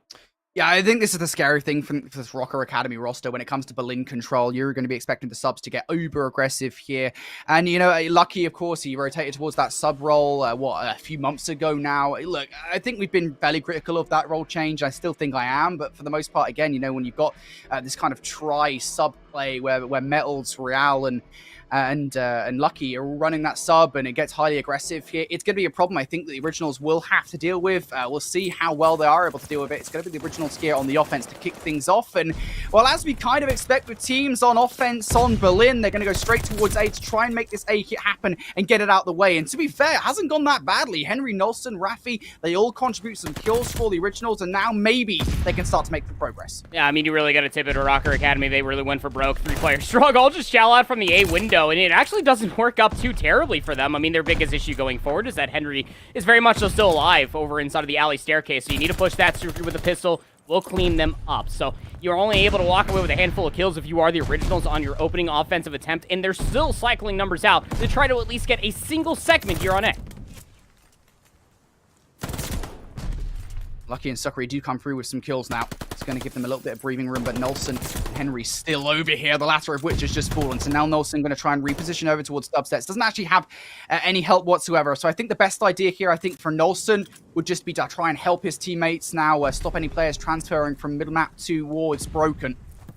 That is exactly what he is going to do now. As Suckery pushes up towards the train, it's going to be a reposition effectively to get these players off the spawn. 28 seconds on the clock now. Not really a lot of time to work with here if you're the Originals, and things not going well as the first engagements will actually go Rocker Academy's way. They're going to start to regress towards this point, and Rafi and Henry, they have so much to do. Can they hold on towards the point? Metals flies towards the back line. He is shut down. Lucky in now to cause some problems to try and stop this capture coming through. Another kill in for Lucky, and it's just being an annoyance right now that Rocker Academy is so successful at.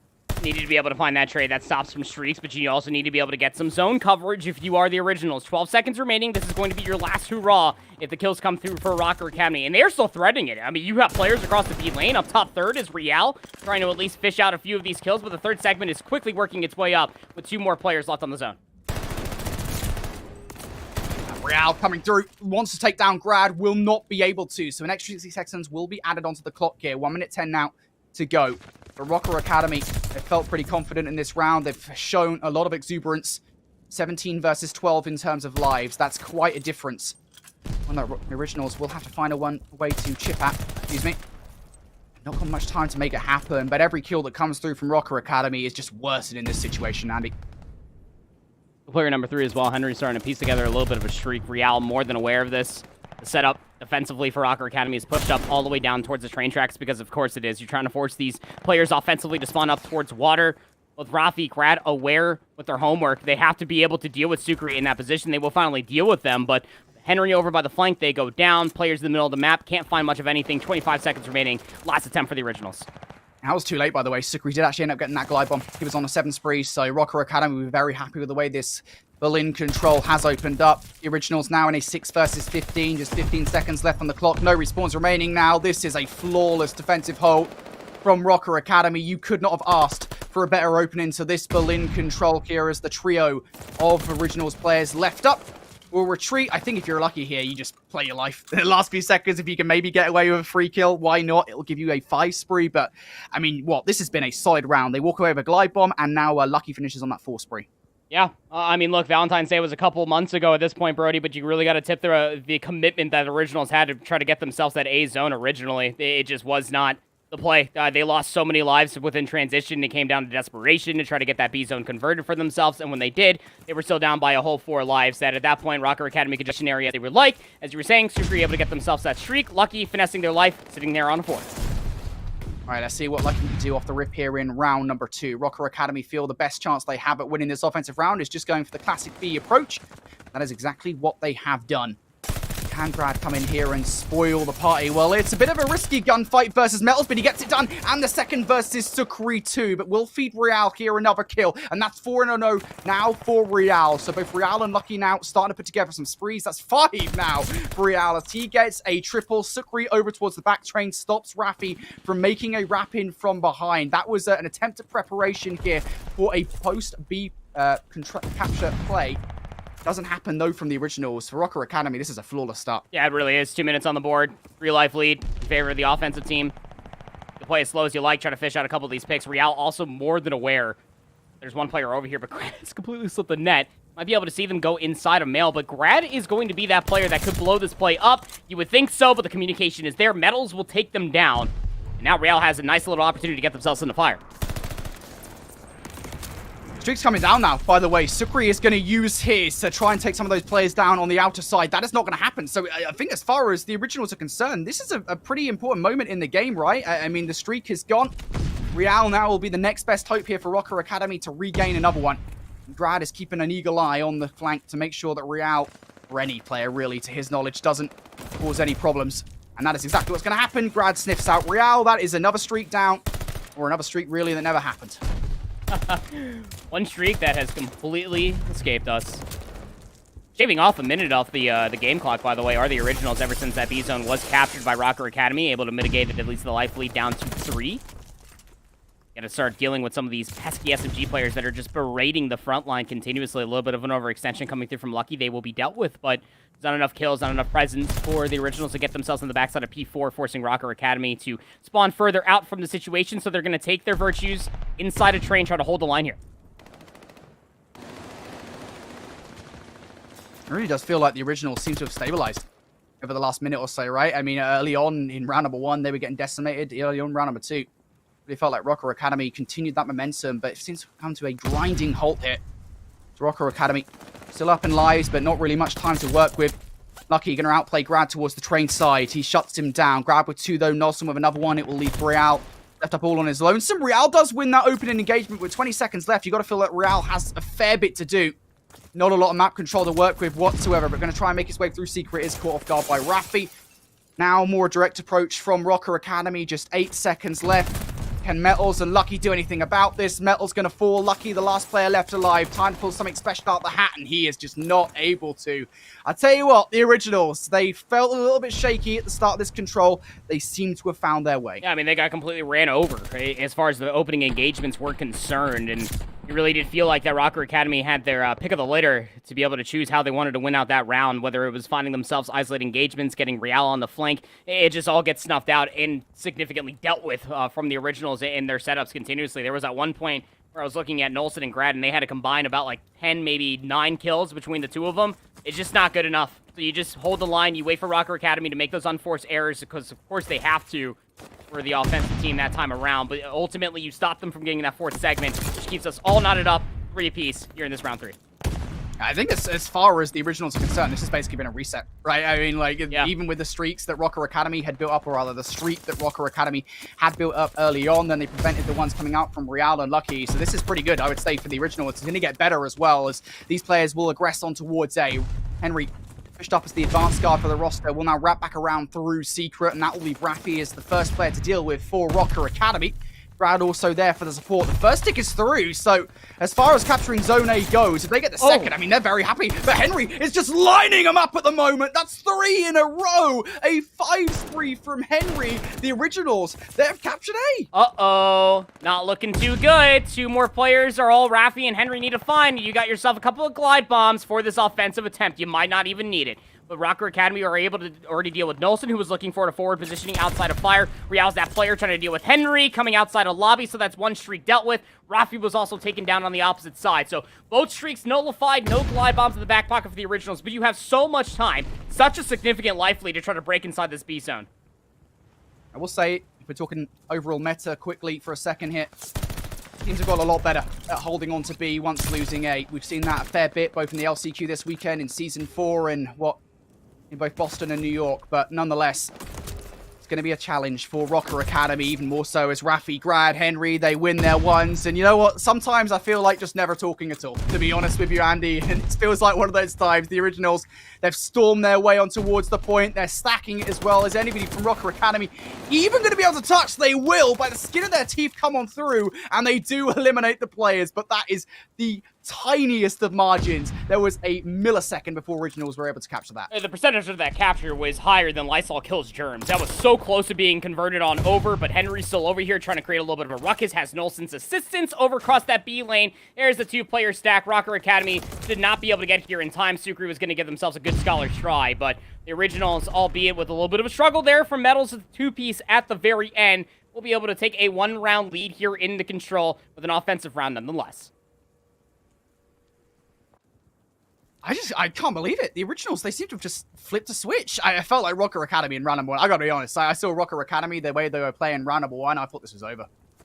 They came out, they were storming, but it seems like the one thing you should never do is underestimate the Originals. They made that hell of a comeback versus Wobble Bobs in that game number 4 Tuscan Hardpoint to keep themselves alive. It feels like they might well be doing the same thing again here in Berlin Control. They've won the offensive round.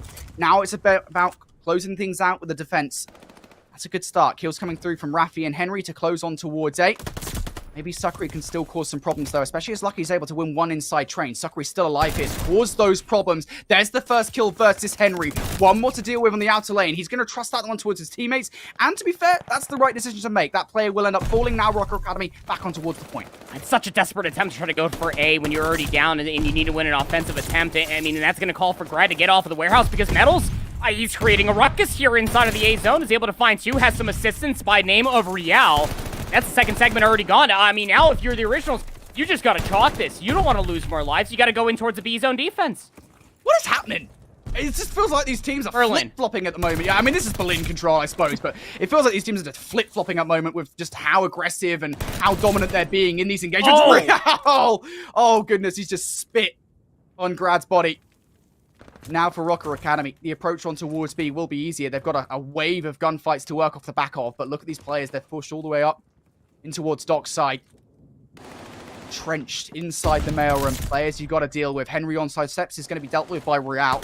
Next up the bat will be Nolson, who is actually swiftly dealt with as well. So now Rocker Academy, there is actually, you feel, an opportunity here to get on towards the point, but Rafi is going to slow down the approach once again. They just cannot get an iron grip over this control zone for the moment. You want to try to do this via segment progression, so that way maybe you can try to get yourself a round 5 defense, but even more so than that, you want to make sure that you do it cleanly enough so that you make sure you have more kills in your favor, because I'm pretty sure right now, from top to bottom, that the Originals should be able to hold that favor over Rocker Academy by way of kills, but you got to get in the B zone first and foremost, and we saw the Originals in that map number 3 versus the Wobble Bobs full holding this zone. It starts with a handful of kills, and then follows by either Rafi or Grad holding this position over by the water building. Nice nade from Metals will take them out from the positioning.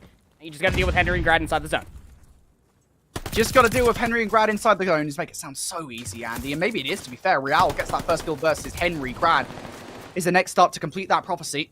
But Nolson now to help as well. It never feels like Rocker Academy have an easy go of things here in their approach towards B. And they haven't even got that tick of progression just yet as well. So they need to get some kills. They need to get the progression going right about now. But they just can't get it done every single time. There's more Original players to contest with. Metals in. He's already made his location reveal towards Nolson. And it's the Originals who continue to dominate the kill feed. Another kill from Grad. This is psychopathic at the moment.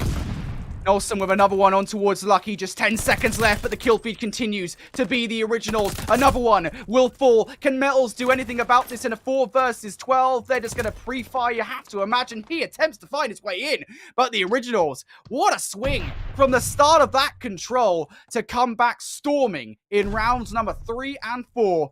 They will stay alive in this best of 5. They absolutely will, and that was an emphatic statement at that, given how that round 1 started. Again, you remember Nolson and Grad had to combine about 10 kills at the end of that round number 1. Not the sexiest look that we have seen from the originals, specifically in Control, not on this very day of the LCQ. But what a turnaround, coming away from not only just their original offensive attempt, only able to get that B-zone conversion, but then the over-aggression coming through from Henry, finding that 3 priest over on A. And I really did feel like we were going to get back-to-back B-zone defensive holds when we were looking at the grander scheme of things. Rocker were looking very, very dominant when it came down to their B-lane control, getting players inside that water building, but snap of a finger, tip of a hat, and all of these kills came through lickety-split for the originals, man. It really does feel like that when their backs are against the wall. I said this during the Wobble Bobs match in their map number 4 on the Tuscan Hardpoint. When their backs are against the wall, they understand the heat that is underneath their bums. They play lights out Call of Duty. Henry was becoming in full-on takeover mode yet again on Berlin. Yeah, I will say one thing, and it feels like one of the big swing moment in that game, the moment where everything swung back in favor of the originals in terms of momentum, was the moment where we saw streaks on the side, or rather streak on the side, just to say, for Rocker Academy. We saw streaks building as well. I think it was Real and Lucky that was starting to put them together. The originals stopped Real and Lucky off the back of those streaks. This is in round number 2, by the way. And I just got to say it. I feel like streak usage for Rocker Academy has always been so finicky. Like, I feel like it's always been one of the things that's let them down. And I try not to be highly critical of players, but that is just one of those things where I'm like, why are you using the streak in that position? And oh, maybe man, it's our just job, dude. That glide bomb was bad. It was really, really bad. Because, all right, because I'm glad you're backing me up here. You already had presence on the A zone if you are Rocker Academy. You were knotted up round for round. Yeah. Like, worst comes to worst, at least you get like one segment on A. You save that glide bomb for a round 5 situation. There's no reason to use that glide bomb because what? They're going to come off of spawn. They're already in the sanctuary of lobby and fire where they're already going to have line of sight of you anyway. You want to utilize that glide bomb when you already have presence in A to keep them trapped inside of lobby, or you use it in a round 5 to get them off of those power positions going forward. No, I'm with you, Brody. That was a bad I'm glad you're with me, because you know for a fact the Rocker Academy fans are going to be having my balls for that one. Regardless, though, Rocker Academy the originals, excuse me, are able to win that one 3-1. We can take a look at the stat lines then at the end of that game. Great performances coming out from Rafi here at 25 and 14. 24 of his kills are non-traded. Yeah, he only had one traded kill. Yeah, I mean, he only died 14 times, bro. Yeah. Someone trade this man. I mean, also just like look at just on the right-hand side of all of his stats. Yeah, I mean, that's what I was saying. Like, Henry was going in full takeover mode. I mean, yes, say what you will. It's 2 different roles that Henry and Rafi play. I'm not going to sit here and argue one role is easier to finesse your life longer, but when you're playing with an AR, you can definitely have the longer line of sight. Henry was getting his hands dirty in these zones more often than not, with those 11 defensive kills, 12 on the offense as well. Rafi also there to help things out, 11 and 14 respectfully, is averaging about 715 damage per round. Couple that along with Grad. I mean, that is just a gross amount of damage that is coming through round to round between the AR presence for the originals, really making sure the SMGs felt rather comfortable with kind of finessing through the entirety of the land of Berlin as a whole. And again, it wasn't the sexiest KD ratios between Grad and Olsen, but their task was basically pinned up. Just get some damage, get some coverage across these lanes, because Henry and Rafi are going in. They got their hard hats on. I didn't look at Henry's stats as well, because technically speaking, I mean, maybe Rafi, you know, his is more the glamorous one at 25 and 14, but Henry, you know, he's positive. He's got 22 non-traded kills, you know. He's part of 5 tier captures there in that control, 12 offensive kills. You know, he's playing the OBJ role to perfection with that SMG, but also, you know, we saw him aggress outside of the objective as well. And, you know, I think this is one of the bigger talking points. I think we can kind of translate this to the overall conversation of the originals about kind of coming into the LCQs. And really, I think the entirety of the season, the overarching story for the originals has been, after Furious left the team for Toronto Ultra EU, or then Money Form, we should say, you know, it has been a struggle, I think, from the originals to actually replace the vacuum that was Furious. And we felt like maybe they had done that to a certain extent with Nolson, but even then, you know, and this is not any slight against Nolson, Nolson was not impressing, statistically speaking. He was not being the player that Furious was in season 3 and 4, excuse me. I think Nolson has stepped up to the plate. For one, he's definitely improved massively with the LCQs this weekend. But not only that as well, you know, Henry, I think we were questioning, is he actually going to fill the gaps that this roster requires? The answer is yes, in my opinion. I think we're seeing the same Henry that we saw with Doge Nation in Season 2. I think he's coming out to play right now. Yeah, I mean, again, you know, I don't like sitting here completely arguing and becoming two old men from the Muppets with my co-caster, but I don't think that Nelson was ever. I don't think that Nelson was ever going to be the replacement for Furious. It's just two different roles that they fulfill, fair, right? Yeah. I think again, the conversation kind of steamed away from, you know, Furious as far as the instigating SMG player. We really needed to see either Grad or Nile, who was on this team previously, kind of step up into form and replace those shoes. So that's what we were excited for when it came down to this Originals roster moving forward with Henry, because we've seen them go in takeover mode, as you were saying, back in Season 2 with that Doge Nation placing 4th place in that Elite season. They were able to showcase their heightened abilities to be able to take over maps. And that's what it really does feel like that this Originals roster was missing ever since Season 1 with Furious. Mm-hmm. Yeah, and I think it's kind of funny as well because Henry, I think, has just been such an understated player the last couple of seasons. You got to remember he's been on that Dizzy's Rascals roster that placed 8th, not once, but twice. So it's kind of like, even then, I think he was impressing on Hardpoint and SnD, as I remember correctly, in those seasons respectively. So, you know, I think for Henry, it's been a struggle of the latter half of the year, but now maybe has found his place in this Originals roster. Move into the Hardpoint, though. It's time for the Originals to complete the prophecy and send us to a Game 5 once more, or maybe not, with how Rocker Academy seem to have started this Hardpoint. Lucky with 2 kills on the outside of the hill. Rocker Academy, they will now be in for some time. That's from their side of the map, too. That is impressive, to say the least, to be able to find the kills as quick as they did, and were able to get themselves entrenched inside the Hardpoint, but currently being surrounded by all the players of the Originals. You got to be able to win the gunfights. One more player left in here, 1v2. For Lucky, almost did a bang-up job of being able to walk away with it. Forces out the team kill at that. Spawns have flipped. It's been a very good P1 for Rocker Academy going forward, as they already have Sukri on the rotation in the mail. Well, those rotations will be important. We're on board with Real, though, right now, for some reason. On the scrap side, as he rotates over towards that next hill. Hey, perhaps he can get some rotational gunfights here and assist his teammates, but he might well just be caught with his pants down by Nolson. Or maybe not, as Real is actually ready for Nolson to push through, and there you go. Nolson does win that 1v1, so nicely done. That's the player removed from the stairwell. Grab with another one as well, but Lucky is still here to cause some problems, and causing some problems he does. He picks up 2 kills. Not to be a problem, though, for the Originals, as they are able to answer back. So now they'll be back in towards the Hardpoint here for the remainder of this time. Still a fair amount of time to give away, but I think the interesting dynamic here for Rocker Academy is they're currently on the better side of the map for the rotation alley. They don't want to give that up. And Lucky's going to go finesse for some scrap time as utility to be able to do this. Stun doesn't connect up with anything whatsoever, and they also got some assistance to come back through the front door, so they're actually going to fully hit towards this scrap time as well, and that's after they lost Sukri across that B lane. So this is alarming if you are Rocker Academy. Going all in for that, losing B lane control on the backside of the crane, being able to flip out the spawns in Original's favor off of the back end of a very good P2. Going to set themselves up to win the rotation with relative ease. And this is what I was talking about, right? You don't want to overextend. I mean, it's kind of one of those awkward situations with 25 to 30 seconds left. How much emphasis do you want to put onto Mailroom? Because this is one of the most important rotations, I would argue, in Call of Duty Vanguard. And, you know, I think we're seeing it here with the Originals. They're working off the back of that. Now they have control. But the Rocker Academy, never count them out because they're starting them out to come back towards the street side. A couple of kills coming through will give them the influence they need to break on through. The Originals have now been flipped out. Lucky with another one as well. It's a great break coming through from Rocker Academy. The Rocker Academy's breaks are gonna make me vomit, I swear. They just can't keep getting away with this. Same way that we saw on Tuscan Hardpoint. You're across the water anyway. You don't care. I'd probably still feel it.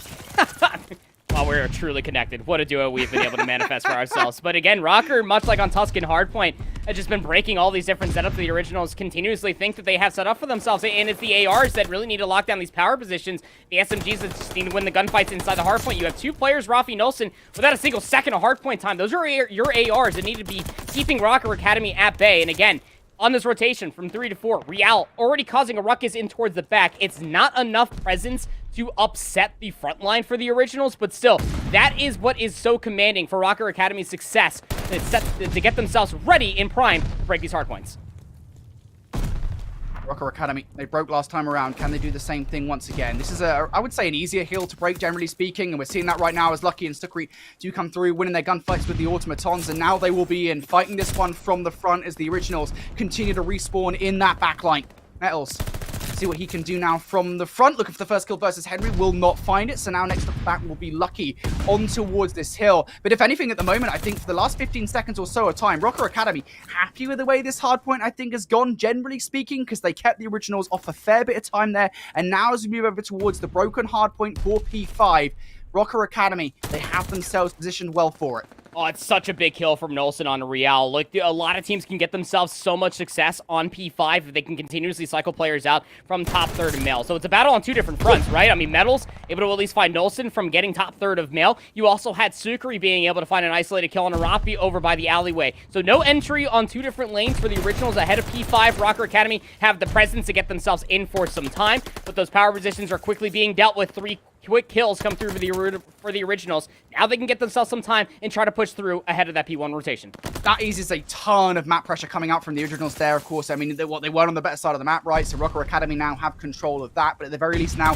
they have a chance to break out early on, and unfortunately that chance might just be slipping away from them as Grad loses the 1 versus 1 against Sukri outside the hill. Rafi is really the original's only chance, and he does get shut down by Lucky there. So for Rocker Academy, they're able to hold on towards this rotation for the moment. The originals, though, will be trying to angle players towards lobby. They've already got 1. That's going to be Nolson that you have to keep an eye on for that flank. Rocker Academy will be well aware of it. It's just waiting for those players to strike, and Nolson does exactly that. He is shut down. Real is very aware of what is happening towards the patio side, deal with both of the threats from that angle, and now it is a one-dimensional attack here coming out from Grad and Rafi. It's all going to come out from glass side, and Rocker Academy, they're in a flawless start of this hill hold. I mean, what hyper-awareness are we witnessing right now for Rocker Academy? Again, they give up the back 10 seconds. They set themselves up on top of the dubsteps. They deal with the flanks. Real is able to find themselves 3 in that previous life. Now it's all coming down to Metals and Finesse for some scrap time. Well, just as soon as we speak their name, they fall via Grad's rifle. That said, the original is able to break back in off of an indomitable setup that Rocker Academy were originally looking at, and they are on the better side to try to do this. So hold this P1 setup from the front, while also trusting that Henry can find the isolated engagement versus Lucky, which they do. This is setting themselves up for some substantial time, so long as they're able to hold it. Metals coming in for the last few seconds of scrap time. Sukri looking for kills towards Henry and Nolson. Nolson going to shut him down, though, from mail room. And Rocker Academy, but remember, they were not the first ones to touch here on mailroom last time around. Maybe they want to stop originals from getting so much time this time, and they might well do so as Metals and Sukri do come through with some kills. Henry, can he hold on here as Rocker Academy find their way through? He's just trying to duke around these players, and he will do exactly that. Metals, the last player left alive. Henry eviscerates him, and the originals, they find their way in, and crucially now it is Rocker who is spawning on dockside. It's the mailman. Henry's the mailman. Nolson will go down. Henry's there for the trade. That's kill number 5 in a row. 2 kills away from getting themselves the glide bomb, and how influential would that be ahead of the rotation for P3? Well, Caster Curse as it may be, Metals will take them down, so no glide bomb has been accrued for the originals, but still, what a great P2 this has been. They're also throwing lives to try to battle for the scrap time. That's Rafi that's able to deal with it, and they find Lucky trying to win rotational gunfights ahead of P3. They hold the line. Yes, they lose the back 5 seconds, Brody, but so long as they're able to keep players inside of Crane and make sure that they don't get overwhelmed across dub steps, well, the originals might be able to get themselves some significant time ahead of 3, but Rocker Academy in that first set, you remember, broke it with relative ease.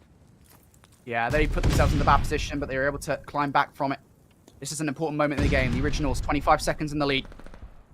They hold this one. They'll put themselves far enough in the lead that we could basically call a game number 5 right here and now. It's a good first wave of kills coming through from the originals. Rocker Academy seems much less certain this time on the retake. Maybe Metals could be a crucial part of this one, but you just can't take down Henry from that street side. Nolson also starting to push up. This is a perfect hold so far. Rocker Academy are going 1 by 1. The individual plays are just not working out. And Lucky, yeah, all right, he'll chip away at the defense, but that is not going to work out there for Rocker Academy. We're saying it at an important moment in the game. Overall, for the originals, they have now put themselves far clear of Rocker Academy. I mean, to say that you need to answer back with a full 60 on P4 is so much. Completely run Henry over inside a secret, so at least you will hold that space for now. Look at the crossfire being set up coming outside of Mail. You do have Real that was playing over by the water building, and Metals is just going to back up to try to help out their comrades over in the front side of the hardpoint because they dealt with the flank. Now they know the push is coming through from the front, and they snap on the Nolson coming by way of the flank. This is exactly what you want to see in the early stages of P4 for Rocker. Yeah, Rocker Academy are going to have to fight to hold this one, though. The original's not going to give it up for free. They continue to push through the train station, excuse me. But these autos from Rocker Academy, arguably their biggest strength at the moment, as Metals going to take down Nolson. Kills in favor of Rocker Academy. Still 25 seconds left to grab here. And I think for the Originals, they might well just be angling for the rotation towards Broken. But they have to keep an eye out for any potential flanking players coming on through. And that flanking player will be Metals there, who does try to find his way in towards Fire. That would have been cataclysmic for the Originals on the rotation, but such a play does not follow through. We asked for a full 60, Brody. We damn near delivered it. About 50 seconds going over towards Rocker Academy here on P4, but they're on the unfavored side of the map, so they need this break very, very quickly. They need the gunfights to be won. Rafi playing a close corner will keep this kill feed pinstripe for the time being. Most importantly, you got to take a look at Lucky's trying to put together for themselves. Would have been a big kill for finding for them, but still, they're going to get overwhelmed. Train station fully secured here for the Originals, not allowing Rocker to pass. Again, the Originals are going to have that in the back of their mind. They need to stay on this side of the map. They also can't afford to give away too much time towards Rocker Academy. So this might be one of those jobs where it's keeping the other team out of the hard point rather than making sure you get yourselves in. And that is exactly what's happening here as Henry's pushing all the way up towards the steps. Does get taken out by Lucky. Again, though, this time is not going Rocker Academy's way right now, Andy. No, it's not. But you cannot afford to just try to take a keen focus on the time of your Rocker Academy. What's most important here is making sure the Originals don't get on the time, but even more so, you got to make sure that you try to flip out the map. That is exactly what Metals is trying to put together for themselves, and off screen, they find 2. They might just be able to find number 3, but they were too weak. Henry's going to be there for the trade. Can Lucky pick it up where Metals left off? And so far, it's so good. They do force out a team kill. That'll keep the Originals off this hard point for the time being. I mean, there's still so much to do here for the Originals. There was a team kill that came on through to grab. Has to kind of redeem himself off the back of that. You've got both Real and Sukri, I believe it is, around the point. And they're actually going to win their ones. Lucky with another one as well. It's Rocker Academy who were able to find their way on through. And the Originals, Andy, they should continue to spawn over towards lobby. And they will continue to spawn over there. Real's playing this close corner over by the small room. You also have some help that's coming by way of the long range of Metals of the AR. Henry already taking some damage coming on the way in. They're able to find at least 1 kill. Still staying alive. 2 for 2 we go. And the Originals are back in.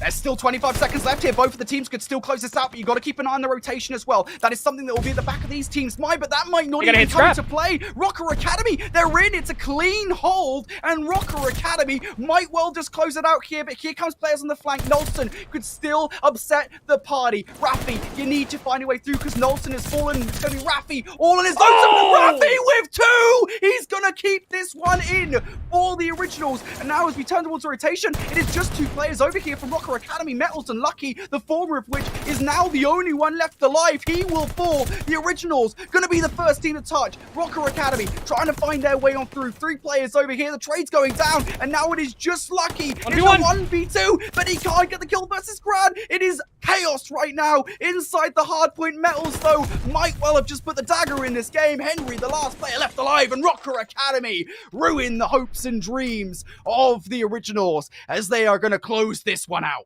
I have never seen a rug ripped out underneath the feet of a team much more than what I just saw Rocker Academy manifest versus the Originals on that P1 rotation. Brody, again, it was all trades. You saw players just trying to threaten going down over by the alley staircase. It was originally Metals. Off screen, they found 2. Lucky through glass was able to find the trade onto Henry. That one trade made sure that the one player that was left up, which I'm pretty sure was Rafi over by Dub Steps, could not get inside the hardpoint. They did not have immediate assistance, but where the assistance was all in the favor of the assaulting team of Rocker Academy. They had those spawns coming back in on the backside of P4. They were already inside a train station. ARs have an immediate line of sight compared to the team that's spawning in back P3. Because of so, you had to throw your life if you are Rafi. It did not come out in their favor. Of course, they did have a nasty little 2-piece, at least for the scrap time, forcing out the rotation. But once we got over to the rotation again, it was Rocker Academy on that side of the map. I cannot stress it enough. That is the unfavored side. But through 2 different instances in P1, in the original set of hardpoints,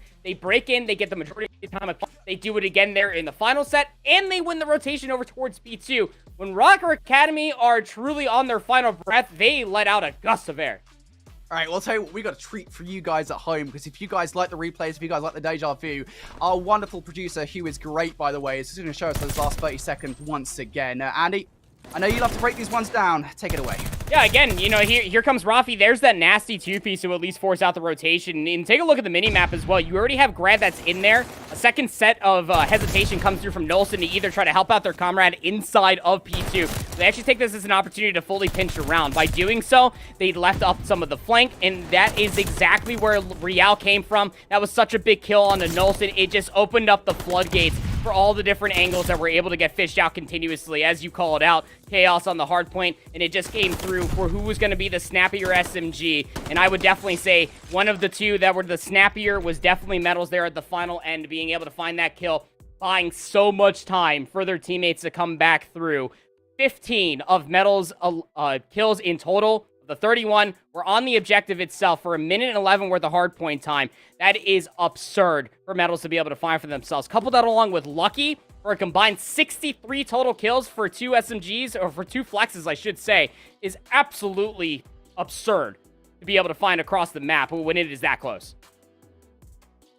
I just can't believe what we witnessed. By the way, there as well, it kind of felt understated because, of course, it was amidst all the chaos. But Grad actually got a 3-piece inside Mailroom. That was insane to see. The originals, I mean, they almost effectively stopped Rocker Academy in their tracks with Rafi's 2-piece and Grad's 3-piece, respectively. But nonetheless, it just wasn't good enough. The Rocker Academy, right towards the end, are able to clutch up. And I do have to wonder, right? I know we're on the stats soon right now. We're technically just speaking about the stats, but honestly, we have so much to talk about.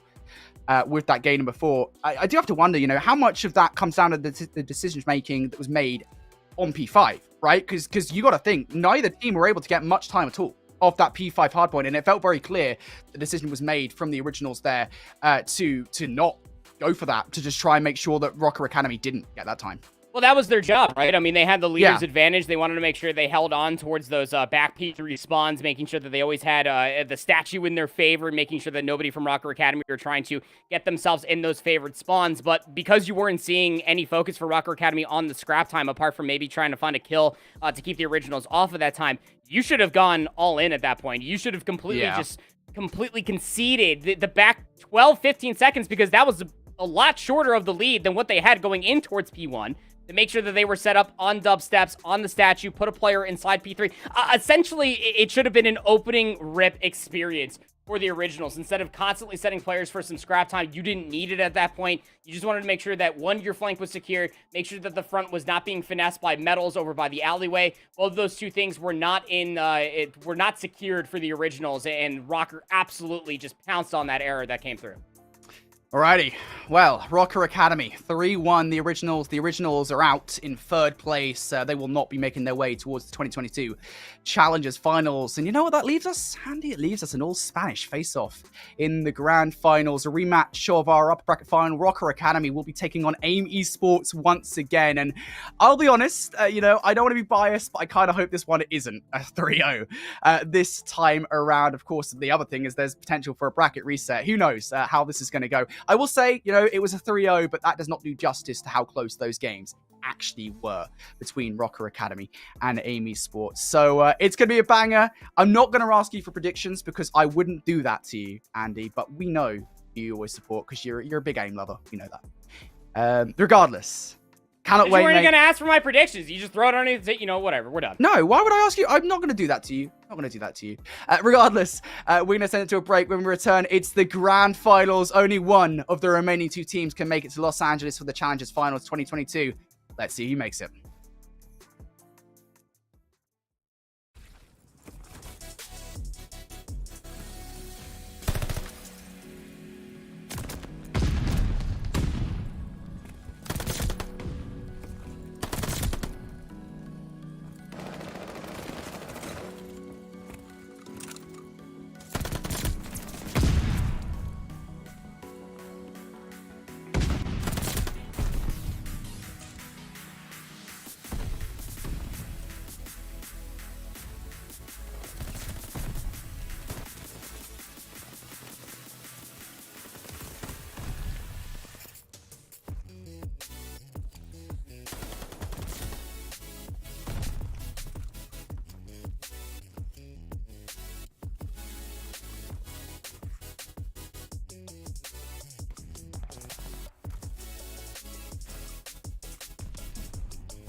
Welcome back, guys, for the final time here for Call of Duty Challenges, the European LCQ. So we've got 2 teams left here in the LCQs. Only one of them will be able to make it to Los Angeles for Challenges Finals in a couple of weeks' time. If you're just joining us, my name's Infinity, joined by Proper on the casting desk. And those 2 teams, Andy, are the 2 top Spanish teams, Rocker Academy and Amy Sports. And it does kind of feel like this was destined, right? I know that's probably a meme to a lot of players right now. I've seen the tweets, guys, don't worry.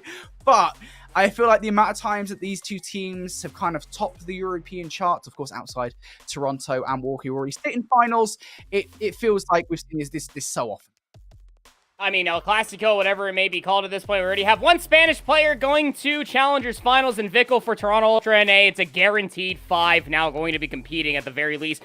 But who's going to take it? Because, I mean, the last 2 times these teams played online, Rocker took it 3-0 in winners round 1 of Season 4 playoffs, and then Aim Esports immediately clapped back earlier on in this day in winners finals. 3-0 for them. Now, map number 1 will be a reprise of what we saw in that winners finals matchup, where Amy Sports were able to take the Tuscan Hardpoint II 215.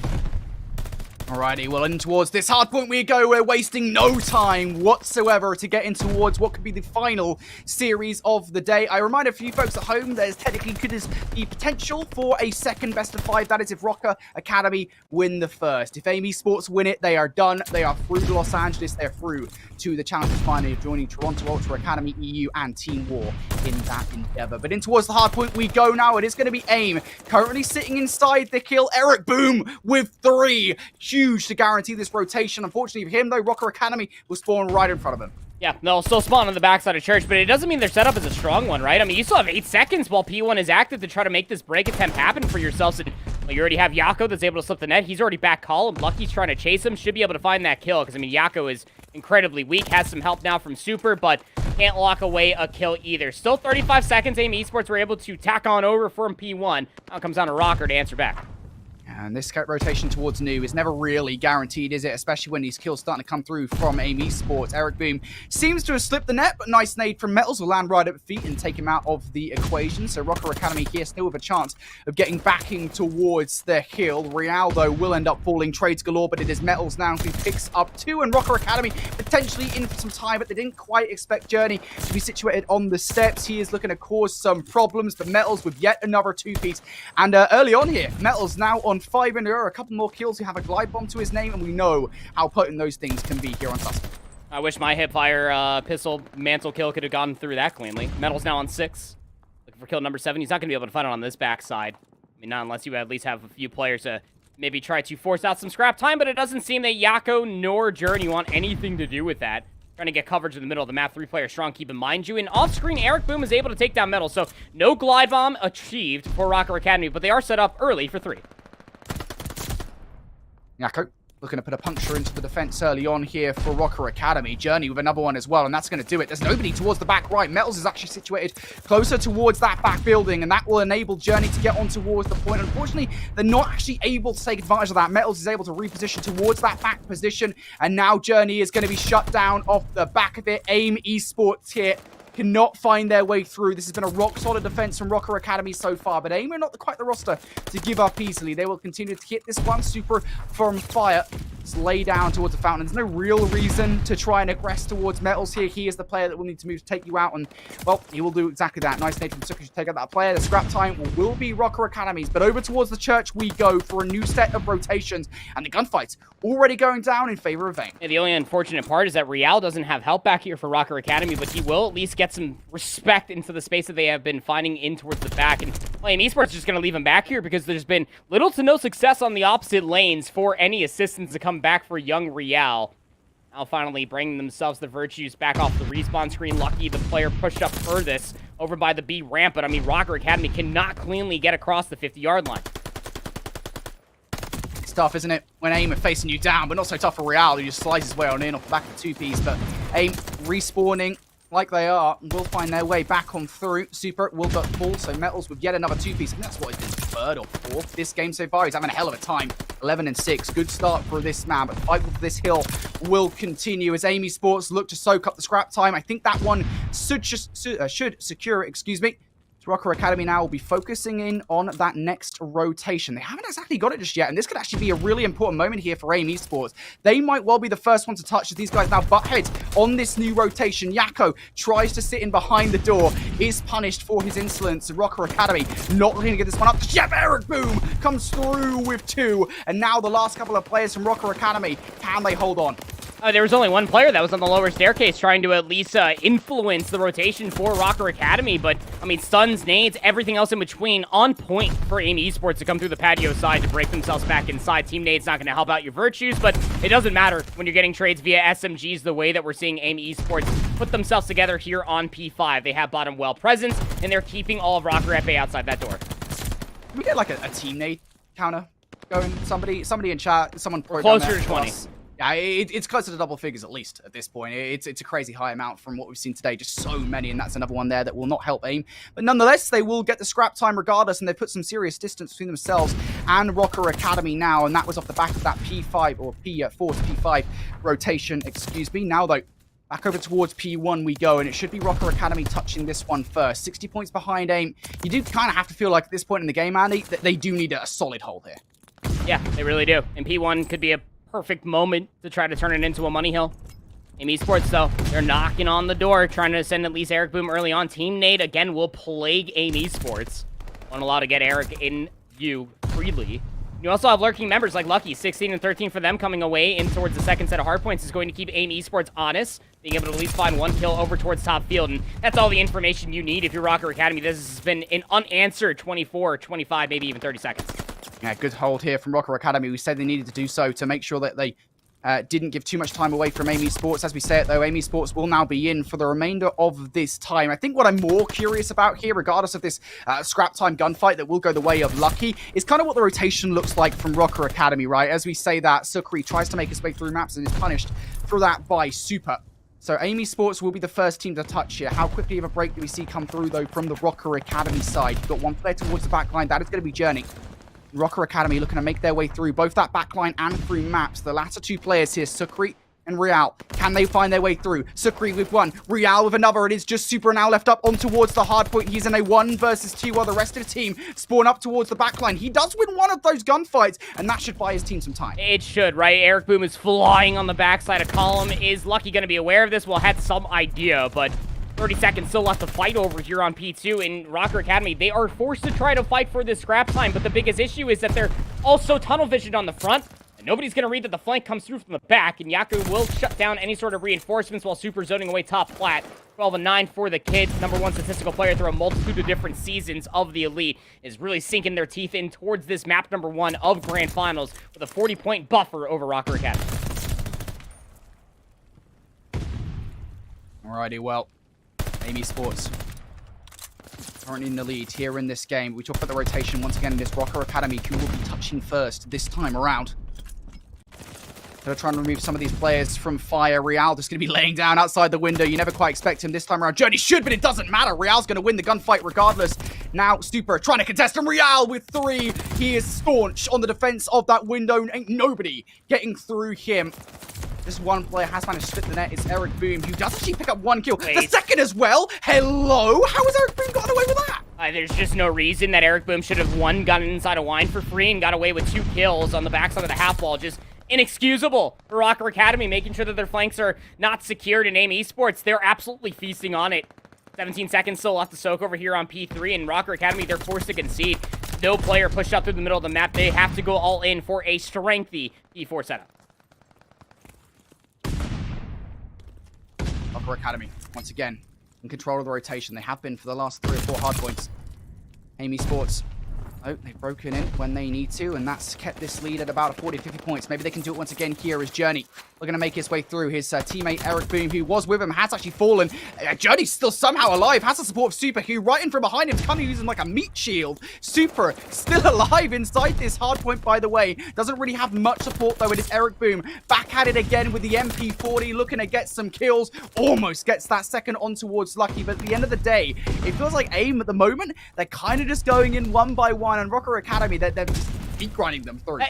But they can afford to do so, Brody. They've constantly held about a 40, 50-point differential that they can afford to constantly send SMGs inside of this hardpoint and try to keep things mixy. Journey for 2, looking for number 3. The bait and switch from the opposite door is going to be good. 12 seconds should be soaked up here for AIM Esports, and again, with this leader's advantage, they can afford to continuously scramble and keep things mixy across these hardpoints, knowing damn well that Rocker Academy have to fight for every inch of scrap time. That gives themselves an easy advantage with an early rotation here in 5. This is a much more convincing rotation coming out from AIM comparatively to what we saw last time. Last time it was the fight before the hill and even popped off. This time though, AIM, they're in. Eric Boom for a 1. Metals unlucky though, they're fighting back. Journey trying to piece them together. He will get 5 before he is shut down. AIM Esports though still in control for the moment, and well, I think that control will slip through their fingers as Yakko tries to slide his way through on ice. He will be shut down. So Rocker Academy now in for what will be an important 30 seconds. There's a lot of time to give away. If you're AIM, they're going to give this one last hurrah before potentially moving on towards a rotation. I tell you what, it works out. The kill feed is fully theirs. It's Journey with 3. This man has been piecing on the last couple of hills, and it is working out for AIM. They can't quite finish it here, but they're bringing them so close to that 250-point mark. And Journey is on a spree right now. Somebody stop him. Journey is the mate. He is cleaning up everybody that is weak. Also, Mr. Two-Piece, the multi-kills are coming through. Kill number 6 here for Journey. Looking for kill number 7. He'll have a free one. Sukri caught with a nade out. Sukri almost actually got the snap on a poor Journey, but the kill number 7 will be tallied all the way through. 10 more seconds required, and you feel like the glide bomb might be the final nail. Yeah, these players are just going to filter in through grass. You have to imagine that glide bomb will be coming out, if not now, pretty soon. Will they even need it? The glide bomb's in from the air. Yakko trying to flake his life. The glide bomb will remove one of those players. Nonetheless, 1 point shy of victory are AIM Esports. It is going to be Rocker Academy holding on by his fingertip. Right now in this game, Journey, could he put a stop to this one? He gets 2, looking for number 3. This should all but be over as Super gets the closing nail on the coffin here. AIM Esports going to close map number 1. Fantastic stuff coming through from AIM Esports. I mean, it's everything that we were kind of setting up for this team comparatively to what we have seen for Rocker Academy and even historically between these two teams. AIM Esports, it comes down to hard points and even going back to their winners finals match, have found so much success with just outpacing their opponents. I mean, you look at just how Eric Boom was just damn near everywhere at the right places at time and sometimes in the wrong places at the wrong time, made the most out of the situation at hand. Again, we go back, we're going to lose sleep over that P3 break that Eric Boom found for us, Brody, because again, there's just no reason that Eric Boom, for 1, should have existed inside a wine that long, and for 2, should have been able to find a double kill to open up the break potential that came through from AIM Esports on that P3, and then turn around and did the same thing over by P4. But I love the back and forth that we saw in between Eric Boom, because at the beginning, in the middle of that Tuscan hardpoint, he was just damn near doing it all, and then Journey said, hold my apple juice, sir. I can do this a little bit better. Yeah, it's crazy, isn't it, looking at kind of the subs on this AIM Esports roster, and I think that's always been the strength of this AIM Esports roster, even like, you know, last season when I think we could probably say that they are effectively the Mavericks roster from last season, right? I don't think that's an egregious statement to make. And that was, I guess, the defining thing about the roster was, hey, this is an SMG-orientated roster. You know, of course, back then they had Vickle on the team who, you know, now is, I'd say, in much better straits with the Toronto Ultra Academy North America roster. But, you know, nonetheless, I think we've always known these guys to be SMG-powered, and that absolutely showed out here. Of course, we talk about Eric Boom, what he was able to do. There was that egregious play that, frankly, he shouldn't have been able to make. And then, of course, going into church, as you say, I think that was when Journey really started to pick things up. I don't think he was that positive going into that church hardpoint, but when he was able to get the 3-piece and then, you know, combine that with the 7 spree towards the end, it really did feel kind of like the final nail in the coffin. Yeah, it really did. I mean, and we'll be able to see it here fully in the stats as far as what player was doing what across all of the different rotations. And all, to be completely candid with you, look at what Rocker Academy were able to piece together just on the hill itself, specifically in between Lucky and Metals, a combined 28 of their eliminations were all on the hardpoint itself. But you have to look at the rotations. You have to be looking at just how mixy AIM Esports were away from the objective. I mean, Eric Boom was finding multi-kill after multi-kill. Yes, their highest spree was only 3, but it felt like almost every single life Eric was walking away with 2 kills, 2-piece after 2-piece. Only got 7 kills within the objective. Journey for 13. It's just how much more influence this team of AIM Esports were before the rotation hit, and even when the rotation was occurring and the hardpoint was active, just how many more eliminations that they were finding outside of the hardpoint, never allowing Rocker to get in for free. Well, Rocker Academy, that's not gone how they wanted, has it? Map number 1 will go the way here of AIM Esports. So now we can show you guys for the very first time what the map set actually looks like for this best of 5. Of course, that was a Tuscan Hardpoint and did go the way of AIM Esports. Next up in this best of 5 will be a Berlin Search and Destroy. Before we get in kind of the meat and potatoes of how that one is going to go down, does anything in this best of 5, Andy, really jump out at you in terms of, you know, A, between these two teams historically, where these two teams sit with the map set, and B, what the last best of 5 between these two teams looked like? Yeah, I'll take the latter point there. If you were living under a rock and you weren't watching Winners Finals, I don't know what the hell you were doing this morning, because this best of 5 series is only going to have one alteration when it comes down to the overall set, and that is that map number 3. You know, it was a Berlin control. AIM Esports were able to take it in round 5. This time it will be on a Gavutu, which is quite interesting when you go down to the veto process. But how we ended up here, because that Gavutu, map 4, map 3 is going to be interesting from 2 different ends of the spectrum. You know, the Gavutu control historically has not been that great when it comes down to Rocker Academy, dating all the way back to Season 1 when Journey was still playing on this roster. Has been better for AIM Esports. Map number 4, not that great for AIM Esports. Has actually been better for the AAAR setup, even from Seasons 3 and 4 of what we've seen from that Rocker Academy. It'll be interesting if we end up at least getting to that map number 4, how it ends up faring out, specifically on the Gavutus. I definitely would say that that Gavutu control might spell the end, if not the beginnings, of how this series might play out. I think it's a risky move, and the reason I say that is because if we look at the kind of the best parts of AIM Esports in their control, it has generally speaking been their AR presence. You know, obviously the SMG presence is a massive reason why this roster is so successful, but when you've got Journey, of course, the flex player for this roster, when he pulls out the automaton on Gavutu, when of course, I can't talk about Super, you know, and just how potent he has been statistically speaking, apart from that one SnD, which we won't mention. He is particularly potent in control, and you know, you put him on Gavutu, like, what are you going to do about that? And the thing that kind of concerns me in a way is that the big talking point about Rocker Academy has not been their sub pressure, but it's been their AR pressure. It's been, all right, you've made the roster change, you know, in Season 2, you put Lucky into an SMG role, and I think their AR presence suffered off the back of that. I don't think that's deniable, to be honest. I think, you know, when we talk about Sukri and how good of an AR player he is, it's pretty good. I just think, you know, you compare that 1-to-1 with a player like Super, and we know who wins that head-to-head. So it's going to be an uphill battle, I think, when it comes to that Gavutu control. We will see, though, before we get there, we have to go into map number 2, and that is going to be Berlin Search and Destroy. You already said, Annie, this is the rematch from the last time these guys faced off in that winners bracket final. That was a round 11 victory there to AIM Esports. So it was a close one. There is a realistic chance here that Rocker Academy could take this one. Yeah, I mean, there's always a realistic possibility that any team could take any map off of anything that we have to say. I mean, there's been a multitude of times that I would throw my sheets of paper into the wind because all the notes and everything else that I knew going in towards the series really doesn't matter anymore. So, I mean, I think it just really does depend on which team of Rocker Academy we're going to get in this Berlin Search and Destroy. We brought up this point when we were casting Rocker Academy versus the Originals that Metals has had a breakout Season 4 of the Elite, even heading in towards Boston. His First Blood turnover rate went from about 40% up to about 60%, was winning a lot of those First Blood engagements, but it's got to be on the back end of Real, in my opinion. This guy, although not taking away many different First Blood engagements for themselves, is always putting up the most damage for their team, is always playing out the best of their abilities for their life. It's something that you want to be able to lean on, specifically for a map like Berlin Search and Destroy. I mean, how many times are we going to talk about, yes, sniper presence surely could be a thing, but if an SMG goes completely unnoticed through the different fixtures of the middle of the map, well, that could be the turns of the tide for any round. I don't care. I find it kind of interesting a way that you mentioned Real, right, as one of the players to watch here for this Rocker Academy side, because on the flip side of that, we have a player that plays extremely similarly in Search and Destroy, and that is Eric Boom. These guys, of course, the main SMGs for their rosters. It's just an annoyance to have to deal with, and I think that's what these guys are going to be looking out for. You know, the AR players on the teams especially, right? These guys are going to be like, look, where are Eric Boom? Where are we allocated? Because we do not want these guys to get in behind us and be an annoyance, because that has been, I think, the boon of success for both Rocker Academy and AIM Esports in Search and Destroy. I think, you know, Rocker Academy specifically figuring that out in Season 4, realizing, hey, look, you know, we just got to get Metals in these positions to get the First Bloods. We've got to get Real in these positions to just try and be an annoyance to our opposition. It was a major reason why Rocker Academy were able to figure out Search and Destroy in Season 4. So, you know, to translate that across to, you know, versus AIM Esports, I think it should be interesting to see kind of how things will work out here between these two teams. But that is going to be an interesting dynamic for 4. And also, I think the other thing is, the thing we kind of never consider when these guys go up against one another is they have a lot of history.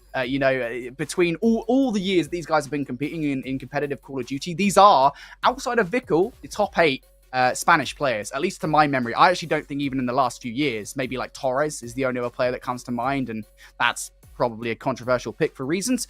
But, I think these guys, they've played with each other in a multitude of different amalgamations, Eric Boom and Real specifically as well, before they turned 18, had been playing together a lot in under 18 Call of Duty and amateur leagues. So there's just a lot of history between these rosters, and that dynamic is always interesting. And a lot of those were actually search and destroy tournaments, keep in mind you. So that's where Real has really been able to piece it together. The competition became a lot stiffer when they did turn 18, being able to compete against the best that Europe has to offer. You even got to see some of the highs and lows that came through for both of these teams at both, or I guess all 3, Minnesota, Toronto, and then Boston, not even a few weeks ago. But it all has to be pieced together here. Again, this is a big map too for Rocker Academy, and also just a fun little point away from Season 4. Same esports roster was 3-1 on Berlin Control. Their one marked loss throughout the entirety of Season 4 was map number 2, where they lost around 11 to Rocker Academy. Interesting. In towards Berlin. Search and destroy we go, though. It's going to be Rocker Academy kicking things off here on the offense, and aggressive they go towards A. Unfortunately, though, Eric Boom going to win that first blood against Metals. So 4v3 now. Numbers in favor of AIM Esports. They still have their desires on an A plant. What I was wondering is Super have an AR. Is this a triple AR setup coming through from AIM Esports? Not allowing any entry for free. Real has to go big here because we know that Lucky is going to be posted up watching this glass setup. This is going to be 100% of an isolated engagements, but you love the buddy system that's coming out from AIM Esports with the numbers advantage. The numbers just not in favor at all, is it? It just keeps on falling as well. Real 1v4 gets the first. Eric Boom going to throw that nade out. That'll make him super weak, and the stun as well. The challenge. All right, somebody kill him. Somebody take him down, please. Thank goodness. That was way shakier than it needed to be. He's pretty good at finessing his life, isn't he? It's just like, you should have died by the nade? Well, the nade came through, right? And then you saw immediately the slide that was soon to follow from Yako up top, and it's just he just dies immediately. Deleted. Headshot multiplier definitely paying dividends there for Real, but he probably should have been dead twice on over. Got himself 2 kills. One on the Yako, one on the Eric Boom. The defenders of that staircase probably do not want to take that challenge in their next defensive attempt. But wonderful stuffing off of the nades to keep Rocker away from that A, S, and D site. AIM Esports, so far, taking their virtues over towards B. There's not really much contention. Metals will be looking over from Fire. He'll make the call for his teammates that they need to come to B as quickly as humanly possible, but the damage will be done by that point for as long as AIM actually act on this advantage, and they will. The bomb will go down now. Your eyes on player number 1. Sucrete might be able to find some timing in towards the back. That could absolutely disrupt this post-plant setup. I think Journey saw him, though. I think Journey is aware of it. Yeah, Journey got the kill. Nicely done. Eagle eyes, by the way, to make sure that he saw Sucrete on that cross. So now the numbers most certainly not in favor here of Rocker Academy. 3v4 we go. Retake still on the cards. Lucky will take down Super from that advantageous position. But nonetheless, the problem is, of course, that AIM Esports have positioned themselves all the way back here in this 3 versus 3. One inside the bomb site as well. Eric Boom now facing the pressure here from both Lucky and Real. Lucky going to get that first kill, but Yako inside the site. He is going to activate. Journey going to fall. And now Yako, 1v1 inside the site. Lucky's going to win it, but does not have time for the defuse. Yako wastes enough. And I think a lot of the way that round went down is just because of the fact that Rocker, before the bomb went down, they had 0 presence on B besides Metals inside Fire. This triple AR setup is so cool for AIM Esports earlier on. They're not really brute forcing their way with SMG presence. They're taking a lot of aggressive angles with their ARs and just finding first blood, but they're all in for these potential setups and rotations, crossfires, if you will, for what Rocker Academy are trying to rotate for.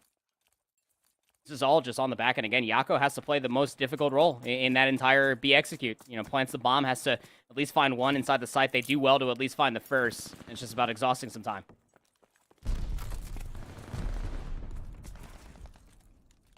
Super going to draw first blood in this one. It's going to be good for AIM on the defense. And unlike Rocker in the prior round, AIM have a much better presence over towards B. Unfortunately, for AIM Esports, though, Lucky gets the better of Journey. He realizes just how much of it he's in. A little bit too late, and the bomb will now go down. Eric Beam inside fire, looking to get some players across towards the back docks. At the very least, Amy Sports have prevented many players from making their way towards the back of the map. They know where these guys are located, and now the nade coming through from Yako. That will make at least one player weak. Doesn't actually connect on either of them. Yako just going to have to do this with his gunny. Elsewhere, Super has picked up Sukri here on the retakes. Now Yako just looking for Real. This time, it's aim. They retake the site, and they've got time for the defuse. What an absurd collapse that is for Rocker Academy again. They get that bomb planted. They get players in the backside of the warehouse, and then the moment they're trying to rotate through, again, it's the ARs that are in power positions. Even earlier on, you saw off that 3v3 Super with a submachine gun of all weaponry just completely takes away mailroom away from Rocker Academy, making sure that their post-plant setup wasn't as clean as they were once hoping for.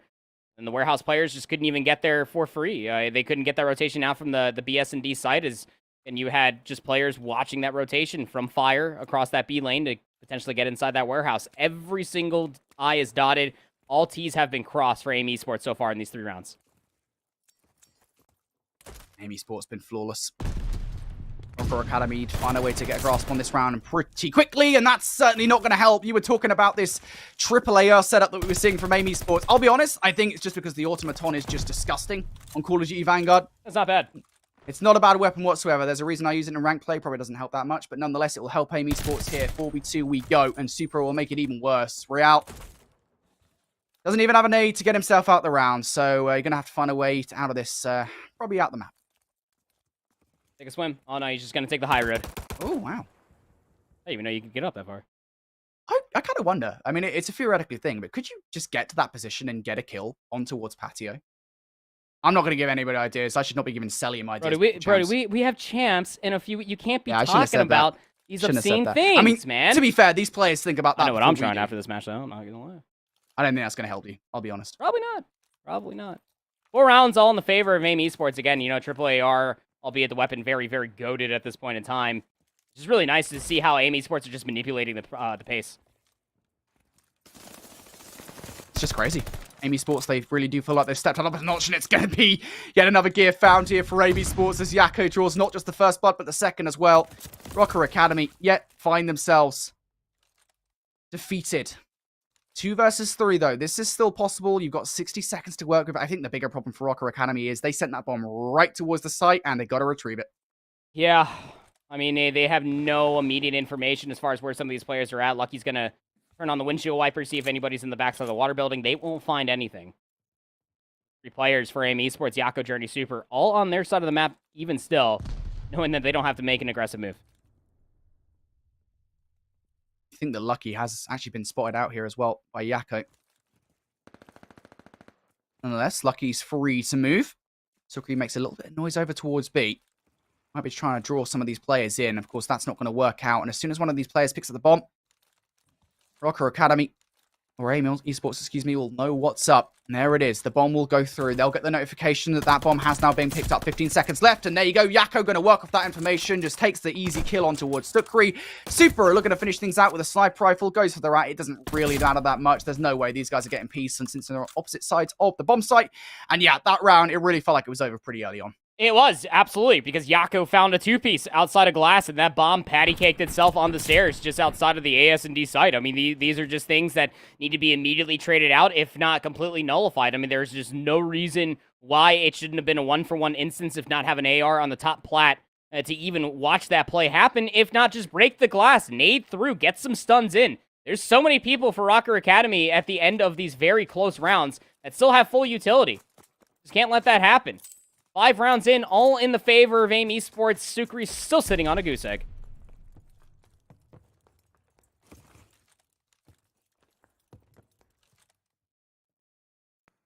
Need a full sale here for Rocker Academy. That's a good start. Sukri going to take down Eric Boom. Real with another one as well. This is much better from Rocker Academy. But the bomb now down here for Journey and Super. Journey straight towards Secret. He's going to butt heads with Real, and Real's going to win that 1v1. So Super a 1v4. He has been excellent for AIM Esports. A 1 versus 4 would be the cherry on the icing on the cake. But he is not going to get it. Lucky with the denial. And Rocker Academy, well, they've started in the search and destroy. Well, at least they didn't get fully shut out, and Sukri at least turns that donut into a breadstick. So, I mean, you take your consolation prizes as it may be, but, 1 round at a time is Rocker Academy's presence here in the Berlin Search and Destroy. They just cannot allow any sort of AAAR antics to come through. What we mostly mean by that AAAR nonsense is that they're trying to manipulate that pace, keep it slow, make sure that Rocker Academy with their SMGs cannot get in their face and try to fish out a lot of these kills. What Rocker Academy did in that previous attempt was that they made sure that the stuns and nades did come through, but it just bought space for SMGs, specifically Real, to take it away on the bottom side of Statue for 2 in the round. All right, well, that's a good start from Rocker Academy. But you need more than that. 5-1 down in SnD. You were 5-0. Need something. And unfortunately, I think the thing that's befallen them more often than not on the offense is they don't really have much control over B. That's a good start, though, from Lucky to take down Eric Boom from Patio. It might give them a chance to move towards A instead, and that would be the right decision ultimately. I don't think they're trying to put all eggs in one basket just yet. They still don't have immediate information on what's going inside here. I mean, you can see the Journey's on the backside. You got one more player on the docks. Metal's unaware. Super will find that trade 3v3. I just don't know about that one. Nonetheless, Amy Sports not going to get the bomb, or not going to stop the bomb from going down, excuse me. Real's going to get it down over towards A. At least Rocker Academy have been successful at drawing these guys out over towards the B site. But now it's about the reaction. Does Sukri get these kills? Gets the first one and no reaction just yet. Journey and Super both could take him down, but that requires a lot of time. Journey's going to get Sukri. Now 30 seconds left on the clock here for this 2 versus 2. And for Amy Sports, they will both be coming from the train side. This retake, more than possible. Especially if you take out Real from the corner, but Super's going to be checking every single one and spots out Real. Real's going to win that gunfight now. Journey, 1v2. Journey still has the time to make this one work, but this is not going to locate the player. And Lucky now just needs to check the bomb. Knows that the round will be over if he can walk away with the kill as well. That would just be nice and dandy. He's going to go for it and will get the kill. Rocker Academy now, 2nd round in a row. Yeah, 2nd round on the board, Lucky. Let's take it easy. It's former teammates. A little love shots there at the end. It is what it is. But even still, I was mostly questioning there in the 2v2.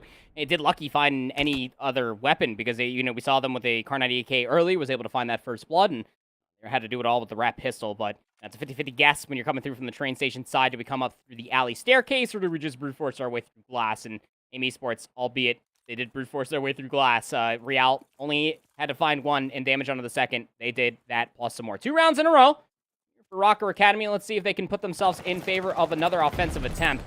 Not too sure if they have the sniper rifle in play defensively this time around, but Amy Esports taking commanding presence of Male.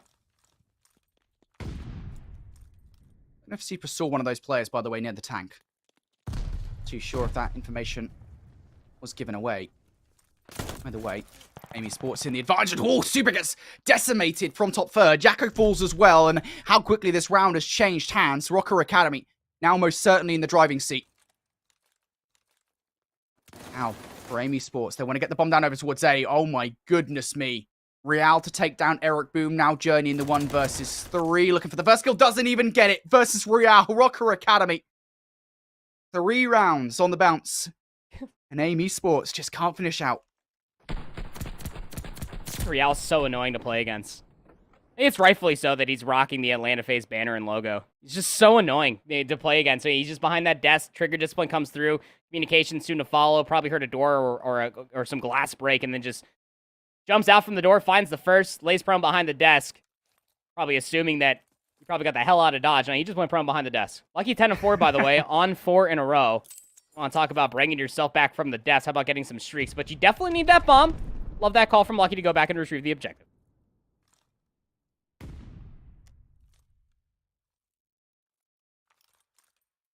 Step 1 here in this offensive round is done. They've retrieved the bomb. Love that. Good start. Now they need to get a first blood somewhere. Once again, Rocker Academy doing Rocker Academy things. They've given up quite a bit of map control towards Amy Sports. Still take this one back, though. Got to be wary of the fact that Super is just pre-aiming from the front of mailroom. That pre-aim is currently towards that back left building. Now going to turn away. Rocker Academy, not confident just yet that they can get the bomb down. You've got to imagine that Super will be the playmaker here. And he does put out Metals, now trying to play his life. And it's the first bloods once again. And coincidentally, Real and Metals the one to get it done. Metals with another 1v1 against Journey. Yakko 1v4. He's going to get the first kill. But the bomb will go down. Yeah, he's got an MP40 though. There's just no reason to try to brute force your way back here. Just go ahead and take yourself out of the round because you do not want Lucky to get closer towards kill number 7. Metal's also slowly inching their way for some streaks as well. It's only on a 3, so more work still to be done. But yeah, while all that was going through, you were talking about the map positioning that was basically forfeited by Rocker Academy. The very slow roll over towards B. My eyes were just glued to the minimap as they typically are, as Real just was playing inside a Seeker for such a long time. No challenges came through. Worked their way up through double stairs. Didn't even challenge out from A. Cleared all of fire damn near by themselves.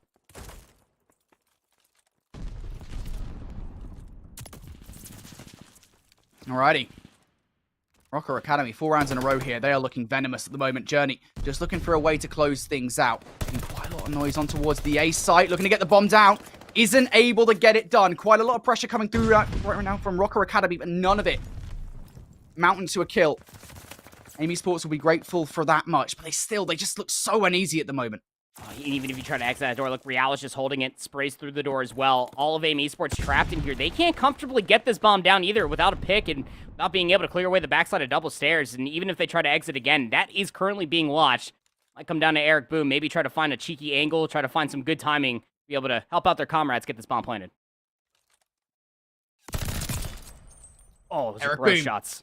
That is a nice first blood to get against Real. Gives Rocker Academy so much less control over the A site. Sukri going to trade things out. Nice reactions from Journey to get that kill on towards Sukri. Now he needs to disappear. Metals on the kill on towards Eric Boom. 2v2 we go. Journey trying to take the most outrageous route possible all the way around the world in 20 seconds.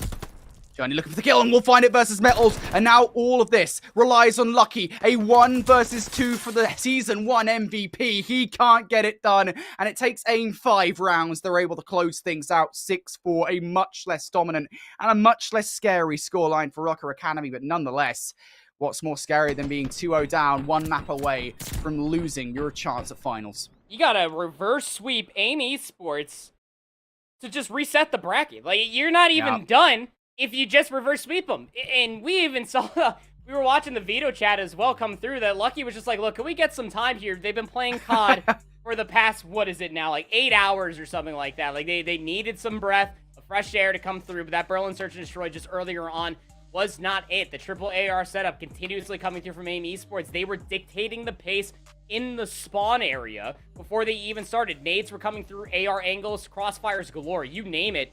Just all of Rocker Academy just looks so lost, just so confused as to what they could possibly find at the beginning of these rounds. Metal's first bloods were a non-benefactor until round number 6, and then it was Real that had to step up to the plate and help out Lucky's virtues.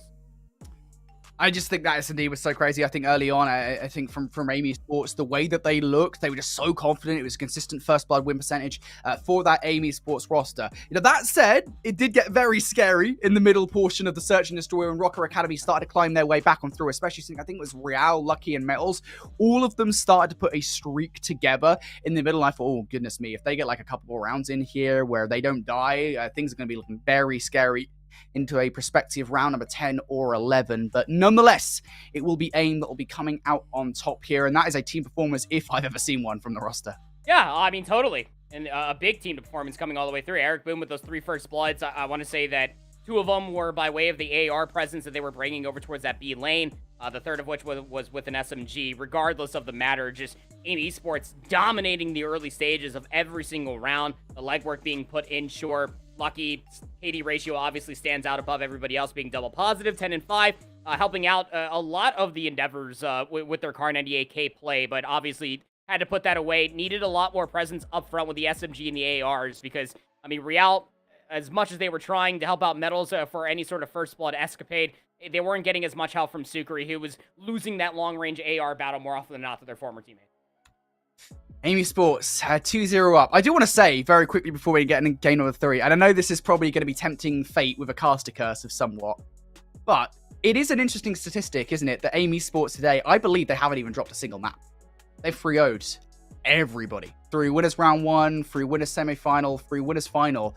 They have not dropped a single map, and I'm pretty sure that is the case, which is just insane to me. For them now to be 2-0 up versus Rocker Academy here in the grand final as well, I just think that is arguably the best performance we've seen from AIM all season. I mean, maybe the closest thing we could see was like season 3, where of course they got second place, and that was a massive rise for them. But you know, I think nonetheless, to have not dropped a map today, AIM were coming out looking different, and they're now 2-0 up here versus this Rocker Academy side. Well, map number 3 will be coming up very, very shortly. Of course, we've gone to a change of setting here as Gavutu will be the setting, and Andy, you've already described how scary that is for a team like Rocker Academy. Before we get to there, we're going to go to a very brief break. When we return, Gavutu control perhaps the final frontier for Rocker Academy and for AIM to make it to Challengers Finals.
Welcome back already here to the LCQs for Europe for Call of Duty Challengers 2022. Just one of these teams making it to Call of Duty Challengers finals in Los Angeles in a couple of weeks' time, and Amy Sports just one map from being the one to guarantee it there. And of course, as we said, you know, it's just been a phenomenal day for AIM. They haven't dropped a map thus far.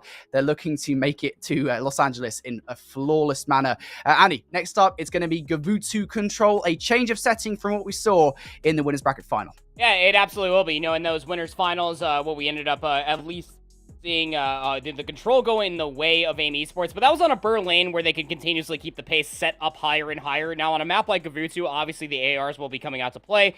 Triple ARs are what a lot of teams have become rather comfortable with. Hell, sometimes the quad AR, but a rogue SMG can definitely cause a little bit of a ruckus for no matter the teams that you are looking at. Last time these two teams did play online on this exact map mode combination, funny enough, AIM Esports were able to take it. Their only map win on Gavutu Control all Season 4 of the Elite long. It did go round 5, and it's what has always been very scary for me ever since Rocker Academy first broke out Gavutu Control in Season 1 of the Elite versus Revenge Tour. I know I'm bringing us back a little bit. Man, these guys do not save their lives. They always think that they can get that A zone back in their favor rather than just chalking it and setting themselves up for a B zone defense. Yeah, it is kind of funny in a way. We go back all the way to Season 1. That is a throwback and a half. Why does it feel like so much longer? It's really not that long. It's really not that long. It isn't, is it? What, January? February? Yeah. February? No, it's like February. February, right? Yeah, it isn't that long ago, I suppose, but it does feel like a long time ago. And yeah, you're absolutely right to talk out. Of course, the Gavutu. It kind of felt like at the time, it was teams are holding back Gavutu for some reason going into playoffs, and then we saw it in Rocker Academy. They didn't impress that much on it beyond Lucky being kind of that player that you need to be careful of, right? And that has been, I think, the story for Rocker Academy. Up until Season 3, when they made that change, when Super changed to a main SMG player, I think they've looked a little bit less convincing with the ARs. And we already saw that tri-automaton setup that we saw from AIM Esports in the Search and Destroy. If they do the same thing again here, goodness me, I would be concerned if I'm Rocker Academy. Hey, you never know how this is going to go. It's AIM Esports on the offense to kick things off. And, well, they're already on the LST ship. They're ready to capture A. Yeah, but the scary thing is, you talk about the triage of ARs that AIM Esports can be bringing now. Lucky is back to his own ways with an AR. Finds 2, Journey there for the trade. That's immediately going to keep Rocker Academy in possession of the A-Zone for the time being. They're probably still very aware that Super is still up here on top LST. Rocker do not care. You're going to be counting numbers, right? You're going to be counting heads. Like, hey, we haven't killed Super, guys. He's still definitely on top of the LST ship, and they'll be well aware of that fact, as you say, but not going to do anything about it just yet. Real tries to get control of the top, and he has been dealt with. Super still in this power position at the moment, and just being super wary of the fact that anybody can make their way both from their side and, of course, the other. I want to reposition here towards Oil. That would be very advantageous, but now Real starting to aggress towards the ship. He's able to pick up Journey. Kill's starting to come through. And finally, Super will activate and do exactly what we said. He's pushing all the way through the cages here, and I think Metal's trying to get an eye on him. Will not be able to do so. Might as well get back in the mixer. Just trying to find where these players are located over by the ship there. It's so slippery over here, I'm telling you. The Solomon Isles are no place to be running around for fun. Those kills will finally come through. Second segment, damn well on its way from Yako. This is really off the back end of the pressure that was being manifested from Super inside a cage like you were talking about. So now if you're Rocker Academy, you're going to try to find these angles, try to poke and prod your way back into the A zone. Now they do well to at least find one, and at least keep that clock ticking all the way back down. 24 seconds remaining, AIM Esports need to go.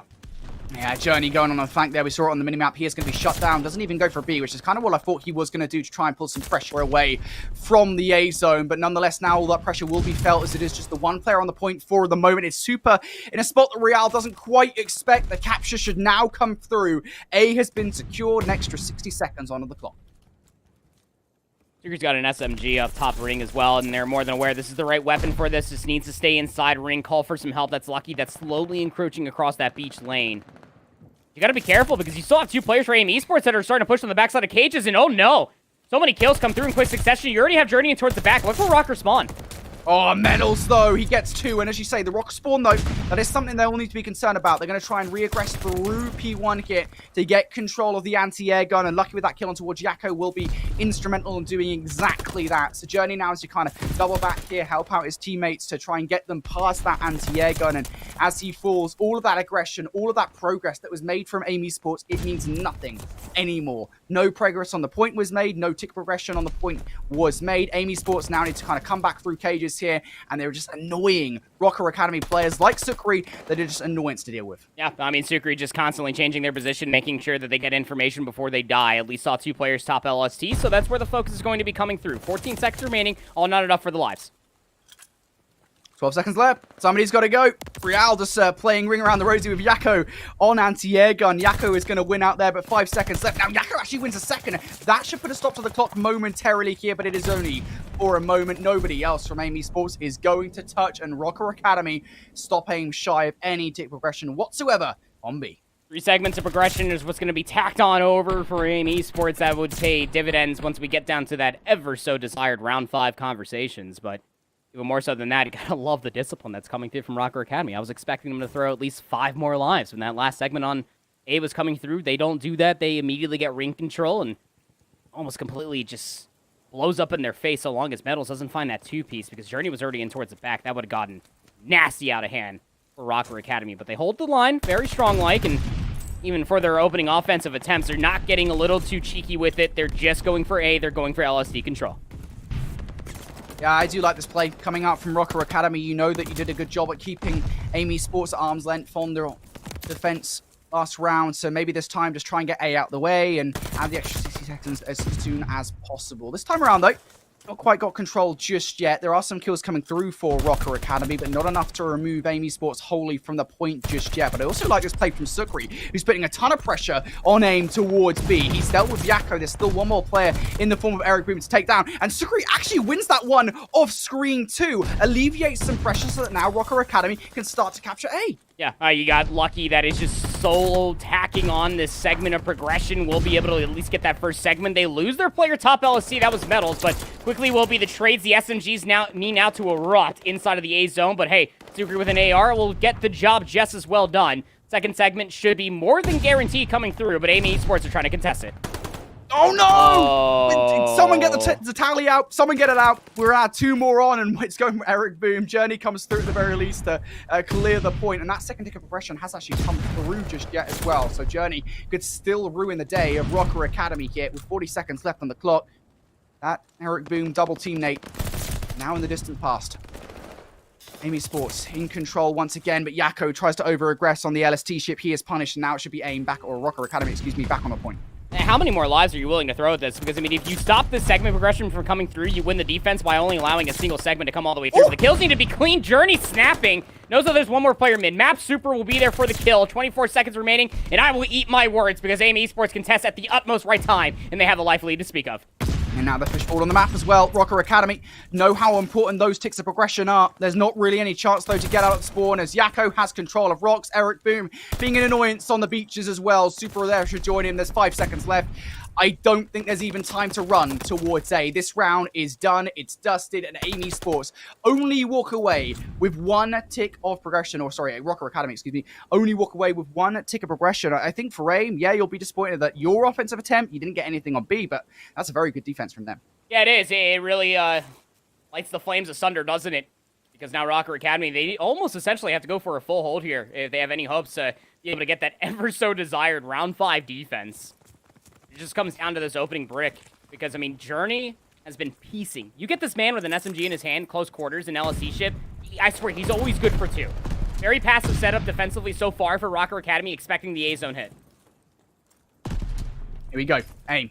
Straight towards A they go. Aggressive, as you like. Metals, though, going to draw that first blood. Trade coming through from Journey at the very least. Eric Boom with another one as well. And it's all 4 down. There is 1 trade from Sukri, but that is all it will be. And now you can see Amy Sports. They've got Journey pushed up towards green. He's trying to get aggressive here, trying to make Rocker Academy feel uncomfortable. And of course, Rocker being the experienced team that they are, they know that somebody is going to be around here. They're just trying to find him, and Journey will reveal himself a little bit too late. That progress starting to come on through. How many more lives do you actually want to throw at this one? And there's the answer. Rocker Academy want to throw 0 more lives at this one. Just prepare yourselves for the inevitable B push. Yep.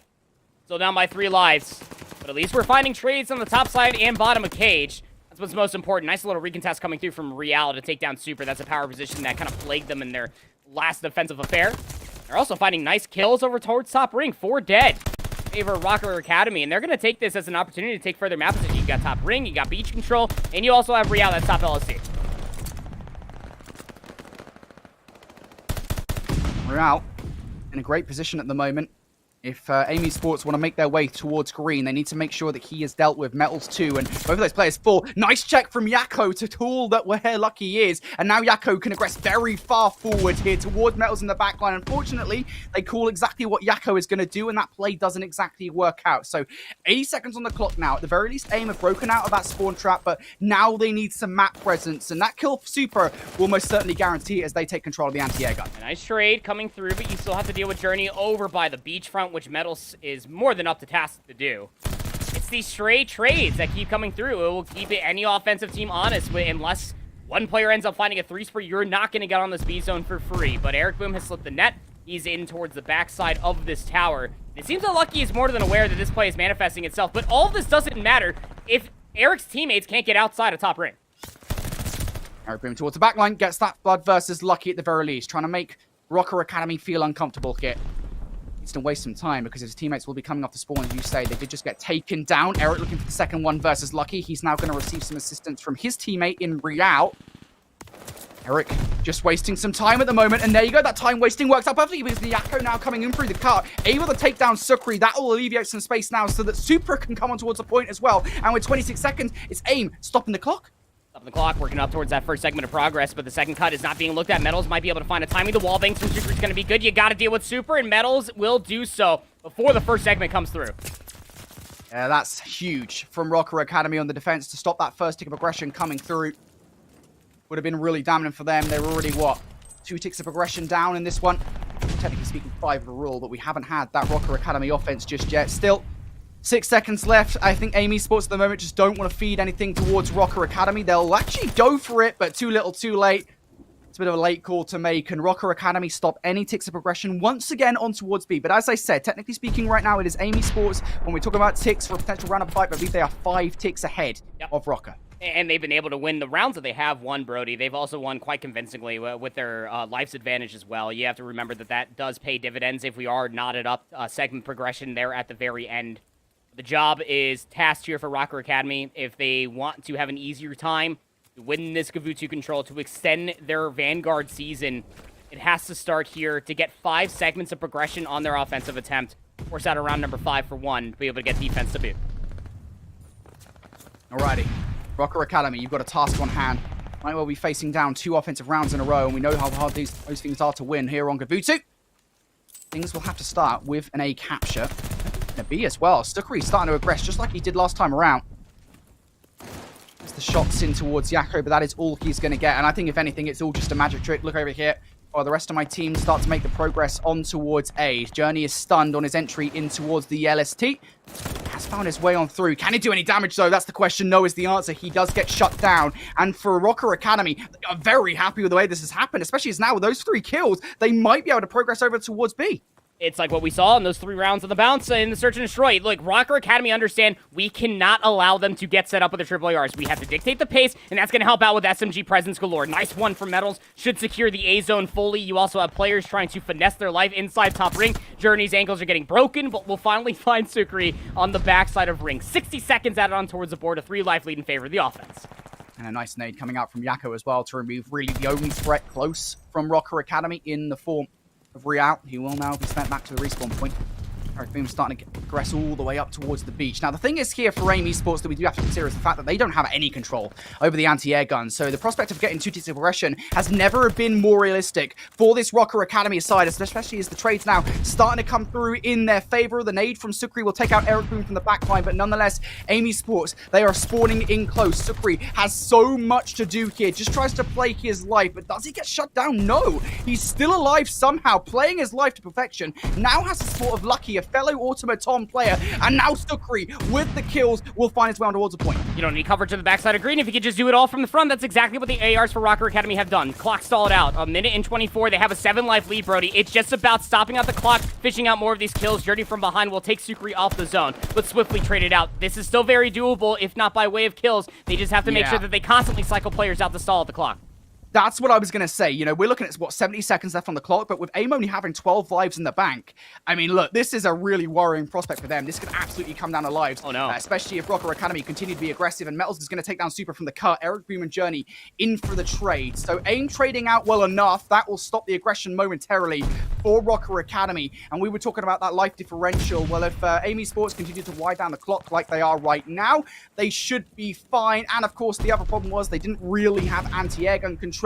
Now, off that wave of gunfights, they should be able to get it. 40 seconds left on the clock here, Andy. Rocker Academy, they need to pull something special. And doing it via TDM is becoming less likely now. We have isolated engagements after isolated engagements. Rocker Academy's life lead has now completely dwindled down to just a mere 2. 27 seconds remaining, and they have to spend about 15 seconds of that just getting across the map. 20 seconds left. You got to do something. You've at least removed Eric Boom from the anti-air gun, but the problem is they're about to replace him with another small player in the form of Yakko. Q is up here. Oh, does get shut down there, facing down both Metals and Sukri. So 10 seconds left. There's an opportunity, especially as Lucky is coming from behind. Still an 8 versus 5. Still the numbers in favor of Rocker Academy. And AIM now down to their no respawns remaining point. Eric Boom needs to pull something special out, and he does so. But a teammate coming through from Stupa. Real's now the only one on the point. There's a 3v2 effectively, and a nice nade from Yakko to remove the player. Metals left up last alive, and these players will just preserve their lives. A shaky moment for AIM Esports, but the good news is they survive the onslaught and they give no ticks of progression away. They've got a defense again. The moment that we were at under a minute left, Rocker Academy just went back to their mischievous ways of just isolating themselves, solo channeling everything. I'm sitting here just ready to rip out what little hair I have on the side of my head's off, because I'm just asking myself why. Just wait. Wait for the reinforcements, overwhelm anti-air gun, if not send 2 players to help out Real, who was finding little to no success on the flank over by LST. To make sure that you can at least keep numbers, trying to get a player over towards the zone. Now they have to try to do that once again on another offensive attempt. Again, Champs is on the line here for Rocker Academy if they do not win this offensive round.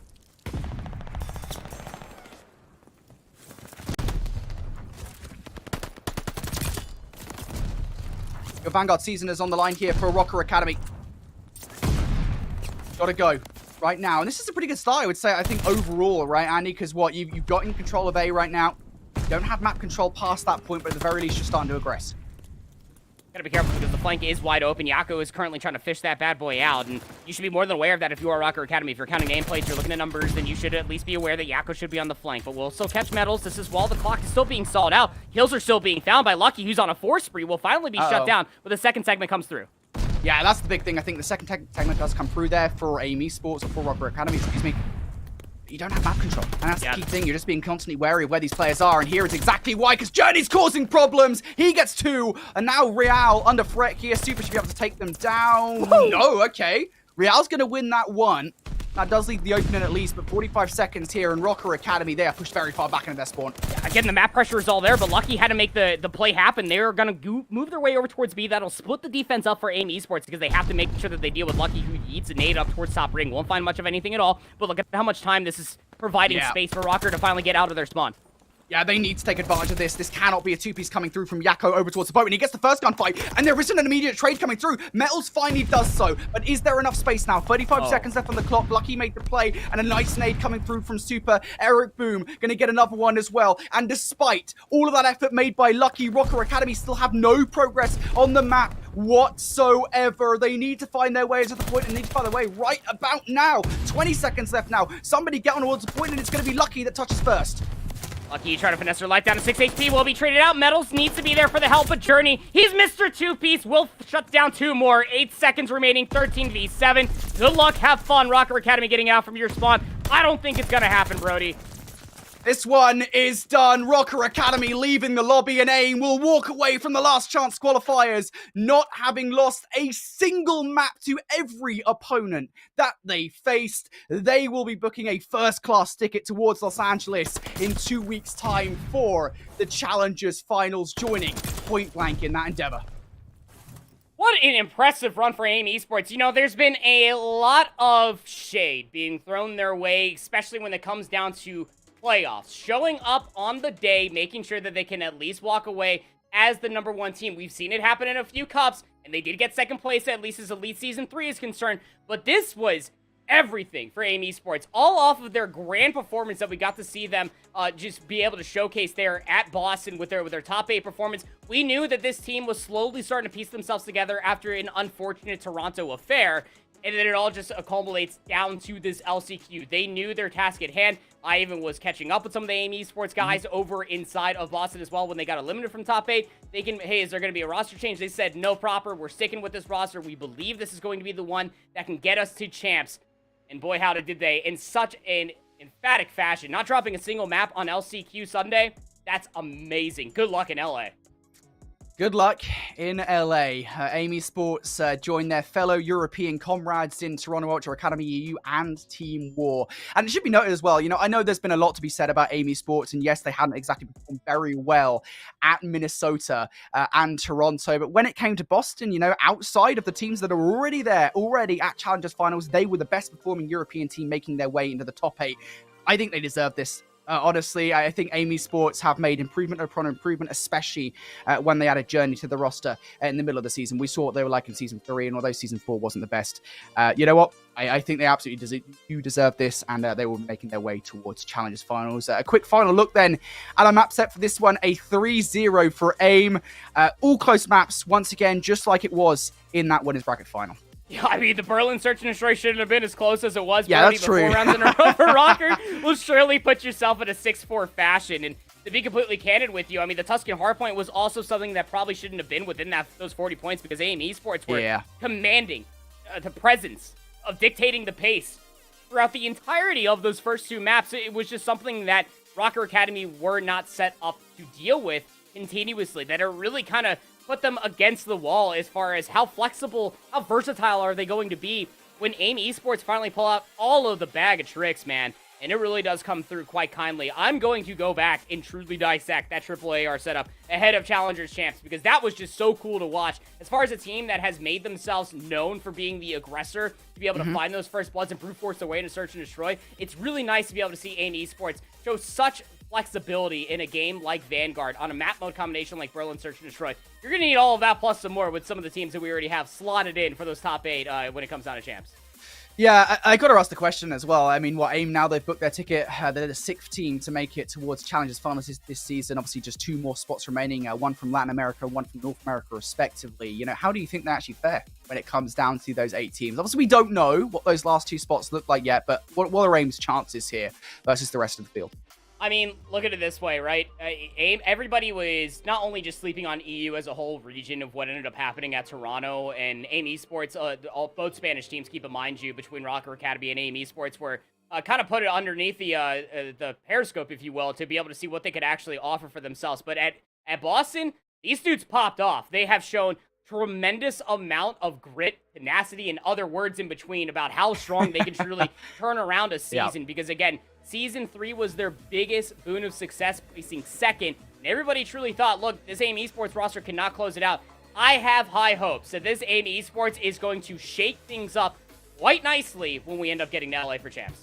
Alrighty, well, the Spanish fans will be happy at least. They've guaranteed a roster and another player as well in the form of Vickle at Challengers Finals. Yeah, I'm sure they'll show up as well, as AIM Esports are going to be at Challengers Finals in a couple of weeks' time. Of course, we can look at our final bracket and the road to victory, really, for AIM Esports. I really think I should, re-emphasize the point here that I made earlier on. AIM didn't drop a bloody map. What? How on earth has that happened? This is the best AIM have looked all season. Granted, they didn't have to face Toronto Academy EU and War, and they will have to face those guys more likely than not at Challengers Finals. But still, that is insane for AIM to do that, especially against the quality of teams that they did face. Of course, both Wobble Bobs teams, the Academy roster, and then the mainline EU team, they had to go through to kick off their bracket run, but it was Rocker Academy twice to close things out, and I really think that does encapsulate the season, I think, generally speaking, for AIM Esports, because I think, even last season when it was Team War versus Mavericks, the conversation is always there. It's always kind of like a plot point, a story, if you will. Who is the best Spanish team? AIM are the best Spanish team right now. It was thoroughly answered. It was argued when it came down to Season 4 of the Elite with Rocker fully eliminating this AIM Esports roster, but then the arguments slowly started to continue to be made, especially coming away from Toronto. The top 16 for Rocker comparatively to the top 8.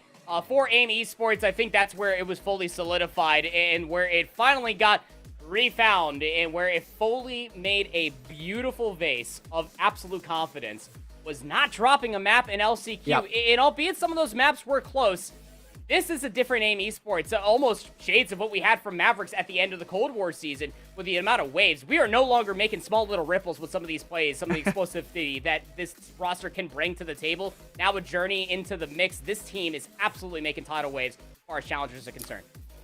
Alrighty, well, that's our second team done today. Both Point Break, excuse me, and AIM Sports will be making their way towards Challengers Finals. Just 2 more spots remaining, 1 from Latin America and 1 from North America. And trust me, you guys want to stay tuned after this break because, of course, we will be having the remainder of the last chance qualifiers for 2022 Call of Duty Challengers and giving away those final 2 spots, of course, custom by the wonderful McCall and Cash. And you guys love them. I hold Shift and Vision. So, of course, we're going to send it to a break, but thank you so much, everybody, for watching the European LCQs. AIM Sports will be our champion today, and we'll be going towards Challengers Finals. And for more Call of Duty and more LCQ action, come back after this.